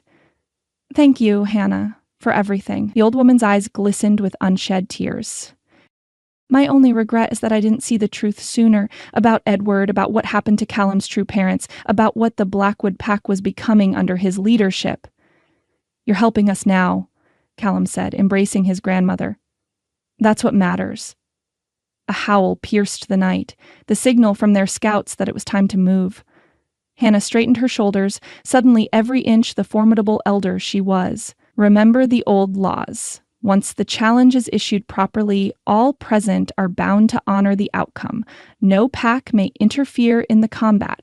The victor's claim cannot be contested for 7 full moons." "We remember," Mia assured her. They stepped out into the moonlight, their bodies already beginning the partial shift that would give them enhanced strength, speed, and senses while maintaining human form. Claws extended from their fingertips. Fangs lengthened in their mouths, and their eyes glowed with preternatural light. Hers an electric blue that marked her Lunar Prime status, his the deep gold of an alpha. Hand in hand, they began the journey to the Great Oak clearing, where the future of the packs would be decided beneath the watching moon. The great oak stood as it had for centuries, ancient, massive, its sprawling branches creating a natural cathedral in the heart of Blackwood territory. Torches ringed the clearing, their flames casting dancing shadows across the faces of the gathered werewolves. At least 100 had assembled, representing 6 different packs, all aligned with Edward Blackwood's traditional hierarchy. Mia and Callum approached from the east, following the path dictated by challenge protocol. They walked alone, though Mia could sense their allies waiting in the surrounding forest, ready to witness but not interfere, as tradition demanded. A hush fell over the gathering as they entered the clearing. Mia kept her chin high, ignoring the murmurs that rippled through the crowd, some of awe at her glowing blue eyes, others of derision at the audacity of their challenge. Edward Blackwood stood beneath the great oak, flanked by his most loyal enforcers. His face betrayed no surprise at their appearance, only cold contempt. "So the prodigal son returns," he called out, his voice carrying across the clearing, "and he brings his pet human with him. How touching." Callum's hand tightened around Mia's, but his voice remained steady. "I come to issue challenge, as is my right by the old laws. And she is no human, as you well know." Edward's eyes narrowed, taking in the ritual markings on their bodies and the visible mate bond energy that shimmered between them in the moonlight. "You abandon your pack, consort with outcasts and half-breeds, then dare to invoke the old laws? You have no standing here, boy." "I have every standing," Callum replied, stepping forward. "I challenge you for leadership of the Blackwood Pack and all allied packs under your influence. By right of blood, by right of bondmate, by right of injustice done." A collective gasp went up from the assembled wolves. The formal challenge words had not been spoken in generations, but their power was unmistakable. Edward's face contorted with rage. "You have no blood right to the Blackwood Pack. You are nothing but a charity case I took in." "He has every right," came a voice from the edge of the clearing. The crowd parted as Hannah stepped forward, her elderly frame somehow commanding more respect than Edward's imposing presence. "I bear witness that Callum Blackwood issues valid challenge under the old laws, and the moon sees his claim." "Stay out of this, old woman," Edward snarled. "Your sentimentality for this ungrateful pup doesn't change the facts."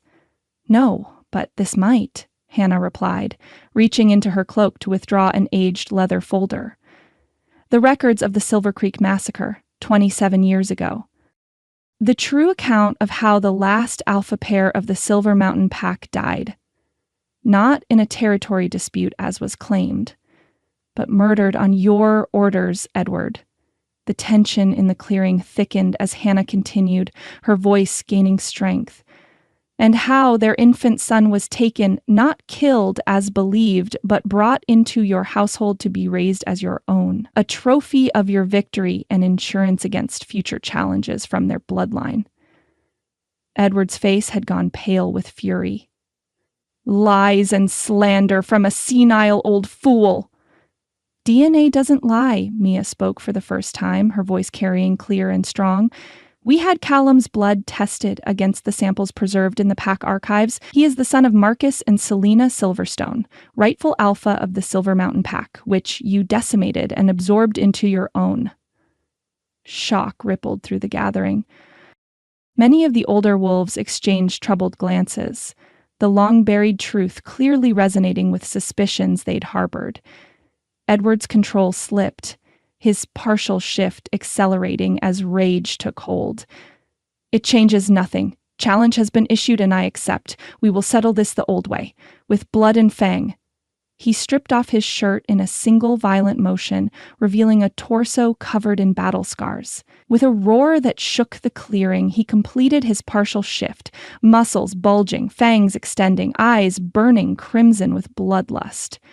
Callum turned to Mia, pressing his forehead briefly against hers. "Stay close to me. We fight as one." "Always," she promised, her own wolf surging forward in response to the imminent threat. They moved to the center of the clearing, where a circle had been formed by the surrounding wolves.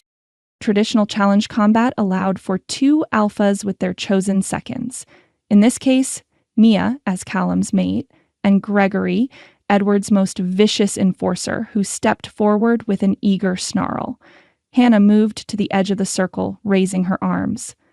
By moon and blood, by fang and claw, the challenge circle is formed. Combat ends with submission or death. All are bound by the outcome. Begin. Edward didn't wait for the last word to leave Hannah's lips. He launched himself at Callum with terrifying speed, claws aiming for throat and eyes in a killing strike. But Callum was ready, sidestepping with preternatural grace, using Edward's momentum to send him stumbling forward. Simultaneously, Gregory charged Mia, clearly expecting an easy victory against what he perceived as a weaker opponent. His first swipe caught nothing but air as Mia dropped and rolled, coming up behind him with a vicious kick to the back of his knee that sent him crashing down. The battle quickly separated into two distinct fights, the challengers and defenders circling each other with lethal intent. Edward fought with the brutal efficiency of decades of experience, each strike calculated to disable or kill. But Callum matched him move for move, the training of his youth combined with the raw power of newly awakened bloodline abilities.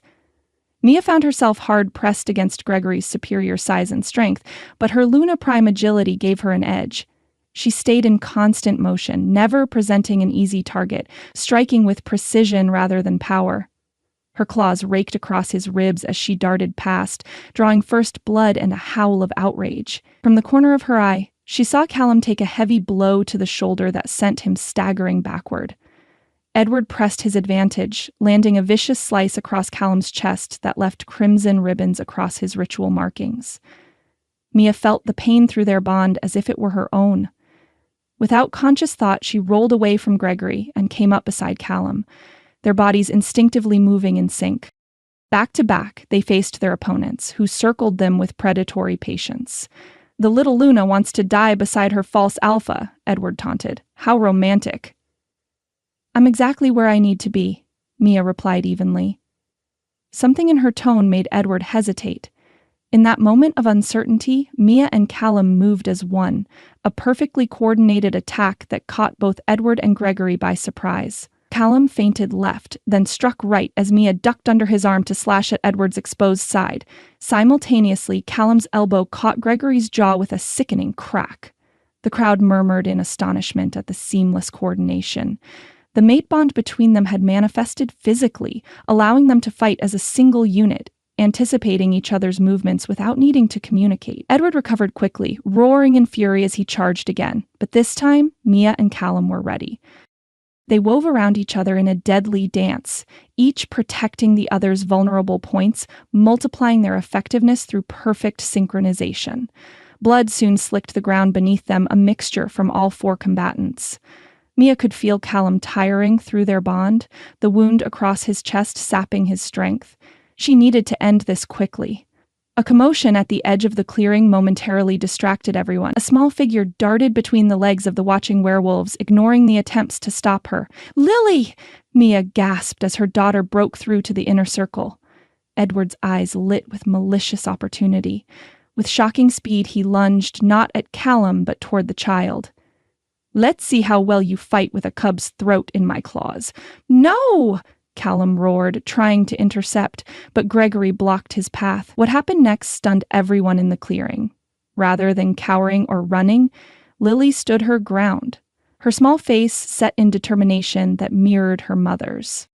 As Edward reached for her, her eyes blazed with the same electric blue as Mia's, and she raised her hands palm outward. A pulse of energy visible as a rippling in the air emanated from the child, catching Edward in mid-lunge and throwing him backward with impossible force. He crashed into the trunk of the great oak with a sound like breaking branches. "You will not hurt my family!" Lily's voice rang out, unnaturally powerful for a child her age. The clearing fell into shocked silence. No werewolf child her age should possess such abilities. Even Mia stared in astonishment at her daughter's display of power. Gregory, momentarily distracted by the spectacle, left himself open. Callum seized the opportunity, delivering a punishing combination of strikes that drove the enforcer to his knees. Edward struggled to his feet, blood streaming from a gash in his scalp where he'd hit the tree. His eyes darted between Callum, Mia, and Lily, calculation replacing rage. "The challenge was issued properly," he conceded, his voice roughened by pain. But nowhere does the law say I must face you alone, boy." With a sharp gesture, he signaled to the surrounding wolves. 3 enforcers broke from the circle, moving to flank him. "Edward, no!" Hannah shouted. "You violate the sacred challenge." "I make the laws here, old woman," Edward snarled, "and I say the challenge now includes all threats to pack stability." The 3 enforcers circled around, cutting off escape routes and separating Mia from Callum. Another moved toward Lily, who backed away, her earlier confidence faltering as her burst of power faded. Mia felt cold fury rise within her.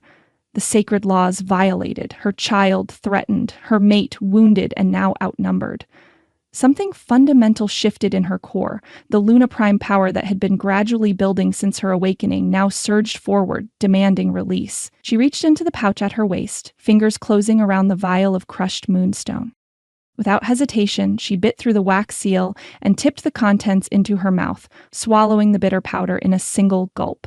Power exploded through her veins like liquid moonlight, illuminating her from within. Her skin seemed to glow with an ethereal silver light, her eyes blazing so brightly that nearby wolves shielded their vision. "You speak of laws, Edward Blackwood," she said, her voice resonating with otherworldly harmonics. "But you have broken the most sacred of all, the trust between an alpha and his pack. You have ruled through fear rather than respect. You have sacrificed your people's well-being for personal power." She stepped forward, and the enforcer who had been approaching Lily scrambled backward, cowering in primal fear before her radiance. "The challenge will proceed as tradition demands," Mia continued, her gaze fixed on Edward, "or I will invoke the Luna's judgment right here, right now." Whispers raced through the gathered wolves. The Luna's judgment was a near-mythical power, believed lost for generations. The ability of a true Luna Prime to strip an unworthy alpha of his power and position without combat. Edward's face contorted with hatred and fear. "You wouldn't dare. The energy drain would kill you." "Would you like to test that theory?" Mia asked softly, raising one glowing hand. Edward glanced around at the watching wolves, seeing the shift in their expressions. From blind obedience to uncertainty, even hope. His authority was already crumbling. "Fine," he spat. "The original terms stand. But know this.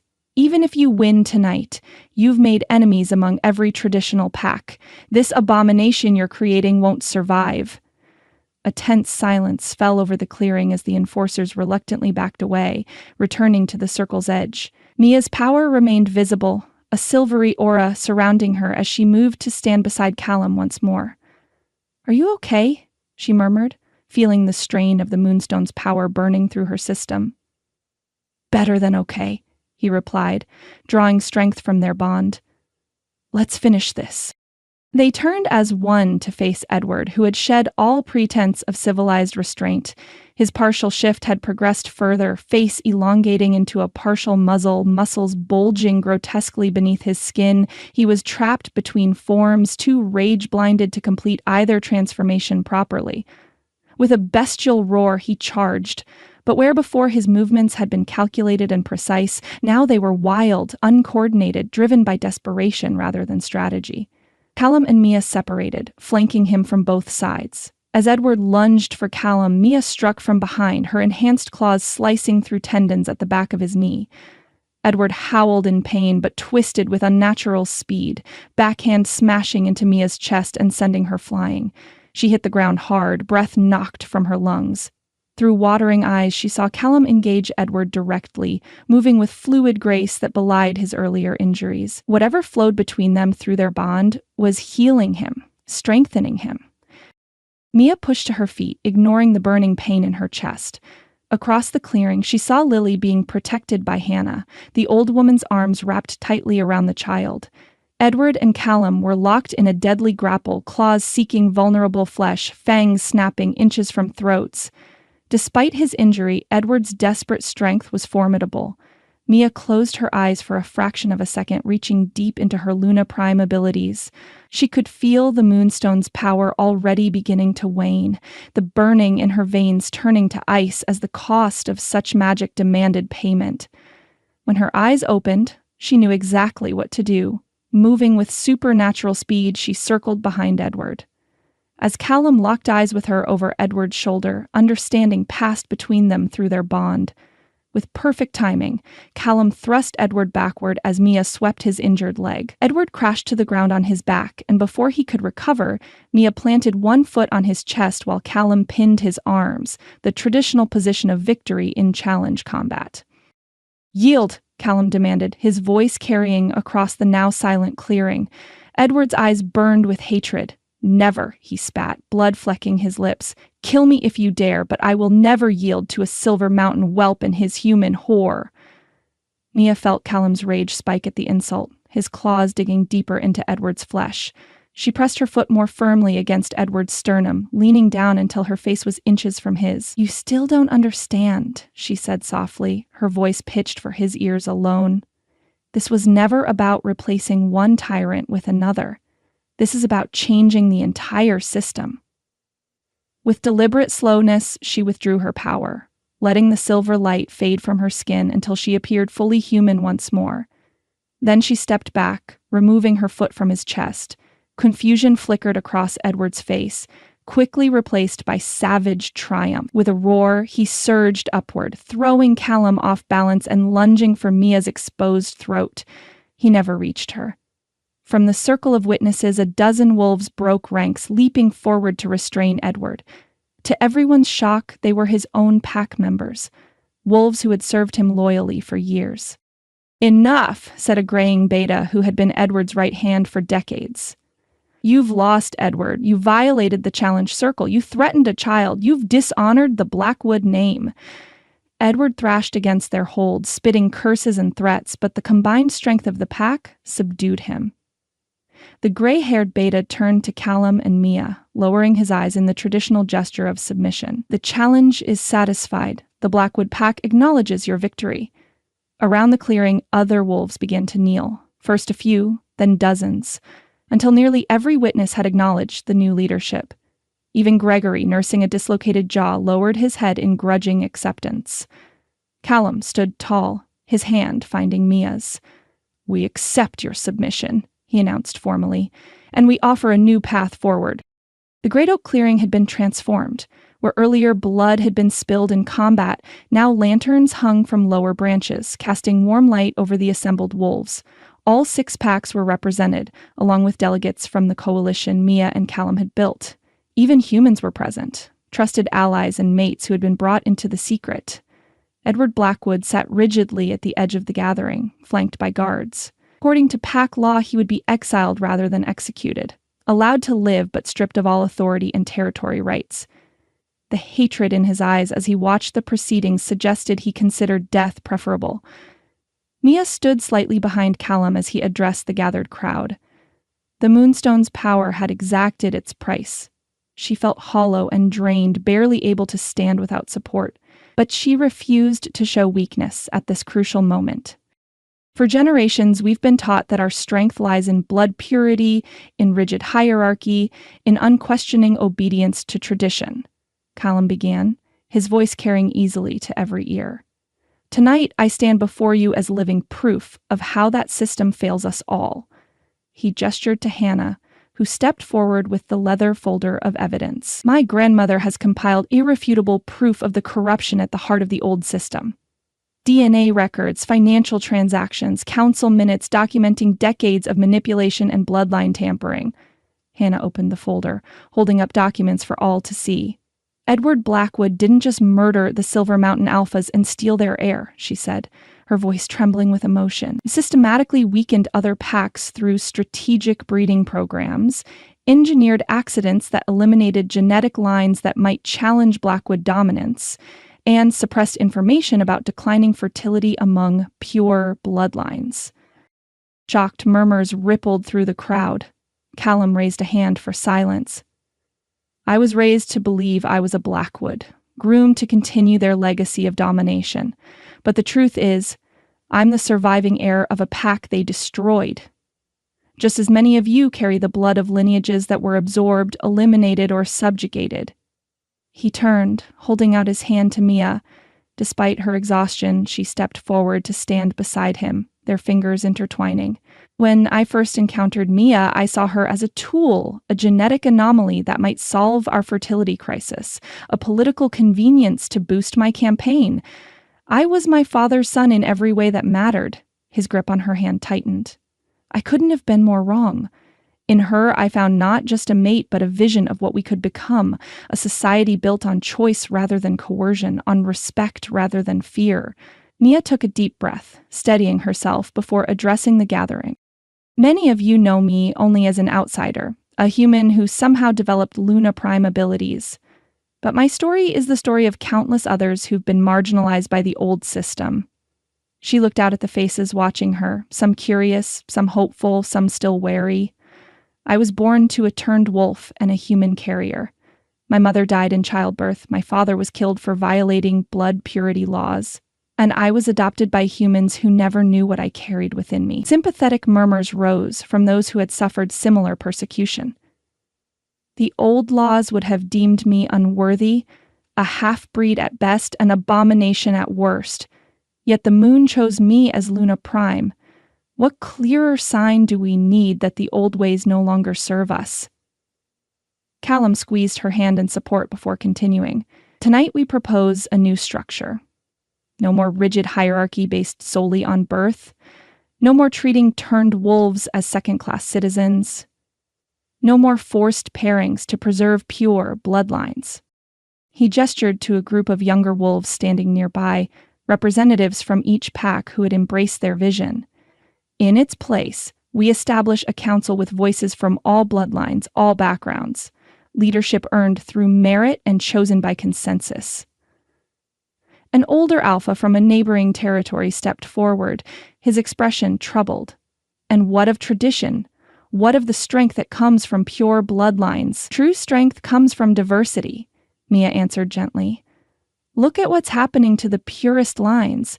Declining fertility, increased susceptibility to silver poisoning, difficulty completing full shifts. We're seeing the consequences of generations of inbreeding. The traditions worth keeping will honor, Callum added. The sacred moon rituals, the protection of our territories, the mate bond, but traditions that harm us, that divide us, that weaken us, those we must leave behind. He turned to face Edward directly, addressing his next words to the man who had raised him. You taught me that power comes from control, controlling others, controlling bloodlines, controlling information. But true power comes from freedom, the freedom to choose one's path, to love whom one loves, to question and grow and become more than what birth dictated.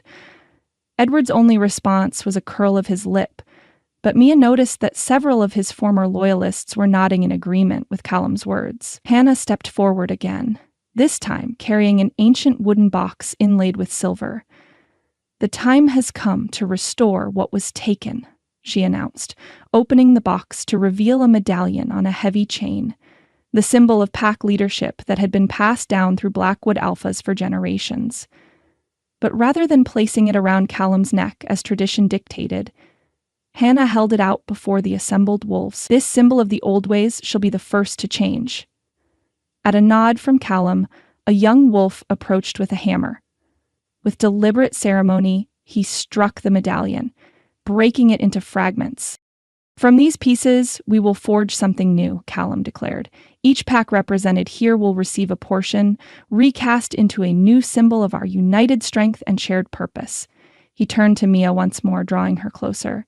And to seal this new covenant, I ask you all to witness the completion of our mate bond, not as political allies, not as genetic saviors, but as equals, choosing each other freely. Mia's eyes widened in surprise. This hadn't been part of their planned ceremony, but as she looked up at Callum, she saw only sincerity in his gaze. Despite her exhaustion, warmth blossomed in her chest. Are you sure? She whispered, aware of hundreds of eyes watching them. I've never been more certain of anything, he replied, his voice pitched for her ears alone. With careful movements, he rolled up his sleeve, exposing his forearm. By tradition, the final mate bond marking was done publicly, but was usually a formality after a private ceremony. They had completed most of the ritual before the challenge, but the final marking remained. Mia mirrored his action, bearing her own forearm. Hannah stepped forward with a small ceremonial blade, its handle carved from the wood of the great oak itself. Before the assembled packs, beneath the watching moon, these two souls choose to bind their lives, their hearts, their futures, Hannah intoned, her voice carrying across the clearing. Let all who witness acknowledge the bond as true and sacred. She handed the knife to Callum, who made a small, precise cut across his forearm. Dark blood welled immediately, gleaming in the lantern light. Without hesitation, he passed the blade to Mia, who made a matching cut on her own arm. Then, in full view of everyone, they pressed their wounds together, blood mingling with blood as they spoke the final words of the bond in unison. One life, one path, one heart, until the final moon sets. The effect was immediate and stunning. Where their mate bond had been visible before as a subtle shimmer, now it burst into brilliant luminescence. Golden lights spiraled up their arms from the point of contact, wrapping around them both in intricate patterns that matched the constellations above. The gathered wolves gasped in wonder. Such a visible manifestation of the mate bond was incredibly rare, a sign of perfect compatibility, of a union blessed by whatever forces guided their kind. As the light slowly faded, Mia and Callum remained standing with their forearms pressed together, newly formed scars already sealing into matching crescent patterns. Power flowed between them, healing Mia's exhaustion and Callum's remaining injuries, strengthening them both. When they finally lowered their arms and turned to face the assembly, they stood as true equals, their authority unmistakable not because of bloodline or tradition, but because of the palpable power they now shared. This is what we offer, Callum said, his voice steady with conviction. Not domination, but partnership. Not fear, but respect. Not the burden of the past, but the promise of the future. Mia took a step forward, her strength returning with each heartbeat. The choice is yours. Join us in building something new, or cling to the old ways as they crumble around you.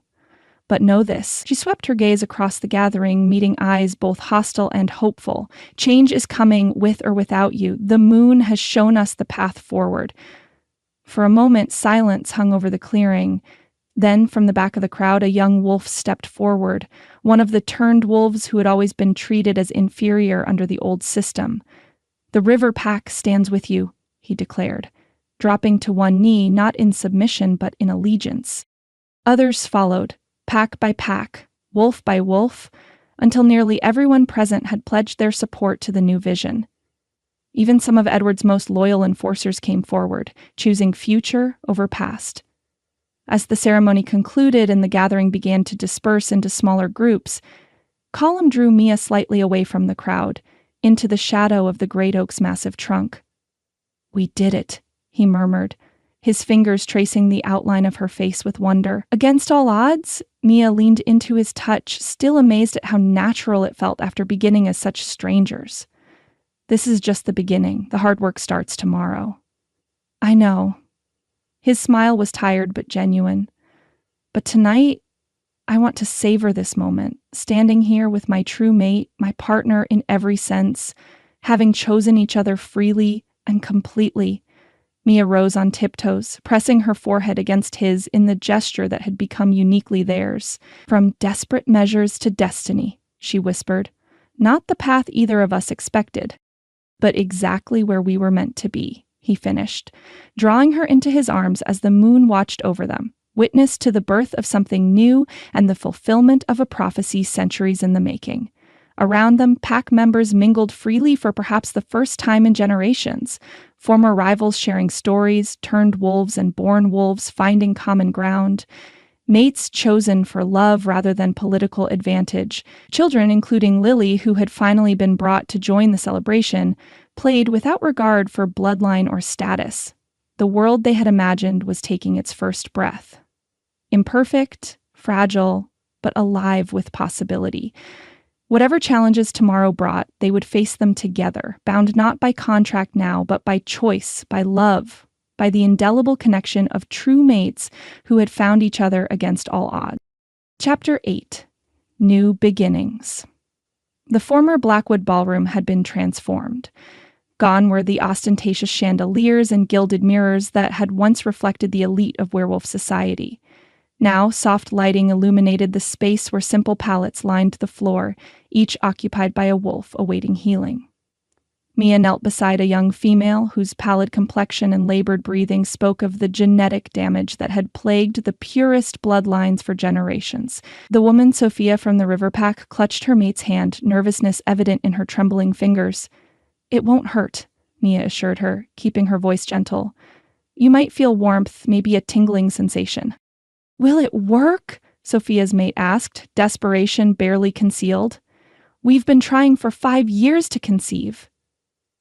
Mia met his gaze directly. "I can heal the genetic anomalies causing infertility, but I can't guarantee pregnancy. Nature still plays a role." He nodded, understanding the distinction. Sophia squeezed his hand, then looked back at Mia with determination. "I'm ready." Mia took a deep breath, centering herself. 3 weeks of healing sessions had taught her to pace herself, but each one still demanded significant energy. She placed one palm over Sophia's heart and the other on her abdomen, then closed her eyes. The Luna Prime power flowed through her, a sensation like liquid moonlight filling her veins. She'd learned to direct it precisely, seeking out the damaged gene sequences that prevented proper egg development. The energy pulsed between them, Mia's aura taking on a silvery glow visible to everyone in the room. Minutes passed as she worked, sweat beading on her forehead from the effort. Finally, she felt the shift, the subtle realignment of genetic material that signaled success. She withdrew her hands slowly, taking care not to sever the connection too abruptly. "It's done," she murmured, sitting back on her heels. Sophia gasped, hands flying to her abdomen. "I feel different. Lighter, somehow." "Your body will need time to adjust," Mia explained, suddenly feeling the weight of fatigue pressing down on her. "Follow up with Dr. Marshall next week. She'll confirm the changes and advise you on next steps." As Sophia and her mate left, Elena, now head of medical coordination for the coalition, approached with a tablet. "That's 15 healings today," she said, concern evident in her eyes. "Twice what we agreed would be your limit," Mia shrugged, pushing herself to her feet with effort. "There are so many waiting." "And they'll continue to wait if you collapse from exhaustion," came a deep voice from behind her. Callum stood in the doorway, looking every inch the leader in tailored slacks and a button-down with rolled sleeves. But it was the worry in his golden eyes, visible only to her, that made Mia's shoulders slump in acknowledgement. "Just one more," she suggested, gesturing to a teenage boy who'd been waiting all day. "Not today," Callum replied firmly, crossing the room to her side. He lowered his voice for her ears alone. "Your hands are shaking and your scent has changed. You're pushing dangerously close to depletion." She wanted to argue, but the room had begun to tilt alarmingly, confirming his assessment. "Fine," she conceded. "Tomorrow morning we start again." Callum exchanged a glance with Elena, who nodded and moved to address the remaining wolves. "Luna Mia needs to rest," she announced. "All remaining appointments will be rescheduled for tomorrow. Please see Claire for new times." A few grumbles rose from the crowd, quickly silenced when Callum's gaze swept over them. Whatever complaints they might have voiced died at the sight of Mia's evident exhaustion. As they left the ballroom, Mia's knees buckled. Callum caught her effortlessly, one arm around her waist. "I'm fine," she protested weakly. "Just need a minute." "Of course you are," he replied, humor threading through his concern. Without warning, he scooped her into his arms. "Callum," she yelped, arms automatically circling his neck. "Put me down, I can walk." "Humor me," he countered, striding through the corridor as if her weight was nothing. "I have a meeting with the legal team in 20 minutes, and I'd rather not spend it wondering if you've collapsed in a hallway somewhere." Mia sighed, relenting. "The supernatural protection statutes?" "Among other things," he confirmed. "The human side of our coalition is making progress. Judge Williams is helping draft legislation that will create a legal framework for non-humans without explicitly mentioning werewolves." "Protected minority status?" "Something like that. Genetic variances requiring special legal consideration." She rested her head against his shoulder, the steady rhythm of his heartbeat soothing her frayed nerves. "How are you balancing all this with the campaign?" "Surprisingly well," he said, navigating the grand staircase with practiced ease. "Turns out, honesty, or as much as we can safely share, is resonating with voters. The community renewal platform covers both our worlds. They reached their suite, and Callum nudged the door open with his foot. The space had been transformed from Edward's austere aesthetic to something that reflected both of them: warm colors, comfortable furniture, and personal touches that made it truly a home. He laid her gently on their bed, then knelt to remove her shoes. "You're making a difference," he said quietly, his fingers lingering on her ankles. "Every wolf you heal spreads the word. The old guard is losing support daily." "Not fast enough," Mia murmured, eyes heavy with exhaustion. "There are still those who would rather see us dead than change." "They're outnumbered now." His hands moved up to massage her calves, finding knots of tension she hadn't realized were there. Even the most traditional packs are sending members for healing. She hummed in appreciation as his skilled fingers worked their magic. "Don't stop that or you'll miss your meeting." Callum's lips quirked in a half-smile. "Are you trying to make me choose between legal protections for our people and giving my mate a proper massage? Because that's just cruel." "I'd never be so manipulative," she replied with mock innocence, then spoiled it with a yawn that cracked her jaw. His expression softened as he moved up to sit beside her on the bed. Gentle fingers brushed hair from her face, tucking it behind her ear in a gesture that had become intimately familiar. "Sleep," he urged. "I'll be back before you wake." "Promise," she murmured, already drifting. "I promise." He leaned down, pressing a kiss to her forehead. "Dream of running beneath the moon, Luna." Mia smiled faintly, curling onto her side as Callum pulled a light blanket over her. Through half-closed eyes, she watched him move to the door, his posture shifting subtly as he prepared to face the outside world again. Shoulders straightening, chin lifting, the mantle of leadership settling over him like a cloak. Yet she alone knew the man beneath, had watched him slowly shed the rigid control of his upbringing, seen him laugh without restraint when playing with Lily, felt his vulnerability in the darkest hours of night when old nightmares surfaced. As sleep claimed her, Mia's last thought was how far they'd come from that cold contract signing just months ago, from reluctant partners to true mates. Their lives intertwined in ways neither could have imagined. "This is a waste of time," grumbled Nathaniel Harris, alpha of the Stone Ridge Pack and notorious traditionalist. "Pack matters should be decided by alphas, not committees." His lip curled as he surveyed the circular arrangement of chairs in what had once been the Blackwoods' formal dining room. The massive oak table that had seated generations of pack leaders according to rigid hierarchy had been removed, replaced by this clear symbol of equality. "Yet here you sit," Mia observed pleasantly, "participating in exactly such a committee." Nathaniel's eyes flashed gold briefly before he controlled himself. "Only to ensure my pack's interests aren't trampled by this experiment." From her position near the back of the room, Mia exchanged an amused glance with Callum. They had deliberately chosen to observe rather than lead this first official council meeting, allowing the nominated representatives to find their own dynamic. Elena, serving as moderator, cleared her throat. "If we could return to the agenda." Point 3. Integration protocols for human mates and recessive gene carriers. A middle-aged woman with kind eyes and a no-nonsense manner stood. Sarah Chen had been mated to a wolf for 15 years, but kept in the dark about pack matters until the recent changes. "The transition support group has drafted guidelines," she said, distributing tablets around the circle. "We recommend a 3-phase integration process with emphasis on informed consent and ongoing education." "Informed consent," scoffed Nathaniel. "In my father's day, humans who discovered our existence had 2 options: mating or memory alteration." "And how's that working out for your pack's genetic diversity?" asked Derek, the young wolf from Mountain Shadow. "Statistics show packs that welcome human integration have 60% fewer genetic disorders." Mia bit back a smile as several heads nodded in agreement. The evidence was becoming irrefutable. Pack isolation led to decline, integration to strength. The debate continued, passionate but largely constructive. When voices rose, Alina skillfully redirected energy toward problem-solving. When consensus seemed impossible, smaller working groups were formed to develop compromise positions. "They're finding their way," Callum murmured, his shoulder brushing Mia's as they stood observing from the back of the room. "Better than I expected," she admitted. 3 weeks ago, Nathaniel wouldn't even sit in the same room as a turned wolf. Now he's arguing policy points with one. Callum nodded toward the animated discussion between the Stone Ridge Alpha and Marcos, a recently turned wolf who'd shown remarkable leadership potential. Progress. Small steps, she agreed.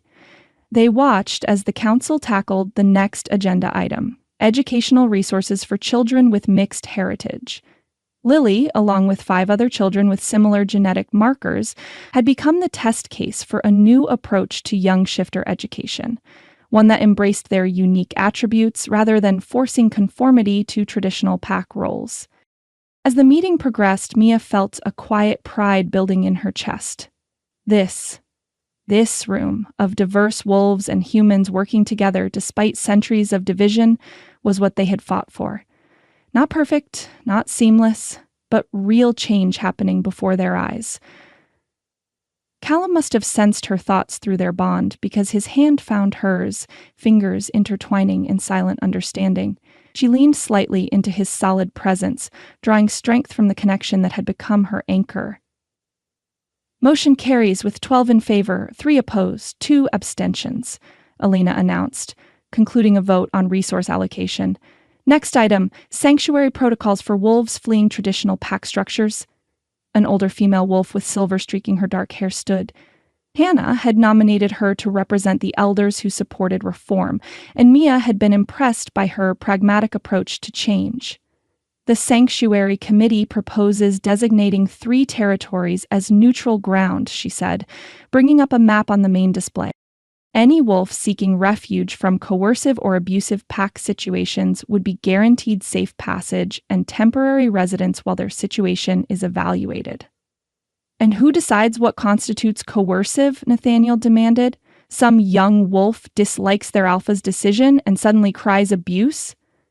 The evaluation panel would include representatives from multiple backgrounds, the elder replied calmly, including traditionalists like yourself, Nathaniel, to ensure fairness. His eyebrows rose in surprise at the inclusion. I would be willing to consider such service, he conceded grudgingly. Mia exchanged a triumphant glance with Callum. This was their strategy in action, not excluding the old guard, but giving them stake in the new system, allowing them to adapt rather than merely resist. As the council meeting continued past its second hour, Mia and Callum slipped quietly from the room. Their presence wasn't needed, and they'd both learned when to step back and allow others to lead. In the hallway outside, Callum pulled Mia into a small alcove, away from passing staff and council members. It's working, he said softly, wonder evident in his voice. Sometimes I can hardly believe it. Did you doubt us? She teased, though she understood his amazement perfectly. Never you, he replied, tucking a strand of hair behind her ear. But centuries of tradition don't typically yield to a few months of reform. We gave them a choice, Mia said simply. Many were just waiting for permission to change. Callum's eyes darkened slightly as he studied her face. You've come so far from the woman who cleaned my office and feared for her daughter's school fees. And you've come far from the entitled Blackwood heir who thought he could buy himself a convenient wife, she countered, but her smile softened the words. He laughed softly, acknowledging the truth of it. The contract that saved us both. In ways neither of us could have imagined. Mia leaned forward, resting her forehead against his chest for a moment. His heartbeat was strong and steady beneath her ear, his scent a comforting blend of cedar, clean cotton, and something uniquely him that her wolf recognized as home. When she straightened, she caught sight of Lily skipping down the hallway, hand in hand with Claire, who had become her tutor and caretaker when Mia and Callum were occupied with coalition business. "Mom, Dad," the child called out, breaking free to race toward them. "We're learning about territorial markings today." Callum caught her mid-leap, swinging her up into his arms with practiced ease. "Is that so? And what have you learned?" "That different packs have different scent patterns, and Lunas can override them all," Lily announced proudly. "Claire says I might be able to do it too someday." "That's right, little wolf," Mia said, smoothing her daughter's wild curls. "But remember what we talked about using our abilities?" Lily's expression turned serious. "Only when needed, not just because we can, and never to make others feel less. "That's my girl," Callum praised, setting her back on her feet as Claire approached. "Sorry to interrupt," the young wolf said with a smile, "but we have shifter history with Hannah in 10 minutes. "Go on," Mia encouraged. "We'll see you for dinner." As they watched Lily skip away, chattering excitedly to Claire about what she'd learned, Mia felt Callum's arm settle around her waist. "Sometimes I still can't believe she calls me Dad," he admitted quietly. Mia leaned into him. "You earned it. Not by blood, but by choice. The strongest bond there is." From inside the council chamber, they heard a burst of applause. Whatever resolution had passed, it seemed to have broad support. Another step forward on the path they'd forged together. "Choice," Callum repeated thoughtfully. "That's been the key all along, hasn't it?" Mia nodded, a smile playing at her lips as she surveyed what they'd built. "Not perfect, not complete, but growing stronger with each passing day. And we're just getting started." "Focus, Lily," Mia instructed, keeping her voice gentle but firm. "Feel the connection to your wolf. She's not separate from you. She is you." They stood in a sun-dappled clearing deep within the protected forest behind the estate, far from curious eyes. Lily, now 7 and growing into her abilities with surprising speed, sat cross-legged on the mossy ground, face scrunched in concentration. "I can feel her," the child said, eyes closed tight, "but she's jumpy today, excited." "That's because she senses what's coming," Callum explained, crouching beside her. "Your first full shift is a milestone. Your wolf has been waiting for this moment since you were born." Lily opened one eye, peering at him skeptically. "Were you scared your first time?" "Terrified," he admitted with a wink, "but also thrilled. Nothing compares to running on 4 paws beneath an open sky." Mia smiled at their exchange. In the 6 months since the challenge, Callum had embraced fatherhood with the same dedication he brought to everything important: learning, adapting, finding his own balance between protectiveness and encouraging independence. "Remember," Mia said, refocusing on the task at hand, "the shift starts from within. Picture yourself as the wolf. Feel your body wanting to change, then let it happen naturally. Don't force it," Callum added. "Intent guides, acceptance allows." Lily nodded, closing her eyes again. Her breathing slowed as she centered herself, following the meditation techniques Hannah had taught her. For several minutes, nothing happened except the gentle rise and fall of her chest. Then, a shimmer in the air around her, like heat rising from summer pavement. Her small form seemed to blur at the edges. "That's it," Mia encouraged softly. "You're doing beautifully." Lily's face relaxed, a smile spreading across her features as the change began in earnest. Unlike an adult's first shift, which was often painful and disorienting, children who grew up embracing their dual nature typically experienced a smoother transition. The transformation flowed like water, limbs elongating, then reshaping, spine curving, features melting and reforming. Within moments, where a little girl had sat, now crouched a wolf pup with russet fur and bright, inquisitive eyes. "Look at you," Callum breathed, pride evident in his voice. "Perfect!" The pup, Lily, yipped excitedly, spinning in a circle to examine her new form. Her tail wagged with such enthusiasm that her entire body wiggled. Mia laughed, joy bubbling up from deep within. "How does it feel, little one?" Lily barked once, then pawed at her mother impatiently. "I think she wants us to join her," Callum observed, already shrugging out of his shirt. Mia nodded, quickly removing her own clothes and folding them neatly on a nearby rock. Unlike traditional werewolves who required the moon's influence, her Luna Prime abilities allowed her to shift at will. Callum, though bound by more conventional limitations, had found that his mate bond with Mia enhanced his control significantly. They shifted together, the transformation smooth and painless after months of practice. Where they had stood moments before, now a large silver-white wolf and a powerful gray wolf faced the excited pup. Lily bounced between them, yipping her delight at seeing her parents in wolf form. Mia nuzzled her daughter's small body, inhaling the sweet puppy scent that was uniquely Lily beneath the new wolf musk. Callum moved to Lily's other side, gently herding her between them in protective formation, a natural parental instinct even in wolf form.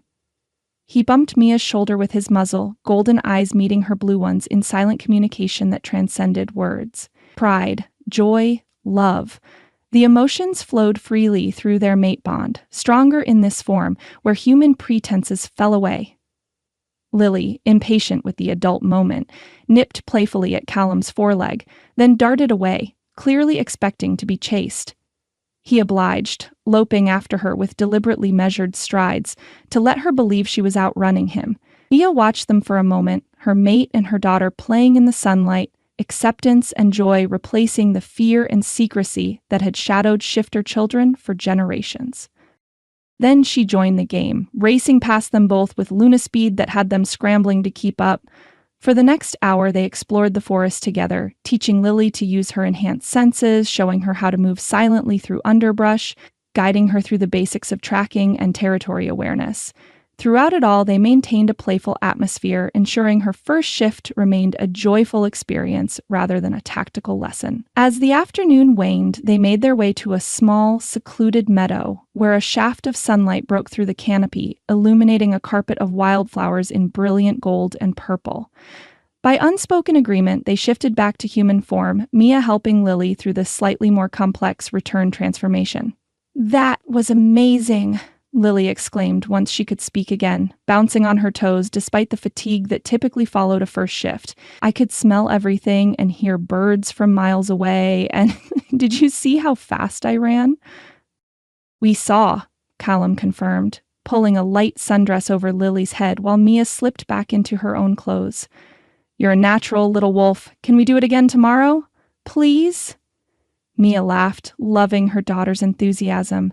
"Not tomorrow. Your body needs time to adjust, but soon, I promise." Rather than the disappointment Mia expected, Lily nodded seriously. "Because we have to be responsible with our abilities," she recited carefully, "not just use them whenever we want." "That's right," Callum confirmed, tousling her hair affectionately. "Power and responsibility go hand in hand." They settled in the meadow, Lily's initial burst of post-shift energy already fading as natural tiredness set in. She curled between them, head resting on Callum's lap while her feet pressed against Mia's thigh, needing physical contact with both parents to reassure her wolf that the pack was together and safe. "What color was I?" she asked drowsily. "I couldn't see myself." "Beautiful russet," Mia told her, stroking her daughter's hair. "Like autumn leaves with hints of gold when the sun hit your fur." "Will I be big like Dad someday or fast like you?" Callum chuckled. "Probably a bit of both. You carry unique genetics, little one. Your path will be your own, but will be with you every step of the way," Mia added softly. Lily's eyes drifted closed, her breathing deepening as exhaustion claimed her. Even in sleep, a smile played at her lips, contentment and security radiating from her small form. Over their daughter's head, Mia's eyes met Callum's. The depth of emotion she found there stole her breath. Love intermingled with fierce protectiveness, wonder at what they'd created together, determination that Lily would grow up in a world better than the one they'd known. "Thank you," he said softly, his voice rough with feeling. "For what? For this, for her, for trusting me to be part of your family when you had every reason not to." Mia reached across Lily's sleeping form, her hand finding his.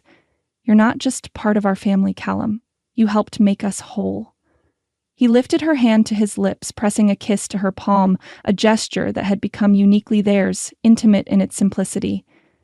"I never thought I'd have this," he admitted. "Growing up in the Blackwood household, family meant politics and power plays. This," he gestured to their daughter, to the peaceful scene around them, "wasn't even something I knew to want.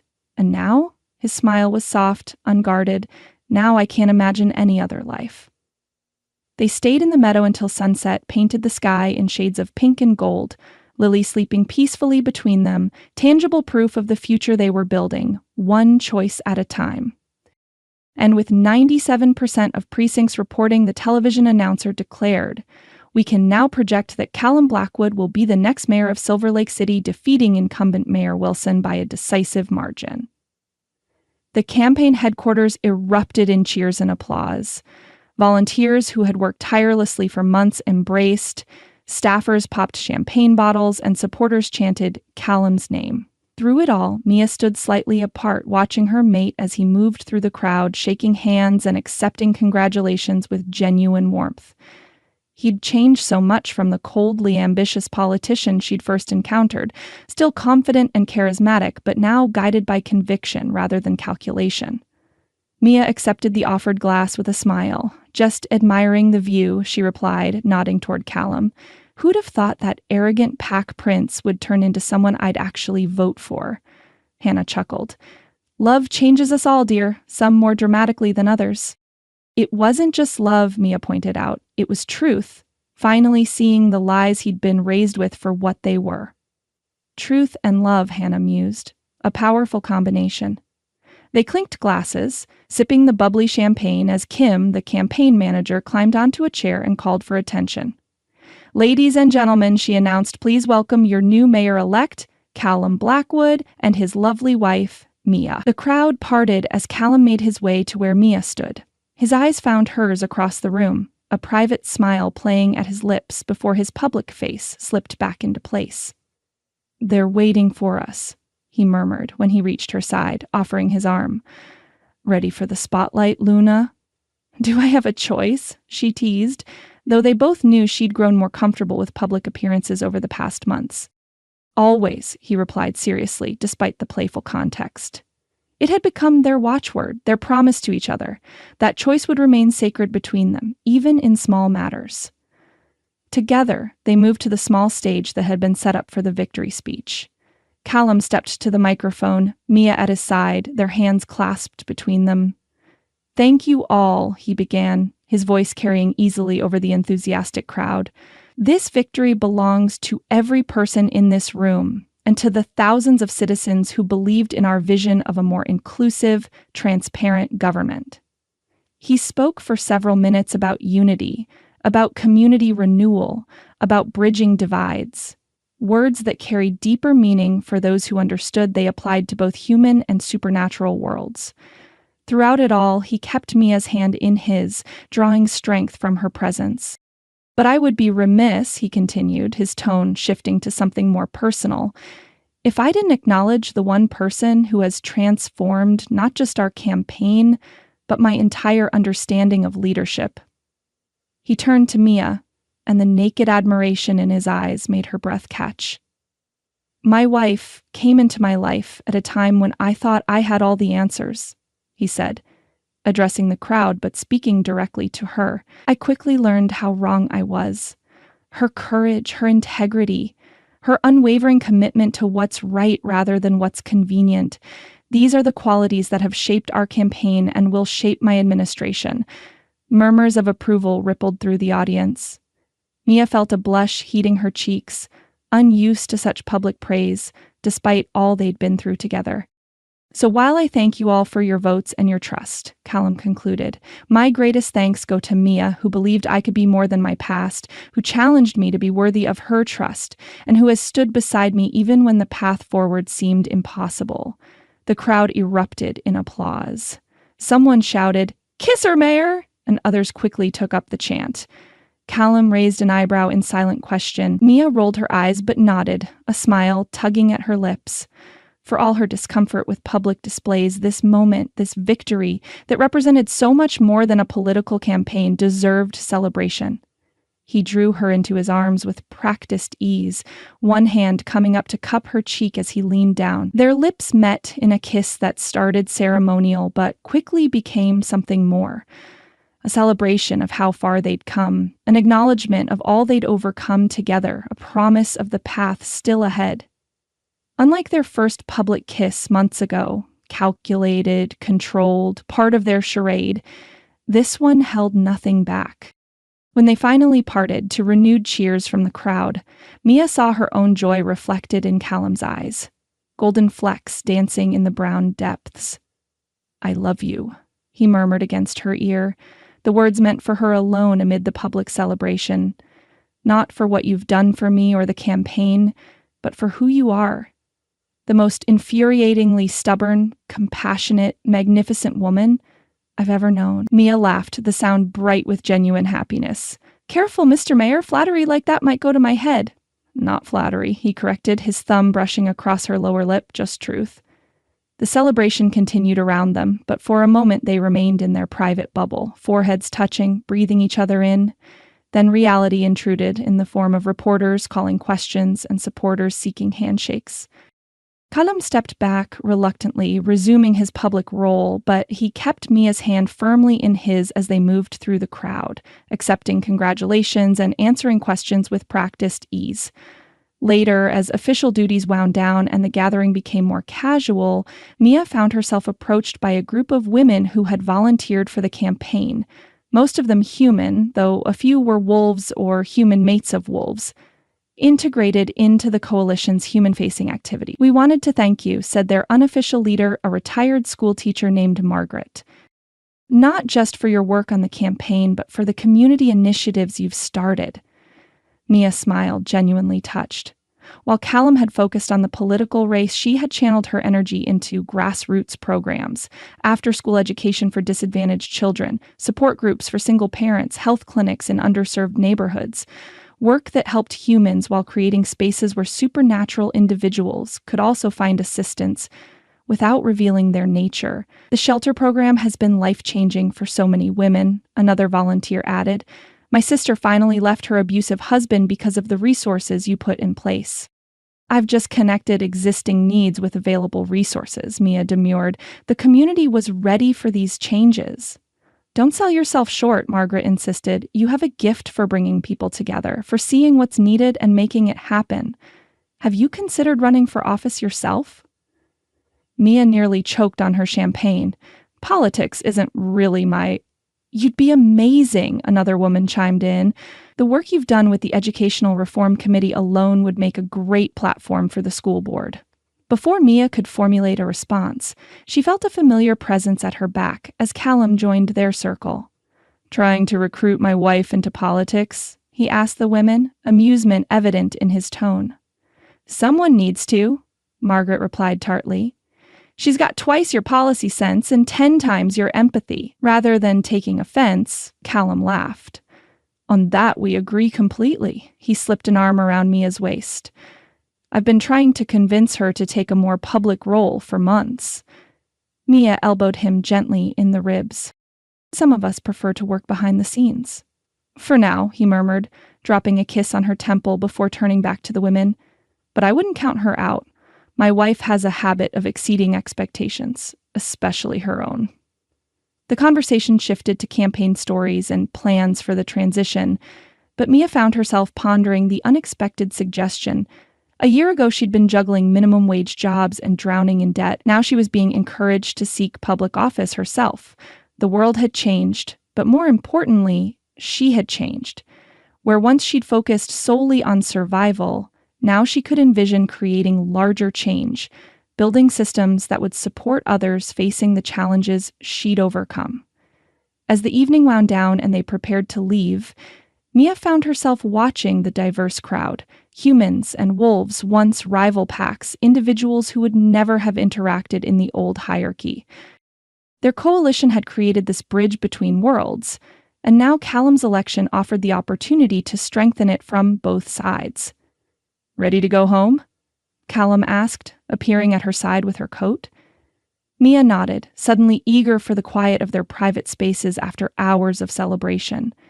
He helped her into her coat, his hands lingering on her shoulders in a touch both possessive and reverent. Outside, away from the cameras and crowds, he pulled her close in the back seat of their car, burying his face in her hair and inhaling deeply. "You smell like champagne and victory," he murmured, his lips finding the sensitive spot just below her ear. "Is that a good thing?" she asked, tilting her head to give him better access. "Intoxicating," he confirmed, trailing kisses down her neck. "But beneath it all, you still smell like you. Like home." Mia turned in his embrace, framing his face between her palms. "Congratulations, Mayor Blackwood," she said softly. "You earned this. Not through manipulation or family connections, but by becoming someone worthy of trust." His eyes darkened at her praise, and he captured her lips in a kiss that spoke of pride and passion and promises for later. "We earned it," he corrected when they parted. "Everything good in my life came through you." "Flatterer," she accused, but her smile belied any real complaint. "Truth teller," he countered, pulling her closer as the car carried them home. To Lily, to their pack, to the future they were building together, one choice at a time. Do you think they went overboard with the fountains? Mia asked, surveying the expansive central courtyard of what had once been the intimidating Blackwood estate. Water features now graced the formerly austere space, their gentle splashing creating a soothing backdrop for the wolves and humans moving purposefully between buildings. Probably, Callum admitted with a grin. But the symbolism works. Water for cleansing, renewal, fluidity, everything the old pack structure wasn't. They stood on the wide terrace overlooking the transformed property. 9 months of intensive renovation had turned the once forbidding mansion and grounds into the Silver Lake Sanctuary, a haven for supernatural beings seeking community, education, and healing. The East Wing dormitories are at capacity already, Mia noted, referring to the residential spaces created for wolves fleeing traditional packs. Elena says we'll need to expand by spring. We can convert the old hunting cabins on the North Ridge, Callum suggested. They're structurally sound, just need updating. A burst of childish laughter drew their attention to the spacious lawn where Lily and a dozen other children were engaged in what looked like normal play, but was actually controlled shifting practice, learning to manage partial transformations without drawing human attention. She's getting so good at control, Mia observed proudly. Last week she shifted just her eyes to intimidate that boy who was bothering her friend at school. Callum chuckled. Hannah nearly had a stroke when she heard, but I can't say I disapprove. Standing up for the vulnerable is exactly what we're teaching them. Just with slightly more discretion, hopefully, Mia added wryly. They continued their walk through the sanctuary grounds, stopping occasionally to speak with residents or staff. The community center bustled with activity. Support groups for newly turned wolves, training sessions for those learning to control their abilities, medical clinics offering care tailored to supernatural physiologies. The school building, once Edward's private museum of pack artifacts, now housed classrooms where young shifters learned both standard curriculum and specialized knowledge about their unique heritage. Through large windows, they could see Claire leading a biology lesson adapted to include werewolf physiology alongside human systems. Mayor Blackwood, called a voice from behind them. They turned to see Kim hurrying across the lawn, tablet in hand. Sorry to interrupt your sanctuary tour, but the governor's office just confirmed for next Tuesday's Urban Renewal Task Force. They want your preliminary recommendations by Friday. Callum nodded. Tell them we'll have it ready. Mia's already drafted most of it. Kim glanced between them, a knowing smile playing at her lip. I'll let them know. Also, the Luna Prime Healing Clinic has 19 appointments scheduled for tomorrow. Do you want me to cap registration? No need, Mia assured her.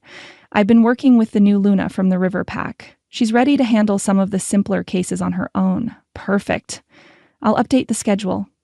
Kim turned to go, then paused. Oh, and the contractor called about your private project on the hillside. They've finished the foundation work and need final approval on the stonework. We'll stop by this afternoon, Callum promised. After Kim departed, Mia raised an eyebrow at him. Private project? I thought we agreed the cabin renovations could wait until after the education center expansion. Callum's expression turned enigmatic. Different project. Consider it a surprise. I hate surprises, she reminded him, though they both knew that wasn't entirely true. You'll like this one, he assured her, taking her hand. In fact, why don't we head up there now? The sanctuary tour can wait. Curiosity piqued, Mia allowed him to lead her toward one of the electric carts they used to navigate the extensive property. They drove in comfortable silence through the wooded area behind the main buildings, following a newly gravelled path that wound up the hillside overlooking the estate. As they climbed higher, Mia felt a sense of anticipation building through their bond. Whatever this project was, it clearly meant a great deal to Callum. His scent carried notes of nervousness beneath his usual confident exterior, a tell only his mate would detect. The path curved around a final bend, and Mia gasped at what came into view. On a natural plateau with a spectacular vista of the valley below, construction was underway on what appeared to be a small but elegant home. The foundation was complete, as were the lower stone walls, built from local granite that blended harmoniously with the surrounding landscape. Callum, what is this? She asked, though she had already guessed. He parked the cart and came around to help her out, though she hardly needed assistance. Taking her hand, he led her closer to the partially built structure. "This," he said quietly, "is ours. Just ours. Not the sanctuary's, not the PAC's, not the mayor's official residence. A home for our family." Mia walked slowly around the foundation, taking in the thoughtful design. Large windows positioned to capture both sunrise and sunset, a wraparound porch for enjoying the mountain views, enough bedrooms for Lily and potentially future children, plus space for visiting PAC members. "You built this without telling me?" she asked, unable to keep a hint of accusation from her voice despite her appreciation of the gesture. Callum had the grace to look slightly abashed. "I wanted it to be a surprise, but I didn't make any decisions without you. The plans are based on everything you've ever mentioned wanting in a home." He led her to where blueprints were protected in a weatherproof case. As he unrolled them, Mia recognized touches that could only have come from paying close attention to her casual comments over months. A reading nook positioned to catch morning light, an oversized bathtub, a kitchen with space for teaching Lily to cook, as her grandmother had once taught Mia.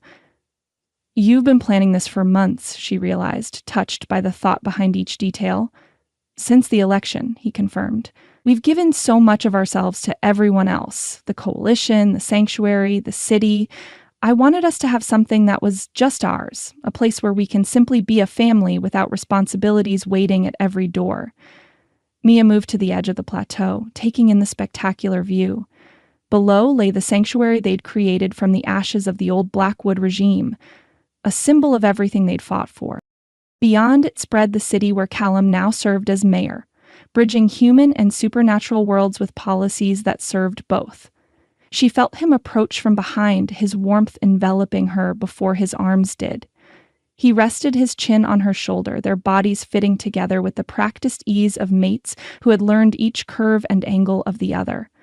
"What do you think?" he asked, a rare note of uncertainty in his voice. "It's perfect," she said sincerely, leaning back against his solid chest. "Though I'm still annoyed you kept it secret for so long." He chuckled, the sound rumbling through both their bodies. "Forgive me. I'll consider it." But she turned in his arms, rising on tiptoes to press a soft kiss to his lips, belying her stern words.